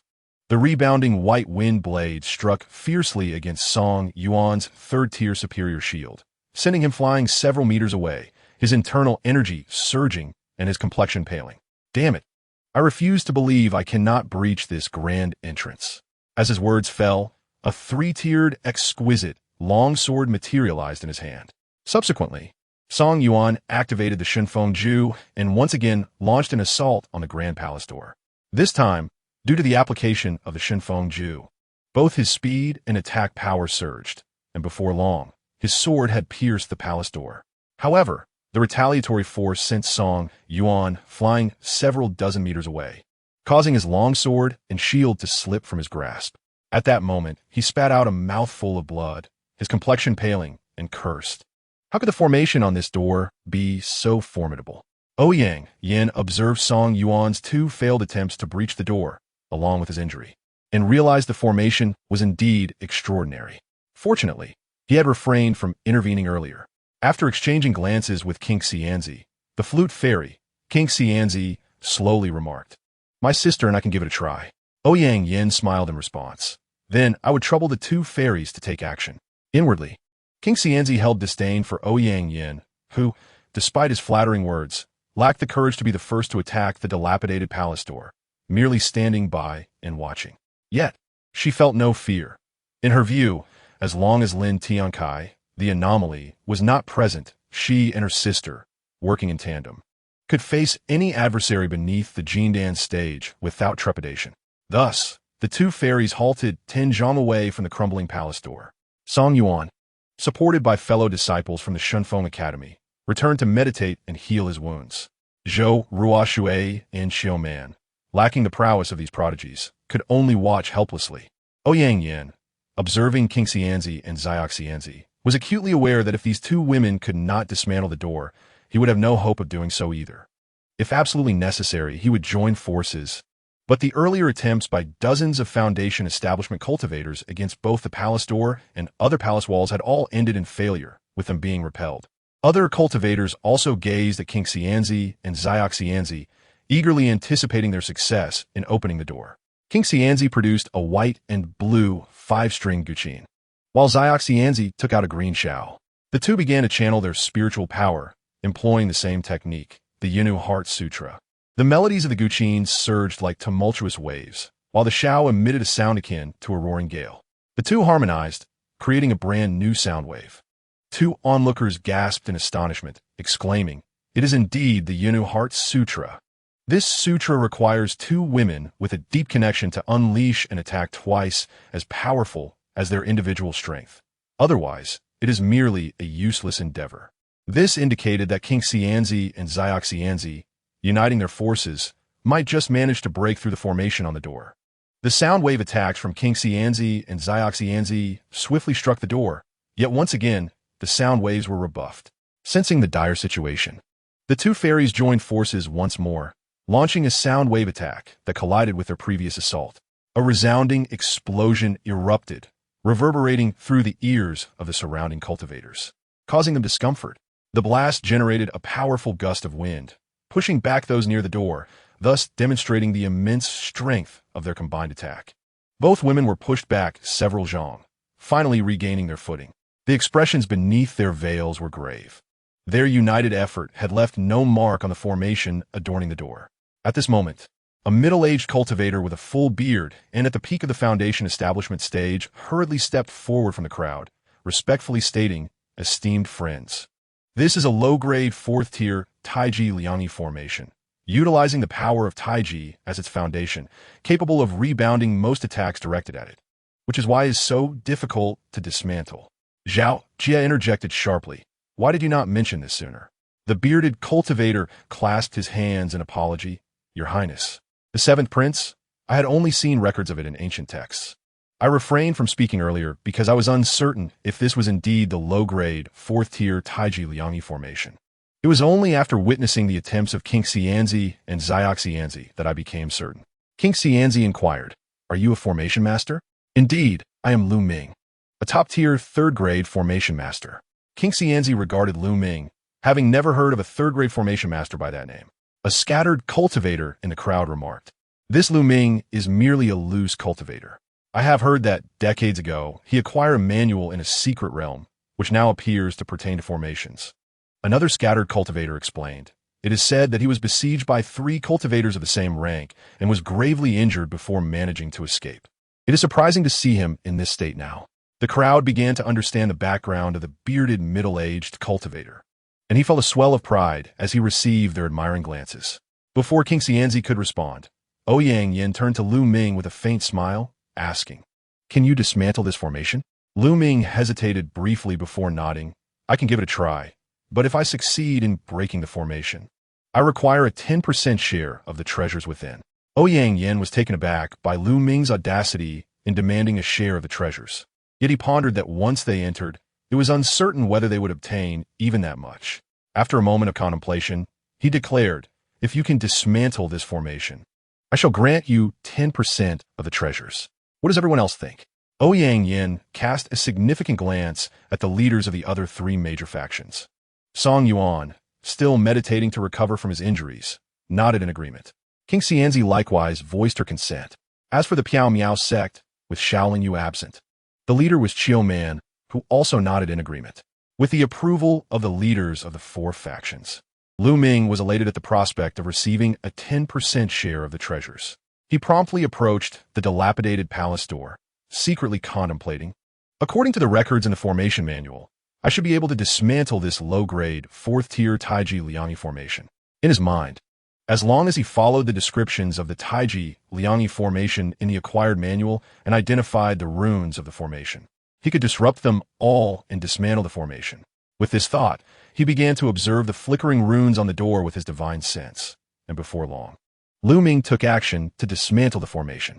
A stick of incense later, amidst the anticipation of the crowd, Lu Ming exclaimed with excitement, "This Taiji Liangyi formation is about to be broken by me, ha!" At that moment, he felt an overwhelming thrill, never imagining that one day, as a 3rd-grade formation master, he could dismantle a low-grade 4th-tier formation. However, in the next instant, his expression changed, just as he was about to alter the final rune. The runes he had disrupted began to shift back into their original positions. He uttered in disbelief, "How can this be?"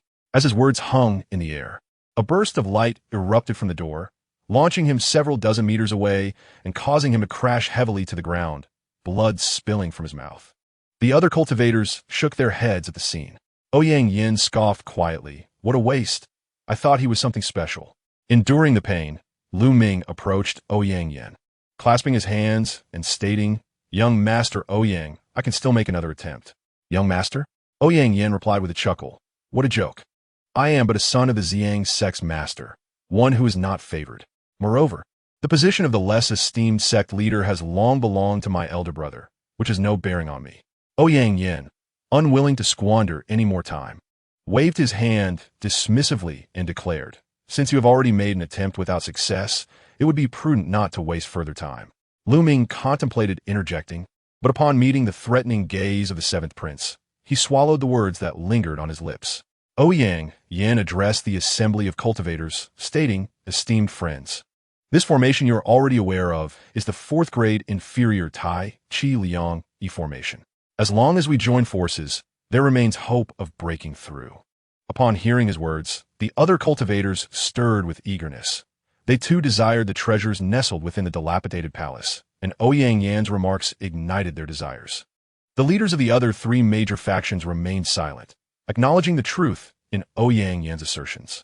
Chapter 65. The unexpected attack of the lewd thief Lin Tiancai. Witnessing this scene, Ouyang Yin shouted once more, "Do not hold back, everyone. Let us attack the formation on that grand door together." Without hesitation, Ouyang Yin took the lead, shouting, "Blazing fire technique." A flame manifested from his palm, and he directed a fiery beam towards the 4th-grade inferior Tai Chi Liang Yi formation on the dilapidated palace door. Following Ouyang Yan's strike, the gathered cultivators channeled their spiritual energy, unleashing their respective spells or techniques against the 4th-grade inferior Tai Chi Liang Yi formation upon the palace door. A thunderous roar erupted as the collective assault was repelled. The cultivators were left aghast, hastily evading the retaliatory strikes, some resorting to their defensive artifacts for protection. However, a few were caught unawares, struck by the returning spells, resulting in anguished cries. Meanwhile, 2 miles away to the right of the dilapidated palace door, Lin Tiancai, clutching Lu Yulan, observed the scene below. He muttered, "Is this a display of fireworks?" "Fireworks?" Lu Yulan inquired, perplexed. Given the absence of fireworks in this world, her confusion was understandable. "Fireworks are akin to the spectacle you see before you," Lin Tiancai elucidated. Lu Yulan then comprehended that this was, indeed, a form of fireworks. At that moment, a voice imbued with spiritual energy shouted, "Lecher, where do you think you're running?" Lin Tiancai cursed under his breath. How can she arrive so swiftly? This is troublesome. Subsequently, Xiaoling Yu appeared 2 miles behind Lin Tiancai. As Lin Tiancai contemplated fleeing once more with Lu Yulan in his arms, he found Xiaoling Yu already within 10 zhang of him, causing him to gasp in shock. "How did you arrive so quickly?"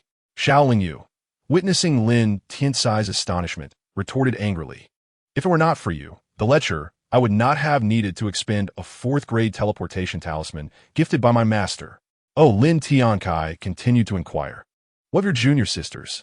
"I employed a speed-enhancing secret technique. Naturally, they cannot keep pace with me," Xiaoling Yu replied, only to realize that Lin Tiancai was attempting to divert the topic. With a flicker of thought, 2 exquisite 3rd-grade short swords materialized in her hands, and she lunged at Lin Tiancai. "What the hell? She's really attacking. What is wrong with this woman?" Lin Tiancai, too, drew the Li Hua's sword from his storage ring, gripping it in his left hand while cradling Lu Yulan in his right. This posture, in Xiaoling Yu's eyes, indicated his contempt. She believed that Lin Tiancai should have allowed Lu Yulan to manage her artifact and retreat, lest she be caught in the crossfire. Clang! The clash of 3 swords echoed, and with a slight exertion, Lin Tiancai sent Xiaoling Yu flying several zhang. Holding the Li Hua's sword, he smiled lightly and said, "Senior sister, you are now my match. Perhaps it would be wise to cease this conflict." "Dream on, I will kill you," Xiaoling Yu shouted defiantly. Unperturbed, she commanded Ice Spike Technique attack. Instantly, a flurry of ice spikes formed around her, hurtling towards Lin Tiancai. "Damn, does she truly believe I have a gentle disposition?" Lin Tiancai resolved to teach her a lesson, charging towards Xiaoling Yu while shattering the incoming ice spikes with his sword. Seeing Lin Tiancai approach, Xiaoling Yu intensified her assault, unleashing a denser barrage of ice spikes in an attempt to suppress him. Yet, she underestimated Lin Tiancai. Such attacks were mere trifles for him, easily overcome. In no time, he stood before Xiaoling Yu, causing her to gasp in surprise. As she attempted to retreat, Lin Tiancai laughed. "Why are you backing away, senior sister?" Angered, Xiaoling Yu retorted, "Why should that concern you?" Unfazed, Lin Tiancai struck, aiming his sword at Xiaoling Yu's chest. She hurriedly crossed her 2 short swords to block, exclaiming, "Lin Tiancai, you are truly shameless." Nevertheless, his strike forced her back several zhang. The reason she suffered no significant injury was that Lin Tiancai had controlled the force of his blow. Otherwise, given her strength, he could have easily slain her with a single stroke. After repelling Xiaoling Yu, Lin Tiancai awkwardly smiled. What a coincidence! This was merely an accident. At that moment, Xiaoling Yu seethed with fury, never anticipating that this lecher could possess such formidable strength. Lu Yulan, nestled in Lin Tiancai's arms, observed the unfolding drama and chuckled softly. "Husband, it appears you truly are a lecher." Lin Tiancai shook his head, exuding a sense of resignation. "Yulan, I did not expect you to jest about me as well. I assure you, it was not intentional. If it was not unintentional, then it must have been deliberate." Xiaoling Yu interjected, seething with indignation. "Fine, believe what you wish. I cannot be bothered with this," Lin Tiancai replied dismissively. "If we're not to fight, then please." "Senior sister, step aside. You think I will simply step aside because you say so? Who do you think you are?" Xiaoling Yu was now being unreasonable. Lin Tiancai furrowed his brow slightly. Did she truly believe he would shy away from hurting her? Just then, 2 figures wielding artifacts arrived on the scene, Zheruoshui and Xiuman. They had also witnessed the confrontation between Lin Tiancai and Xiaoling Yu below. At this moment, Xiuman interjected, "Senior brother, senior sister, let us talk this out. There is no need for violence, especially since we share the same master. I have nothing to say to this lecture, Xiao Lingyu retorted. Realizing that a confrontation with Lin Tiancai was futile, she sheathed her two short swords. I merely caught a glimpse.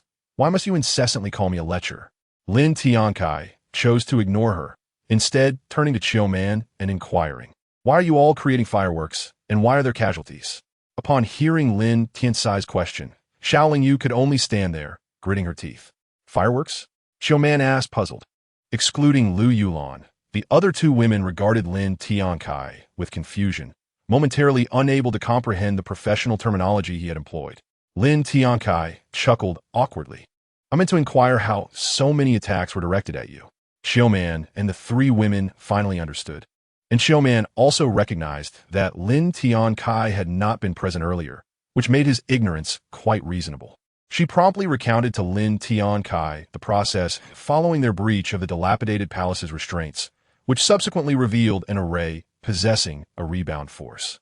After listening to Chiu Man's narrative, Lin Tiancai grasped the reason behind the appearance of numerous fireworks. Xiao Lingyu, naturally, also heard Chiu Man's words, her expression turning somewhat grave. Chapter 66. Lin Tiancai breaks the array of the dilapidated palace. Then why did you not transmit a message to Yulan earlier and make me come here? Lin Tiancai inquired. Senior brother, weren't you being pursued by senior sister? Wouldn't sending a message put you in danger? Chiu Man responded timidly. Upon hearing this, Lin Tiancai felt there was some merit to her reasoning. If he had turned back, he would have encountered that woman. However, even without her message, it seemed he had already been found, outside the palace gates. Lin Tiancai gazed at the cultivators who had perished due to the rebound attacks from the 4th grade inferior Tai Chi Liang array, feeling a sense of melancholy. At that moment, Ouyang Yin, standing several dozen zhang away, noticed Lin Tiancai's arrival and felt a stir within.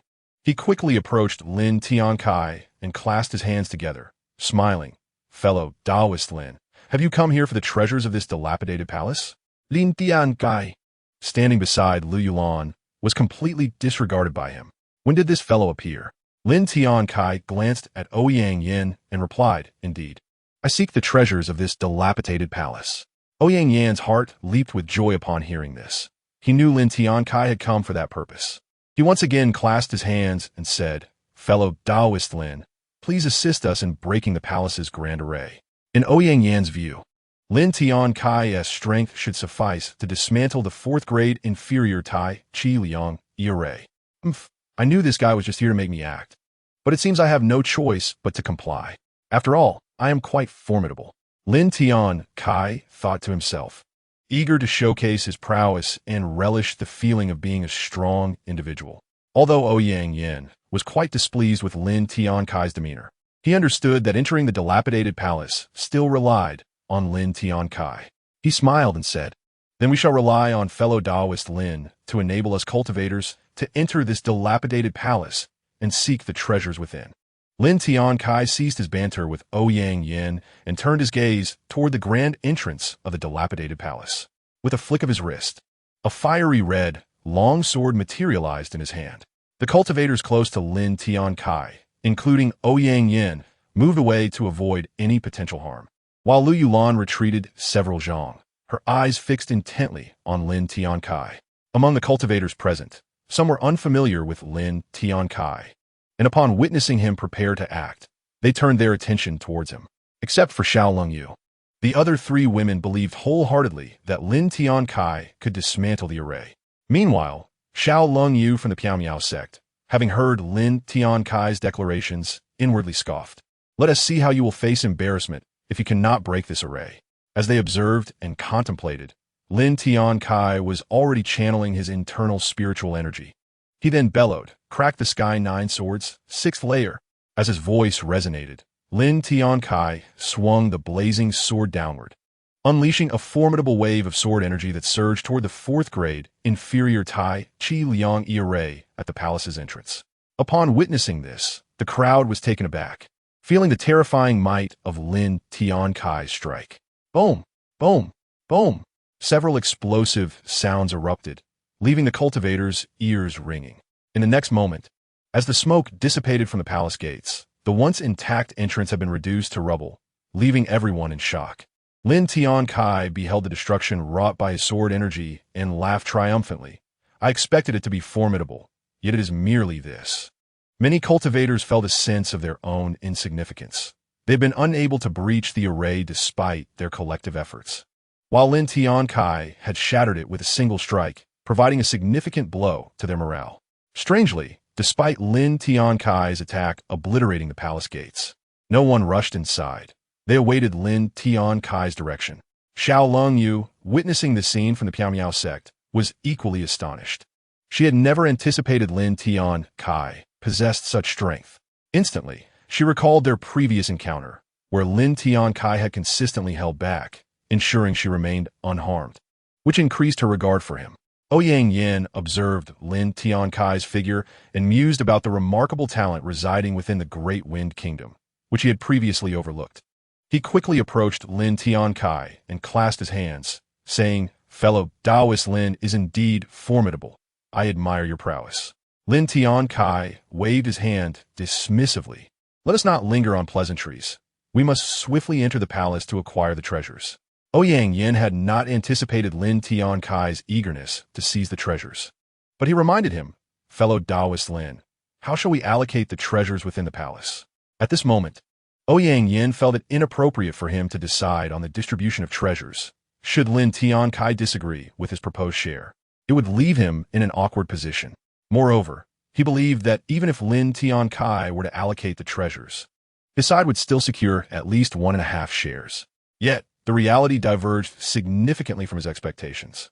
After pondering for a moment, Lin Tiancai proposed, "How about this? Whoever acquires the treasures inside shall keep them. There is no need for cumbersome divisions." Ouyang Yin, upon hearing this, was momentarily bewildered. Such a distribution implied that strength determined ownership. His side might not even secure the 1.5 shares he had anticipated. However, upon hearing Lin Tiancai's words, the other cultivators felt a surge of excitement. If this were the case, their potential treasure haul would increase significantly. Of course, it would depend on their own strength, as the strong could seize treasures from others without justification. Seeing Ouyang Yin silent, Lin Tiancai quickly understood that his proposed method of treasure distribution did not align with Ouyang Yin's expectations. He promptly inquired, "Ouyang Dao friend, do you disagree with this method of treasure allocation?" Ouyang Yin thought inwardly, "Do I dare to disagree here? Perhaps outside the secret realm, it would be a different story." He quickly smiled and waved his hands, saying, "Fellow Taoist Lin, I agree with your method of distribution." "Oh, I see. I noticed your expression was somewhat off before, which prompted my inquiry." Lin Tiancai feigned an apologetic tone. "Not at all. I merely recalled some troubling thoughts," Ouyang Yin explained. Such pretense was remarkable. Lin Tiancai then turned his attention away from Ouyang Yin and addressed the leaders of the other 3 factions, asking, "What are your thoughts?" After a moment of hesitation, Qin Xinzi gently nodded. "We of Taohua Valley agree to this distribution." Following this, Xiao Longyu reluctantly added, "We of Piao sect also agree." Meanwhile, from the Xinfeng Academy, Song Yuan opened his eyes for meditation and, gazing at Lin Tiancai and the others, stated nonchalantly, "Since you all have agreed, what need is there to ask me?" Chapter 67. Entering the palace, Lin Tiancai could not be bothered by Song Yuan's attitude. As long as he agreed, that sufficed. He turned to Lu Yulan beside him with a gentle smile. "Yulan, let's enter." Lu Yulan gently nodded and spoke. "All right, my husband, let's enter this palace together." In the next moment, Lin Tiancai embraced Lu Yulan and stepped into the dilapidated grand hall. The leaders of the 4 major factions, including Ouyang Yin, followed closely behind them, accompanied by their respective disciples, as they entered the crumbling palace. As Lin Tiancai and the leaders of the 4 factions made their entrance, the members of the Jindan families and loose cultivators gradually followed suit. Inside the ruined palace, Lin Tiancai and the others gazed at the architecture, and a wandering cultivator murmured, "There are so many gemstones here." The walls of the palace were adorned with an array of colorful gems, dazzling to behold. At the center of the palace stood a statue depicting a cold and stern middle-aged man, exuding an oppressive aura. Lin Tiancai stared at the statue, feeling an unsettling impression, likening it to that of a demonic figure. After a brief moment of observation, he lost interest. At that moment, A middle-aged man in green pointed towards a large stone door on the left side of the palace, exclaiming, "It seems there is a stone door here." This voice instantly captured the attention of most cultivators present, who had been examining the palace's environment.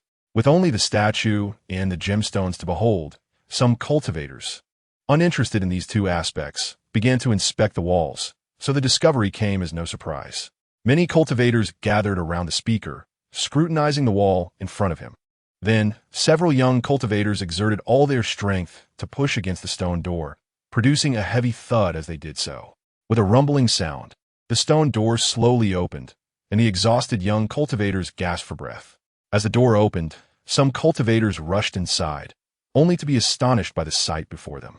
In front of them lay an astonishing quantity of low-grade spirit stones, numbering in the millions, along with tens of thousands of mid-grade spirit stones, forming a small mountain.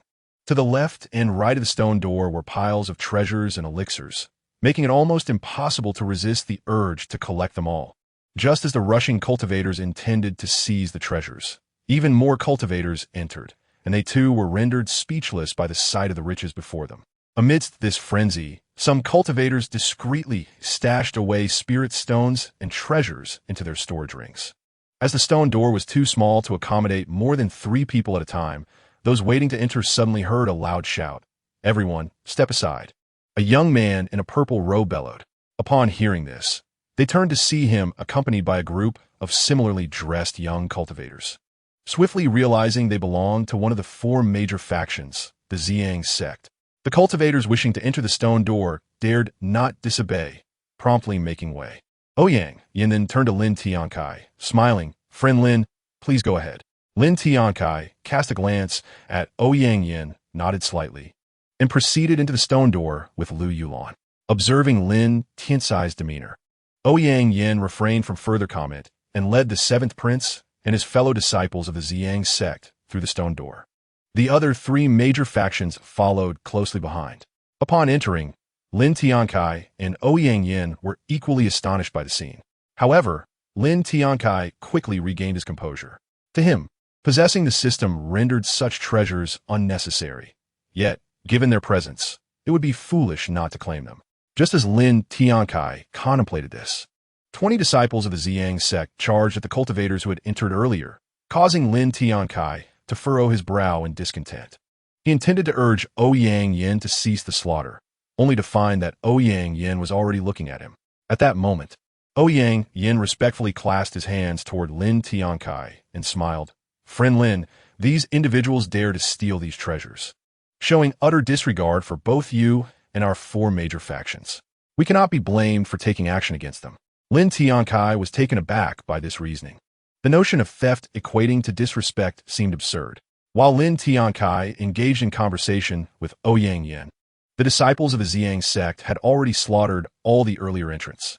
The later arrivals felt a wave of relief, grateful they had not entered first, lest they would have met a grim fate. Lin Tiancai surveyed the corpses strewn across the ground, reflecting on the harsh reality of the cultivator's world, where power reigned supreme. Xiaoling Yu and her companions regarded the actions as somewhat ruthless, but with the deed already done, there was little left to say. At that moment, Ouyang Yin approached Lin Tiancai, holding the storage rings of the slain cultivators, and respectfully stated, "Friend Lin, these are the storage rings of those cultivators. I kindly ask you to accept them." Lin Tiancai waved his hand dismissively. "There is no need to give me these storage rings. You may keep them." Ouyang Yin intended to say more, but upon seeing Lin Tiancai's resolute expression, ultimately bowed again. "If that is your wish, I will respectfully comply and accept the storage rings." Lin Tiancai internally grumbled about the excessive politeness, finding it somewhat irksome. At that juncture, Zhao Jie stepped forward, addressing the gathered cultivators. "How shall we distribute these spirit stones? Elixirs and treasures?" As the second in command among the Ziyang sect disciples, he certainly had the authority to pose such a question. Upon hearing Zhao Jie's inquiry, many cultivators turned their gazes toward Lin Tiancai, as did the leaders of the 4 major factions, clearly indicating they wished for the strongest among them, Lin Tiancai, to handle the distribution. Lin Tiancai felt the weight of their collective gaze and silently mused, "If I do not distribute this properly, I may offend many cultivators." He was not afraid of the cultivators themselves, but rather concerned about the potential retaliation from the factions backing them. It would be prudent to avoid conflict and seek a peaceful resolution. After feigning contemplation for a moment, he finally spoke. Very well. I shall take 20% of the spirit stones and treasures, and the remainder will be for you all to divide among yourselves. In Lin Tiancai's estimation, 20% would yield him 600,000 low-grade spirit stones and 100,000 mid-grade spirit stones. The treasures would encompass magical artifacts, talismans, and more, making his claim of 20% quite substantial. He chose not to take any elixirs, as he had ample supplies already from previous encounters. Upon hearing that Lin Tiancai only sought 20% of the spirit stones and treasures, the cultivators collectively sighed in relief. They had feared he might demand a far greater share, leaving them with little to claim for themselves. At this moment, Ouyang Yin felt somewhat bewildered. What did he mean by "we will divide it ourselves"? He also spoke up, asking, "How should we distribute the remaining spirit stones, elixirs, and treasures from Lin Daoyu?" Upon hearing this, Lin Tiancai waved his hand impatiently, saying, "I have already stated that you should divide it amongst yourselves without needing my input." Ouyang Yin understood that Lin Tiancai was reluctant to partake in the distribution of the discovered treasures, spirit stones, and elixirs. Therefore, he had no choice but to discuss the allocation with members from the other three major factions. Meanwhile, Lin Tiancai took Lu Yulan to the pile of spirit stones and collected his share into his storage ring. He then proceeded to the treasure pile and similarly stored his 2/10 of the treasures. Subsequently, Lin Tiancai returned to the Grand Hall where the statue was located, indifferent to their distribution, as he had already acquired what was rightfully his. Lin Tiancai wished to explore whether there were any other stone chambers that contained treasures or spirit stones for cultivation. So he and Lu Yulan began to search within the Grand Hall. After the passage of an incense stick's worth of time, Lin Tiancai had yet to discover any other stone doors. At that moment, some cultivators who had been in the stone chamber also arrived. In Lin Tiancai's view, the distribution of the spirit stones, treasures, and elixirs must have been completed by now. Soon after, cultivators from the four major factions began to emerge, with Xiaoman being the first to approach Lin Tiancai, smiling as she inquired, "Brother, it seems you have reaped quite a bounty this time." Lin Tiancai merely smiled faintly in response, saying, "It's nothing extraordinary." Xiaoman pouted in dissatisfaction, retorting, "Each person takes so much, and yet you are not content?" Just as Lin Tiancai was about to respond, Zhou Ruoxue stepped forward to tease, with so many wives and children, as well as Lin family servants needing spirit stones. It is only natural that he feels it's not enough. Xiaoman nodded in agreement, stating, "Sister Zhou speaks wisely. Brother Lin is indeed a man who strives for his family." Lu Yulan, standing beside Lin Tiancai, chuckled lightly. Lin Tiancai felt speechless, wondering what was going on. Not far from them, Xiao Lingyu and others observed Lin Tiancai and the others chatting merrily, having gained some understanding of Lin Tiancai's character. The most displeased among them was Song Yuan, who, witnessing Zhou Ruoxue and the others laughing, felt an intense anger boiling within him. Had it not been for Lin Tiancai's overwhelming strength, he would have chosen to act out of rage. Lin Tiancai, feeling no desire to linger, turned to Lu Yulan and said, "Yulan, let us depart. There is no purpose in staying here." Lu Yulan nodded gently, replying, "All right, my husband, let us go." As Lin Tiancai prepared to leave, Xiaoman and Zhou Ruoxue called out, "Brother, take care. Old man, take care. Take care. I still need to return to make more children."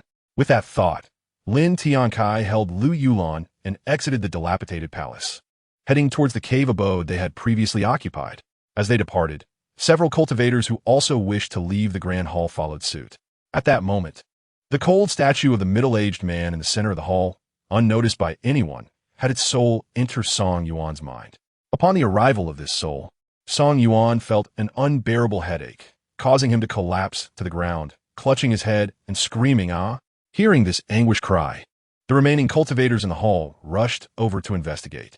"Brother, what is wrong?" An apprentice from Shunfeng Academy asked Song Yuan. When he received no response and attempted to help him up, he was violently repelled by the leaking spiritual energy emanating from Song Yuan, leaving the other cultivators in shock as they retreated. In mere moments, Song Yuan ceased his suffering and returned to normalcy. A cautious disciple from Shunfeng Academy inquired, "Brother, what has happened? Why were you in such agony?" Song Yuan replied calmly. I merely encountered a slight error in my cultivation. It is resolved now. You need not worry. Hearing this, the others ceased their scrutiny of Song Yuan and resumed their own affairs. Zhou Ruoshui and Qiu Man, along with the other leaders of the four major factions, had witnessed Song Yuan's distress and sensed something was amiss, yet could not pinpoint it. At this moment, Song Yuan was no longer himself. He had been possessed by the cold middle-aged man, and now it was this man who controlled the body. In his heart, the cold middle-aged man mused. Though this body is only at the peak of foundation establishment, with my prior experience in the early stages of the nascent soul, I, Mo Yang, will surely restore it to its peak state, or even higher. The reason I sought to possess Song Yuan was that I discovered his body harbors an unawakened low-grade sacred body, which greatly excites me. Once I awaken this low-grade sacred body, my cultivation and strength will soar, and I will be free to roam the kingdom of Dafeng, potentially becoming its sovereign. With this thought, a smirk formed on Mo Yang's lips. 7 days later, all cultivators within the secret realm were transported out, appearing at the entrance of the secret realm. Upon seeing so many emerge, the powerful members of various factions stepped forward to escort their disciples or apprentices. At this moment, Xianfeng Zhenren approached Lin Tiancai with a faint smile, saying, Brother Lin, you and your wives should travel with our Shanfeng Academy students on a flying boat. It is on our way. Lin Tiancai found this elder quite agreeable and replied with a smile, Thank you, Brother Xianfeng, for the ride. Zhou Ruoshui, standing nearby, added with a grin, Old man, don't you think you should offer some compensation for always riding on my master's boat? Upon hearing this, Lin Tiancai inwardly thought, This girl is truly meddlesome. Indeed, Zhou, you are correct. It is only proper to offer some compensation. Lin Tiancai said, retrieving 10,000 low-grade spirit stones from his storage ring and offering them to Xianfeng Zhenren. However, Xianfeng Zhenren returned the spirit stones, saying, Brother Lin, it is merely a few extra passengers. The spirit stones consumed remain the same, so please take them back. Seeing Xianfeng Zhenren's insistence, Lin Tiancai had no choice but to reclaim the 10,000 low-grade spirit stones. Zhou Ruoshui huffed, so stingy. Lin Tiancai thought, what have I done to deserve this? Why does she always seem to be against me? Xianfeng Zhenren, aware of the good relationship between Zhou Ruoshui and Lin Tiancai, admonished Ruoshui, you must not be so rude. Upon hearing this, Zhou Ruoshui ceased her remarks and led Lu Yulan away from the scene. Meanwhile, Xianfeng Zhenren noticed that his disciple, Song Yuan, remained silent, which surprised him. He had always observed Song Yuan's hostility towards Lin Tiancai whenever Zhou Ruoshui spoke with him. Xianfeng Zhenren thought to himself, it seems my disciple has finally let go. Soon after, many cultivators had departed from the entrance of the secret realm and over at Taohua Valley. Muji Zhenren had already noticed that 2 of his disciples were following Lin Tiancai and intended to inquire about it through sound transmission. However, the sound transmission from Qin Xianzi reached Muji Zhenren's ears first, informing her of the events she had learned within the secret realm, including the fact that Lin Tiancai had coerced Han Shiqing and Ling Wei into marrying him. Upon learning of these matters, Muji Zhenren directed a furious rebuke at Lin Tiancai, exclaiming, Lin Tiancai, how dare you force the disciples of my Taohua Valley to wed you? At this proclamation, the remaining cultivators, alongside those from the 4 major factions, turned to observe the confrontation between Lin Tiancai and Muji Zhenren. Lin Tiancai, having anticipated Muji Zhenren's ire, merely turned to her with a mocking smile and retorted, I say, old crone, how can you be certain I am coercing them, rather than they willingly consenting? At his words, Muji Zhenren glared at Lin Tiancai, her voice icy as she demanded, Who do you call an old crone? Lin Tiancai chuckled lightly in response. It matters not if you are unaware. What is important is that I, along with everyone else, am well aware. The few maidens by Lin Tiancai's side, along with several cultivators, could not help but laugh aloud. Muji Zhenren's fury intensified. How could she not recognize that Lin Tiancai was mocking her? Just as she prepared to take action, Qin Xianzi hastily conveyed, Elder Mu, Lin Tiancai is deliberately provoking you, aiming to incite you to lose your composure and become the subject of ridicule. Upon receiving Qin Xianzi's message, Muji Zhenren, drawing upon her 4 centuries of cultivation experience and wisdom, swiftly quelled her anger. The lifespan during the Qi refinement stage resembles that of mortals, lasting merely a century. while that of the foundation establishment stage extends to 250 years, and upon reaching the golden core stage, one may live for 500 years. Muji Jinren turned her gaze from Lin Tiancai to Tan Shiqing and Ling Wei, coldly inquiring, "Did you not request this elder to rescue your senior sister? How is it that you are now consorting with Lin Tiancai?" Tan Shiqing and Ling Wei, confronted by Muji Jinren's inquiry, found themselves momentarily speechless. At that instant, Lin Tiancai's voice entered their minds. "Fear not.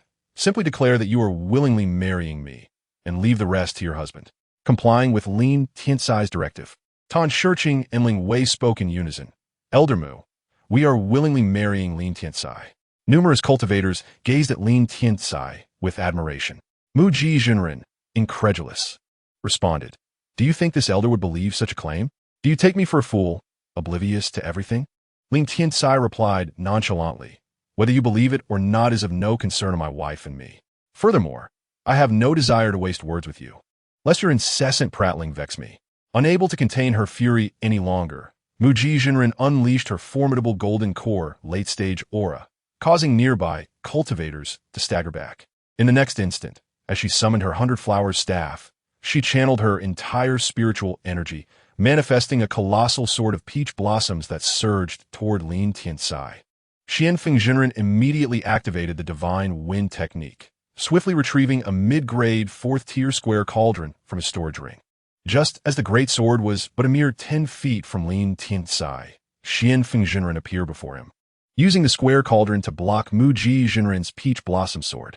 The clash of attack and defense generated a powerful wind that swept through the area, forcing many cultivators to retreat. Yunlan Xianzi and Huayin Jinren quickly erected a protective barrier of spiritual energy to shield their disciples. Some golden core cultivators also formed barriers to protect their apprentices or family members, while those in the foundation establishment stage, lacking such defenses, were forced back, some even spitting blood from the impact. Observing Xianfeng Jinren struggle to maintain his defense, Lin Tiancai devised a plan to disrupt Muji Jinren's composure. He then taunted, "Old crone, since you cannot best me in words, you resort to violence?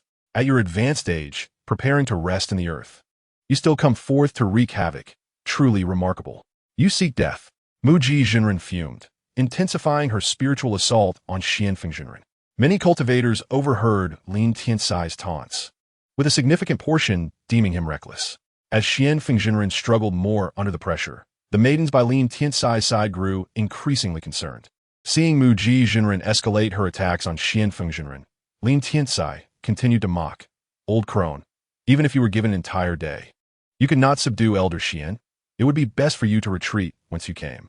Xianfeng Jinren interjected, "Lin Laodi, do not provoke Muji Jinren further, as it will only increase the pressure upon me." Lin Tiancai felt a twinge of embarrassment. His intention to unsettle Muji Jinren had inadvertently hindered Xianfeng Jinren. Just as Xianfeng Jinren finished his counsel, Muji Jinren unleashed her most potent spiritual energy, amplifying her attacks with the peach blossom sword against Xianfeng Jinren's square cauldron. With a resigned sigh, Xianfeng Jinren realized that today would likely escalate into a grand battle. He too summoned all his spiritual energy to reinforce the square cauldron against Muji Jinren's relentless assault. After 60 breaths had passed, Muji Jinren, witnessing Xianfeng Jinren's continued resistance, recognized that he was not so easily vanquished. In Chapter 70, 5 golden core early-stage cultivators besiege Lin Tiancai, only to be slain. Muji Jinren transmitted to Huayin Jinren, "As long as you strike down Lin Tiancai, I shall bestow upon you a top-grade 4th-tier refining pill." Muji Jinren initially intended to use this precious elixir to enhance her chances of breaking through to the pinnacle of the golden core stage. Yet now, the prospect of sacrificing such a valuable pill to eliminate Lin Tiancai seemed worthwhile. Huayin Jinren, upon receiving Muji Jinren's transmission, was somewhat taken aback. To him, the opportunity to acquire a top-grade refining pill simply for eliminating Lin Tiancai appeared exceedingly advantageous. However, he soon recalled that should he act, Yunlan Xianzi would also intervene, resulting not only in failure to eliminate Lin Tiancai, but also incurring the wrath of 2 golden core late-stage cultivators. A truly unfavorable outcome. He promptly transmitted back to Muji Jinren, who was engaged with Xianfeng Jinren, "If I intervene, Yunlan Xianzi will also act to obstruct me, and I shall similarly be unable to slay Lin Tiancai. Muji Zhenren was well aware that Yanlan Xianzi would come to Lin Tiancai's aid, which was precisely why she sought Huiyun Zhenren's collaboration. She replied, Huiyun Daoyou, just ensure that Yanlan Xianzi and her companions are held at bay, and the top-grade 4th-tier refining pill shall surely be yours. Muji Zhenren also communicated with 3 early-stage golden core loose cultivators, enlisting their assistance in the effort to dispatch Lin Tiancai, promising each one a mid-grade 4th-tier refining pill for their efforts. With this thought, Muji Zhenren regarded Lin Tiancai with an expression full of mockery. Lin Tiancai, sensing the derisive gaze from the old crone, found himself perplexed, uncertain of her next scheme. The following moment, Muji Zhenren issued her command, attack. Instantly, the 2 early-stage golden core women from Taohua Valley summoned their magical artifacts and charged toward Lin Tiancai. Subsequently, among the crowd of loose cultivators, a middle-aged man and 2 elderly men of early-stage golden core also unleashed their magical artifacts, advancing to assail Lin Tiancai. Lin Tiancai beheld 5 early-stage Jindan cultivators advancing towards him, wielding 4th-grade inferior magical artifacts with hostile intent. Sensing the imminent peril, he promptly called out, Quickly, gather behind me. With that, Lin Tiancai swiftly led Lu Yuxuan and the 6 women away from the esteemed Xianfeng Zhenren, distancing themselves by several zhang to prevent any accidental harm during the impending battle. Meanwhile, on the side of the Piaomiao sect, the fairy Yunlan observed the 5 early-stage Jindan cultivators charging at Lin Tiancai and immediately took action, accompanied by 2 elder disciples clad in gray to provide assistance. At that moment, however, Huiyun Zhenren had already approached the vicinity of the Piaomiao sect with 2 elder figures in purple robes, swiftly obstructing Yunlan and her companions. Huiyun Zhenren, what is the meaning of this? Yunlan demanded. Huiyun Zhenren merely smiled faintly. It would be better for you to remain here, fairy Yunlan. Realization dawned on her. Huiyun Zhenren and Muji Zhenren had conspired together, a premeditated alliance. Yet she boldly declared, Anyone who dares to obstruct me shall face death. With that, she charged towards Huiyun Zhenren, while her 2 gray-clad elders surged toward the other 2 purple-robed figures.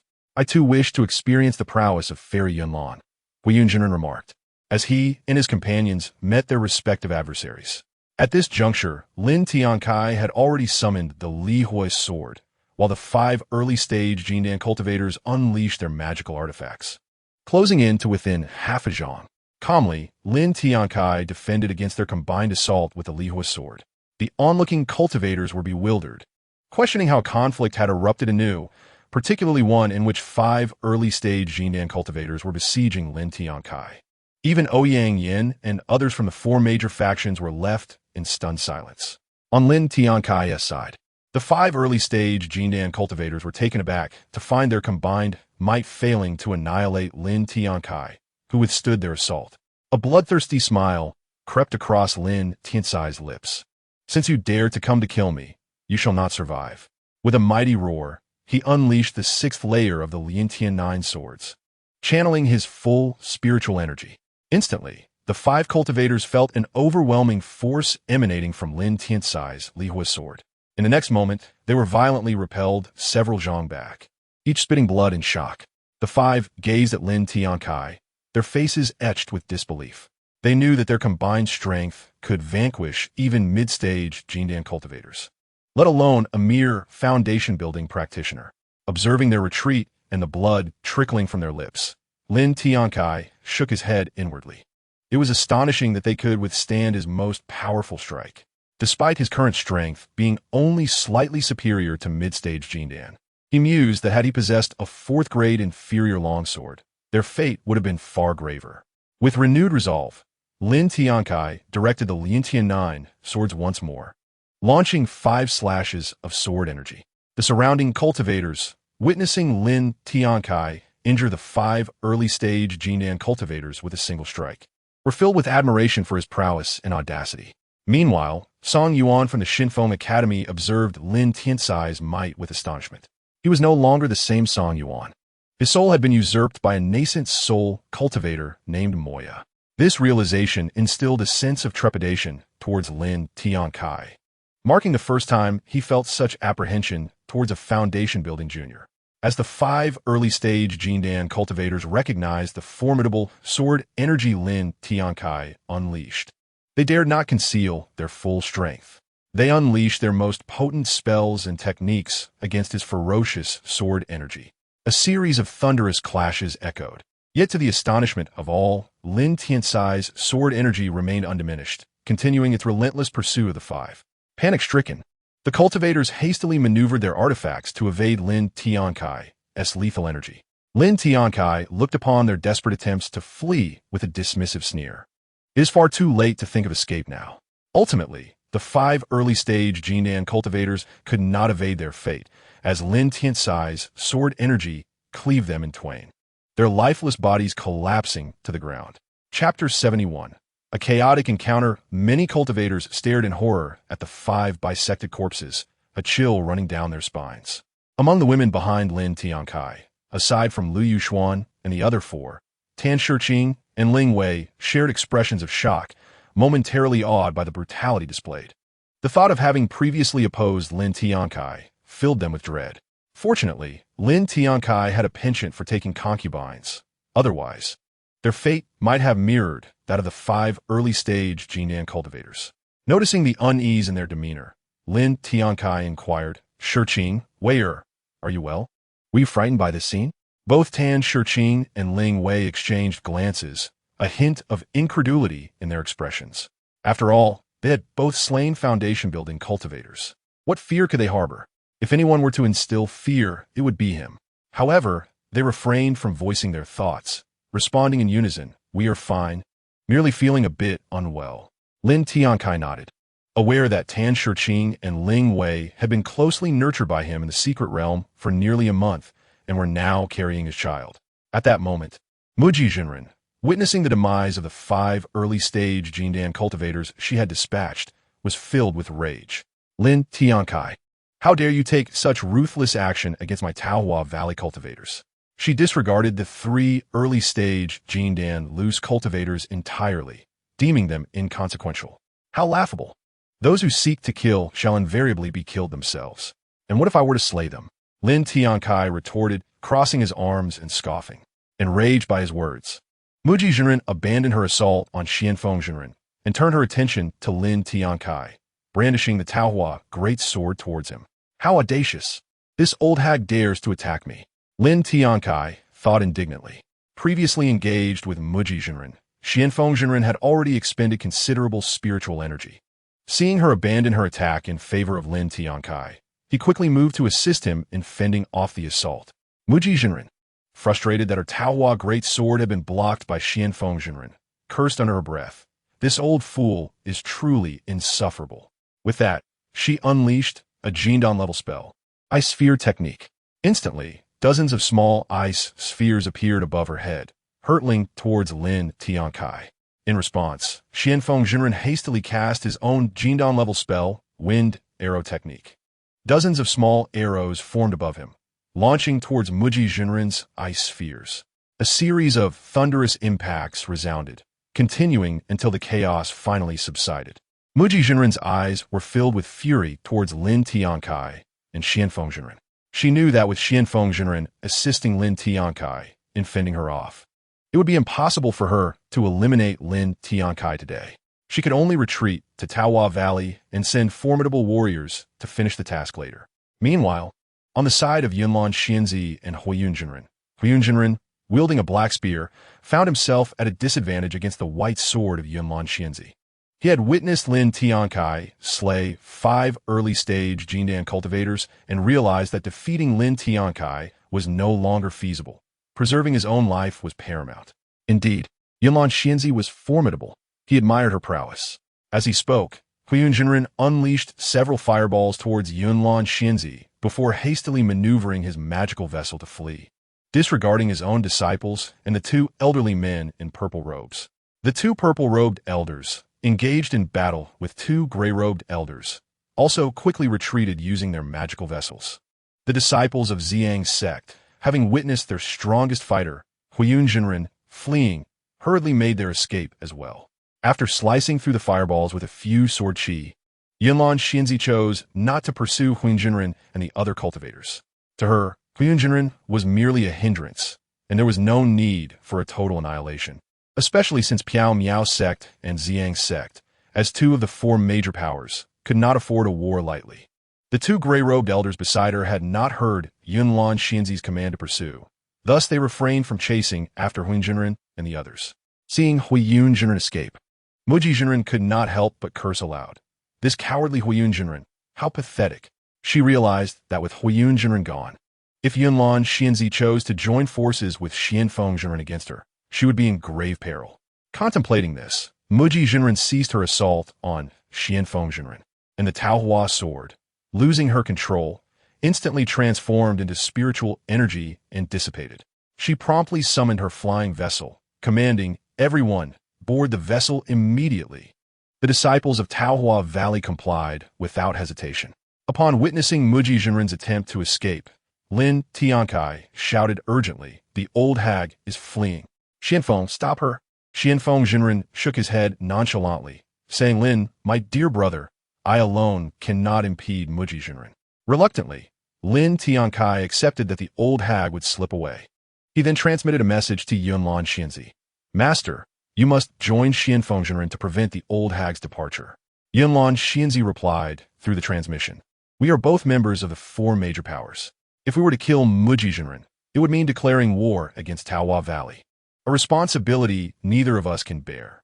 Lin Tiancai understood that the old hag would escape today, his heart simmering with anger. At that moment, the flying vessel of Taohua Valley ascended into the skies, and Muji Jinren, knowing that Xianfeng Jinren and Yunlan Xianzi would not pursue her, felt emboldened to depart with her disciples. From a flying vessel, Muji Jinren glared down at Lin Tiancai, exclaiming, "Lin Tiancai, await my return. You shall face the wrath of Taohua Valley."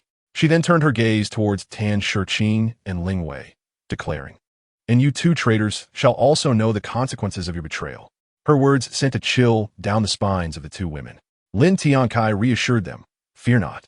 Whoever dares to come, I shall slay them all." His words brought them a measure of comfort. Subsequently, Lin Tiancai regarded Muji Jinren with disdain, stating, "Old hag, you better come prepared to kill me next time.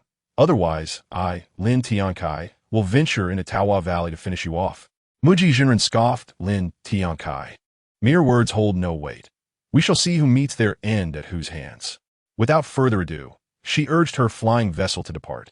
Watching the old hag flee, Lin Tiancai muttered to himself, "She has already escaped, yet she continues to prattle on. How utterly ridiculous." Chapter 72. What poison pill? It's just a candy bean. After bidding farewell to Yunlan Xianzi and Xiaoman, Lin Tiancai boarded the flying vessel with Xianfeng Jinren, returning to Qingshui town. An hour later, they arrived, and Lin Tiancai immediately clasped his hands towards Xianfeng Jinren, expressing gratitude. "Thank you, brother Xianfeng, for escorting us." Xianfeng Jinren stroked his white beard and smiled gently. "No need for such formality, Lin." Zhou Ruoxue conversed with Lu Yulan and the others, while behind Xianfeng Jinren, and Mo Yang fixed his gaze on Lin Tiancai, internally regarding him as a future formidable rival in the kingdom of Dafeng. Lin Tiancai smiled, "Brother Xianfeng, until we meet again." With that, he led Lu Yulan off the vessel, while Zhou Ruoxue appeared somewhat reluctant to part. Observing this, Xianfeng Jinren reassured her, "I have already informed Lin that we will meet again in 12 years for the Fengyun Grand Competition." Zhou Ruoxue understood that the Fengyun Grand Competition was an event where all the elites from the various factions above the foundation establishment stage in the kingdom of Dafeng would participate, with the age limit set at under 100 years, held at the grand arena in the imperial city known as Tiantai. Tiantai was a colossal martial arts arena capable of accommodating tens of thousands of spectators. Zhou Ruoxue gently shook her head. In 12 years, Lin Tiancai will have surpassed the age limit, and thus cannot participate in the Fengyun Grand Competition. Xianfeng Jinren replied slowly, "Though Lin cannot compete, his son or daughter may still be able to participate." Zhou Ruoxue considered this, and thought it might indeed be possible. Meanwhile, Yitong, who was tasked with protecting the Lin family, returned to Shunfeng Academy alongside Xianfeng Jinren. Upon returning to the Lin family estate, Lin Tiancai had already received a message from Xianfeng Jinren regarding the details of the Fengyun Grand Competition, including its date, requirements, and location. However, he thought to himself, What use is this if I cannot participate?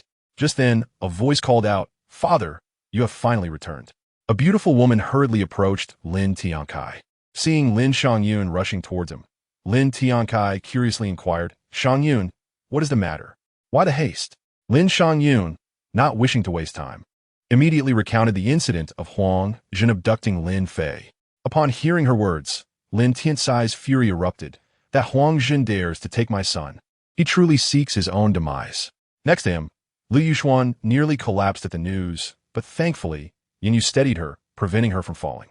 Lin Tiancai turned to Lu Yuxuan, offering reassurance. "Do not worry, my dear. I will bring our son back." Tears welled in Lu Yuxuan's eyes as she leaned on Yin Yu for support.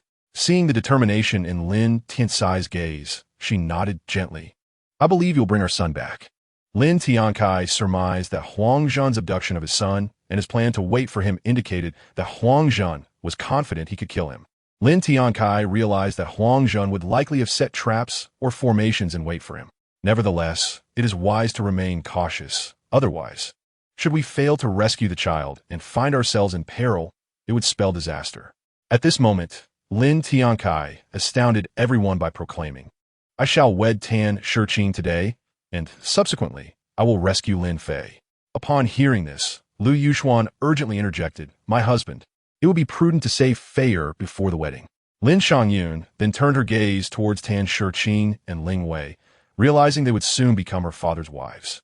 However, Lin Xiangyun continued, "Father, Huang Zhen has stated that if you do not send a message to him upon exiting the secret realm, he will kill Lin Fei." The other women, sharing her concern, echoed, "Husband, it would be wise to rescue Fei first. The wedding can wait. I understand that Huang Zhen is excessively cautious, requiring a message before revealing his son's whereabouts. Yet, without marriage, how can one transcend boundaries and save their son?" The complexities of the situation elude the seven women.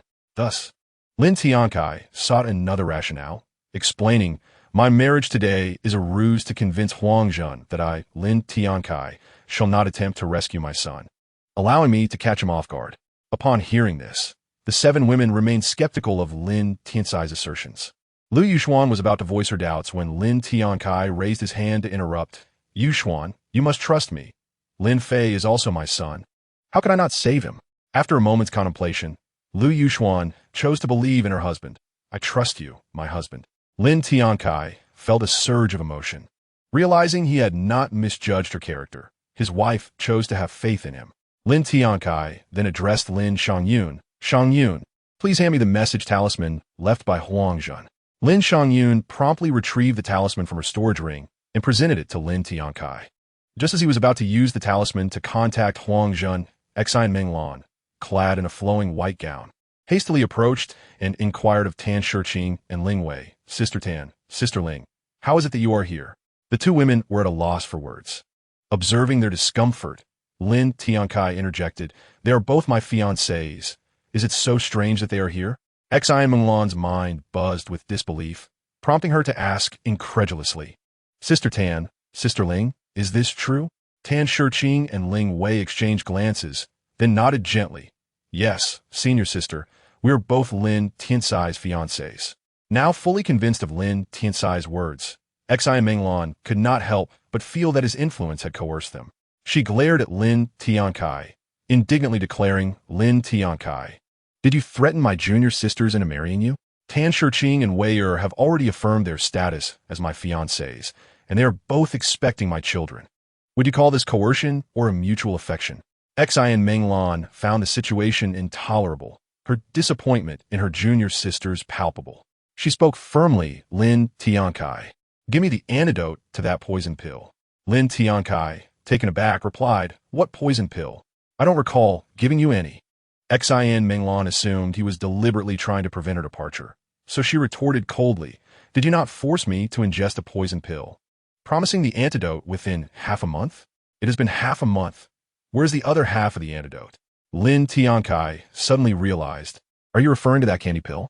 He then produced a similar candy pill from his storage ring, playfully rolling it in his hand while casting a teasing glance at Exine Menglan. Chapter 73. To Rescue Lin Fei. Exine Menglan, now aware of Lin Tiancai's trickery, recalled how he had swiftly thrust the candy pill into her mouth, leaving her unaware of its true nature.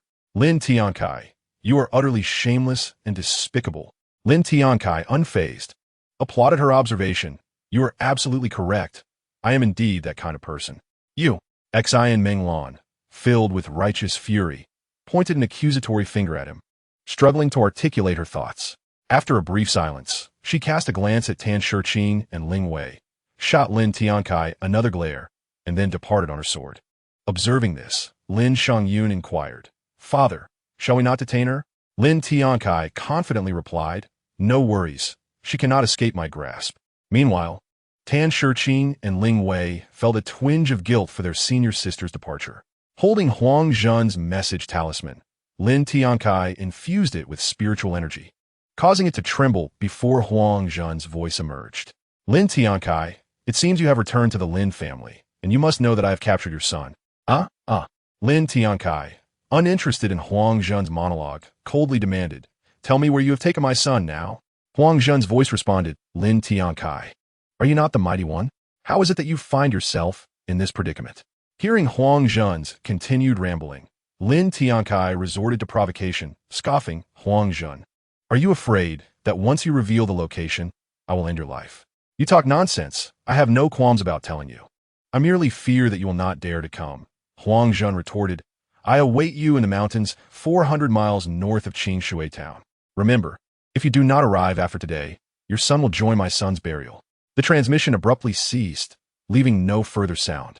How cautious indeed, merely providing me with the general location. Without further ado, Lin Tiancai instructed Shangyun swiftly prepare for the wedding. Lin Shangyun replied, Understood, father. With that, she departed to arrange the wedding festivities. An hour later, in a mountain range. At this moment, within a foreboding forest, a small boy lay sleeping against a large tree. His cultivation sealed, hands and feet bound by ropes. Not far from him sat a fearsome-looking middle-aged man in black robes, Huang Zhen, who abruptly opened his eyes. He murmured, Lin Tiancai should be arriving in this forest soon. This shall be his final resting place. He then closed his eyes once more, entering a meditative state. Half an hour passed, yet Lin Tiancai had still not arrived. Huang Zhen reopened his eyes and mused aloud at Lin Tiancai's mid-foundation cultivation speed. He should have reached here by now. Why is he still absent? After a moment's contemplation, Huang Zhen decided, perhaps I should check Qingshui town. However, he quickly shook his head. What if this is a ruse to lure me away? I cannot afford to miss the opportunity to eliminate Lin Tiancai. I refuse to believe he will not come.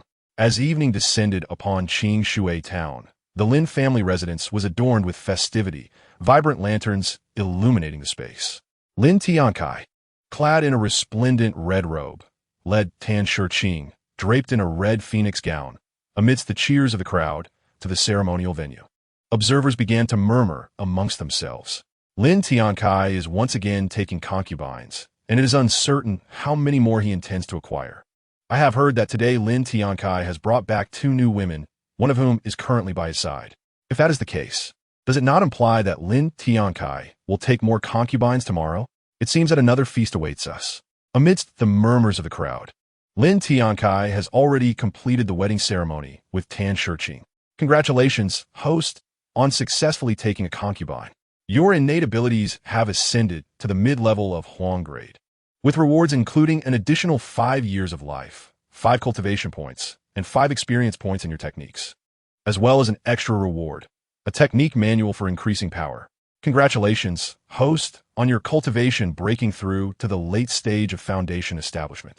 The increment technique overview, a technique for the foundation establishment stage that enhances one's strength, divided into 3 levels, with each level granting an increase of 4,000 gene.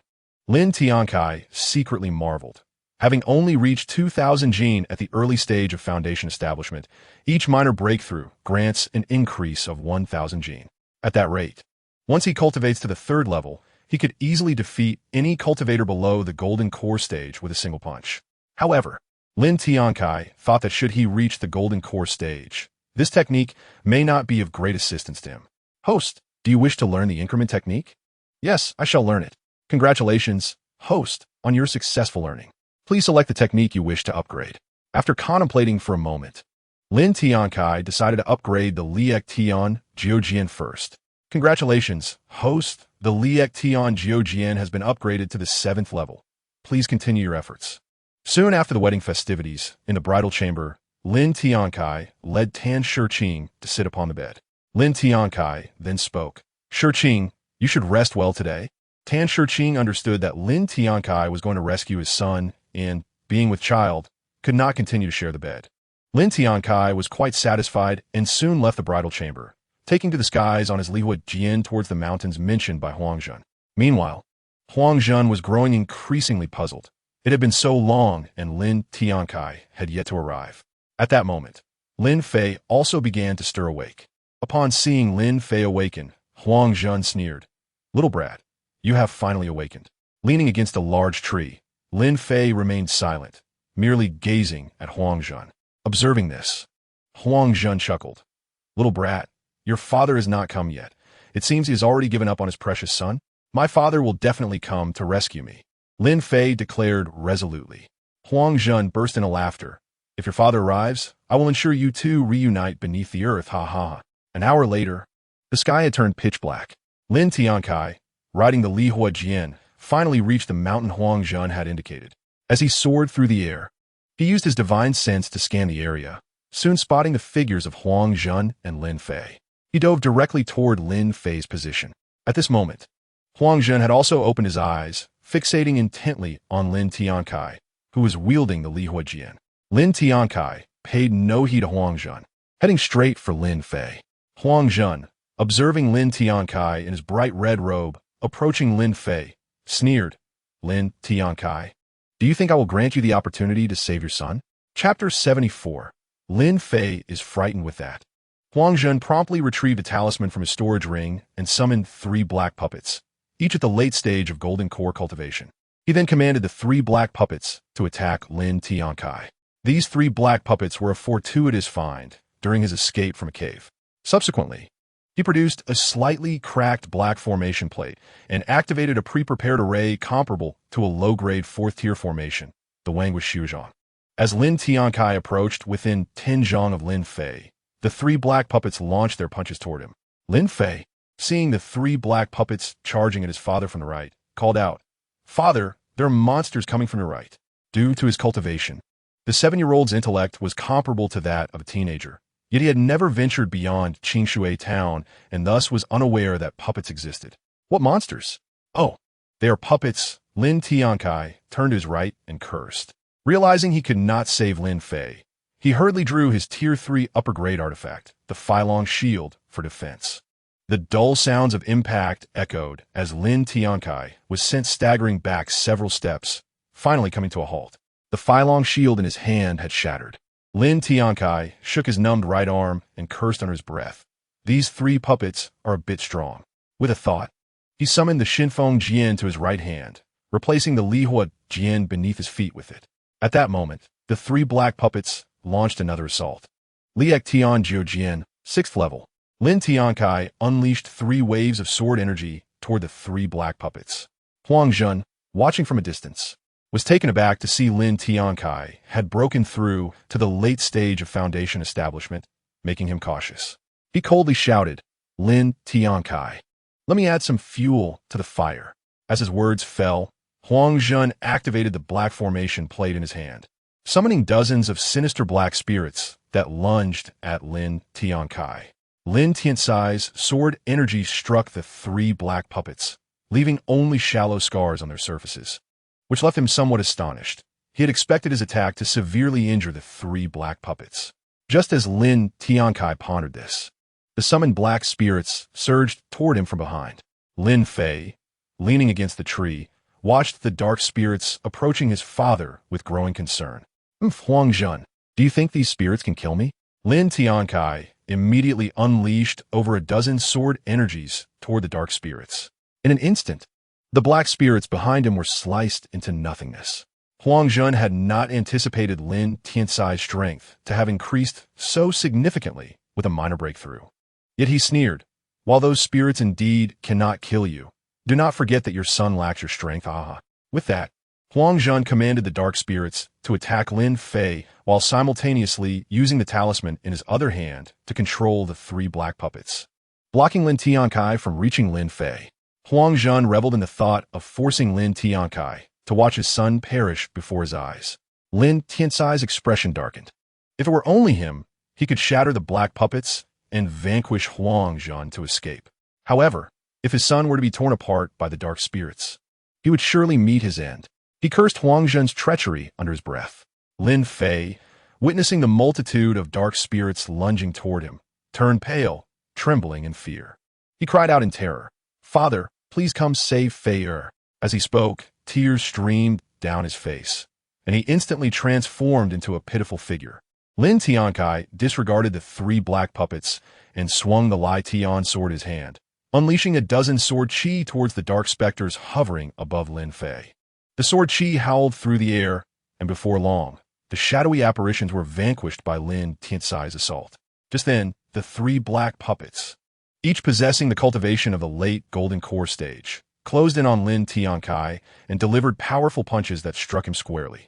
Lin Tiancai let out a muffled groan, blood oozing from the corner of his mouth as he was sent flying 3 zhang away. Huang Zhun, witnessing Lin Tiancai's injury, burst into hearty laughter, exclaiming, "Lin Tiancai, who would have thought you were so protective of your son? You impress me." Huang Zhun, wiping the blood from his lips, Lin Tiancai retorted disdainfully, "Unlike you, who killed your own son and now waits for a breakthrough in cultivation to seek revenge. Truly cowardly." Enraged by his words, Huang Zhun shouted, "Lin Tiancai, you seek death." He immediately commanded the 3 late Golden Core puppets with talismans while controlling the dark specters with a black array in his other hand to continue their assault on Lin Tiancai. Lin Tiancai intended to provoke Huang Zhun, ensuring that all attacks would target him and spare Lin Fei. Liye Tianjiujian, 7th layer. This was Lin Tiancai's most formidable move, and without hesitation, he unleashed 3 sword chi towards the black puppets. Huang Zhun sensed the potency of these sword chi, more formidable than the previous ones, and his expression darkened. The next moment, the 3 sword chi struck the puppets, producing thunderous sounds as cracks appeared on their bodies, as if they would shatter with the slightest touch. Huang Zhun, in disbelief, roared, "Impossible! This cannot be. These puppets possess the late Golden Core cultivation, stronger than ordinary late Golden Core cultivators. How could they be so easily defeated?" As he finished speaking, the 3 puppets crumbled into dust, and the talisman in his hand dimmed, turning to waste. At this moment, the dark specters behind Lin Tiancai lunged at him. Lin Tiancai, unfazed, conjured a protective barrier of spiritual energy around himself. He then swung his sword behind him, dispatching the remaining dark specters. After unleashing so many sword strikes, Lin Tiancai found his spiritual energy nearly depleted. He then glanced at the 3 black puppets and shook his head inwardly, thinking, "If only I had a 4th grade inferior sword." Combined with the 7th layer of Liye Tianjiujian, defeating these late Golden Core puppets would be a much simpler task. Chapter 75. Rescuing Lin Fei and returning to the Lin family to face a threat from Lu Yuxuan. At this moment, Lin Fei had ceased his crying. Lin Tiancai hurriedly approached him, squatting down to untie the ropes binding his hands and feet. Lin Fei looked up at his father and exclaimed, "Father, those monsters were terrifying." Lin Tiancai picked Lin Fei up, gently stroking his small head, and reassured him, "Do not worry, your father will surely protect you." Lin Tiancai understood that Lin Fei must have been frightened, and he worried that such experiences at a young age could leave psychological scars. However, he had confidence that he could alleviate his son's fears. Lin Fei buried his little head in Lin Tiancai's embrace, feeling an overwhelming warmth. His eyes fixed intently on his father, imprinting the image of his brave father in his mind. Then, Lin Tiancai averted his gaze from Lin Fei and turned to Huang Zhun, coldly declaring, "Huang Zhun, you can die now." As he held Lin Fei, he prepared to unleash a sword chi from the Lai Hua sword, intending to execute the 7th layer of Liye Tianjiujian. Huang Zhun suddenly erupted into laughter, saying, "Lin Tiancai, do you think you have already won?" His words caused Lin Tiancai's brow to furrow, and he immediately halted the flow of spiritual energy to the Lai Hua sword, coldly asking, "Huang Zhun, what do you mean?" Instead of answering directly, Huang Zhun continued, "I admit you are a genius, but so what? Lin Tiancai, uninterested in Huang Zhan's ramblings, coldly urged, "Speak quickly, or I shall slay you with one strike." Seeing Lin Tiancai ready to act, Huang Zhan ominously replied, "Your son has been poisoned with a substance called San Ri Duanhuan San. If after 3 days you do not have my antidote, your son will perish. Do you now understand why I am so confident? Moreover, if you kill me now, you will never obtain the antidote." Lin Tiancai was incensed by Huang Zhan's actions, realizing he had poisoned his own son. He looked at Lin Fei, who was wide-eyed with fear and had forgotten to inform him of the situation. Turning back to Huang Zhan, he noticed the smug expression on his face and smirked internally. Knowing he had heard of such poisons before, with the impending marriage to Ling Wei, he would receive system rewards, allowing him to upgrade his alchemy skills to the 4th tier and concoct a top-tier antidote. This poison would not be easily resolved. Nonetheless, Lin Tiancai decided to extract more information from Huang Zhan, saying casually, "Huang Zhan, this poison should be resolved with a 4th-grade top-tier antidote, correct?" Huang Zhan was momentarily taken aback, thinking Lin Tiancai had discerned the potency of the poison, which indeed required a 4th-grade top-tier antidote to counteract. However, he believed Lin Tiancai could never produce such an antidote. Even in the entire Defone Kingdom, very few could concoct a 4th-grade top-tier antidote.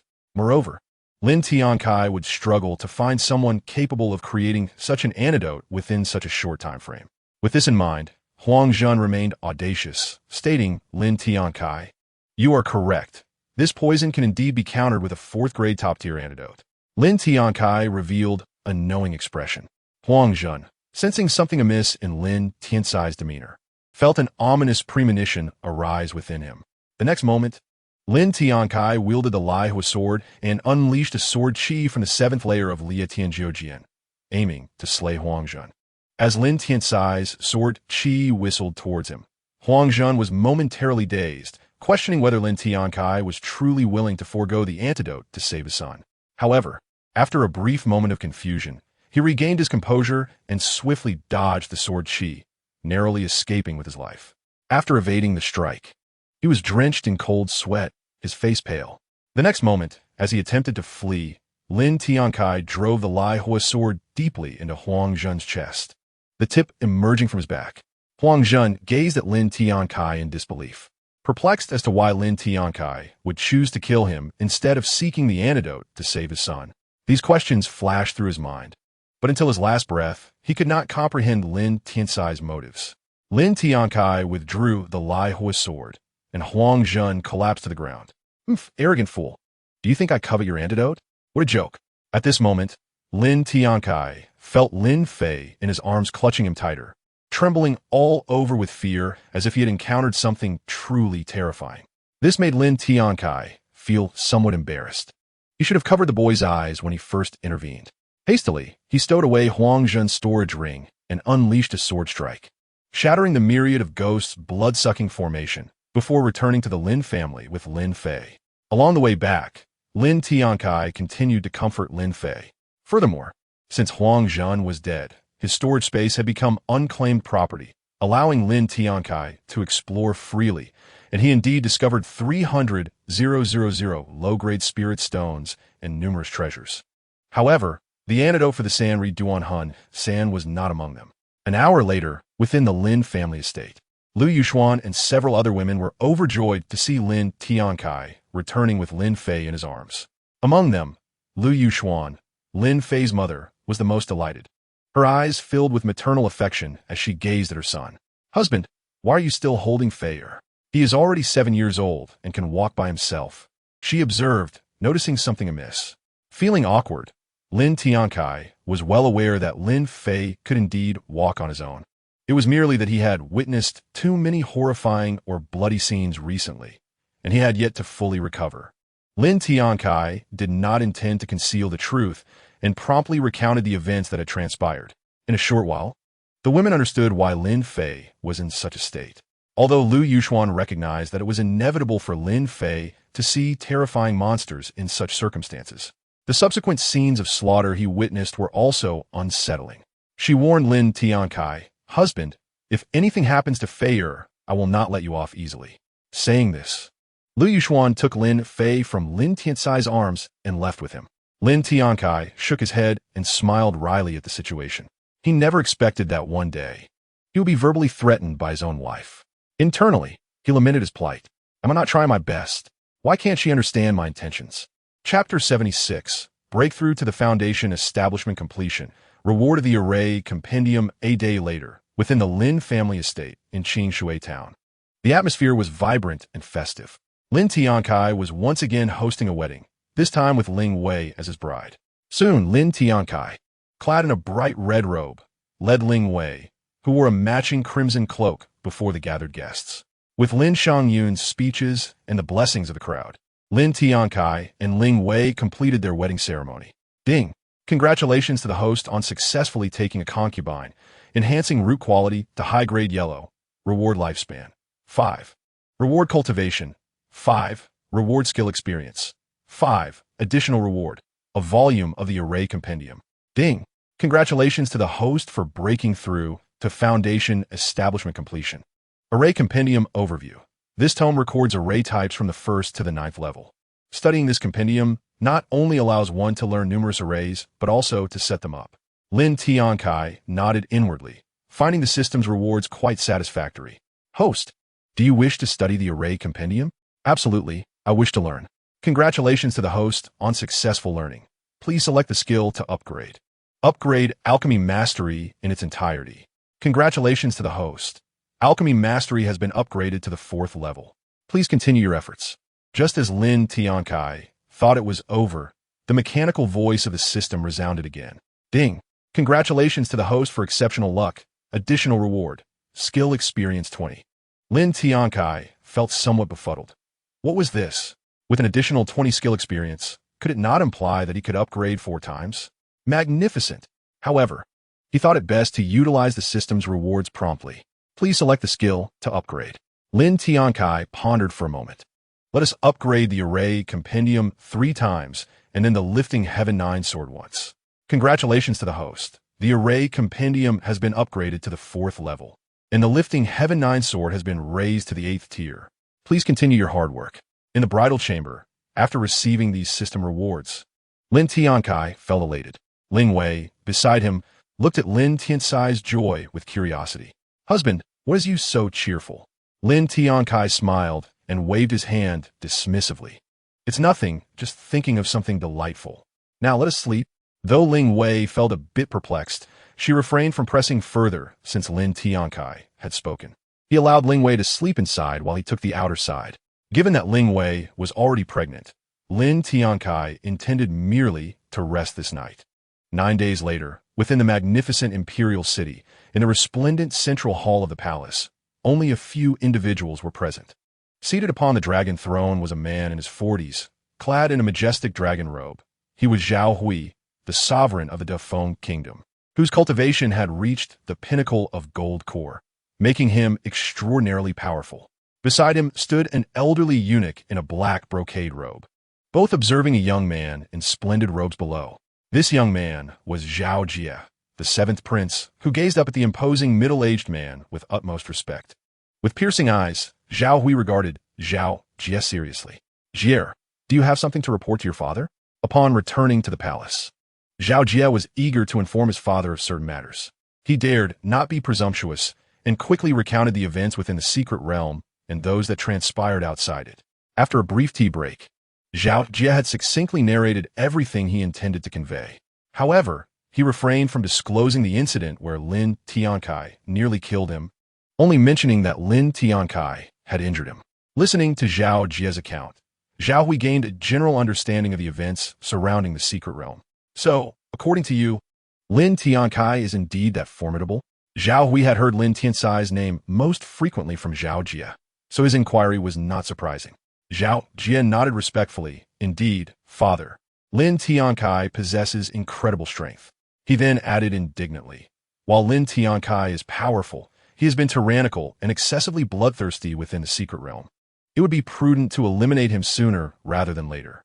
Zhao Hui was somewhat skeptical, realizing that his son had not revealed the entire truth, or else he would not be so enraged. However, he did not wish to pry further. The fact that Lin Tiancai dared to injure his son meant he had to die.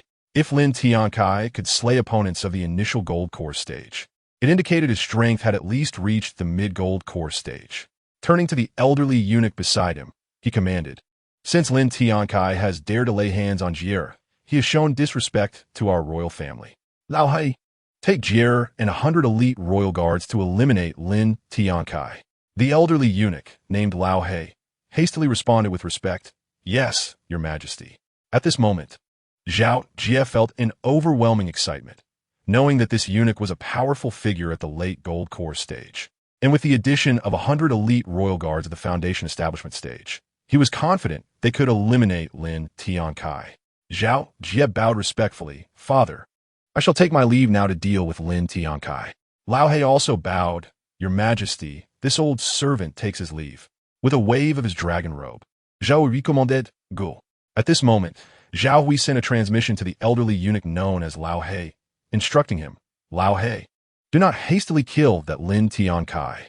If there is a possibility of recruiting him, spare his life to serve the imperial family." Zhao Hui felt that it would be a pity for a talent like Lin Tiancai to perish. He could be of great use.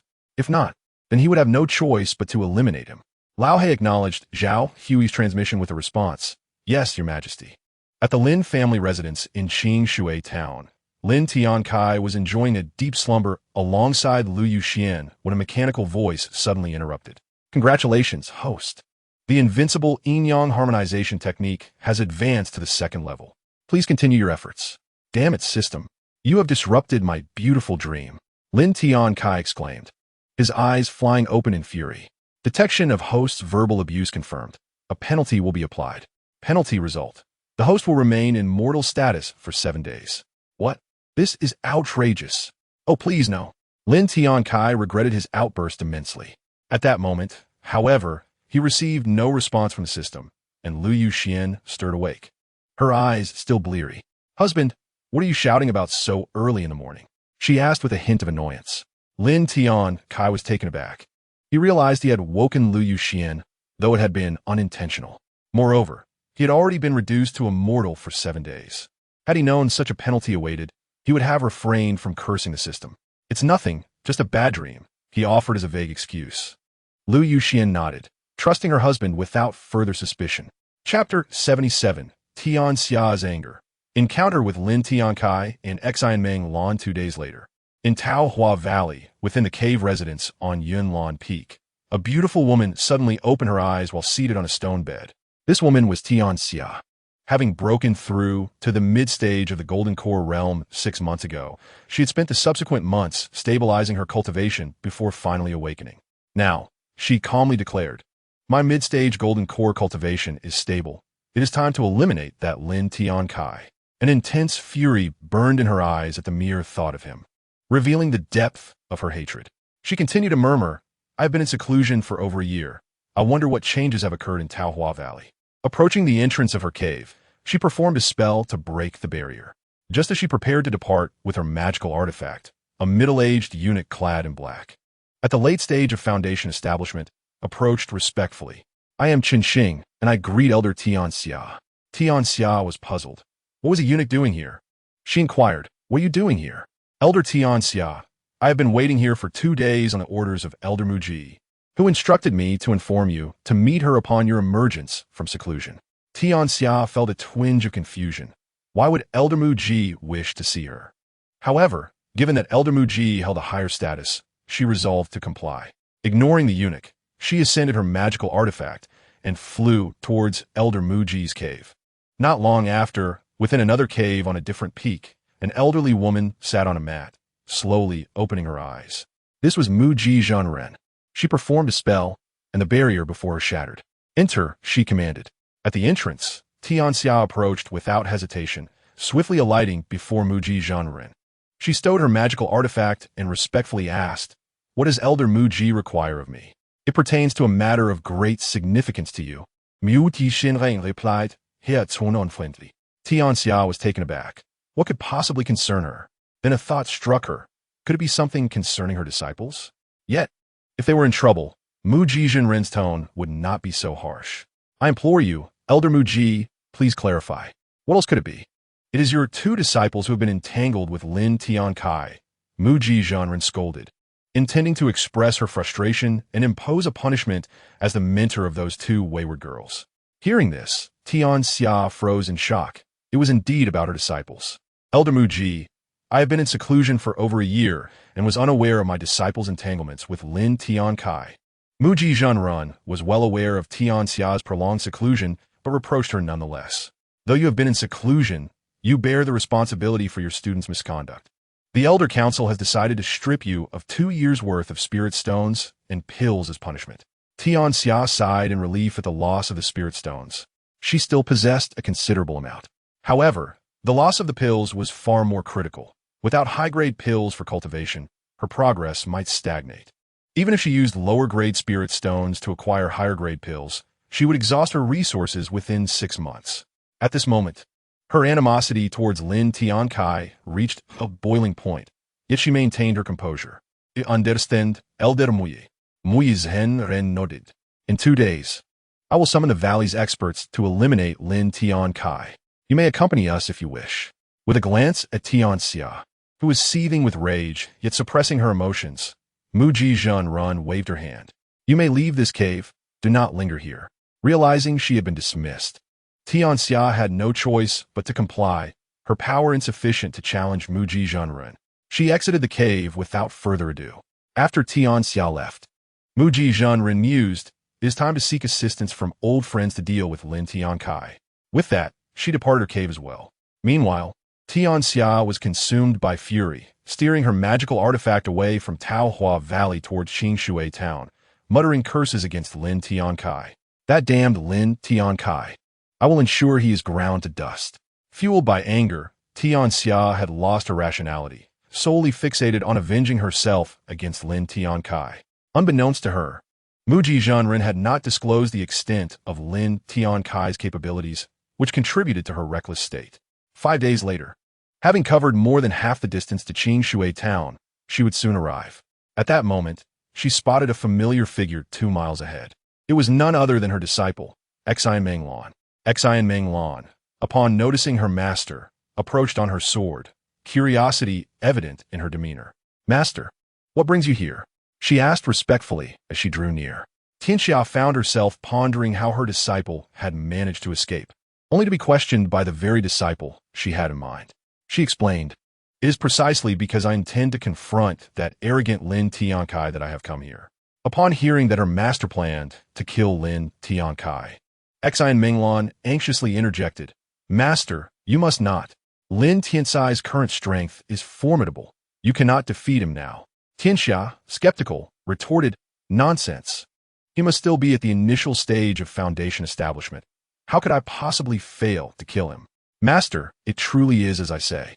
When I departed, Lin Tiancai had already reached the mid-foundation establishment stage, and he possesses the ability to transcend a major realm to confront his enemies.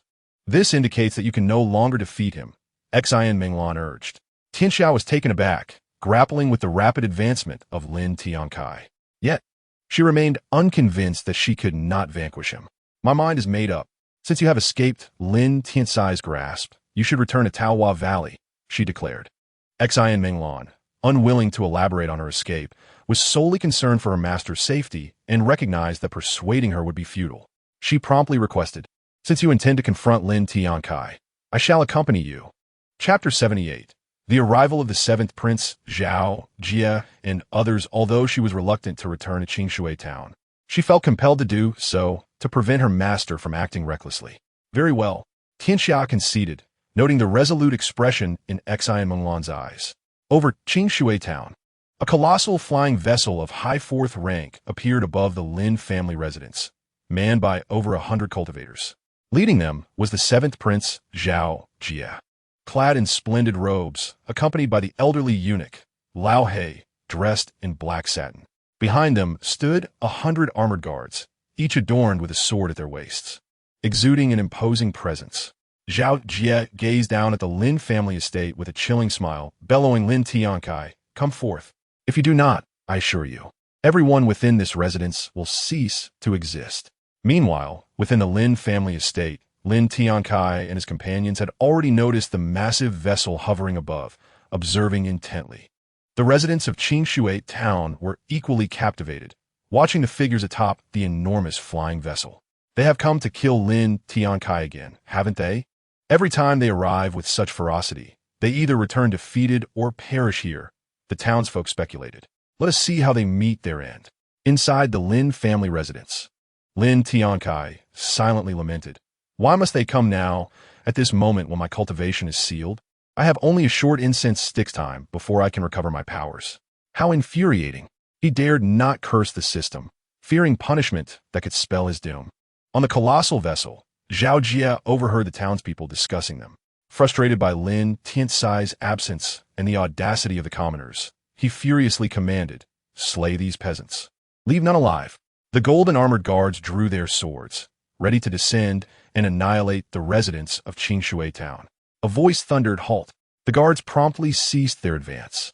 Turning to face Lin Tiancai, who had emerged from a room, Zhao Jia, upon seeing Lin Tiancai, waved his hand dismissively, signaling the guards to withdraw. He coldly addressed Lin Tiancai. "You finally show yourself. I thought you were merely a coward hiding away." Lin Tiancai, arms crossed defiantly, retorted, "Zhao Jia, how shameless you are. A prince of the Dafa kingdom resorting to violence against innocent civilians. Truly, you live up to your reputation." He aimed to buy time, knowing that once the incense stick burned out, he would regain his powers and could easily dispatch these intruding cultivators. At that moment, several of his wives joined him. "Lin Tiancai, do not be arrogant." Zhao Jia, enraged, turned to the elderly eunuch, demanding, "Lao He, eliminate this man." The eunuch, unfazed by Zhao Jia's attitude, replied, "Your Highness, the Emperor has commanded me to recruit Lin Tiancai, so I must adhere to His Majesty's wishes." Zhao Jia was taken aback, unable to fathom why his father would issue such a command. "Lao He, if we do not kill Lin Tiancai, he will surely become a thorn in our side." "Your Highness, it is the Emperor's decree. I can only obey," Lao He stated calmly. "What, you wish to recruit me? How amusing." Lin Tiancai felt a surge of excitement, thinking, "It seems fortune smiles upon me."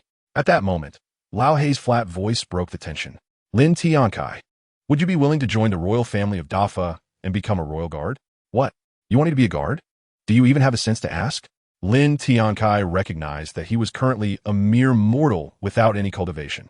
Refusing could lead to dire consequences at the hands of the eunuch. He needed to stall for time. "Lao He, could you grant me an incense stick's time to ponder this offer? After all, it is a significant decision for me." His wives were puzzled, unsure why Lin Tiancai sought time to consider, as it was not his character. Lao He found it strange, questioning why Lin Tiancai needed time to contemplate joining a royal guard. Zhao Jietu was bemused. He had always viewed Lin Tiancai as arrogant, and now he seemed different. "One incense stick's time is excessive. I shall grant you 30 breaths to decide. If you refuse, you know the consequences," Lao He stated matter-of-factly. Lin Tiancai thought, "This old man is in a hurry. No wonder the Emperor is calm while the eunuch is frantic."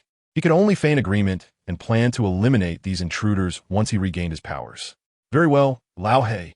I shall not take time to think and will join your so-called royal guards, if that pleases you," Lin Tiancai declared. His wives were bewildered, questioning his motives. Lu Yuxuan quickly interjected, "Husband, do you truly intend to join those royal guards?" Lin Tiancai turned and winked at them, signaling that he had a plan, prompting them to remain silent.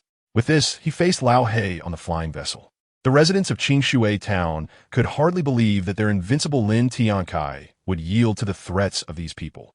Meanwhile, Lao He nodded discreetly, recognizing that Lin Tiancai was indeed wise to the situation. However, Zhao Jia, standing nearby, found Lin Tiancai's acquiescence puzzling. He had intended for He Gong to eliminate Lin Tiancai as retribution for the humiliation suffered within the secret realm. At this moment, He Gong spoke in a calm manner. "Shall we proceed?" Lin Tiancai felt somewhat awkward and thought to himself, "How can I leave? I have no cultivation." He Gong, noticing Lin Tiancai's hesitation to board the massive flying vessel, was somewhat perplexed. It was not only him. Even the others who could see Lin Tiancai regarded him with similar intrigue. He Gong, observing Lin Tiancai's reluctance, voiced his annoyance. "Lin Tiancai, why do you still hesitate to come aboard?" Lin Tiancai could only fabricate a hasty excuse. I recently ventured out and engaged in battle with a demon beast, sustaining significant injuries. I am still not fully recovered and cannot wield a magical artifact. Chapter 79. Let the slaughter begin. The several women behind Lin Tiancai were bewildered. When had their husband ventured out to battle a demon beast, and why were they unaware? Lu Yulan could not help but send a transmission. Husband, what is happening? Although Lin Tiancai's cultivation had been sealed, his divine sense remained intact, and he replied through thought, Trust me, I have my own measures. Upon receiving Lin Tiancai's message, Lu Yulan maintained her composure and stood steadfastly behind him. Hey Gong Gong, perplexed by Lin Tiancai's actions, thought that even if one were gravely injured from battling a demon beast, they should still be able to wield a magical artifact. At that moment, Zhao Jie transmitted to Hey Gong Gong. Hey Gong Gong, this Lin Tiancai is exceedingly peculiar. We must remain cautious to guard against unforeseen consequences. Hey Gong Gong found Zhao Jie's words to be sagacious and replied, Thank you for your warning, Seventh Prince. Subsequently, Hey Gong Gong, disinterested in lingering further, commanded a guard to escort Lin Tiancai aboard. Upon seeing a guard descending on a long sword, Lin Tiancai inwardly mused, This old eunuch is remarkably cautious. The guard approached Lin Tiancai and, in a neutral tone, said, Let us depart. Lin Tiancai hesitated no longer and stepped onto the flying sword behind the guard. Lu Yuxian and the others were somewhat anxious, but Lu Yulan quietly assured them, Sisters, we need not worry. Husband has said he has matters under control. Understanding her meaning, the women recognized that Lin Tiancai's actions were deliberate and purposeful. Thus, Lin Tiancai boarded the massive flying vessel. After the guard set him down, he respectfully clasped his hands to Hey Gong Gong and Zhao Jie before returning to his original position. At that moment, Hey Gong Gong approached Lin Tiancai and pointed at his dantian, sealing his cultivation once more. This left Lin Tiancai feeling somewhat dejected. Having no cultivation, what was the point of further sealing? Once Hey Gong Gong completed this task, he felt reassured. However, Zhao Jie deemed this insufficient and retrieved a poison pill from his storage ring. He approached Lin Tiancai, extending the pill while stating, This is a poison pill. Once consumed, its effects will manifest within the time it takes for a stick of incense to burn. If you do not receive an antidote within 2 hours, you will surely perish. Lin Tiancai thought to himself in disbelief, This Zhao Jie is truly infuriating. When my cultivation is restored, it will be a different story for you. Nevertheless, he assessed that the poison pill likely did not exceed the 4th tier, as 5th-tier pills were rare in the Defone Kingdom. With a top-tier 4th-tier antidote in hand, he could easily counteract the poison. Lin Tiancai snatched the poison pill and swallowed it, smiling at Zhao Jie. I have consumed the poison pill. May we now leave this place, 7th Prince? Zhao Jie snorted disdainfully, choosing not to respond to Lin Tiancai. Knowing that Lin Tiancai had ingested the poison pill eased his mind considerably, and he promptly commanded Hey Gong Gong. Hey Gong Gong, let us return to the Imperial City. Understood, my lord, Hey Gong Gong replied, guiding the massive flying vessel towards the Imperial City, departing from Qing Shui Town. As Lin Tiancai and Zhao Jie left, the townsfolk of Qing Shui expressed their sentiments. In their eyes, Lin Tiancai was an invincible figure, yet he still bowed to the authority of the royal family. Almost an incense stick's worth of time had passed since leaving Qing Shui Town. At this moment, within a spacious cabin aboard the massive flying vessel, Lin Tiancai sat cross-legged on a bed. He slightly opened his eyes, filled with immense joy, for the duration of his cultivation seal had expired, allowing him to utilize his powers once more. However, he refrained from channeling his spiritual energy to avoid detection. Suddenly, he noticed 2 guards clad in golden armor standing vigil at the door of his cabin, silently watching over him. And he could not help but marvel at the circumstances of his first imprisonment. As Lin Tiancai contemplated, he sensed the poison pill's effects infiltrating his internal organs. He inwardly cursed. What a predicament. The poison pill is taking effect. I must quickly find an antidote. But a top-tier 4th-tier antidote will take half an incense stick's worth of time to take effect. Aware that someone was scrutinizing him with divine sense, Lin Tiancai did not immediately produce the antidote. He understood that this was not a time for complacency, and Zhao Jie and the others likely expected him to exhibit signs of suffering from the poison's effects. Thus, Lin Tiancai feigned agony, rolling about on the bed and emitting pain sounds, creating the illusion of distress. The two guards outside paid little heed to Lin Tiancai's antics. They knew what was transpiring. Half an incense stick's worth of time passed. In another cabin, He Gong Gong observed the situation with his divine sense, nodding in approval at the sight of Lin Tiancai succumbing to the poison's effects. This would serve as a lesson for him regarding the might of the royal family. He then shifted his focus to the quarters of Zhao Jie and the others, surprised to find them engaged in cultivation. To his astonishment, he discerned signs of a breakthrough. It was remarkable that the seventh prince, still so young, was on the verge of reaching the initial stage of the Golden Core realm, a testament to being one of the emperor's favored princes. Just as He Gong Gong's divine sense withdrew, Lin Tiancai, with a thought, summoned a top-tier, fourth-tier antidote to his hand and swallowed it in one motion. Accessing his storage ring required no spiritual energy, merely intent, provided he possessed spiritual energy beforehand. However, since Lin Tiancai refrained from utilizing his spiritual energy to expedite the absorption of the antidote, it would take him half an hour to fully dispel the poison.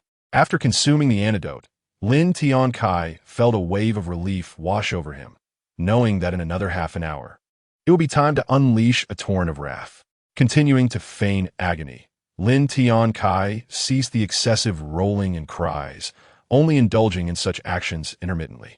At that moment, He Gong Gong redirected his divine sense towards Lin Tiancai once more, observing him in this state and feeling somewhat reassured. Though he was aware that Lin Tiancai's cultivation had been sealed, he remained vigilant, unwilling to relinquish his watchful gaze. Soon enough, half an hour passed. Lin Tiancai sensed that the poison had been completely eradicated and ceased his charade of suffering. Instantly, he understood that it was time to unleash a wave of slaughter. With a mere thought, the Lihua sword appeared in his hand. After descending from his bed, he immediately unleashed 2 waves of sword energy towards the 2 guards stationed outside the chamber. In an instant, the chamber door was shattered by the sword energy, and the 2 guards outside were cleaved in half, perishing beneath Lin Tiancai's formidable attack. Naturally, He Gong Gong witnessed this with his divine sense and swiftly made his way towards Lin Tiancai. The seventh prince, who was meditating, also perceived the unfolding events and hurried to Lin Tiancai's side, accompanied by the remaining 98 foundational cultivators who followed suit. Having dispatched the 2 guards, Lin Tiancai was acutely aware that Zhao Jie and his companions would soon arrive. He saw no need to depart from this place, opting instead to await further carnage. Moments later, He Gong Gong arrived first, observing Lin Tiancai's calm demeanor, which inexplicably stirred a sense of unease within him. He harbored questions about how Lin Tiancai had restored his cultivation and neutralized the poison, but he inquired, "How did you manage to detoxify and regain your strength?" Before Lin Tiancai could respond, the seventh prince and his entourage arrived, their expressions aghast at the sight of the severed corpses. Acknowledging the gathering, Lin Tiancai spoke with a hint of finality. "Now that everyone is present, I shall dispense with pleasantries. Within 3 breaths, those who retreat shall live. Those who do not shall meet their demise." Upon hearing this, the seventh prince bellowed, "Lin Tiancai, I know not how you restored your cultivation or neutralized the poison, but your slaying of 2 of my royal guards seals your fate." He then turned to He Gong Gong, commanding, "I implore you, He Gong Gong, eliminate Lin Tiancai to avert future troubles." In Zhao Jie's eyes, Lin Tiancai's actions justified the call for He Gong Gong's intervention. He Gong Gong nodded, recognizing that Lin Tiancai possessed some secret to breaking his own restraints. The seventh prince's reasoning resonated with him. Lin Tiancai, however, was indifferent to their deliberations and dismissively announced, "1 breath remains." He Gong Gong began to channel his spiritual energy, producing a white whisk from his storage ring, commanding the silken threads to sweep towards Lin Tiancai. Observing that no one had fled, Lin Tiancai understood their resolve to stay and coldly declared, "The time is up. Prepare to die." He gripped the flame sword and unleashed 5 streams of sword energy towards the silken threads of He Gong Gong's whisk. Lin Tiancai's sword energy proved invincible, slicing the threads into numerous segments. "What? How can your attack be so powerful? This is a mid-grade 4th-tier artifact. It is impossible," He Gong Gong exclaimed. Disbelief etched across his face as he retracted the remaining threads, only to find that a significant portion had been severed. Skyrending 9 swords, 8 strike. Lin Tiancai unleashed another wave of sword energy. Sensing its strength, He Gongong did not dare to underestimate it, swiftly forming seals with his hands, proclaiming, Kenyushu. A circular shield formed from spiritual energy materialized before him. Lin Tiancai scoffed. In his eyes, He Gongong's demise was assured. As anticipated, the sword energy shattered the shield instantly. He Gongong thought to himself, this is bad. He hastily attempted to defend against the sword energy with his whisk. However, Lin Tiancai's current strength far surpassed that of a late-stage Jindan cultivator. The sword energy demolished He Gongong's whisk and, moments later, struck him directly. A piercing scream escaped his lips as he was cleaved in two by Lin Tiancai's unleashed energy. Witnessing He Gongong's inability to withstand Lin Tiancai's attack, Zhao Jie dared not linger and promptly fled on his artifact. He had never imagined that even a late-stage Jindan expert like He Gongong would fall before Lin Tiancai. The terrifying display of power left him shaken. The other guards, witnessing Lin Tiancai's might and Zhao Jie's retreat, scrambled to escape, utilizing their artifacts to flee in all directions. Zhao Jie, do you think it's too late to run now? Lin Tiancai mused as he summoned the Divine Wind Sword before pursuing Zhao Jie, wielding the Flame Sword. Spotting 4 guards ahead, he unleashed 4 streams of sword energy, instantly severing them from existence. With his divine sense, Lin Tiancai observed Zhao Jie, who was less than 5 miles away, and coldly remarked, you cannot escape. The 7th prince sensed Lin Tiancai closing in on him. During his earlier flight, he had expended his only low-grade teleportation talisman to cover 5 miles. Now, given Lin Tiancai's speed, he knew he would be caught. Desperately, he attempted to plead, Lin Tiancai, if you spare me today, I can offer you my storage ring and a golden core pill to help you ascend to the Jinan stage. Lin Tiancai found the proposition laughable. He had no intention of letting him go. He retorted, Zhao Jie, when you came to kill me, you should have been prepared for death. Now, you think a storage ring and a golden core pill can save you? Preposterous. Zhao Jie, realizing Lin Tiancai would not relent, resorted to threats. Lin Tiancai, do not be foolish. If you kill me, my father and ancestors will not let you go. Zhao Jie continued, moreover, my royal clan's ancestor possesses mid-stage Yuan cultivation. You are merely a perfected foundational cultivator and cannot contend with him. Spare me, and we can coexist peacefully. Upon hearing of the royal ancestor's formidable strength, Lin Tiancai felt a pang of concern. Killing Zhao Jie might indeed provoke the royal ancestor's wrath. Yet, he reasoned that even if he spared Zhao Jie, retaliation would be inevitable. Resolute in his decision, Lin Tiancai chose to eliminate Zhao Jie first, contemplating his next steps later. With that, he ceased his verbal exchanges and devoted himself entirely to pursuing Zhao Jie with the Divine Wind Sword. As Zhao Jie realized Lin Tiancai's relentless pursuit, despair washed over him, yet he continued to speak of various stakes, all of which fell on deaf ears. After a brief interval, Lin Tiancai closed the distance to less than 100 feet from Zhao Jie. Employing his spiritual power, he activated the 7th strike of the sky-rending 9 swords, unleashing a fierce wave of sword energy directed at Zhao Jie.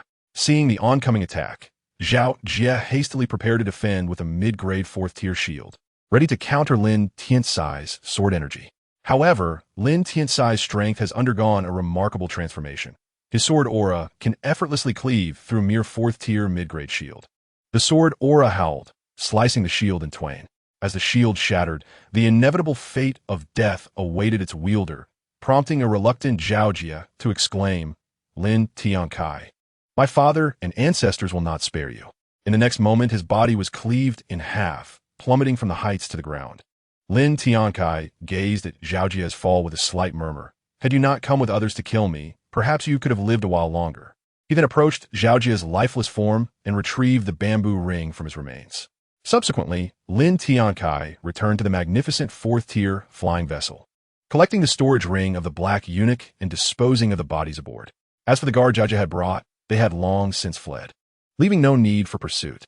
Lin Tiancai looked upon the grand vessel with immense delight, proclaiming, with his 4th-tier flying craft, there is no destination in the Dafu Kingdom that I cannot reach. He promptly piloted the vessel back to Qingshui Town, in the imperial city within the royal palace's chamber. A middle-aged man clad in a dragon robe sat regally upon the resplendent dragon throne, embodying an aura of inviolable majesty. This man was Zhao Hui, the sovereign of the Dafu kingdom. At that moment, an urgent voice called from outside the study. "Your Majesty, I have urgent matters to report." Zhao Hui, slightly displeased by the interruption, set down the scrolls before commanding, "Enter." A young eunuch, at the early stage of foundation establishment, hurriedly entered and bowed respectfully, saying, "Your Majesty, I have just discovered that the life token of the seventh prince has shattered in the sacrificial hall." As he spoke, the young eunuch presented the broken life token with both hands. Zhao Hui, upon examining the token, confirmed the demise of his son. "Who has slain my child?" In an instant, a terrifying aura emanated from his being, sending the desk flying and the young eunuch hurtling out of the study. Blood trickling from his lips and his face as pale as death. Struggling against the injuries and pressure, the young eunuch knelt and pleaded, "I beseech your Majesty to spare my life." Hearing this, Zhao Hui gradually reigned in his ferocity, though his anger remained palpable. The eunuch felt a wave of relief, realizing that had he delayed his plea any longer, he might have met his own demise. Observing the eunuch's pitiful state, Zhao Hui found it bothersome and waved his dragon robe dismissively, his voice laced with fury. "Leave." The eunuch bowed deeply and replied, "Yes, I take my leave." After the young eunuch exited, Zhao Hui seethed. "How dare someone kill my son? They must prepare for their own demise." He immediately retrieved a sound transmission talisman from his storage ring, infused it with a trace of spiritual energy, and activated it. However, after several attempts to contact the black eunuch, he received no reply, realizing that the black eunuch was also dead. Zhao Hui recalled dispatching the black eunuch and Zhao Jie to Qingshui town to eliminate a certain Lin Tiancai. Yet, how could a mere mid-stage foundation establishment cultivator slay the black eunuch?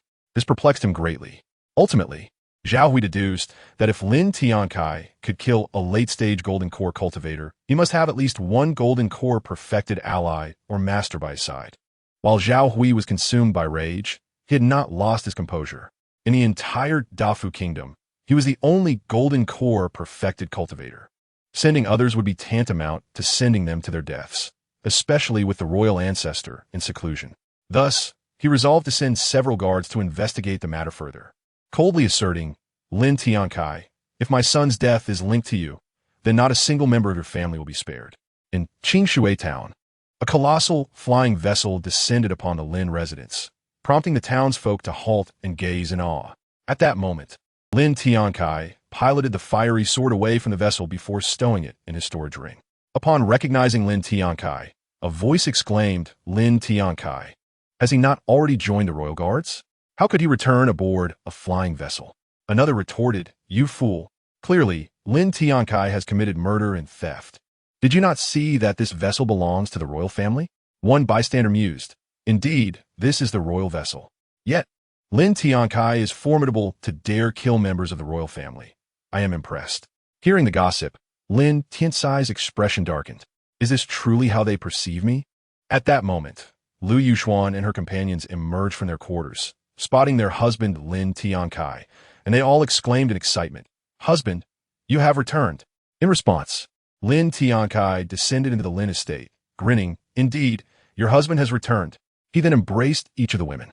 However, aware that they would undoubtedly inquire about the recent events, he led them to the courtyard to explain everything. A day later in a room, after a session of dual cultivation with Yenyu, Lin Tiancai felt invigorated. Yet, thoughts of the mid-stage nascent soul ancestor mentioned by Zhao Jie began to cast a shadow over his countenance. Noticing Lin Tiancai's troubled expression, Yenyu inquired, "Husband, what troubles you?" Lin Tiancai sighed. "It is merely the concern of a mid-stage nascent soul ancestor from the royal family. I fear that ancestor may come for us, and that would spell our doom." Yenyu chuckled. "I thought it was something dire. That royal family's mid-stage nascent soul ancestor has been in seclusion for over 300 years. He may have already passed on."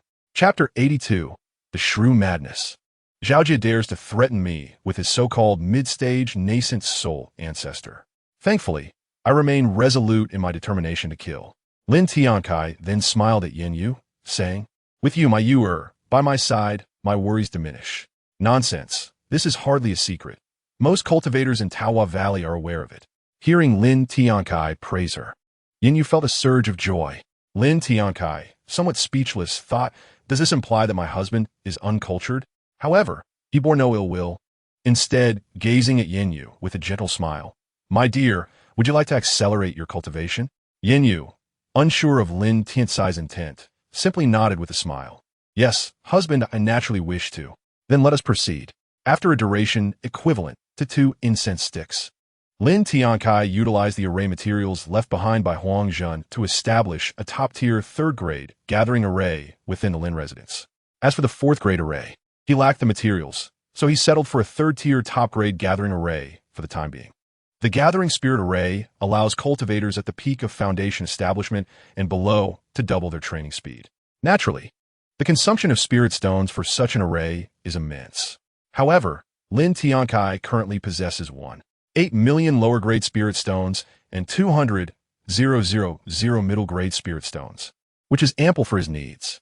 Lu Yuxuan and the others felt an exhilarating surge in their cultivation speed, leading to their excitement.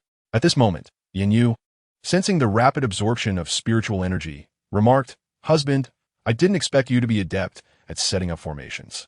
Of course, who do you think I am? Lin Tiancai replied with a proud demeanor. Then, Li Wanrong inquired, Husband, can you set up other higher-level formations? Lin Tiancai confidently responded, Absolutely. The women were taken aback by the revelation that their husband was skilled not only in alchemy, but also in array formation. Lin Xiangyun then suggested, Father, why not set up a formidable defensive array? This way, we can prevent any intruders and ensure our safety. Lin Xiangyun was concerned about another cultivator like Huang Zhun attempting to breach their defenses, leaving them utterly vulnerable. Lin Tiancai could indeed establish a top-tier defensive array of the 4th rank, but he currently lacked the materials needed to create the array flags. Xiangyun, while I possess the capability to set up a grand array, I unfortunately do not have the necessary materials to do so, he explained. Father, then go find them. You have nothing else to do at home anyway. Lin Xiangyun retorted directly. What do you mean I have nothing to do? I'm busy every day, just not in a way you can see. Lin Tiancai countered, conceding that Lin Xiangyun had a point. He then declared, All right, you all wait for me at home.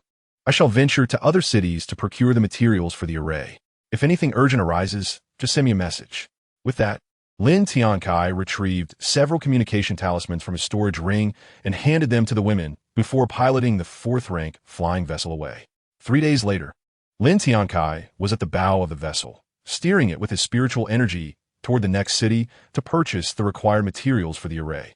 Over the past 3 days, he had visited 6 cities without finding any sellers of 4th-rank array materials. Lin Tiancai surmised that such materials might only be available in the Imperial City or among the other 4 major factions, and he believed that venturing into the Imperial City would be akin to stepping into a tiger's den. However, Lin Tiancai was not intimidated by the royal family, for he possessed the strength to confront them. Moreover, should either Tan Shiqing or Ling Weilon bear a child with suitable talent, he would ascend to the Golden Core stage, making him the foremost cultivator beneath the nascent soul stage. At that moment, he sensed 2 familiar figures 5 miles ahead. One of them, clad in a regal red gown, was Tianxia, wielding a long sword. Behind her stood Xian Menglon in a white dress. Lin Tiancai was momentarily taken aback by their unexpected presence. Tianxia and Xian Menglon, having also detected Lin Tiancai through their own spiritual senses, approached him. Tianxia had already sensed Lin Tiancai's presence earlier and directed her course toward him. Before long, Tianxia and Xian Menglon arrived at the massive flying vessel, coming to a halt. Lin Tiancai, noticing the 2 women blocking his path, promptly halted the vessel. He furrowed his brow and inquired, What is the meaning of this? Lin Tiancai, you forced my disciple to marry you. Today, I demand your life, Tianxia declared angrily. Lin Tiancai shrugged, feigning innocence. I must clarify, Elder Tianxia, your disciple willingly chose to marry me. Please refrain from making baseless accusations. Upon hearing this, Tianxia was infuriated. She had already perceived Lin Tiancai as arrogance through previous communications, and now it was evident. Her expression darkened as she glared at him. Lin Tiancai, you are courting death. With that, she summoned her full spiritual power. Xian Menglon, aware of her master's intent, quickly maneuvered her sword to retreat. hoping Lin Tiancai would spare her master for the sake of her 3 junior sisters. Ice sphere technique. Numerous small ice spheres materialized behind Tianxia, hurtling toward Lin Tiancai's vessel like a torrential downpour. Lin Tiancai cursed under his breath, "Vixen." He immediately conjured a protective shield of spiritual energy to deflect the incoming ice spheres. Though his voice was low, Tianxia overheard him. "Lin Tiancai, you're seeking death. Elder Tianxia, you should really watch your temper. After all, you are no longer an 18-year-old maiden," Lin Tiancai teased as he easily fended off the ice spheres. Tianxia was left speechless, her frustration mounting as she realized Lin Tiancai could effortlessly withstand her assault. "I refuse to believe that a peak foundation establishment cultivator can withstand my attacks for long," she proclaimed defiantly. With that, she seized her ice sphere barrage and summoned a red sword into her grasp, charging toward Lin Tiancai. Peach Blossom Sword Technique Illusionary Sword Art. The red sword in her hand began to shimmer, splitting into 10 identical replicas. Lin Tiancai chuckled at the sight. "Interesting indeed. No wonder you are an elder of the Peach Blossom Valley, capable of such a technique. However, against me, it is utterly insignificant." Chapter 83. Teasing Tianxia. Lin Tiancai summoned the flame sword into his hand. Tearing Sky 9 swords, 6th sword. Instantly, he unleashed 10 sword energies aimed at the 10 red swords. Lin Tiancai had no intention of killing Tianxia, so he did not exert his full might. Nonetheless, his strike was still beyond Tianxia's capability to counter. The sword energy struck the red swords decisively, shattering them in an instant. "What? How can your sword energy be so powerful?" Tianxia exclaimed in disbelief. "It is not that my sword energy is strong. Rather, your attack is woefully weak," Lin Tiancai replied with a grin.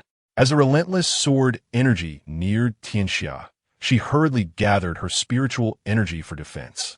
Xin Menglan watched anxiously from a distance, her heart racing as she saw the sword energy poised to strike her master's shield. Just before impact, Lin Tiancai willed the sword energy to dissipate. Tianxia was taken aback, unable to comprehend why Lin Tiancai chose to forego his attack. "Do you think that halting your assault will make me relent? I must say, you truly wish to kill me. You should consider the consequences. If you slay me, what will happen to your disciple? Are you prepared for them to become widows?" Lin Tiancai chided. Upon hearing his words, Tianxia realized he had a point. Her disciples were intertwined with Lin Tiancai, and killing him would only harm them. However, she also recognized that it was currently impossible for her to kill Lin Tiancai, as she was not his match. "Very well, I shall set aside my disciples for now. But you must answer for your disrespectful words and teasing. What significance does this hold? It is a matter of the past that should not be resurrected. Understood, Elder Tianxia?" Lin Tiancai certainly does not indulge this woman. What does it matter? Who would bother to calculate such trivialities? Just as Elder Tianxia's anger began to simmer down, Lin Tiancai's attitude reignited the flames of her wrath. Noticing her impending fury, Lin Tiancai coolly remarked, "You had better contemplate whether you wish to take action. Otherwise, I shall show no mercy." This unexpected statement doused Elder Tianxia's anger with a cold splash of reality, gradually calming her ire. At that moment, Xin Menglan also communicated telepathically. "Master, let us return to Taohua Valley. If Lin Tiancai forcibly detains us, we will have no regrets." After a moment of contemplation, Elder Tianxia responded, "Very well. This time, I shall heed your counsel." Upon hearing this, Xin Menglan felt a surge of joy, relieved that she would no longer have to encounter the shameless Lin Tiancai. Lin Tiancai, meanwhile, turned to Xin Menglan with a smile. "Miss Menglan, you are always welcome to return." Xin Menglan shivered at his words, acutely aware of Lin Tiancai's lewd nature. During her time in the Lin family, she had narrowly escaped losing her purity to him, leaving her with an underlying fear. "Old things seem sir." Elder Tianxia sensed that Lin Tiancai must have done something to her disciple to elicit such a reaction. She inquired, "Menglan, you wouldn't have?" However, Xin Menglan quickly interrupted, "No, master, I have nothing to do with Lin Tiancai." Elder Tianxia remained skeptical. If nothing had occurred, why the hesitation? "Ahem, are you two coming or not? If you wish to accompany me, board the flying vessel," Lin Tiancai declared impatiently. Elder Tianxia seized her gaze upon Xin Menglan and focused on Lin Tiancai, as did Xin Menglan. After a brief pause, Elder Tianxiao finally spoke. Menglan, we shall depart. With that, she led Xin Menglan away. Were it not for your position as my several wives' master, I would have disposed of you long ago, Lin Tiancai muttered, then steered the flying vessel toward the next city in search of array materials. Half a month later, within the palace, in the imperial study, Zhao Hui sat upon the dragon throne, consumed by fury. He had received news from the guard dispatched to investigate, and the ones who returned that Lin Tiancai had slain his son. Lin Tiancai, you dare to kill my son? I shall ensure you and your family pay dearly. He swiftly activated a communication talisman, instructing Fei Yong, the national master is currently in a period of breakthrough. Therefore, it falls upon you to invite the shadow master of the Deqi kingdom to Shuiqing town to eliminate a man named Lin Tiancai. Upon completion of this task, reward the shadow master with 500,000 low-grade spirit stones. Zhao Hui mused that if the royal family had several golden core perfectionists, he wouldn't have to resort to such measures. Yet he deemed it insufficient and immediately dispatched more individuals to place a bounty on Lin Tiancai's head. Meanwhile, in the Eastern Palace, within a luxurious chamber, Zhao Feiyong was preparing to spend the night with a voluptuous woman when he unexpectedly received his father's communication. Lying on the bed, he voiced his confusion. This Lin Tiancai dares to kill my seventh brother? Now father wants me to invite the shadow master from the Tianqi kingdom to eliminate him? This is intriguing. The alluring woman, fearing abandonment, delicately interjected, Your Highness. Does this mean you will leave me for the Tianqi kingdom? Not at all. Why not take you along, my enchanting companion?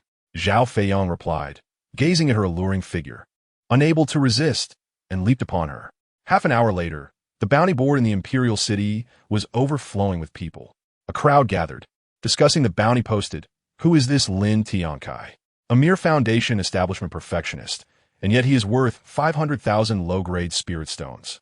Whoever he is, it doesn't matter. There's money to be made. Indeed, a foundation establishment perfectionist, killing him will earn 500,000 low-grade spirit stones. The first to strike will reap the reward. Of course, the bounty included details about Lin Tiancai from Shuiqing town. Soon after, several cultivators, having learned of the bounty, departed from the area. 2 hours later, Lin Tiancai piloted his flying vessel toward the next city, having previously visited one without finding the necessary array materials, which left him quite vexed. At that moment, he sensed a disturbance in the communication talisman within his storage ring and quickly retrieved it. Activating the talisman, he heard Lu Yulan's voice. Husband, the young lady just informed me that the royal family has placed a bounty of 500,000 low-grade spirit stones for your capture. 500,000 low-grade spirit stones. They truly regard me highly, he responded. I shall return at once. His primary concern was that those seeking the bounty might harm his family if they found him absent. Chapter 84, Arrival of the Old Witch and Others. Lin Tiancai decided to abandon his search for array materials and steered his flying vessel back to the Lin family.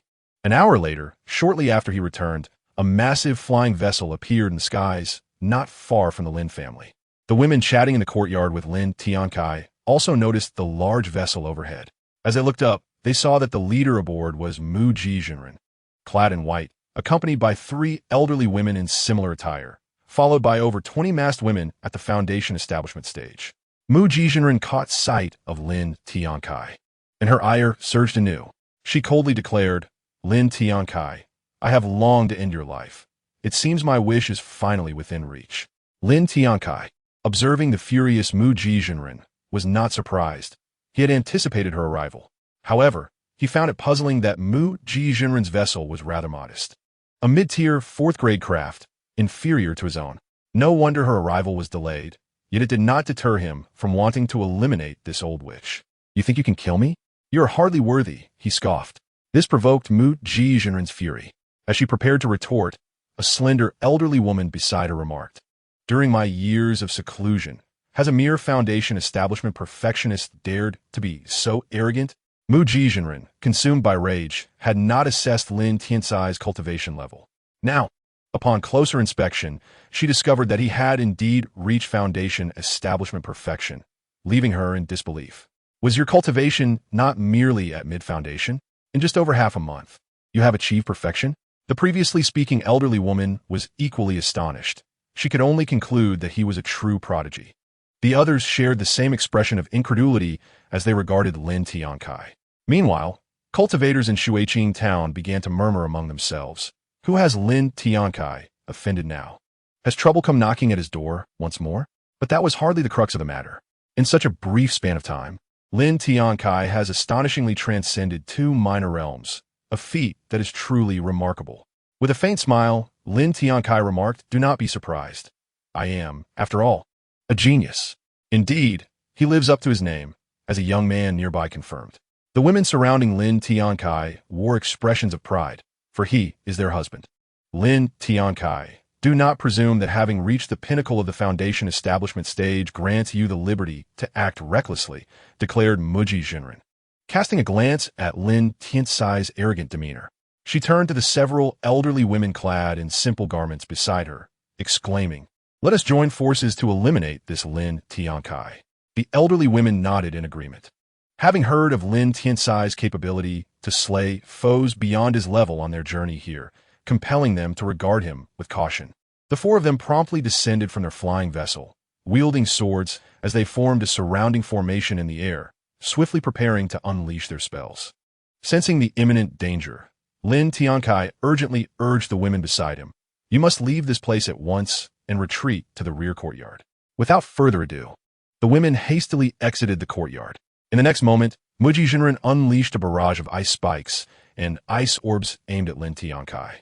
With a mere thought, the blazing sword appeared in his grasp. Liet Tianjiu Jian, 6th layer.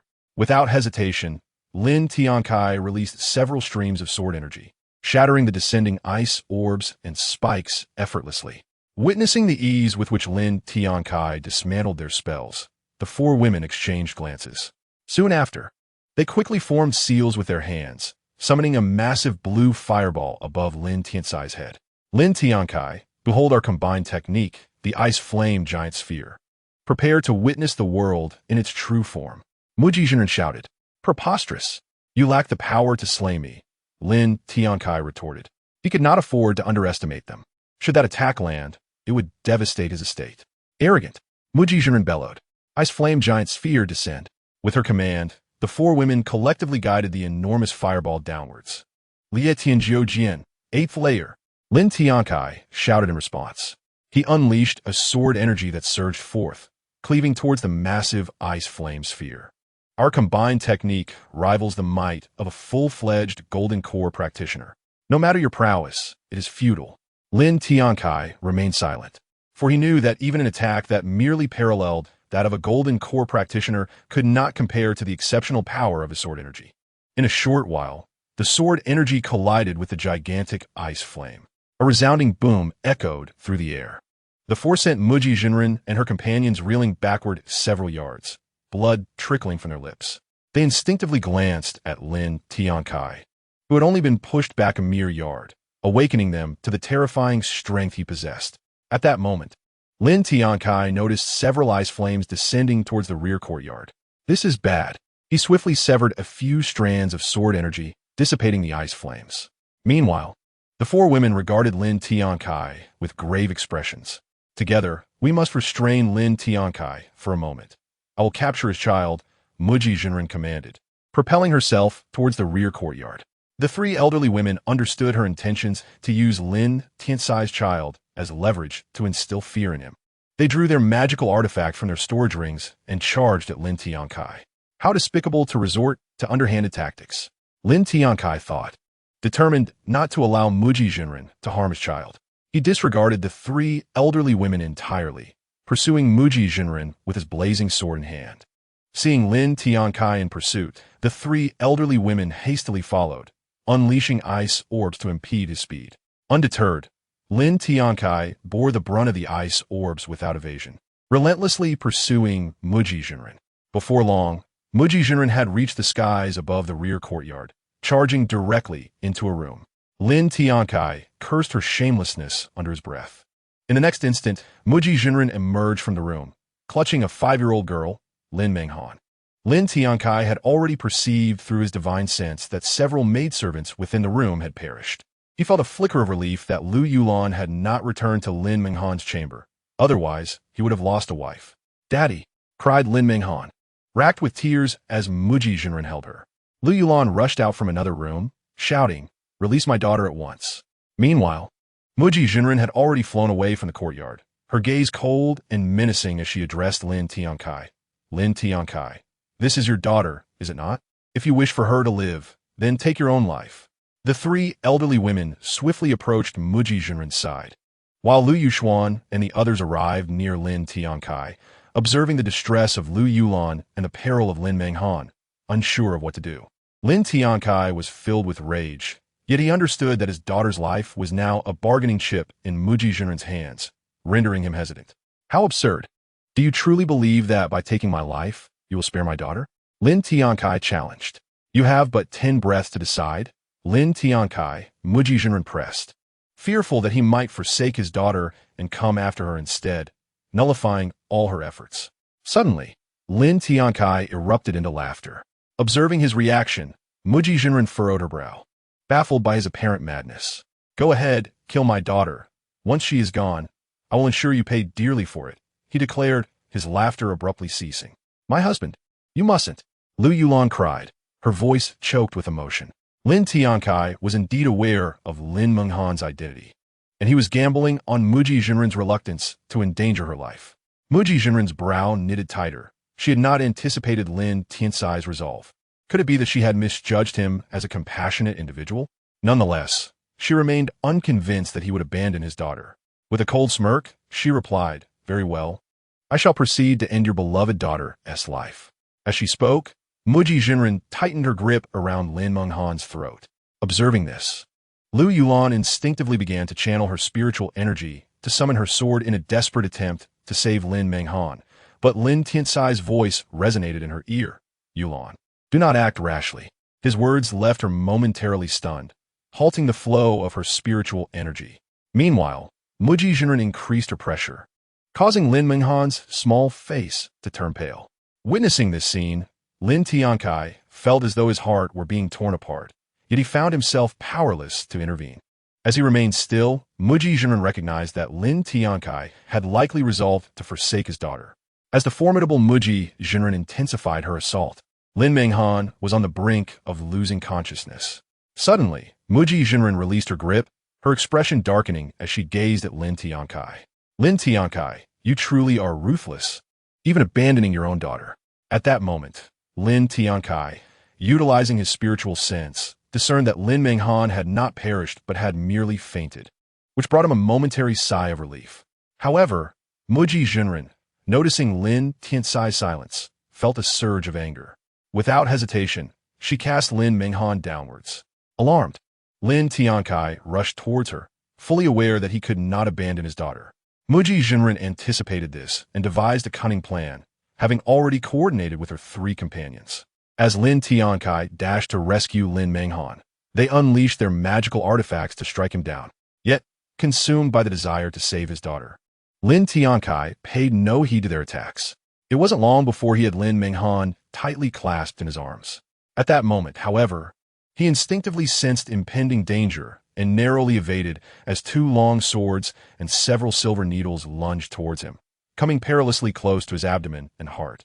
While Muji Jinren swung her Baiwa staff at him, the force sent him staggering back several paces, blood erupting from his mouth as crimson liquid spilled from his body. Lu Yuxuan and the others cried out in alarm. "Husband!" Witnessing Lin Tiancai evade their lethal strike, Muji Jinren and her companions appeared visibly shaken, clutching Lin Menghan. Despite the pain coursing through him, Lin Tiancai fixed a cold glare at Muji Jinren and declared, "You all deserve to die. Liurshan Jujian, 8th form, strike for me." He unleashed 4 sword energies towards Muji Jinren and her associates. "This is bad. Retreat," Muji Jinren commanded, but in the next instant, 3 figures were cleaved in 2. Stunned, Muji Jinren realized the strength of Lin Tiancai's assault. The 3 elderly women in simple robes had failed to evade in time and were swiftly dispatched by Lin Tiancai's sword. "Old hag, you are the last one left. Prepare to meet your end." "Lin Tiancai, you are at your last gasp, yet you still wish to kill me? How laughable! Is that so?"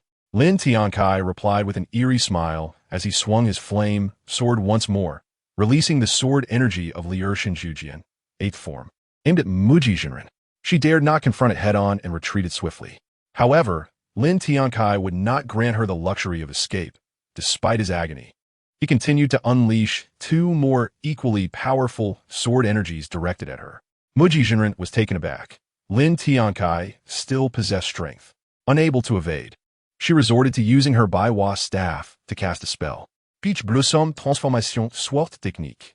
Instantly, ethereal peach blossoms coalesced into a massive sword before her, thrusting towards Lin Tiancai's two sword energies.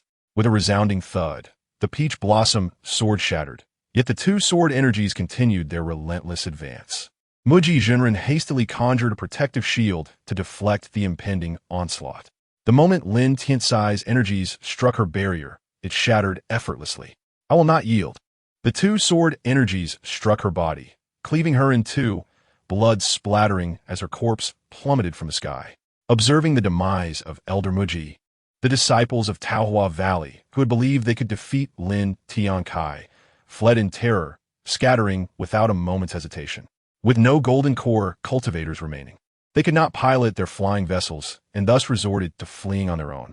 Lin Tiancai, too exhausted to concern himself with the fleeing disciples, wielded the flame sword with his last vestiges of strength before collapsing to the ground. Lu Yulan and the others hurried to check on Lin Tiancai and Lin Menghan. Husband. Father. Chapter 86. An ambush after the dual cultivation a month later in Qinshui town, Lin family. Lin Tiancai was in a chamber concocting pills.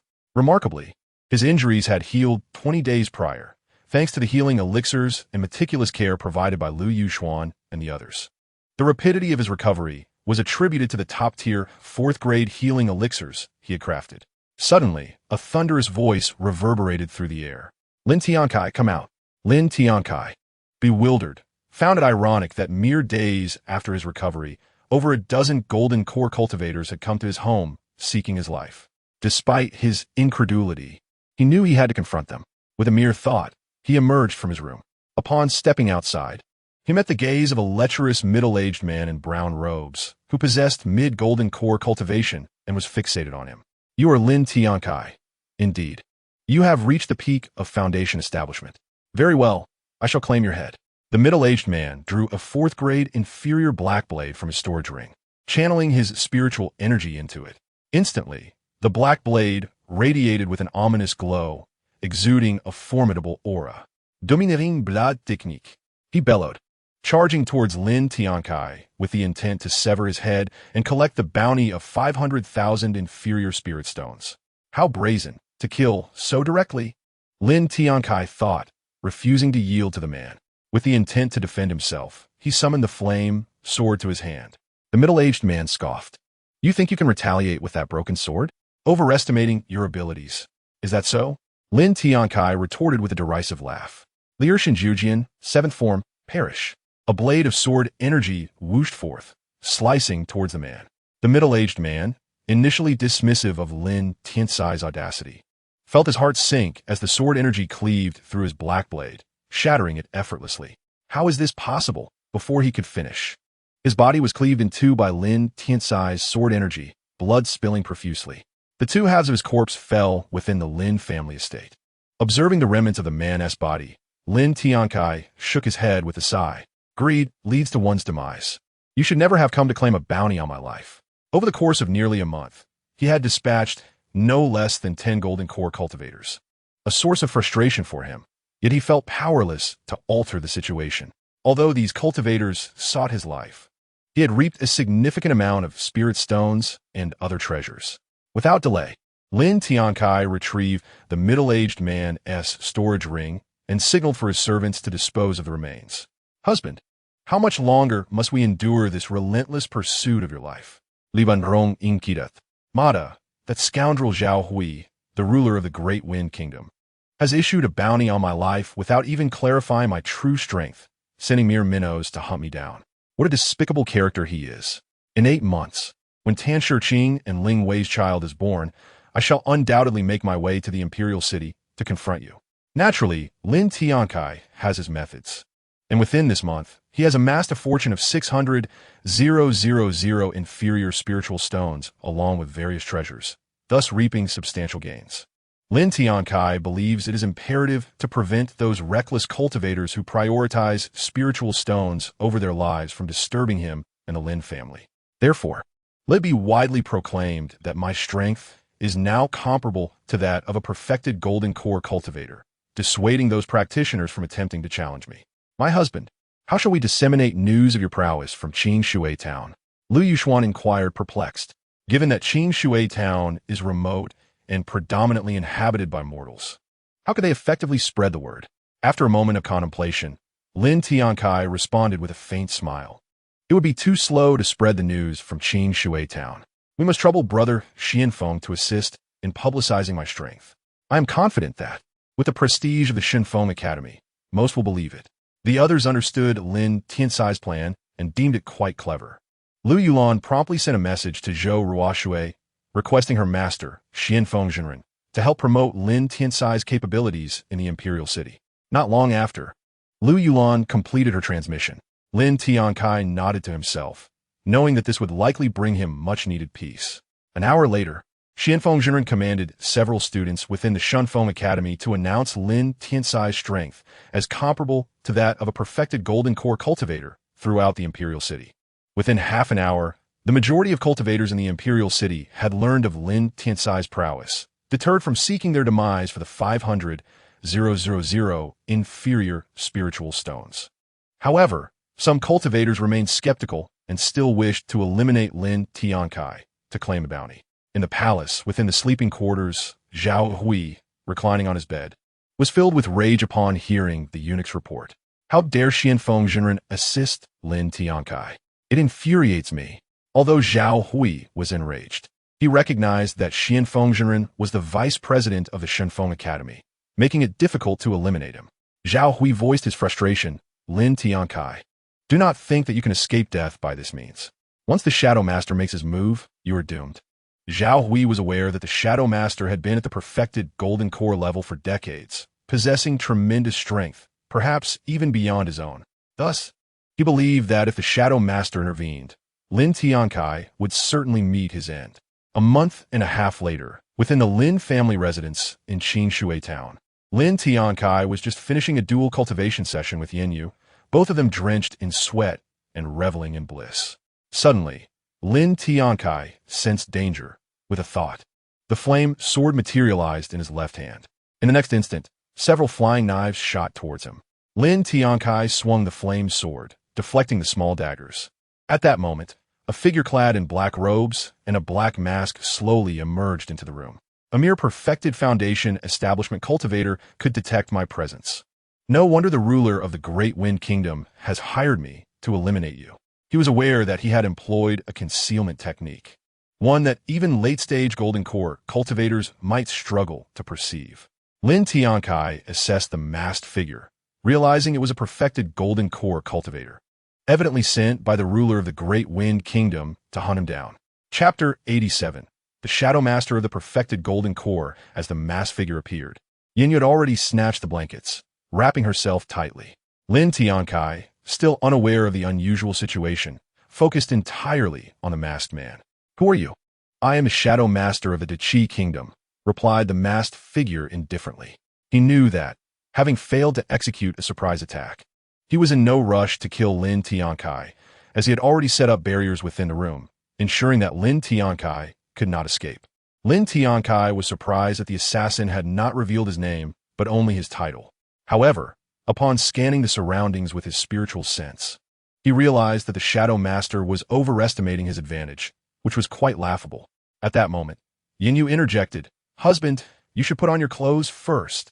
Lin Tiancai then glanced down at his own body. "Ahem, let me get dressed." He quickly donned his clothes before stepping off the bed. "Here's the deal. If you take me as your master, I can spare your life. What do you say?" The Shadow Master showed no reaction. To him, the bounty of 500,000 inferior spiritual stones paled in comparison to the prospect of taking Lin Tiancai as his disciple. Lin Tiancai shrugged and chuckled lightly. "You truly overrate my worth. However, with your abilities, you are unworthy to be my master. Since that is the case, do not blame me for being ruthless." The Shadow Master was taken aback by Lin Tiancai's blatant refusal and felt a surge of anger. He quickly formed hand seals and shouted, "Black Copper Ghost Technique." In an instant, several shadowy specters coalesced around him, and they lunged toward Lin Tiancai. Lin Tiancai cursed under his breath. How despicable to learn such an evil technique. With a flick of his thought, the flame sword appeared in his hand. Seventh strike of the splitting sky 9 swords. He unleashed a series of powerful sword energies. Boom! The bodies of the shadowy specters exploded, dissipating into spiritual energy. You possess some skill, but this is merely the beginning, the Shadow Master said, unfazed. Shadow Clone Technique, split. Suddenly, 2 identical figures appeared beside him, each wielding a short dagger. The Shadow Master commanded his shadow clones to attack Lin Tiancai. Lin Tiancai, realizing the clones were merely illusions formed from spiritual energy and not true clones, quickly shook his head in denial. He did not dare to underestimate the situation and unleashed 2 more sword energies from the splitting sky 9 swords. Seeing this, the Shadow Master chuckled coldly, thinking Lin Tiancai was foolish. However, Lin Tiancai was astonished as the 2 shadow clones evaded his attacks with remarkable speed, closing in on him. He hastily formed a protective barrier of spiritual energy to shield himself and Yinyu. In that instant, the 2 shadow clones struck the barrier for both sides, sending sparks flying. Lin Tiancai sensed that the power of these shadow clones was comparable to the attacks of the 4 old crones, including Muji Jinren. Nevertheless, he was not afraid. 8th strike of the splitting sky 9 swords. Lin Tiancai wielded the flame sword in his left hand, releasing 2 sword energies toward the shadow clones. Due to their proximity, the sword energies cleaved the clones in half, transforming them into swirling spiritual energy. What? How could your sword energy be so powerful? The Lord of Shadows did not anticipate the formidable strength of Lin Tiancai, who effortlessly extinguished his 2 shadow clones with a single sword stroke. After dispelling the protective shield surrounding him, Lin Tiancai disdainfully proclaimed, "I previously stated that you are unworthy to be my master. Do you comprehend now?" With a cold demeanor, the Lord of Shadows retorted, "Do not presume that eliminating my shadow clones grants you the right to be arrogant." Dark Nether Diagram, manifest. Immediately, a dark, elongated image materialized before him, exuding a terrifying aura. Lin Tiancai furrowed his brow at the ominous presence of the Dark Nether Diagram. To perish at the hands of a 4th-tier superior artifact, you would have no regrets. The Lord of Shadows swiftly formed seals and pointed at Lin Tiancai, commanding go. Dark Nether Diagram. As the words left his lips, the diagram surged forth to attack Lin Tiancai, harnessing his entire spiritual energy. Lin Tiancai unleashed the sword energy of the 8th heaven of the 9 swords of the cracking sky. A resounding impact echoed as the sword energy collided with the Dark Nether Diagram, leaving only a fissure. This revelation caused Lin Tiancai to cough, realizing that the diagram could absorb the spiritual force from his sword energy, thus diminishing its potency, an exceedingly peculiar artifact.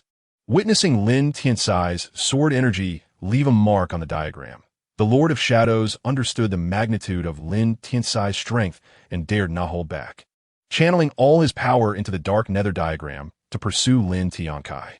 If one sword could not shatter it, then multiple strikes would suffice.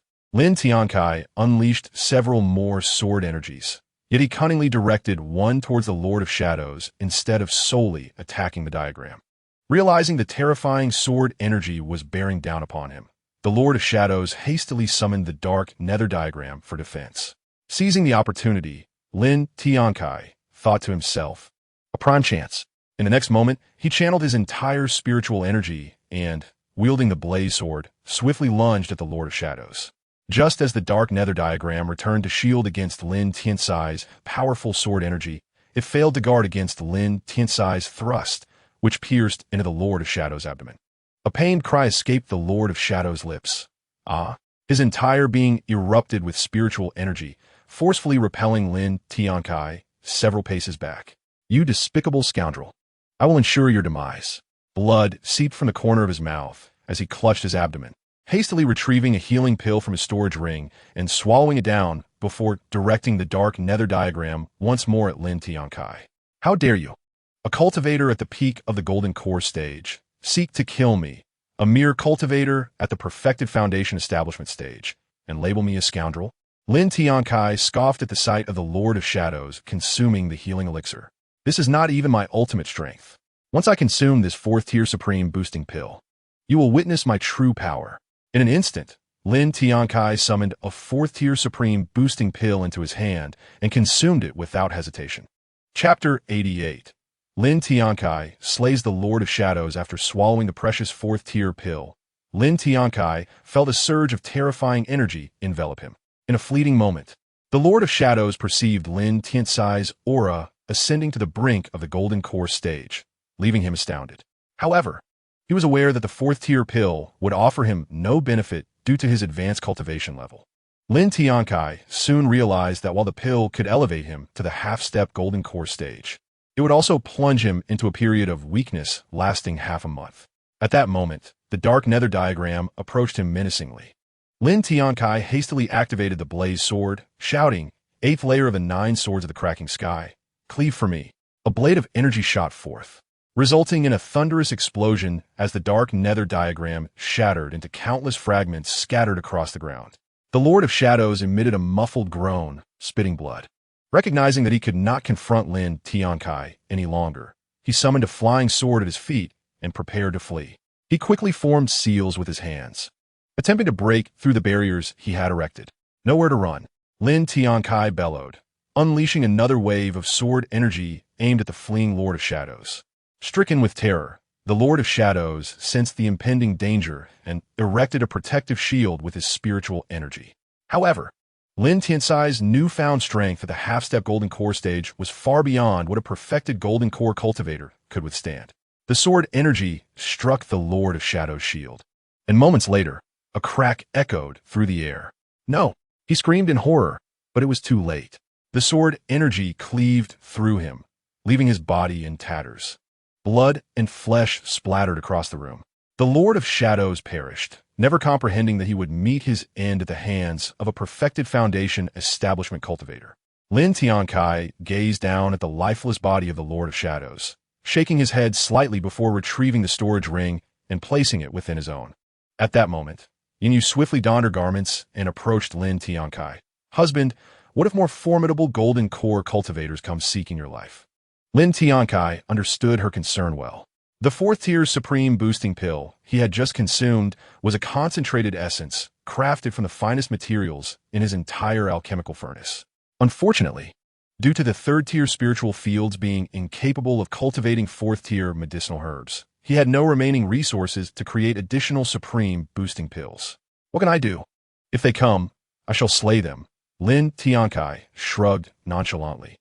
Yin cast him a disapproving glance, at a loss for words. Half a month later, in the royal city, within the palace's inner chambers, a formidable middle-aged man donned in a golden dragon robe sat upon a dragon chair in the imperial study. This man was Zhao Hui, the sovereign of the defunct kingdom. Seated before him was a young man clad in a golden python robe, Prince Zhao Feiyang. "Has the Lord of Shadows not returned to seek you after half a month?"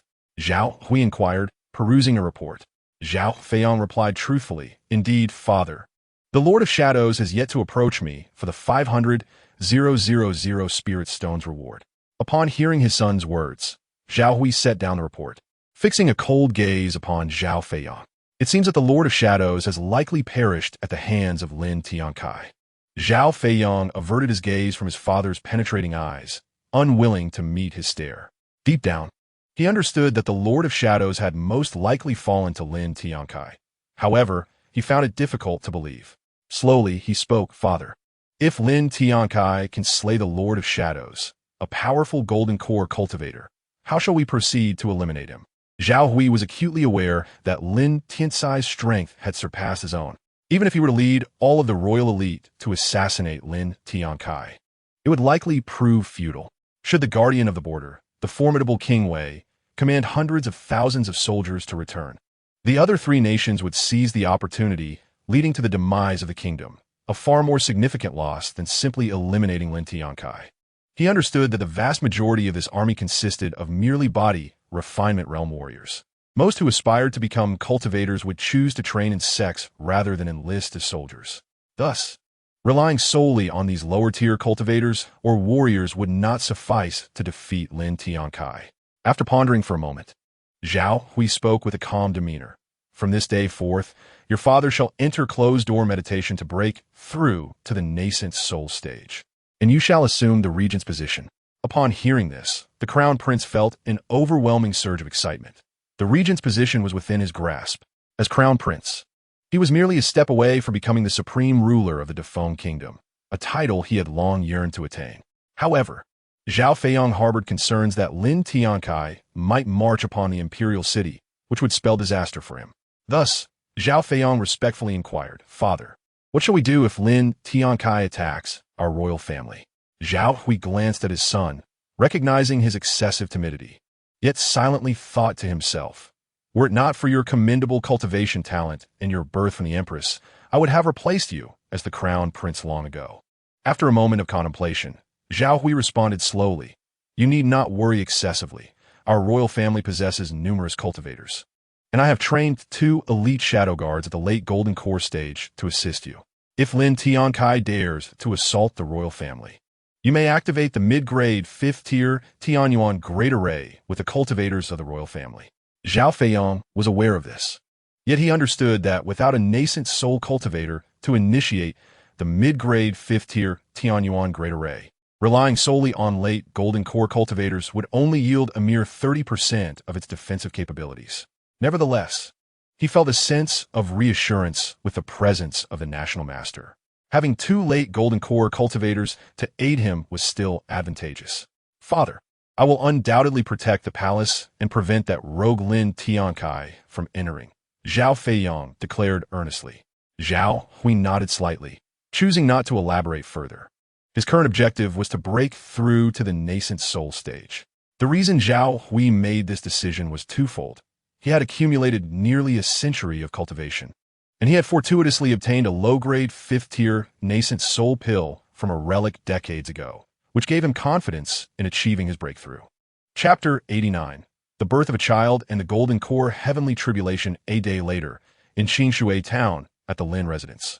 In a room, Lin Tiancai was preparing to engage in dual cultivation with Li Wanrong when suddenly, the door creaked open. A 5-year-old girl dressed in a pink dress gently pushed the door and entered. Lin Tiancai and Li Wanrong, hearing the sound, turned to look at the door in astonishment. At that moment, Lin Minghan gazed at Lin Tiancai and Li Wanrong on the bed with her bright little eyes. "Daddy, why are you fighting with Aunt Wanrong on the bed?" Lin Minghan's innocent voice rang out. Lin Tiancai was at a loss for words. Had he known, he would have set up a restriction. Thankfully, he had not commenced dual cultivation with Li Wanrong. Li Wanrong, beneath Lin Tiancai, hurriedly pushed him and urgently said, "Husband, the child is here. You need to get up." Lin Tiancai awkwardly smiled, quickly getting off the bed and crouching down to pat Lin Minghan's little head, changing the subject. "Minghan, how did you know I was here?" Lin Minghan blinked her little eyes and blurted out, "I asked Mommy, and she told me."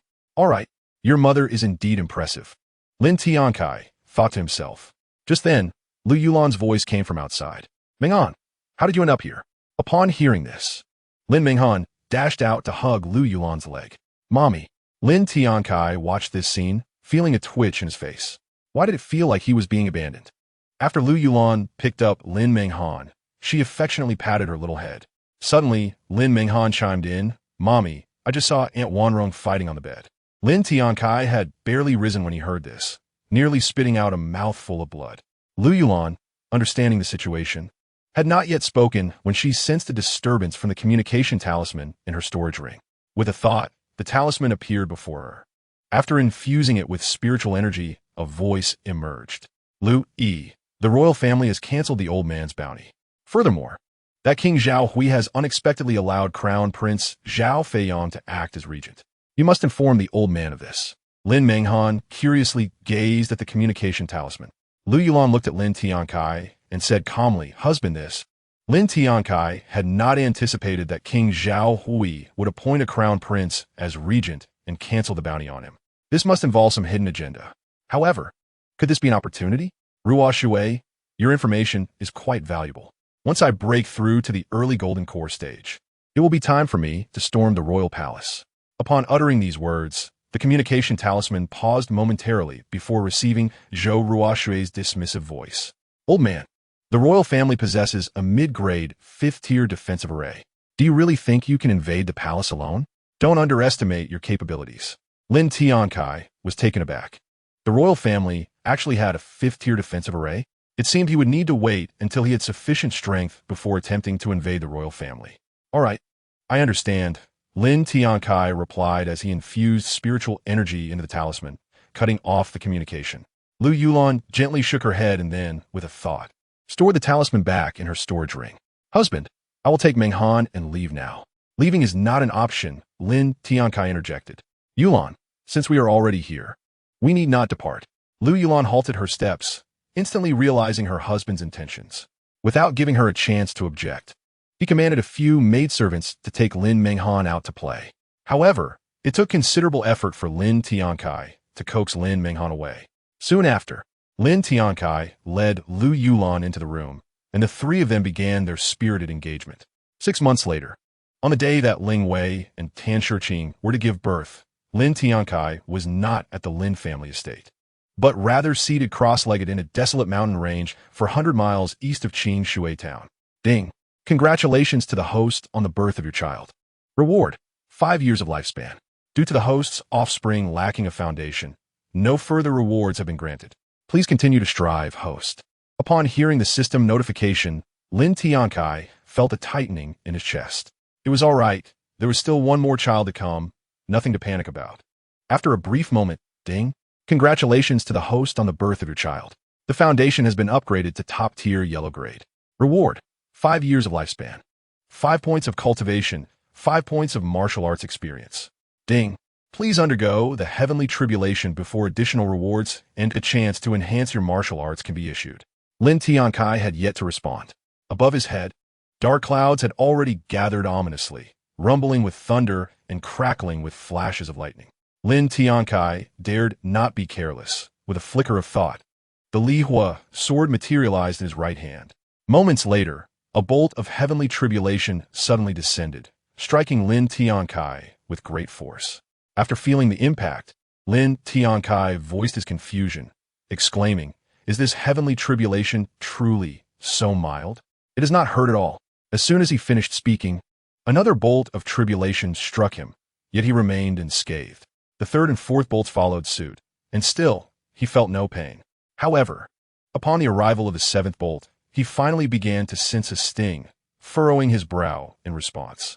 The eighth bolt was significantly more painful than the seventh, eliciting a muffled grunt from him, although he did not cough up blood. Then came a ninth bolt, after which Lin Tiancai fell to one knee, supporting himself with his sword embedded in the ground. After wiping the blood from his lips, he erupted into wild laughter, proclaiming, "I'm a 9th grade Jindan, haha." Moments later, he ceased his laughter, for he observed that the storm clouds above had not dissipated.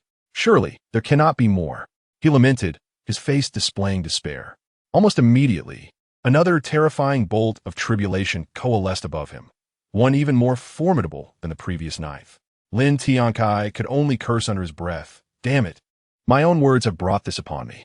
The fearsome bolt descended with a crash. Not daring to withstand it any longer, he unleashed multiple sword energies from the 8th level of the Lin Tiancai swords towards the terrifying bolt. Yet, the sword energies disintegrated into nothingness upon contact with the tribulation. How extraordinarily powerful! Lin Tiancai shuddered at the realization. In the next instant, the bolt struck him directly, causing him to scream in agony. After a few moments, the land had transformed into a scorched expanse, and Lin Tiancai lay sprawled upon the charred earth. His robes were tattered, and his body was covered in blood, presenting a woeful sight. At this moment, the storm clouds had finally cleared, revealing a serene blue sky. Then, a mechanical voice from the system echoed in his ears. "Ding! Congratulations, host! You have broken through to the early stage of Jindan, with a Jindan quality of grade 10, the strongest quality in the realm of cultivation. Your physical attributes have been enhanced tenfold. Ding! Additional rewards are being issued. 1 puppet of full Jindan cultivation. Ding!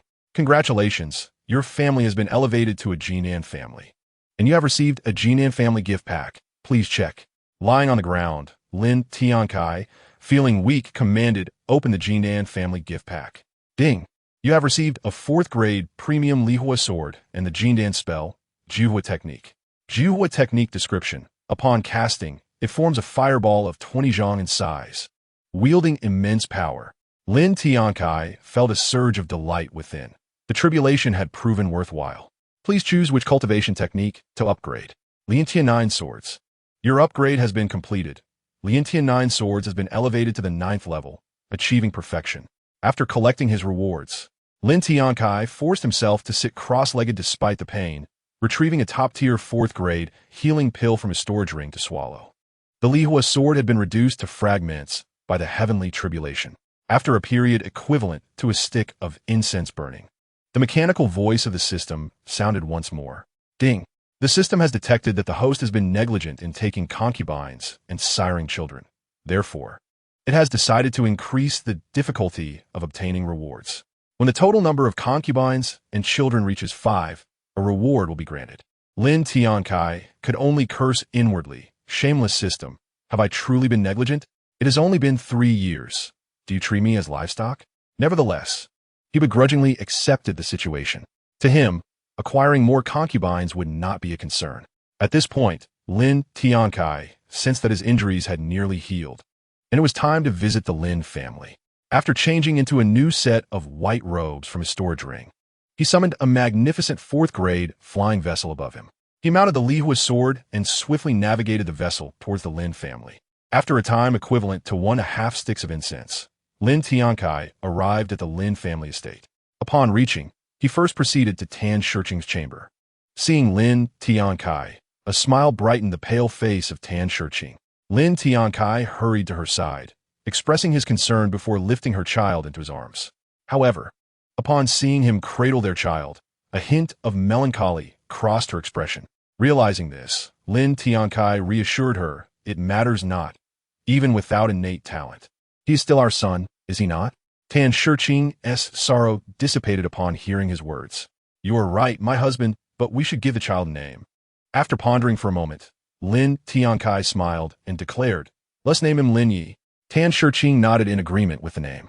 Following this, Lin Tiancai exchanged a few more words with Tan Shiqing before returning the child to her side and proceeding to Ling Wei's chamber.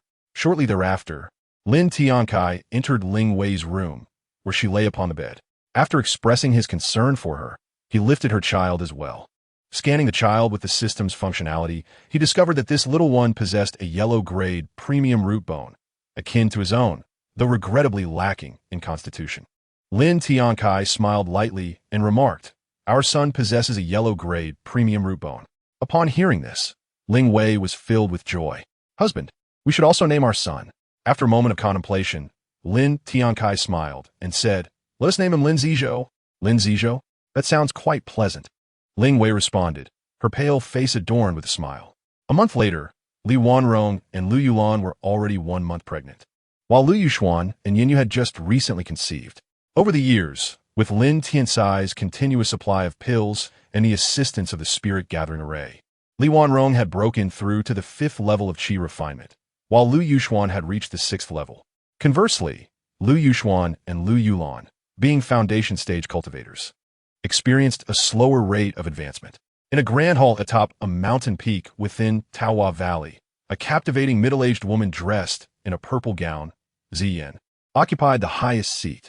Surrounding her were over 30 middle-aged women and elderly ladies, all of whom were at least in the mid-stage of Jindan cultivation, with not a single young woman among them. At this moment, an elderly woman in plain clothing rose to inquire, "Valley Master, have you broken through to the Yuaning stage?" Ziyan shook her head lightly, replying, "This Valley Master has only reached the half-step Yuaning stage, not yet attained the true Yuaning stage." The elderly woman sighed and resumed her seat, fully aware that despite the assistance of the previous Valley Master and a 5th grade low-tier Yuaning pill, this Valley Master had yet to achieve the Yuaning stage. In her perspective, should their Valley Master also transcend to the Yuaning stage, then Taohua Gu would boast 2 Yuaning cultivators. The esteemed Ziyan suddenly spoke, stating, "Today, having just emerged from seclusion, I summoned you all to inquire about significant events that have transpired in recent years." After a sweeping glance around, she continued, "Oh, why are there still 4 late-stage Jindan elders absent from this grand hall?" A thin-faced elder clad in plain garments rose respectfully, saying, "Master, there have been no major occurrences in recent years. However, a certain Lin Tiancai, a consummate foundational cultivator, has slain 4 elders, including Muji Zhenren. Ziyin was taken aback. How could a foundational cultivator kill late-stage Jin Dan cultivators? Elder being Xian, are you speaking the truth? Ziyin found it hard to believe such a prodigy existed. The elder known as being Xian maintained her respectful demeanor, affirming, Master, I speak nothing but the truth. Everyone present is aware. Moreover, I have learned that the national ruler, Zhao Hui, dispatched his son, Zhao Feiyang, to request the Shadow Tower Master to eliminate Lin Tiancai. Yet ultimately, Lin Tiancai managed to slay him. After contemplating Bing Xian's words for a moment, Ziyin voiced her inquiry, is Elder Bing Xian correct? The Assembly of Tao Huagu elders voiced their support for Bing Xian's claims, with no dissenting opinions. This scene left Ziyin with no choice but to accept the veracity of Elder Bing Xian's statement. In her mind, she realized that during her prolonged retreat, an unparalleled prodigy had indeed emerged. Chapter 91. Valley Master Ziyin visits the Lin family after a brief pause. Ziyin extended her delicate hand, signaling for silence. I am now informed. The elders of Tao Huagu quieted. Ziyin then turned to the thin-faced elder, smiling gently. Elder Bing Xian, please take your seat. After acknowledging her, Elder Bing Xian returned to her place. Before Ziyin could continue, a middle-aged female elder of the Jin Dan mid-stage pointed towards a beautiful woman clad in red palace attire, saying respectfully, Master. Several disciples of Elder Tianxia have been entangled with that Lin Tiancai, and they have even born children. The other elders recognized the close relationship between this middle-aged woman and Elder Muji, and thus openly reproached Elder Tianxia. Upon hearing this, Ziyin turned to Elder Tianxia with a hint of displeasure, asking, Is this true, Elder Tianxia? The seated Elder Tianxia could only silently curse Lin Tiancai. She understood that even if this middle-aged elder refrained from speaking, the master would soon discover the truth. Rising from her seat, she cautiously explained, Master, Lin Tiancai, relying on his formidable strength, coerced my disciple into becoming a concubine. I was powerless to oppose him.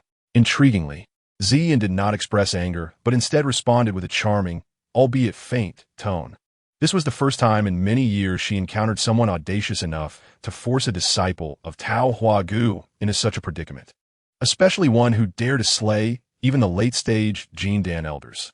After a moment of contemplation, Ziyin declared, I shall meet this Lin Tiancai and ascertain whether he is indeed a prodigy.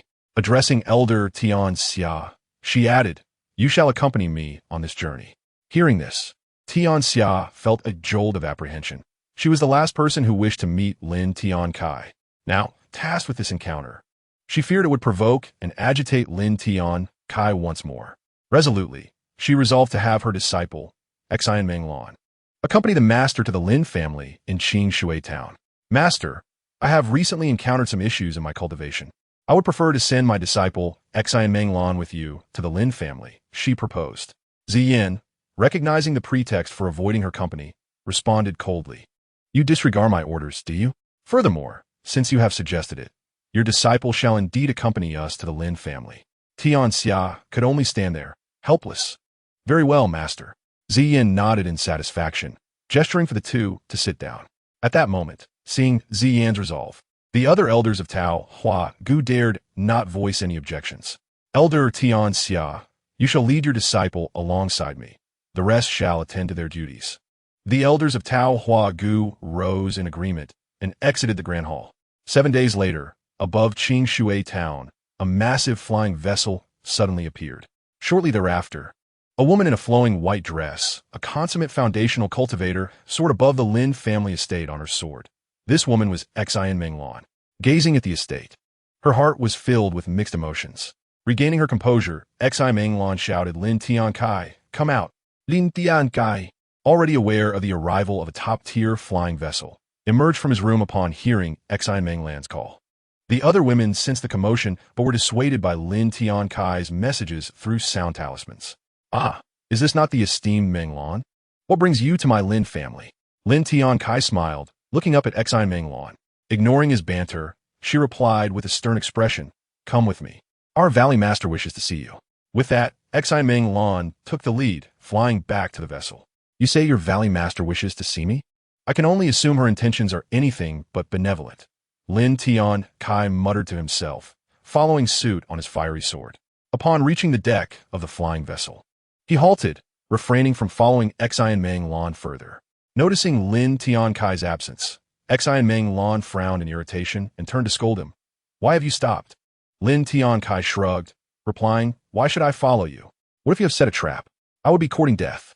Do you think the cultivators of Tao Huagu would stoop to such treachery?" Xin Menglan Zito Sapi. Lin Tiancai had already scanned the area with his spiritual sense and found no traps or formations. However, his concern was not for his own safety, but rather for the potential harm that could befall his family. Thus, he remained cautious about trusting Xian Meng Lan. Who can say?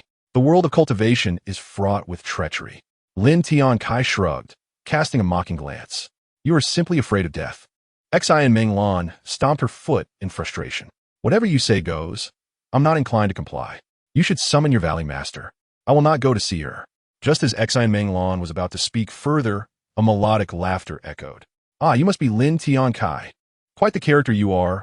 A middle-aged woman in a purple gown appeared beside Xian Meng Lan. This woman was none other than the valley master of Tao Huagu, Ziyan. Following closely was Elder Tian Xia, clad in red palace attire. Upon the appearance of Ziyan, Lin Tiancai used his spiritual sense to assess the formidable aura emanating from this middle-aged woman. "So, you're the valley master of Tao Huagu, and it is you who seeks to meet me." "Indeed, I long to meet you, yet I did not anticipate that I, as a mere servant, would be compelled to seek you out. How ungracious of the head of the Lin family." Ziyan, utilizing her spiritual sense, probed Lin Tiancai and was surprised to discover that he had already advanced to the initial stage of the Jindan realm. Tianxia was equally astonished. She was aware that Lin Tiancai had made this remarkable breakthrough in less than a year, which could only be described as extraordinary. With a graceful sway of her alluring figure, Ziyan approached Lin Tiancai, her voice laced with seduction. Lin Tiancai, taken aback by the approach of the head of the Tao Huagu, was puzzled by her intentions. However, he soon discerned her underlying motives. How amusing it was that she thought to ensnare him with her charm. He, who had encountered countless women, was hardly susceptible to such trivial enchantments. In no time, Ziyan stood beside Lin Tiancai, her delicate hand resting upon his shoulder, caressing him gently. She then whispered softly in his ear, "Head of the Lin family, would you consider joining my Tao Huagu as a guest elder?" Tianxia and Xin Menglan exchanged astonished glances, shocked that the valley head would resort to charms on Lin Tiancai. Inhaling the fragrance wafting from Ziyan, Lin Tiancai feigned vulnerability to her allure and replied with fervor, "I am willing, but I would also like a dozen beauties to wed me." Chapter 92, A Wager with Ziyan, beginning with Xin Menglan. Ziyan regarded Lin Tiancai with a sense of triumph. The rumors surrounding him were indeed true, and he had fallen under her spell. "Very well. Should you join my Tao Huagu as an elder, I would not hesitate to grant you 100 beauties," she declared. "Truth be told, I hold a particular fondness for the valley head." As Lin Tiancai's gaze shifted from avarice to clarity, he reached for Ziyan's hand. However, she swiftly reacted, unleashing a wave of energy that sent him staggering back several steps. With a quick retreat, she positioned herself among Tianxia and Xin Menglan once more. "How shameless of you to feign ignorance of my charms," Ziyan exclaimed with a scowl. It was disgraceful that a formidable half-step Yuanian cultivator could not ensnare a mere initial Jindan practitioner. Yet, more infuriating was the audacity of this man to attempt to touch her. Lin Tiancai chuckled at Ziyan's indignation. "Might I ask if the valley head would consider marrying me? Perhaps then I would be inclined to serve as an elder in your Tao Huagu." Ziyan, shedding her previous allure, retorted fiercely, "Lin Tiancai, you are courting death." Observing her rising fury, Lin Tiancai remained unruffled. "Come now, do not be so angry. It was merely a touch." As he contemplated further, Lin Tiancai mused on the fiery temperament of the women in Tao Huagu. Ziyan, dismissing further dialogue, summoned her spiritual energy. Agnon technique. In an instant, blue flames danced in her palm, a chill permeating the air that compelled Tianxia and Xin Menglan to retreat several yards. With a flick of her wrist, the blue flames surged toward Lin Tiancai. "Are you attempting to kill me?" he exclaimed, no longer holding back as he summoned the flame sword into his right hand. "Lietian Jiujian, 8th level, heed my call." Waves of sword energy sliced through the air, colliding with the blue flames. The ensuing explosions echoed as both Lin Tiancai and Xian were forced back several steps before regaining their footing. Xian, her expression grave, regarded Lin Tiancai with newfound respect. Her Jindan-level spell had been so easily countered, confirming the elder's claims that he was indeed a prodigy. Lin Tiancai recognized that despite Xian's mere half-step Yuanian cultivation, her attacking power was formidable. If she were a full Yuanian cultivator, he would find himself in dire straits. Even with his strongest attacks, he surmised he could only wound her, not defeat her, especially considering she might possess hidden powers. Shall we continue this confrontation, esteemed Valley Head? Xian's face darkened. Realizing Lin Tiancai sought a way to de-escalate the situation, she was equally curious about his intentions. Remember my name, Xian. Speak your mind. Lin Tiancai, bewildered, thought. Did you not summon me for a purpose? He dismissed the matter, stating, Did you not invite me for a reason? Please, share your intentions. Lin Tiancai surmised her motives revolved around coercing the disciples of Tao Wagu into marriage. Xian's expression remained unchanged as she coldly responded. The disciples of Tao Wagu are not to be forced into marriage by you, nor shall you harm our elders or disciples. Such actions warrant your demise. Lin Tiancai shook his head in disagreement, countering, Firstly, Yin Yu and the others willingly wed me. You may inquire with them. Secondly, if the likes of Muji Junren and other Taowaga cultivators seek my life, should I simply allow myself to be slaughtered? Your perspective is but one-sided. Moreover, the intentions of Muji Zhanglao and others in pursuing you are justified, Xian replied, scrutinizing Lin Tiancai. He opted not to engage further in debate, instead proposing, Very well, Xian, how shall we proceed? Do you intend to kill me or pursue another course of action? Xian, witnessing Lin Tiancai's concession, replied with a huff, Given your impressive talent, I shall allow you to serve as a mere servant disciple in our Tao Wagu. Her suggestion to make him a servant disciple was a calculated act of retribution. Wasn't it previously stated I could be an elder? Such fickleness. Truly, a woman's heart is as unpredictable as the depths of the sea, he thought to himself. I apologize, but I prefer to remain in my humble Qingshui town rather than serve as a servant disciple in your Tao Wagu. Lin Tiancai declined. In response, Xian's voice turned frosty. You must think carefully. Refusal could lead to your demise at my hands. Lin Tiancai, taken aback by her audacity, thought her confidence was misplaced. He then glanced at Tianxia and Xin Menglan, a playful glint appearing in his eyes. The two women sensed impending trouble upon seeing his expression. With a grin, Lin Tiancai proposed, How about this? You and I engage in a duel. Should I lose, I shall become a servant disciple in your Tao Wagu. However, if I triumph or even draw, these two will wed me as concubines. What say you? Tianxia, incredulous, stared at Lin Tiancai, realizing that he, who had previously deemed her too aged, sought to claim her as a concubine. This shameless man indeed harbored intentions toward her. Xin Menglan shared Tianxiao's disbelief, unable to fathom Lin Tiancai's audacious proposal. As Lin Tiancai noticed Xian hesitating, he chuckled. What say you, Valleyhead Xian? Are you perhaps afraid? Although she recognized his taunting, Xian, a proud half-step Yuanian cultivator, was confident in her ability to defeat an initial Jinan practitioner. I accept your challenge, she stated resolutely.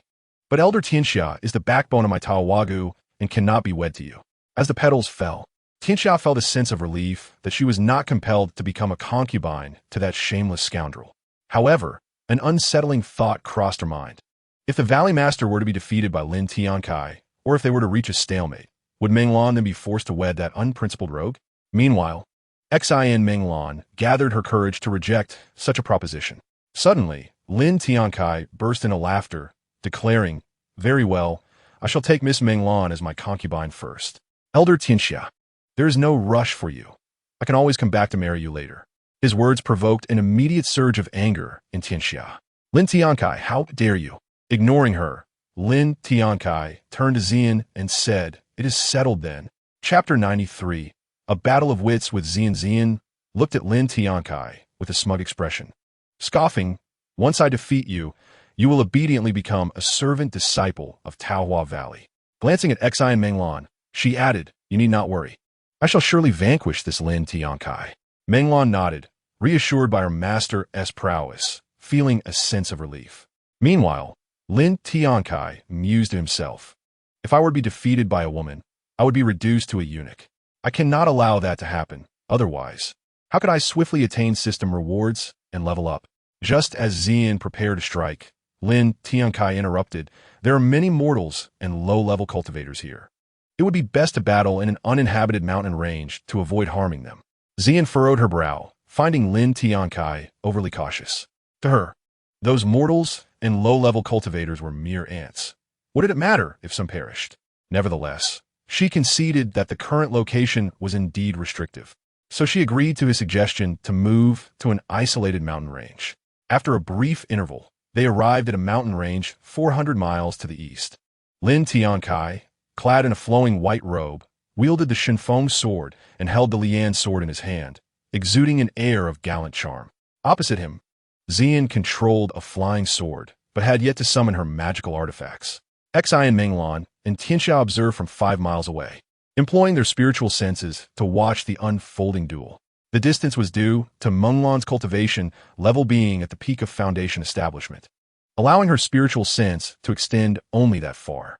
At this moment, Lin Tiancai and Xian stood in a standoff, neither daring to make the first move. Observing Xian's confidence, Lin Tiancai scoffed inwardly. You shall soon learn of my formidable strength. He channeled his internal spiritual energy, gripped the Lian sword tightly, and suddenly swung it, exclaiming, "Eighth strike of the Lin Tian sword, slay!" A fierce sword aura surged forth, carrying immense force towards Xian. In response, Xian formed hand seals and shouted, "Water blade technique."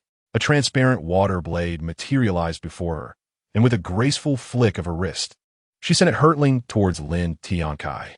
The two attacks collided with a resounding thud, and both combatants regarded each other with grave expressions, recognizing the encounter as evenly matched. Water ball technique. Instantly, numerous translucent water spheres appeared around Xian, launching themselves towards Lin Tiancai. With a hearty laugh, Lin Tiancai countered, "Excellent. Great flame technique." A fireball, 10 yards in diameter, rushed towards Xian. As Xian's water spheres approached the immense fireball, they disintegrated into mist upon contact. Realizing the danger, Xian swiftly focused her spiritual energy, forming a massive water sphere before hurling it at Lin Tiancai's fireball. The two colossal spheres collided, generating a powerful gust that swept across the area, prompting both to conjure protective shields with their spiritual energy. Despite this, they were both pushed back several paces by the explosive aftermath. From their vantage point, Xian Menglan and Tianxiao were left astounded, witnessing the extraordinary might of both combatants. Once Xian dispelled her shield, she summoned several 4th-tier explosive talismans into her hands and hurled them at Lin Tiancai. With a devilish grin, Lin Tiancai replied, "Talismans are nothing to worry about." He then summoned a black puppet, perfected to the great perfection of the Golden Core stage, to intercept the incoming explosive talismans. "You possess a Golden Core puppet?" Xian gasped, astonished. Even she had never owned such a formidable creation. Lin Tiancai smirked. "Indeed, not too shabby, right?" Xian, unable to tolerate his arrogance, retorted, "Lin Tiancai, do not think you can flaunt your Golden Core puppet." With a thought, she summoned a purple longsword into her right hand, her purple dress enhancing her allure. "This purple gold sword is of 5th-tier lower grade quality, far superior to your 4th-tier trinket." As she caressed the blade, she taunted Lin Tiancai. "Is it merely a 5th-tier lower grade sword? Do you believe yourself invincible?" Lin Tiancai scoffed, "I have a system. Acquiring a 5th-tier lower grade sword is trivial." Xian's expression darkened. "Since you dismiss its worth, prepare to experience its power." She wasted no time, shouting, "Taohua sword technique, slay." In an instant, several sword shadows formed around her, and she charged at Lin Tiancai with her purple gold sword. "I'm not afraid of you." Lin Tiancai brandished his Lian sword, unleashing several sword auras at Xian's shadows. As the energies clashed, neither held back, engaging in fierce combat. The red longsword met the purple gold sword, sparks flying. After several breaths, both were left with tattered robes and bloodstains. They stepped back, both wearing grave expressions as they regarded one another. At that moment, Lin Tiancai revealed a knowing smile. Suddenly, Xian felt the presence of Lin Tiancai as Golden Core puppet behind her, which launched a powerful punch at her back. Sensing the threat, she swiftly turned and thrust her sword. Lin Tiancai recognized this as an opportune moment. Channeling his spiritual energy, he propelled himself towards Xian with the Shun Feng sword, releasing a sword aura. Xian's sword managed to strike the puppet, sending it flying, but bore a deep crack on its right fist. Meanwhile, Lin Tiancai's sword aura was already upon them. Xian hastily formed a shield with her spiritual energy, which cracked upon impact. Yet, Lin Tiancai was quick to close the distance and shattered her shield with a single strike. Xian was forced to retreat several steps, cursing, "Shameless." Lin Tiancai disregarded Xian's scolding and continued to thrust the flame sword towards her. In response, Xian gripped her purple gold sword and countered. Their swords clashed, producing a resonant sound. Chapter 94.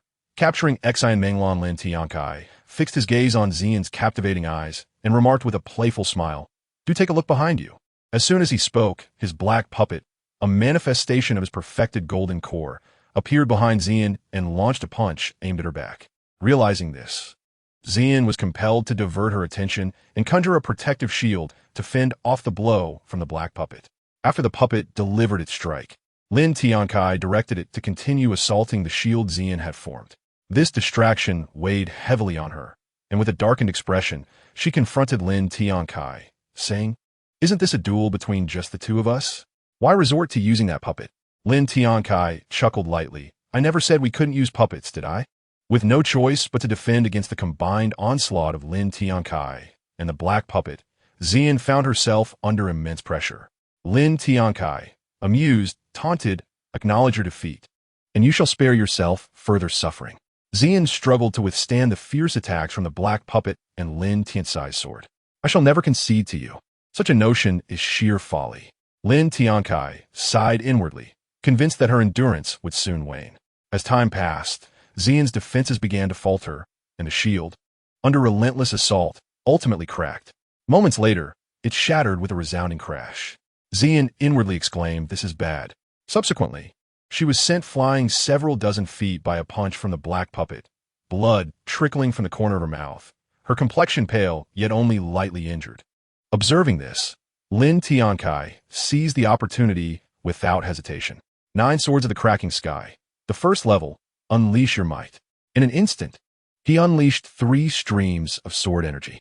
Just as Xian swallowed a high-grade healing pill, she saw the 3 sword energies rushing towards her. Frowning, she hastily activated her own technique. Peach Blossom Sword Technique, Sword Blade Technique. Xian conjured 3 white sword blades to counter Lin Tiancai's sword energies. Lin Tiancai silently lamented. Too late. He swiftly advanced towards Xian. As their attacks collided, the black puppet appeared at Xian's side, delivering a swift kick. Xian quickly formed a protective shield with her spiritual energy to defend against the puppet's strike. However, this time was different. Lin Tiancai had positioned himself right before Xian, bringing his sword down with precision. Instantly, the shield displayed significant cracks. With a resounding crack, the shield shattered, and Lin Tiancai swung his sword once more. 9th level of a 9, Swords of the Cracking Sky. A stream of sword energy surged towards Xian, who was attempting to shield herself with her purple gold sword. Lin Tiancai wasted no time. As he swung his sword, he commanded the black puppet to obstruct Xian's retreat. Now, with Xian being pushed back, the black puppet seized her firmly. Lin Tiancai was resolute, soaring towards Xian with the Divine Wind sword. After Xian unleashed a wave of potent spiritual energy, the black puppet was forced back several dozen feet. Lin Tiancai pressed the tip of his sword against Xian's neck. "So what now? Will you continue to fight?" Xian seethed inwardly, recognizing Lin Tiancai's shamelessness. Her life now lay in his hands, making it impossible for her to refuse defeat. "You have won." Xian refrained from admitting her loss, yet Lin Tiancai paid it no mind. "Very well, but what if you reconsider later?" He remained cautious, unwilling to lower his sword, wary that she might renege on her words. Xian, feeling the urge to eliminate Lin Tiancai, grappled with the reality of her position as the leader of the Taohua Valley. Failing to uphold her word could lead to a crisis of the heart when attempting to break through to the nascent soul stage, complicating her advancement. With a fierce declaration, Xian exclaimed, "Lin Tiancai, do not judge me through the lens of your petty mindset. As the leader of Taohua Valley, I am bound to my word. You call me petty? I prefer to maintain a cautious disposition," Lin Tiancai retorted, stepping back several paces yet remaining vigilant against a potential ambush. He considered sealing her cultivation, but realized such an action would undoubtedly infuriate her. Moreover, he understood that if she retaliated, the former leader of Taohua Valley in the nascent soul stage would respond, and his fate would be sealed. Xian chose to ignore him, instead sitting cross-legged on her flying sword to recuperate. Following this battle, Lin Tiancai pondered the extent of his own power. Not long after, while Xian was meditating to recover, Xian Menglan and Tianxia arrived at the scene. Xian Menglan bit her lower lip, casting a glance at Lin Tiancai. She had already discerned the outcome of the battle. Her leader had been defeated by the combined forces of Lin Tiancai and the Black Puppet. Lin Tiancai noticed the two women approaching and turned to face them. Upon seeing Xian Menglan's despairing gaze fixed upon him, he understood her emotions stemmed from the prospect of marrying him. "It appears you are unwilling to wed me," he remarked with a smile. "I absolutely refuse to marry a shameless scoundrel like you." Xian Menglan vented her frustration. Lin Tiancai nodded, unfazed, and turned to the middle-aged beauty beside him, smiling. "If my disciple refuses, I could always take her place." Without much thought, Tianxia replied, "Dream on if you think I would marry you." Lin Tiancai sighed inwardly, realizing the battle had been in vain. At that moment, Xian had fully recovered and spotted Lin Tiancai and the two women. Observing her recovery, Lin Tiancai chuckled. "I trust that leader Xian would not break her word." Xian retorted, "I, Xian, am a woman of my word." Lin Tiancai shrugged innocently. "You may wish to uphold your promise, yet Miss Menglan is unwilling to marry me. I am a man of integrity. What shall we do about this predicament?" Xian turned her gaze towards Xian Menglan, who, upon meeting Xian's eyes, began to speak. "Leader, But Xian interrupted, "I understand what you wish to say, but this is the will of your leader. Do you comprehend?" Xian Menglan felt a sense of despair, knowing she could not escape her fate. At that moment, Lin Tiancai felt as though he was akin to a robber, and he realized that forcing someone into a situation they detested would bear no sweetness.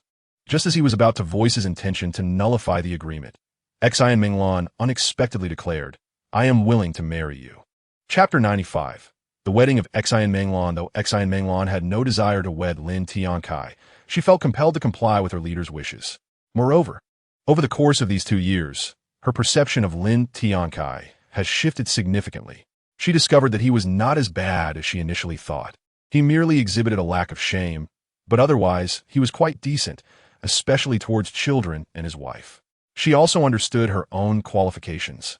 If she did not marry Lin Tiancai, she would ultimately perish in the valley. Lin Tiancai was taken aback, not expecting her to agree so swiftly. Regaining his composure, he turned to Xian and inwardly mused that perhaps the words of a woman hold great power. "In truth, you could refuse, Lin Tiancai. I have no intention of forcing you." Xian Menglan, however, retorted angrily, "I have already expressed my willingness to marry you. Are you deaf? Very well, you are remarkable." Lin Tiancai, having scanned with the system, realized that Xian Menglan also possessed orange-tier qualifications. Slowly, he smiled and said, "In that case, why wait for a more auspicious day? Let us wed today." Xian Menglan nodded slightly, consenting to Lin Tiancai's proposal. Naturally, Lin Tiancai was elated, finally securing this woman. He then turned to Tianxia and Xian and inquired, "Do you two wish to stay for the wedding?" "No, it has nothing to do with me," Xian replied, dismissively waving her hand. Tianxia, after a moment of contemplation, stated, "Valley Master, I would like to stay. I will return to the sect after Menglan's wedding." Xian was slightly taken aback, knowing Tianxia's unfavorable impression of Lin Tiancai. Yet she found it curious that she wanted to stay for the wedding ceremony. However, she did not pursue the matter further and simply waved her hand, saying, "Then you may remain." With that, Xian retrieved a large, fourth-tier flying vessel from her storage ring. Upon seeing this, Lin Tiancai recalled something and hastily called out, "Valley Master Xian, wait a moment." Xian furrowed her brow, slightly impatient, and asked, "What else do you want?" Lin Tiancai chuckled, saying, "I find myself in need of some fourth-tier top-grade medicinal herbs and materials required for crafting fourth-tier formations." Xian scrutinized Lin Tiancai, puzzled. "Are you planning to use these fourth-tier top-grade medicinal herbs and materials to concoct pills and set up formations?" In her view, Lin Tiancai had already made a remarkable breakthrough to the initial stage of the Golden Core within a century, and his strength was comparable to hers, which was quite extraordinary. If he were also a fourth-tier top-grade alchemist and formation master, it would be wise to maintain a good relationship with him. She then glanced at Exine Menglan, thinking this could be an important bond for establishing rapport. At this moment, Lin Tiancai confidently patted his chest and asserted, "Indeed, I'm a fourth-tier top-grade alchemist and a fourth-tier formation master." Hearing this, Ziyan's beautiful eyes narrowed slightly, and she regarded Lin Tiancai with newfound respect, sensing that he was not lying. Moreover, Lin Tiancai had no reason to deceive her.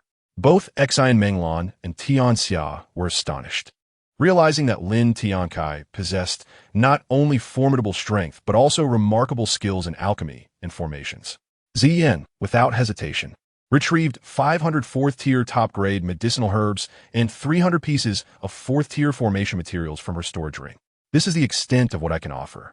If this is insufficient, you may accompany me back to the valley to collect more." Lin Tiancai was taken aback, thinking he might as well visit Taohua Valley to procure some herbs. Naturally, these thoughts merely flickered through his mind. This should suffice. "Let's settle the transaction at the standard price for inferior spirit stones," he replied. Ziyan nodded lightly, stating 400,000 inferior spirit stones. Lin Tiancai, feeling a sting in his heart, retrieved the 400,000 inferior spirit stones from his storage ring and placed them on her flying vessel. He also casually stored the 500 herbs and 300 formation materials in his own storage ring. After Ziyan collected the 400,000 inferior spirit stones, she cast Lin Tiancai a flirtatious glance and swiftly departed in her vessel. Lin Tiancai cursed under his breath, calling her a temptress.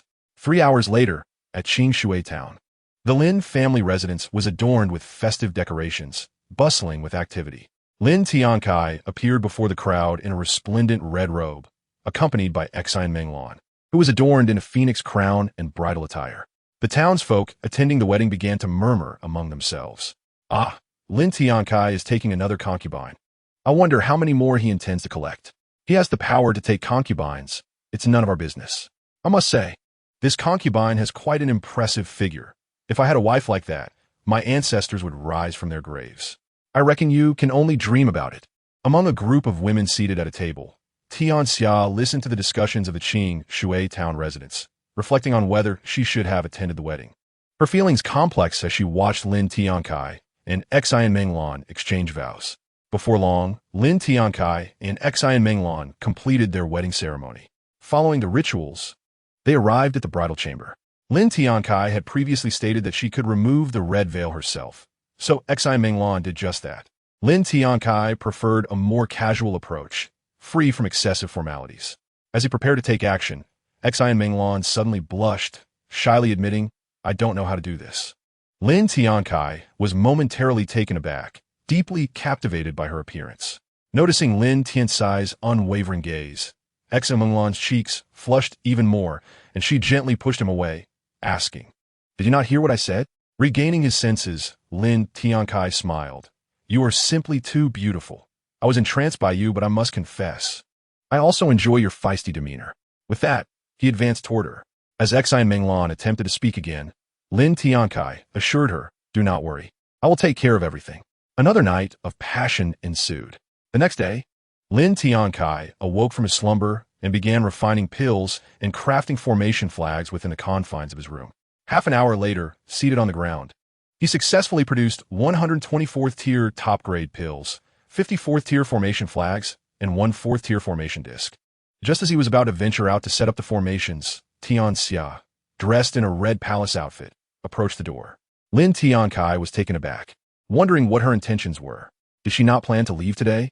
He executed a hand gesture to dispel the restrictions in the room. Tianxia pushed the door open and entered, quickly realizing why Lin Tiancai appeared lost in thought. "I just caught a whiff of medicinal fragrance and commotion from the adjacent room, so I came to take a look," she remarked. Observing Tianxia in her red attire, Lin Tiancai was surprised to discover that her room was right next to his. He shook his head slightly, saying, "Had Elder Tianxia arrived a bit earlier, you might have had the opportunity to witness my alchemical techniques and methods for crafting formation flags." Ziyan puzzled. thought to herself that she had no knowledge of alchemy or formation crafting. So what would she have gained from witnessing his techniques? The elder did not come to observe your alchemical techniques or the method of crafting formation flags, and I would not comprehend them even if I did witness them. Lin Tiancai nodded slightly. Then what is your purpose for being here? Tianxia inquired, gazing at Lin Tiancai. You claim to be a top-tier 4th-grade alchemist and an exceptional 4th-grade formation master. Where are the elixirs and formation flags you have crafted? She too wished to ascertain the veracity of Lin Tiancai's claims. Lin Tiancai merely smiled faintly and produced 12 types of top-tier 4th-grade elixirs he had previously concocted, along with an exquisite 4th-grade formation flag. Upon seeing the 12 top-grade elixirs and the formation flag hovering before her, Tianxia was momentarily taken aback. Indeed, Lin Tiancai was a genuine top-tier 4th-grade alchemist and an exceptional formation master. Regaining her composure, she looked at the elixirs and spoke. May I have one? Of course. I will compensate you with the corresponding spirit stones. As she uttered these words, Tianxia felt a twinge of unease. She was aware that she had been penalized by her sect and had lost her stipend of 4th-grade elixirs, which made her desire for Lin Tiancai's offerings all the more compelling. Lin Tiancai was momentarily perplexed by the turn of events. He waved his hand and said, As long as you can provide me with 4th-grade medicinal herbs, I shall furnish you with the elixirs. What say you, Elder Tianxia? Surprised by Lin Tiancai's proposition, Tianxia realized that having the 4th-grade herbs was of little use to her. It would be far more beneficial to have Lin Tiancai craft elixirs for her. Very well, but I only possess 150 4th-grade herbs, she replied, retrieving them from her storage ring and presenting them before Lin Tiancai. Lin Tiancai's eyes brightened as he smiled and nodded. Excellent. This is more than sufficient. He thought to himself that this exchange was quite profitable. With a swift motion, he stored the 150 4th-grade herbs in his own storage ring. After securing the herbs, Lin Tiancai produced 24 elixirs from his storage ring, presenting them to Tianxia with the words, 3 of each type, totaling 36 elixirs, are now yours. Tianxia nodded slightly, accepted the elixirs, and departed the room. At that moment, Lin Tiancai made his way to the courtyard and murmured, Next, I shall set up a formidable defensive formation. After a brief contemplation, he resolved to establish a top-tier 4th-grade defensive formation throughout the entirety of Qingshui town, believing the town was small enough for the formation flags to suffice. Thus, Lin Tiancai began to arrange a defensive formation named Tiandi Lingyu Formation, which would draw upon the spiritual energies of heaven and earth for its protection. 2 hours later, he had successfully placed the formation flags in various locations around Qingshui town, completing the layout of the formation. To activate this grand formation, however, a formation disc crafted by Lin Tiancai would be necessary. A day later, Tianxia had not yet departed from the Lin residence, which puzzled Lin Tiancai greatly. Nonetheless, he chose not to concern himself with her. Meanwhile, Xi Menglan was expecting, which filled Lin Tiancai with a sense of joy. 9 months later, the day arrived when Li Wanrong and Lu Yulan were to give birth. Lin Tiancai paced anxiously outside both rooms. Before long, the sound of a child's cry echoed from Li Wanrong's chamber. He hurried inside, approached the bedside, and softly inquired after the frail Li Wanrong. Soon, he cradled the newborn from the midwife's arms, scanning the child with the system function. He was taken aback to discover a superior-grade root bone along with a low-grade sacred body of the water spirit. This physique exhibited a remarkable affinity for water elements, effectively doubling the power of any water-based spells cast. Suddenly, Lin Tiancai burst into laughter, declaring, Our daughter possesses a superior-grade root bone and a low-grade sacred body of the water spirit. Li Wanrong's pale face brightened with surprise, and she exclaimed, Our daughter's talent is truly exceptional. I'm almost envious. With a gentle smile, she added, My dear husband, let us bestow a name upon our daughter. Sister Yunlan awaits your decision. Understanding her request, Lin Tiancai pondered for a moment before responding, How about Lin Xiang? Li Wanrong nodded in approval, clearly pleased with the name. After spending a short while longer with Li Wanrong, Lin Tiancai proceeded to Lu Yulan's room. There, he found Lu Yulan already cradling her newborn. After exchanging a few caring words with her, Lin Tiancai cautiously lifted the child and scanned him with the system. He discovered a premium-grade root bone, but no additional traits, which left him feeling somewhat disappointed. Nevertheless, He acknowledged that having one daughter with remarkable talent was already quite fortunate. Noticing Lin Tiancai's lack of reaction, Lu Yulan sensed that their son's aptitude might not be particularly noteworthy. She then suggested, "My dear husband, let us quickly name our son." Without much deliberation, Lin Tiancai replied, "Let him be named Lin Liang." Lu Yulan's pale face broke into a smile. "Lin Liang is a lovely name," she remarked. After a few more exchanges, he placed their son beside Lu Yulan and exited the room. As Lin Tiancai stepped into the courtyard, he encountered Tianxia, adorned in a resplendent red palace gown. Lin Tiancai knew she had come to request elixirs from him. Several months prior, he had inquired why she had not yet left the Lin residence to return to Taohua Valley. She had claimed she would wait until Xian Menglan gave birth. But Lin Tiancai was well aware that it was merely an excuse to obtain the elixirs he crafted for her cultivation. At that moment, Tianxia, having sensed Lin Tiancai's approach with her divine sense, called out, "I require this month's 34th grade advanced Peiyuan Dan." These advanced Peiyuan Dan were crafted from the 4th grade herbs Lin Tiancai had previously acquired and were capable of enhancing the cultivation of golden core stage practitioners. This amounts to 240,000 low-grade spirit stones, she added, placing the stones on the ground. Chapter 97. Lu Yuxuan and several others give birth. Tianxia was aware that these were her last remaining low-grade spirit stones, having sold all her other treasures. Thus, after this month, she would no longer have low-grade spirit stones to exchange for Peiyuan Dan from Lin Tiancai. Upon receiving the spirit stones, Lin Tiancai sighed inwardly, contemplating how much longer this woman planned to stay. He then retrieved the 30 superior grade Peiyuan Dan and handed them directly to Tianxia. After accepting the elixirs, Tianxia turned and left. As Lin Tiancai observed the figure of the beautiful woman in red, he found himself murmuring, "Could it be that she has developed feelings for me?" He was acutely aware of the significant change in her demeanor towards him over the past few months. Shaking his head, he dismissed the thought, deciding to let things unfold as they may. A month later, Lin Tiancai was once again pacing between the two rooms. After a brief interval, the sound of a child's cry resonated from Lu Yuxuan's chamber. Lin Tiancai swiftly strode to the bedside of the chamber. He approached Lu Yuxuan, expressing his concern with a few words before cradling the child from the midwife's arms. Every child born would inevitably cry. Yet Lin Tiancai had long since become immune to the sound of a baby's wail. He first employed the system's functionality to scan the child, discovering a Xian-level inferior bone structure, devoid of any other exceptional traits. Lin Tiancai nodded quietly. Yet another child with a Xian-level bone structure had come forth. Indeed, our child possesses a Xian-level inferior bone structure. Lu Yuxuan's pale visage broke into a smile as she remarked, "Our child is blessed with a Xian-level inferior bone structure." Lin Tiancai replied with a smile, "This child is the second in the Lin family to possess a Xian-level bone structure. That is quite commendable." Lu Yuxuan continued cheerfully, "Husband, let us bestow a name upon our son. Sister Yin-Yu is awaiting your presence." Among Lin Tiancai's several wives, Lu Yuxuan was the youngest.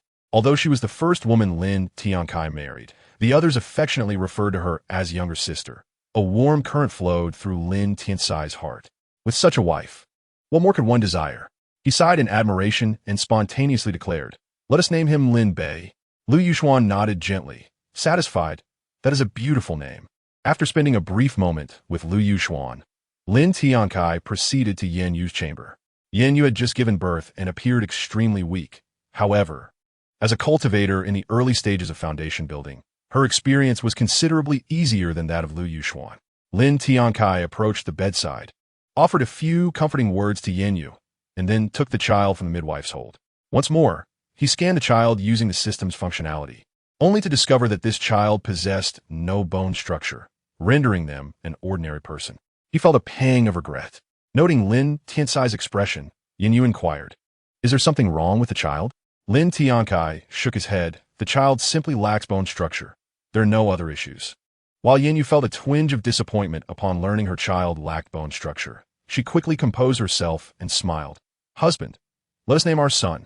After a moment of contemplation, Lin Tiancai replied, "Let us name him Lin Zai." Lu Yuxuan expressed her approval of the name without objection. 2 days later, Lin Tiancai paced outside another room, and after the passage of a brief tea time, he heard the sound of a baby's cries. He promptly entered the room. hurried to Xiaominglan's side and expressed his concern before accepting the child from midwife. He once again scanned the child as qualifications, and, after a moment, a flicker of disappointment crossed his face. If only the child possessed bone structure, he could receive a system reward, allowing him to advance to the mid-stage of Jindan. However, Lin Tiancai understood that the presence or absence of bone structure was beyond his control, and thus he found solace in this realization. Seeing Lin Tiancai's disappointed demeanor, Xiaominglan asked, "Husband, is there a problem with the child?"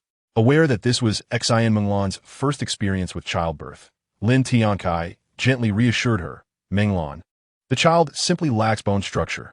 There are no other issues." Although Xiaominglan felt somewhat disheartened, she quickly regained her composure and responded with a smile. "Every child has their destiny. We can only determine their birth, not their future." Lin Tiancai was pleasantly surprised by Xiaominglan's perspective and nodded with a smile. "You are absolutely right, Minglan. You truly are my beautiful wife." Xiaominglan playfully rolled her eyes at him, her pale face adorned with a smile. "Husband, let's name our daughter." After a moment of thought, Lin Tiancai replied, "Let's name her Lin Shui." Xiaominglan beamed. "That name suits her perfectly." Lin Tiancai silently questioned, "How can I not see what makes it suitable? What do you perceive?" A month later, while Lin Tiancai was concocting elixirs in his chamber, a woman clad in a red palace gown, Tianxia, approached the door. Uncertain of her intentions, Lin Tiancai recalled her previous declaration of departure. Yet a month had passed since Xiaominglan gave birth, and she had not yet left. This led Lin Tiancai to ponder whether she intended to linger at his abode rather than return to Taohua Valley. He ceased his tasks, secured the current batch of elixirs, and opened the room's barrier. Soon after, Tianxia entered the chamber. Lin Tiancai, perplexed, inquired, "Elder Tianxia, why have you come here again instead of cultivating in your own quarters?" Tianxia retorted with mild irritation, "Is it forbidden for me to visit without reason?" Lin Tiancai, realizing her unusual demeanor, responded, "Not at all, Elder Tianxia. You're always welcome to come." Upon hearing this, Tianxia offered a faint smile. "That is more like it." Lin Tiancai was puzzled by her behavior. He surmised it might pertain to the Peiyuan Dan. Thus, he retrieved 30 superior-grade Peiyuan Dan from his storage ring and suspended them before her. Tianxia was momentarily taken aback at the sight of the elixirs, then stated, "I no longer possess spirit stones to purchase your Peiyuan Dan, so please take them back." Lin Tiancai waved his hand, chuckling, "This time consider it a gift. When you return to Taohua Valley, you will still have elixirs to provide, will you not?" Tianxia, feeling a tinge of anger, directly questioned, "Lin Tiancai, do you wish for me to leave?" Chapter 98, Marrying Tianxia and Receiving System Rewards. Lin Tiancai was momentarily taken aback, realizing she intended for him to keep her. He waved his hand, chuckling, "Not at all. Elder Tianxia may stay for as long as she desires." Upon hearing this, Tianxia nodded lightly, then smiled. "That is more like it." Lin Tiancai simply responded with a smile. However, the next statement from Tianxia left him utterly stunned. In a bashful tone, she asked, "Lin Tiancai, do you have feelings for me?" Lin Tiancai gasped in surprise, observing his reaction. Tianxia assumed she had been too forward and inquired, "Lin Tiancai, do you not like me?" Finally comprehending her question, Lin Tiancai nodded dazedly. "Yes, I do like you." Tianxia's face brightened. "Then it seems I also have some feelings for you. Why not marry me today?" Lin Tiancai was completely unprepared for Tianxia's proposal. He had always believed she would not harbor feelings for him. Could it be that their interactions over the past few months had won her heart? Nonetheless, Lin Tiancai still questioned, "Elder Tianxia, you would not be agreeing to marry me merely for the 4th grade advanced Peiyuan Dan, would you?" Tianxia, somewhat irked, exclaimed, "Is this elder truly the sort of person I am?" Lin Tiancai found himself unable to withstand the verbal onslaught from this woman. Moreover, he felt a surge of joy, for he had already wed Xiaominglan. To add to his delight, his several wives had borne him 3 children of notable potential, which implied that should Tianxia become his concubine, he would receive rewards from his system. "Very well, let us settle it thus. How about holding the wedding today?" Tianxia nodded. Her cheeks slightly flushed and replied, "That is acceptable." Upon hearing this, Lin Tiancai smiled faintly, knowing he was about to partake in a delightful union. He inwardly chuckled. First a master-student banquet, and next, perhaps a sisterly feast. How splendid. Then, as if struck by a thought, he inquired, "Tianxia, what shall become of Taohua Valley if you marry me?" Tianxia replied with a smile. I have already communicated with my disciple to inform the Valley Master of my voluntary withdrawal from Taohua Valley. Lin Tiancai now understood that this woman was well prepared, having firmly grasped his intentions. Tianxia had long been aware of Lin Tiancai's feelings for her, and thus she was confident he would indeed marry her. 3 hours later, in Qingshui town, the Lin family estate was adorned with colorful decorations, exuding an atmosphere of festivity and excitement. A figure clad in a vivid red robe appeared before the crowd, and Tianxia, too, donned a splendid red phoenix gown, her voluptuous figure accentuating an enchanting silhouette. Whispers arose from the assembly. This new concubine of Lin Tiancai possesses such a perfect figure. He is indeed fortunate. Was it not true? Each concubine Lin Tiancai was not only stunningly beautiful, but also possessed an admirable physique. Indeed, Lin Tiancai was living more lavishly by the day. I truly envy him. You? Only in your next life might you have the chance to marry such a beautiful woman with an exquisite figure. Amidst the chatter of the townsfolk, Lin Tiancai swiftly completed the wedding rites with Tianxia. Meanwhile, Lu Yuxuan and the other women sat at a grand round table, observing the marriage ceremony with an understanding that it would unfold as expected, showing neither surprise nor inquiry. After the wedding was consummated, the system's mechanical voice echoed once more. Ding! Congratulations, host, for having 3 heirs and taking 2 concubines. Your root bones have been upgraded to the lower grade of Xuanji. Rewards: lifespan 5, cultivation 5, experience in techniques 5, additional reward, a 4th grade spiritual field. Ding! Congratulations, host, for breaking through to the mid-stage of Jindan. Lin Tiancai felt the powerful aura within him and nodded in satisfaction, for he now possessed the strength to vanquish those in the early stages of Yuaning. What pleased him most was obtaining a 4th grade spiritual field, wherein planting 4th grade herbs would yield a continuous supply of medicinal materials. Please choose which technique to upgrade.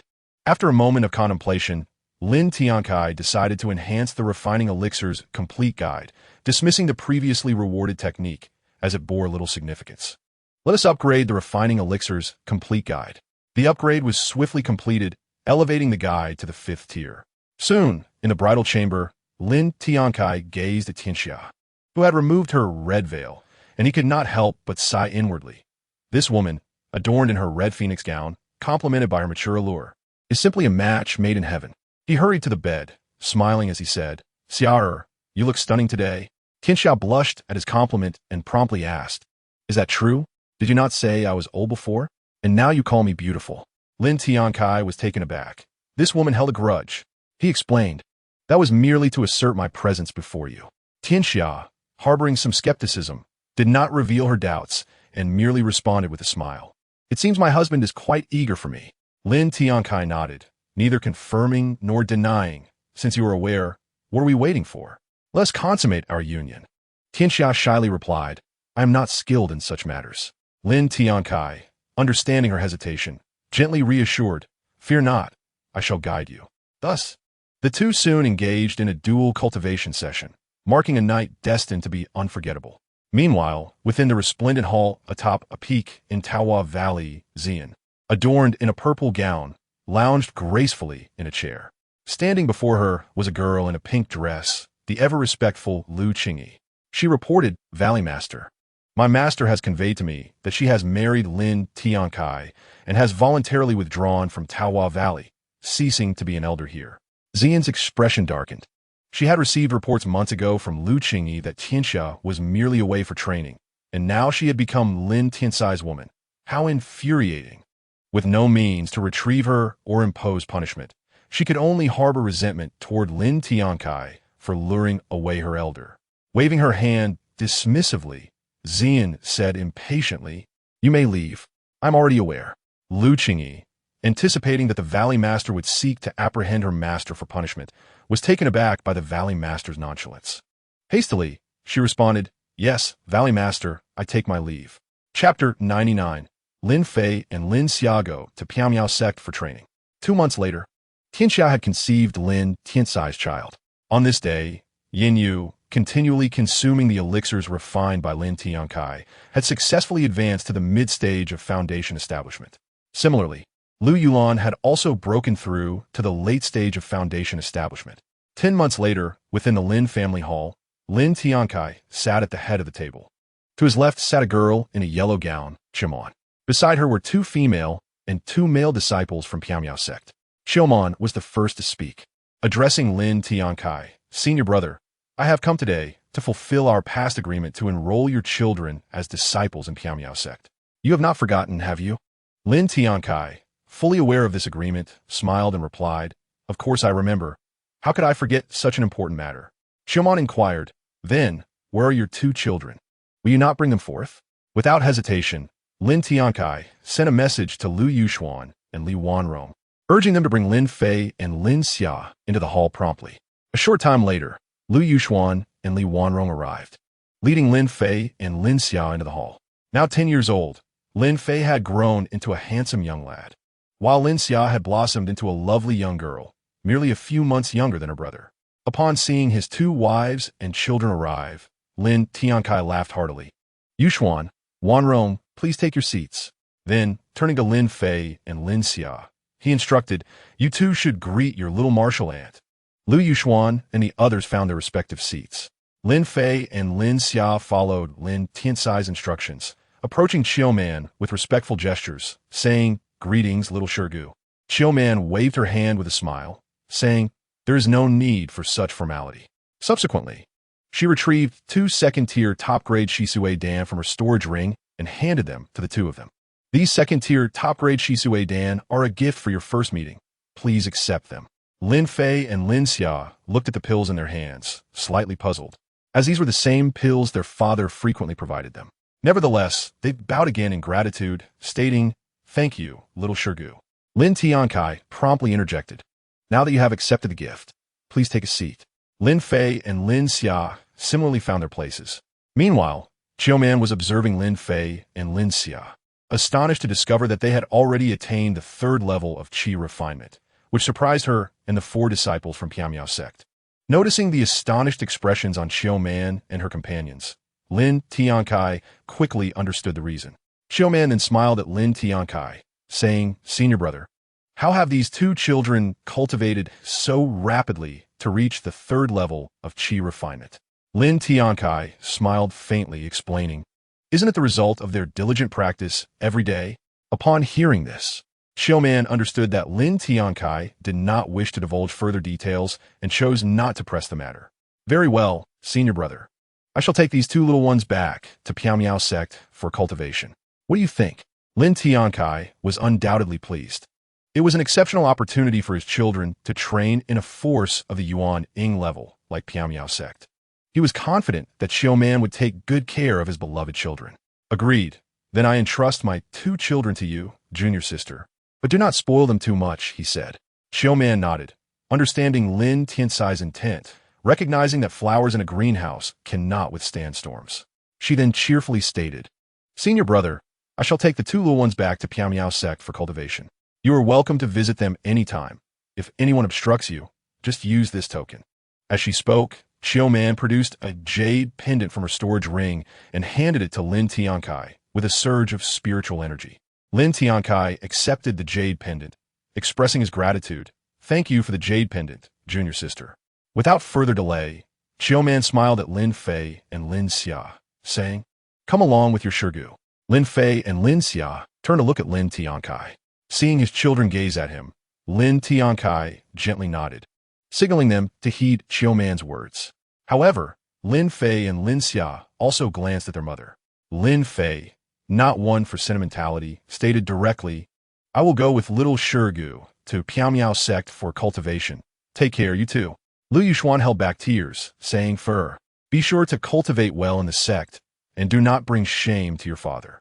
Lin Fei replied seriously, "I will certainly uphold our family's honor."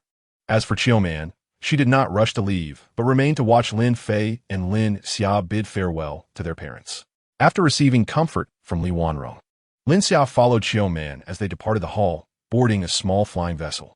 Lin Tiancai watched his son and daughter head toward Piamiao sect for cultivation, feeling a pang of reluctance. He understood well that the path of cultivation could not rely solely on others. It required one's own efforts and diligence. Lu Yuxuan and Li Wanrong also displayed expressions of sorrow, prompting Lin Tiancai to approach them for consolation. 10 months passed swiftly. Today marked the day of Tianxia's delivery. Lin Tiancai stood outside a chamber, waiting anxiously. A short while later, the sound of a baby crying resonated from within. Lin Tiancai hurried inside, observing the fatigued Tianxia. He approached the bedside and spoke a few comforting words. However, Tianxia, being a mid-stage golden core cultivator, was not overly weakened from childbirth. At that moment, Lin Tiancai gently took the child from the midwife's arms. Utilizing the system's scanning function, he examined the infant. Upon scanning, Lin Tiancai was taken aback, exclaiming, "Exceptional root bone of the Xian level, superior holy body of the dominant blade." The dominant blade physique is innately adept with blades, granting heightened affinity with blade-type artifacts, thus enhancing the wielder's attack power. Tianxia gasped in surprise. Our child possesses the superior holy body of the dominant blade. Lin Tiancai nodded slightly, affirming, indeed. Tianxia couldn't help but feel delighted. After all, this was her child. "Husband, you should give our son a name." Lin Tiancai, without a moment's hesitation, blurted out, "Let us name him Lin Bad Dao." Tianxia shot him a disapproving glance and retorted, "Husband, are you really naming him after his physique?" 2 years had elapsed. Lu Yuxuan, Ling Wei, Tan Shiqing, and Li Wanrong were all expecting. Lu Yuxuan and Li Wanrong had both reached the initial stage of foundation establishment a month ago. As for Lu Yulan, she had broken through to the peak of foundation establishment half a month prior, while Yin Yu had advanced to the late foundation establishment stage just yesterday. Today, Xi and Menglan sensed that she was on the verge of breaking through to the golden core stage. Upon learning this, Lin Tiancai wasted no time. He commanded a large flying vessel and took Xi and Menglan to the uninhabited mountain range located 300 miles to the east. At this moment, only Xi and Menglan and Lin Tiancai were present in the desolate mountains. Before long, dark storm clouds formed in the sky.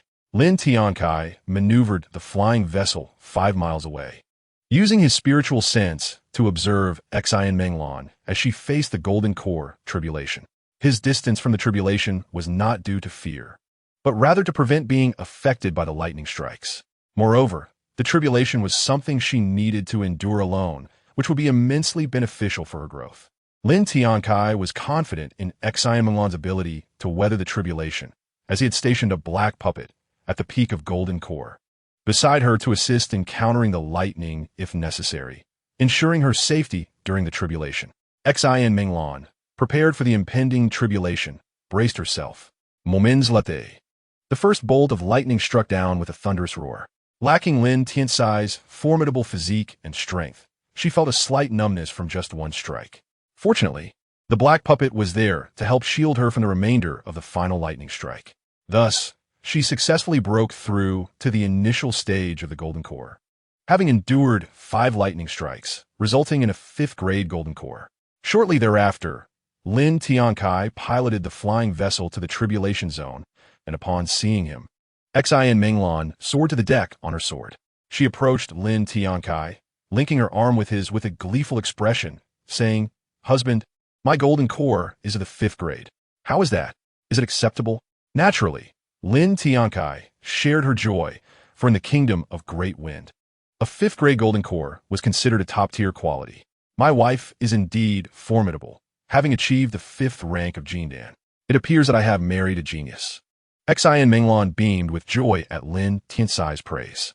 2 months later, Xi and Menglan, along with Yin Yu, Tianxia, and Lu Yulan, became pregnant with Lin Tiancai's child. Perched atop the Heiyun mountain range in the southern part of the imperial city of the Great Wind Kingdom lies a sect, known as the Piamiao sect. Within the grand hall of the Piamiao sect sits an elderly woman clad in white robes, her hair a cascade of silver. This venerable figure is Meng Meizhen, the sect leader of the Piamiao sect, a practitioner at the early stage of the Yuanying realm. Flanking her are 10 elders at the late stage of Jindan and 2 vice-sect leaders.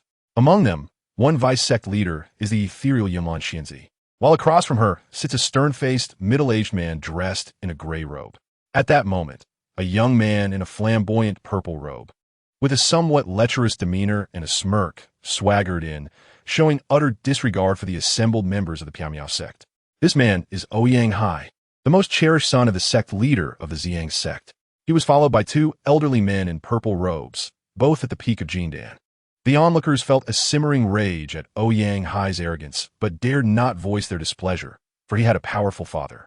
Upon arriving at the center of the hall, Ouyang Hai halted and, without a customary bow, addressed the seated Meng Meizhen directly, stating, "Sect leader Meng, I, Ouyang Hai, have come at my father's behest with a singular purpose, to propose a union with one of your female disciples, thereby solidifying a century-long alliance between our sections."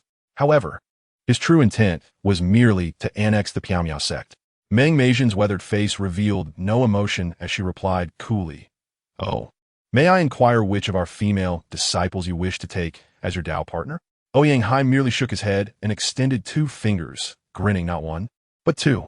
He then turned to Yunlan Xianzi, remarking, "I have previously beheld the exquisite beauty and exceptional talent of your two disciples. I would very much like to take them as dual cultivation partners. What say you?" Vice Sect Leader Yunlan.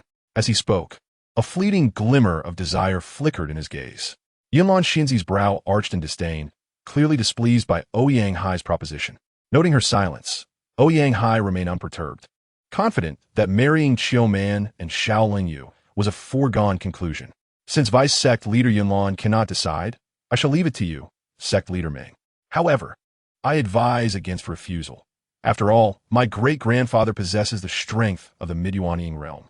Should I be displeased, well," his words, though not threatening outright, carried a clear implication of coercion. Meng Meizhen's countenance darkened at Ouyang Hai's brazen attitude, and she responded with a chill in her voice. "Does the Piaomiao sect fear your Ziyang sect?" She was acutely aware that the Ziyang sect boasted two Yuanying practitioners, one at the early stage and another at the mid-stage, a force beyond what the Piaomiao sect could withstand. Meng Meizhen remembered well that a century prior, the former leader of their sect had passed away in seclusion, a fact known only to the other two vice sect leaders. Ouyang Hai continued unabashedly, "Sect Leader Meng, I am aware that your former leader has passed. If you wish to avoid annihilation, it would be prudent to allow Vice Sect Leader Yunlan's two disciples to become my dual cultivation partners." Before Meng Meizhen could respond, the elders present gasped in shock. "What? Our former leader has passed? When did this occur? Without a Midyuanying leader to protect us, will we not be swallowed by the other three major forces?" At that moment, Meng Meizhen's voice rang out, commanding silence. "Quiet." Instantly, the elders fell silent. She then glared at the stern middle-aged man, Zhang Luo, and demanded, "Why did you betray the Piaomiao sect?" It was clear to her that Zhang Luo had been the source of the betrayal. He merely smirked and replied, "Sect leader, I am simply being realistic. Besides, the news of the former leader's passing cannot remain hidden for long. We must seek alternative paths." Fury etched across Meng Meizhen's face as she unleashed her early Yuanying power, forcing the assembled individuals to form a protective barrier. Chapter 101. The Wedding Ceremony in Half a Month. Ouyang Hai, shielded by the two peaked Jindan elders, observed the situation. With a dark expression, Meng Meizhen declared, "Traitors deserve death." She then directed a palm of energy toward Zhang Luo. Under the pressure of Meng Meizhen's formidable aura, Zhang Luo realized his life hung in the balance and hastily knelt, pleading, "Sect leader, I was wrong to betray the sect." Seeing that Meng Meizhen showed no sign of relenting and recognizing his inability to withstand her might, Zhang Luo turned to Ouyang Hai for help. "Ouyang, young sect leader, save me." Before he could finish, Meng Meizhen's strike reduced him to a bloody pulp. The sight left most witnesses aghast. Ouyang Hai had considered intervening to halt Meng Meizhen's onslaught, but then thought better of it, realizing there was no need to provoke the old woman further. Having disposed of Zhang Luo, Meng Meizhen felt a wave of relief wash over her. The aura of her early Yuanying realm gradually receded. The other elders of the Piaomiao sect, and Yunlan Xianzi, after retracting their protective barriers, found themselves unsure whether to sit or stand. Noticing the lingering tension, Meng Meizhen gestured for everyone to take their seats. With Zhang Luo's demise, Ouyang Hai became more cautious, fearing that this old woman might turn her wrath upon him. Now that the traitor has been dealt with, what does Sect Leader Meng think of my earlier proposal? Wen Hai Inguit? Meng Meizhen understood that the news of her sect's ancestors' passing had reached the Ziyang sect, and it would not be long before the other three major forces became aware. However, She also recognized Ouyang-hai's ulterior motive in wanting to wed Yunlan's two disciples. Firstly, their beauty was indeed exceptional. Secondly, it provided a legitimate reason for him to involve himself in the affairs of the Piamiao sect, facilitating a gradual encroachment upon their territory.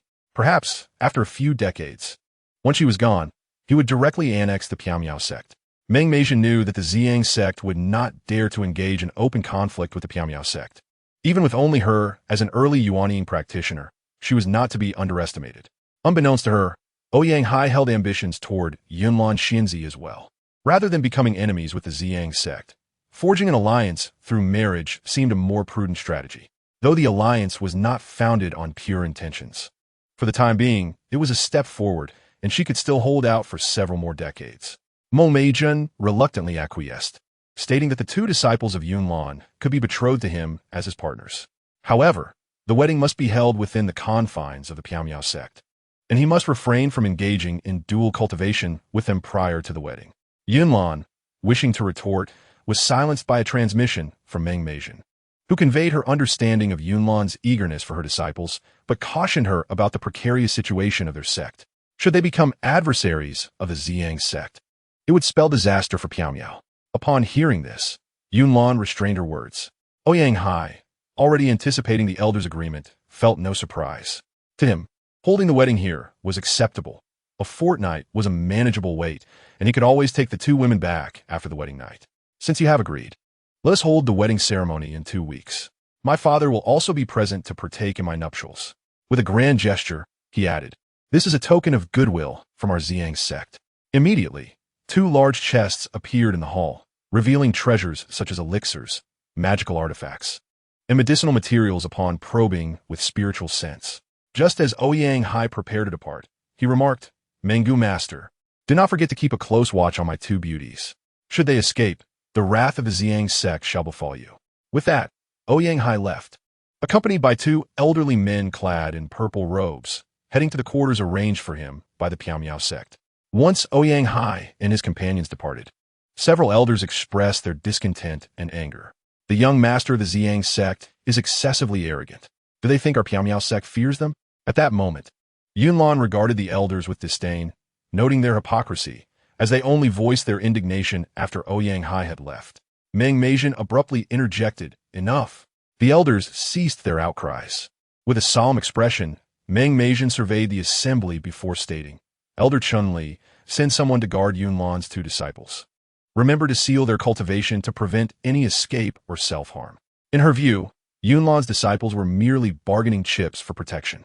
A middle-aged woman promptly stood and replied respectfully, yes, sect master. She exited the hall without delay. Meng Meizhen then turned to a middle-aged elder in green robes, saying, Lu Yu, arrange the wedding ceremony and distribute the invitations. The man in green quickly clasped his hands, responding, yes, sect master. 8 days later, Lin Tiancai was tending to the 4th-tier spirit field in the back garden, cultivating 4th-tier medicinal herbs, when he heard the voice of Lu Yulan. Husband. Noticing Lu Yulan's hurried and anxious demeanor raised his curiosity. When she approached, Lin Tiancai paused his work and expressed his concern, Yulan, you are with child. You must be more careful. I am a perfected foundation establishment cultivator. I am not so fragile. Besides, I have only just become pregnant, Lu Yulan retorted. Lin Tiancai shook his head at a loss for words. Wishing to shift the topic, he took her hand and inquired, Yulan, what brings you here in such haste? Is there something of great importance? Lu Yulan, unconcerned by his grasp, replied earnestly, Husband, Mrs. transmitted that she received wedding invitations for Chiaman and Shaoling Yu to be held at the Piamiao sect in mid-month, with their groom being the young master of the Ziyang sect, Ouyang-hai. Lin Tiancai was taken aback. How could Chiaman and Shaoling Yu be marrying the young master of the Ziyang sect? Sensing something amiss, he voiced his confusion. Given my relationship with Chiaman, I should be considered her senior brother. Why have I not received an invitation? Chapter 102. Breaking into the Grand Hall of Piamiao sect, Lu Yulan pondered. Realizing her husband had a valid point, it had already been 8 days, and the wedding invitations had yet to arrive. Moreover, their hometown of Qingshui Town was closer to the Piamiao sect than the royal city. Husband, why not use a transmission talisman to contact Sister Chiaman? Lin Tiancai nodded, taking action without hesitation.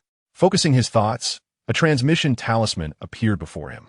He infused it with spiritual energy and sent a message, only to find that his attempts went unanswered. Realizing the situation was more complicated than it seemed, he declared, "Yulan, I shall investigate this wedding matter myself." Lu Yulan nodded. "Very well, husband, do as you see fit." Before departing, Lin Tiancai retrieved a white formation disc and handed it to Lu Yulan, advising, "While I am away, should any formidable enemies approach Qingshui town, use this disc to activate the Tiandi Lingyu formation for defense. Once the formation's energy is depleted, you may replenish it with spirit stones." He explained that the formation was not infallible. It would cease to absorb spiritual energy once attacked. Thus, exhausting its energy would mean its collapse. Fortunately, he also provided Lu Yulan with a storage ring containing 500,000 low-grade spirit stones, sufficient for the formation to last a month. However, he cautioned that it would be ineffective against an attack from a Yuan Ing stage cultivator. With that, Lin Tiancai wasted no more time and took off in a flying vessel toward the Piamiao sect. 7 days later, the gates of the Piamiao sect were adorned with red decorations, the ground laid with crimson carpets, and red silk draped over the buildings. Numerous disciples of the Piamiao sect welcomed the continuous stream of invited cultivators who arrived bearing gifts. The sect remained vigilant, with many disciples stationed to prevent any disturbances. Elder Bingxin from Taohua Valley arrived, presenting a gift. The 4 major factions, including Taohua Valley, were now present. Upon entering the Grand Hall, Elder Bingxin greeted, "Congratulations to young Master Ouyang on acquiring 2 beauties." Ouyang Hai, clad in a festive red robe, courteously replied, "Not at all, Elder Bingxin, please enter the hall." Following this, Ouyang Hai welcomed a middle-aged man in brown robes, the vice president of the Shunfeng Academy, and then the white-robed national teacher from the Dafeng royal family, Qi Silu. The sect master of Ziyang and several elders had already arrived. Before long, Ouyang Hai entered the grand hall accompanied by several elders from the Ziyang sect. The hall was nearly filled to capacity, with some cultivators murmuring among themselves or communicating through transmissions. Some cultivators are opposed to the union between the Piamiao zone and Ziyang zone, fearing that such an alliance would disrupt the delicate balance among the 4 great powers, which would not bode well for the other 3 factions and the royal family.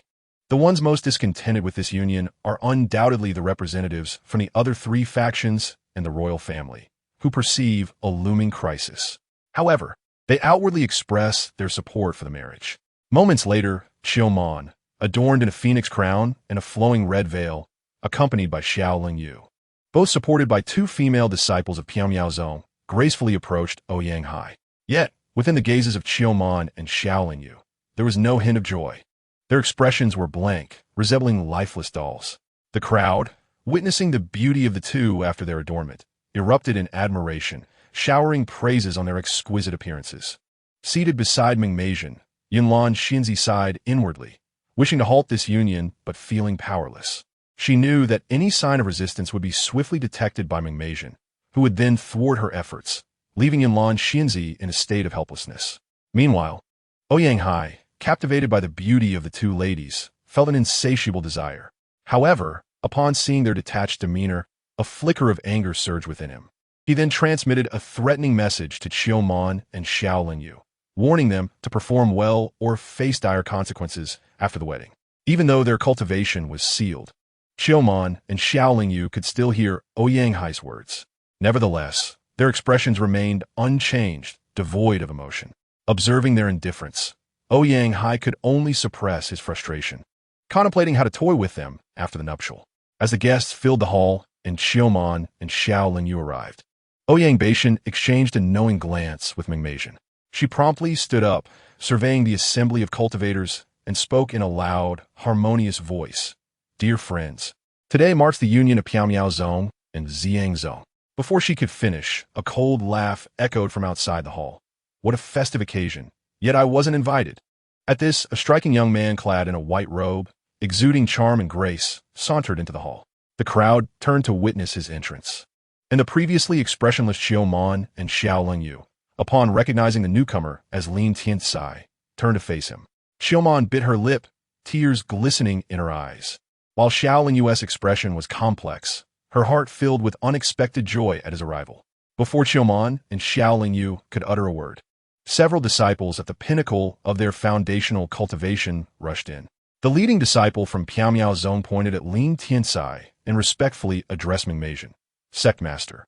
This individual has not only injured numerous disciples of our sect, but has also intruded without invitation. Meng Meizhen turned her gaze to Lin Tiancai, her voice low and stern. Who are you, and why have you harmed my disciples? Upon entering, Lin Tiancai discerned the shift in Xiaomon and Xiao Linyu's expressions. Realizing this was likely a coerced marriage. With someone like Ouyang Hai by their side, it was unfathomable for them to find favor in such a person. Hearing Meng Meizhen's inquiry, Lin Tiancai replied calmly, I am Lin Tiancai, here to attend the wedding. Meng Meizhen furrowed her brow, contemplating that it might be best to eliminate him after the ceremony. She waved her hand, signaling the disciples to withdraw, who complied respectfully. She then regarded Lin Tiancai with an indifferent expression. So, Lin Tiancai, please find a seat. Lin Tiancai merely smiled faintly, delaying his seating. Ouyang Hai interjected with a cold threat. You would do well to leave now, or you will regret it. He had noticed the way Qiumon and Xiao Lingyu had shifted their attitudes upon seeing Lin Tiancai, igniting his fury. Ouyang Beishan observed the scene silently, while Yanlan Xinzi was taken aback by Lin Tiancai's presence. Upon sensing his cultivation level, she was even more astonished. Given that only a few years had passed since their last encounter in the secret realm, Lin Tiancai had ascended 2 minor realms and 1 major realm. It was only natural for her to be astonished, yet she recognized that his arrival was akin to stepping into a den of tigers. She could not send a warning, for there were 2 early-stage UN cultivators present, and any attempt to communicate would surely be detected. The other cultivators present, including the elders of Piamiao Zone, watched the unfolding drama, eager to see how a mid-stage Jin Dan cultivator like Lin Tiancai would handle such audacity. Lin Tiancai, having deduced the coercive nature of the marriage, ignored Ouyang Hai and turned to Qiumon and Xiao Lingyu, smiling. Junior sister, senior sister, I have come to take you away. Mang, aware of her brother's formidable abilities, felt reassured by his presence. Brother, she exclaimed, rushing towards him. Xiao Lingyu, seeing her fellow disciple sprint towards Lin Tiancai, followed suit without hesitation. Realizing Lin Tiancai's intentions to rescue them, Ouyang Hai's fury escalated, his focus shifting solely to the 2 women. He unleashed a spell, shouting, You 2 wretches die. 2 violet fireballs hurtled towards Qiumon and Xiao Lingyu. Lin Tiancai swiftly conjured a protective barrier behind them. The dull thuds of the attacks echoed as Ouyang Hai furrowed his brow, recognizing Lin Tiancai's cultivation level as that of a Jin Dan practitioner. At that moment, Qiumon had reached Lin Tiancai, throwing herself into his embrace, her voice quivering. Brother, had you arrived any later, I would have been defiled by that beast. Lin Tiancai comforted her. Do not worry. With your brother's wisdom, I would never overlook the underlying treachery. Besides, I am here now. As Qiumon and Lin Tiancai embraced, Xiao Lingyu approached silently. Sensing the tension, Lin Tiancai was about to speak when Ouyang Hai, consumed by rage at the sight of their embrace, lost all rationality. Forgetting that Lin Tiancai was a Jin Dan cultivator. With a flick of his finger, he directed a high-grade, 3rd-tier flying sword straight at Qiumon's back. Lin Tiancai scoffed, seeking death. As he summoned the flame sword, a surge of sword energy sliced towards Ouyang Hai, shattering his flying sword into fragments. Alarmed, Ouyang Beishan, who had been seated at the head of the table, could no longer remain passive, swiftly appearing before Ouyang Hai. Ouyang Hai mobilized the spiritual energy within his body, forming a protective barrier that successfully deflected Lin Tiancai's sword chi. Only then did he retract the barrier. At this moment, Lin Tiancai furrowed his brow, astonished by the speed of the Yuanying stage cultivator, who had appeared before him in less than half a breath. It was evident he had a powerful backing. No wonder he behaved so arrogantly, Lin Tiancai scoffed. Meanwhile, Ouyang Hai was paralyzed with fear, nearly collapsing to the ground. He realized that if his father had arrived just a moment later, his life would have been forfeit, and he would no longer exist within this realm of cultivation. You dare to strike my son?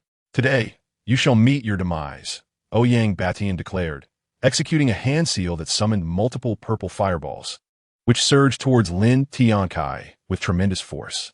At this moment, Qiuman and Xiao Lingyu had retreated behind Lin Tiancai at his signal, allowing him to unleash his attacks with ease.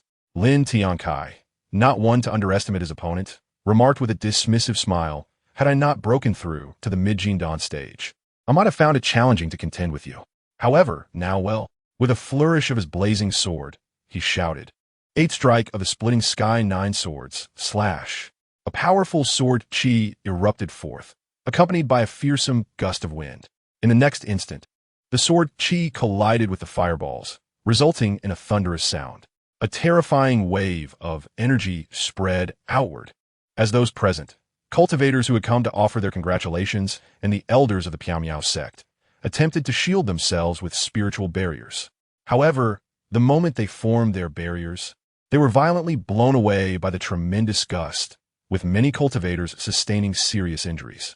The onlookers could only watch in horror, realizing that both combatants possessed attack power at the Yuanying level. The Grand Hall had become a scene of utter devastation. It was natural for Ouyang Batian, a cultivator at the early Yuanying stage, to exhibit such formidable strength, but to witness a mid-Jindan stage cultivator like Lin Tiancai contend with him was unprecedented.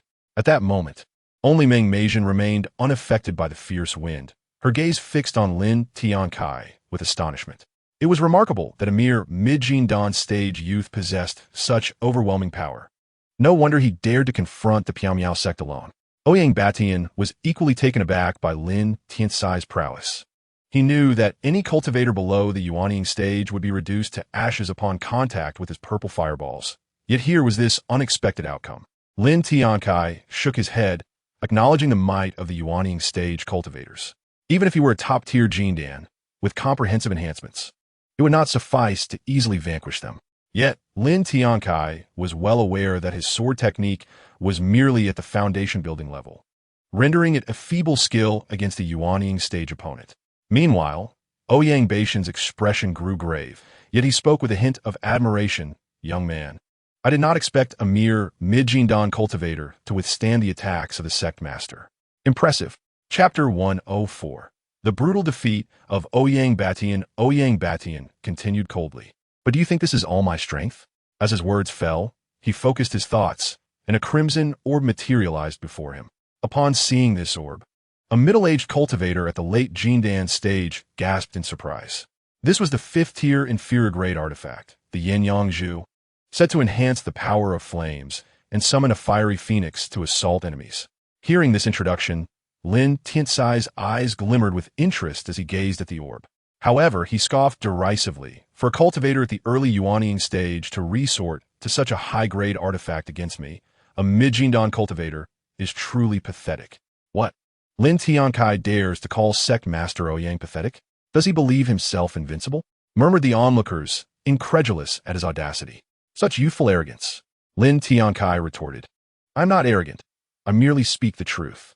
Ouyang Batian, enraged by Lin Tiancai's words, felt a surge of fury rising within him. "You seem to have a death wish, boy. I will tear you to pieces." With that, Ouyang Batian activated the Yin-Yang Zhu, summoning a fiery phoenix illusion above him, which emitted a series of piercing cries. Instantly, the temperature in the vicinity began to soar. The other cultivators, filled with dread, dared not remain within the Grand Hall, and even the fairy Yunlan made her exit. Ouyang Hai, shielded by Ouyang Baishan's spiritual barrier, was unscathed. Meanwhile, Meng Meijin's expression darkened. If the Yin-Yang Zhu were unleashed here, the entire Grand Hall would be reduced to ruins. Yet, she did not dare to intervene, merely observing from within her barrier. Naturally, she did not believe Lin Tiancai could defeat Ouyang Batian. Rather, she feared he would perish here. "Phoenix, go!" At that moment, with Ouyang Baishan's command, the fiery phoenix illusion lunged towards Lin Tiancai. Xiuman and Shaolin Yu, positioned behind him, were anxious that Lin Tiancai might not withstand the assault of the phoenix. Lin Tiancai, however, merely chuckled dismissively. "Preposterous.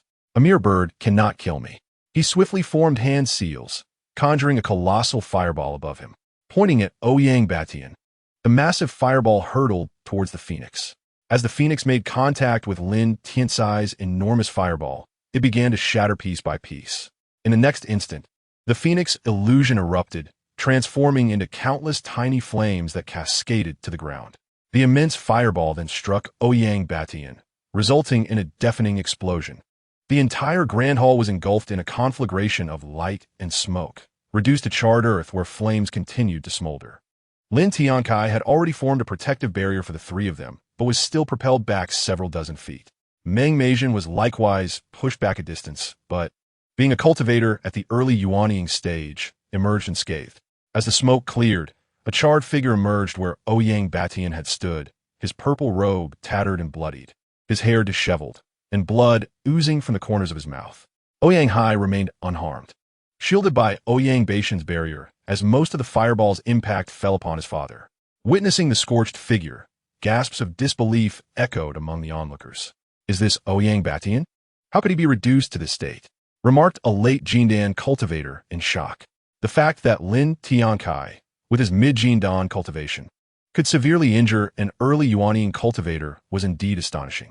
What was more alarming was that he had yet to reach 100 years of age and had already attained mid-Jindan status, capable of defeating a seasoned early Yuanying cultivator. Lin Tiancai observed that Ouyang Batian had not perished from a strike and shook his head in disappointment. Indeed, the rumors hold true. Cultivators below the Yuanying stage are but ants. Nonetheless, I, Lin Tiancai, shall shatter this misconception. Suddenly, a loud laugh echoed. "Boy, do you think you can kill me?" During Laozi's reign over the Grand Feng Kingdom, your mother had yet to be born into this realm of cultivation. Indeed, it is certain that my mother could not have been born into this world of cultivation, for I am a traveler from another realm, Lin Tiancai mused silently. At that moment, Ouyang Batian exuded an aura of terrifying intensity, followed by a chilling smile as he declared, "Secret art, divine needle technique." Immediately, a slender needle forged from soul power lunged toward Lin Tiancai as consciousness. Lin Tiancai felt a prick in his mind, yet the moment the delicate needle entered, it was dispersed by his own soul energy. Bewilderment washed over Lin Tiancai as he pondered when his soul power had grown so formidable. He quickly realized that the 10th grade Jin Dan truly lived up to its reputation, elevating his soul power to the level of Yuanying. He nodded in acknowledgement. Indeed, it was the 10th grade Jin Dan. Meanwhile, Ouyang Baishan's aura waned, clearly suffering from the backlash of his secret technique. His face contorted with disbelief as he exclaimed, "How could you possibly withstand my soul attack's secret art? The divine needle technique is an art that would annihilate any soul beneath the Yuan-Ing level." Other cultivators were equally astounded. Not only was Lin Tiancai powerful, but his soul energy was formidable as well. Lin Tiancai merely smiled lightly, gazing at Ouyang Batian with a frosty grin. "Your grandpa is not a mere early Yuanying weakling who can be so easily vanquished." Gripping the flame sword, Lin Tiancai unleashed the 9th sword of the Celestial Rift 9 swords, a wave of sword energy howling towards Ouyang Batian. At this point, having expended most of his spiritual and soul power on the soul secret art, Ouyang Batian found himself unable to contend with Lin Tiancai's sword energy. Though he erected a shield of spiritual energy before him, it was swiftly cleaved through by Lin Tiancai's strike. The sound of severance echoed. The onlookers did not witness Ouyang Baishan's demise. Rather, they saw his right hand severed by the sword energy. Lin Tiancai regarded the severed limb with an internal acknowledgement of decisiveness. Without granting Ouyang Batian a moment to breathe, he released another 2 sword energy attacks from the 9th layer of the Celestial Rift 9 swords. Ouyang Batian had just summoned 2 teleportation talismans, intending to escape with his son. Chapter 105. Slaying Ouyang Batian. At that moment, Lin Tiancai's 2 sword energies surged forth, directly striking Ouyang Batian. In an instant, Ouyang Batian was gruesomely bisected. Ouyang Hai was utterly stunned, collapsing to the ground in shock. The crowd gasped. Ouyang Batian has actually been slain by Lin Tiancai's sword energies. This cannot be real. Lin Tiancai's strength was truly extraordinary, a true prodigy.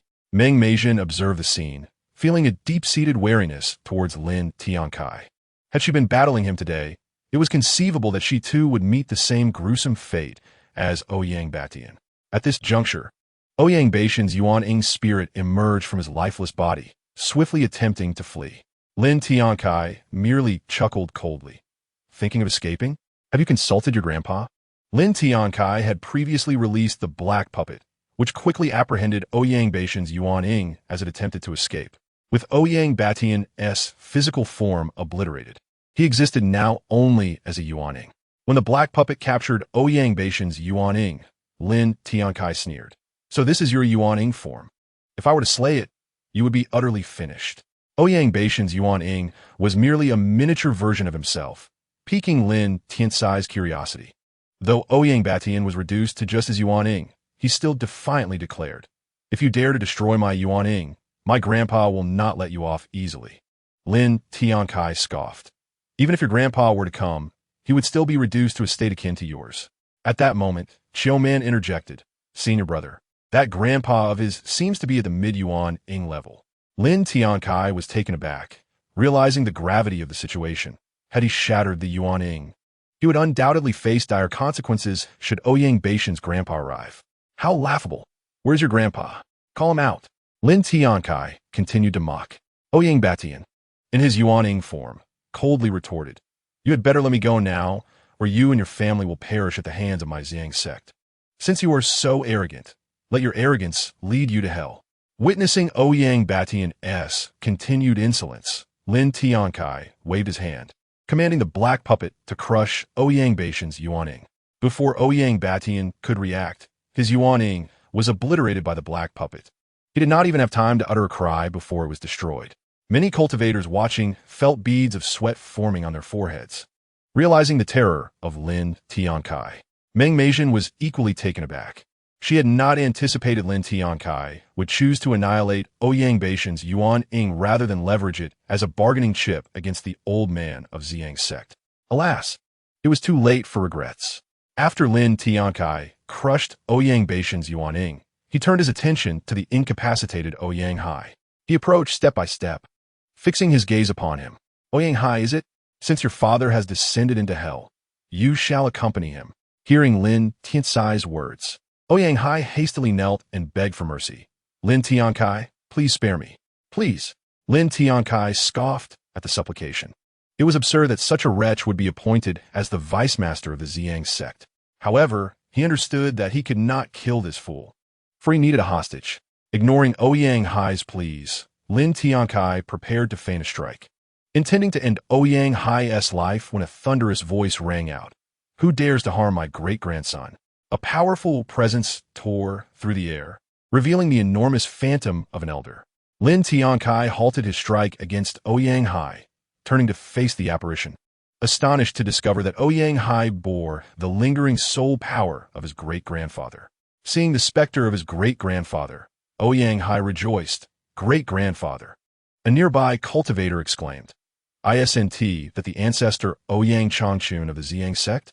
The elder's spirit had spotted the prostrate Ouyang Hai and immediately understood that Lin Tiancai had the sword poised at his great-grandson's throat. Realizing the danger, he glared at Lin Tiancai with malice. "If you dare to harm my great-grandson, I will ensure that you and your entire family pay the price." Lin Tiancai retorted disdainfully, "I've already slain one. What is to stop me from slaying another?"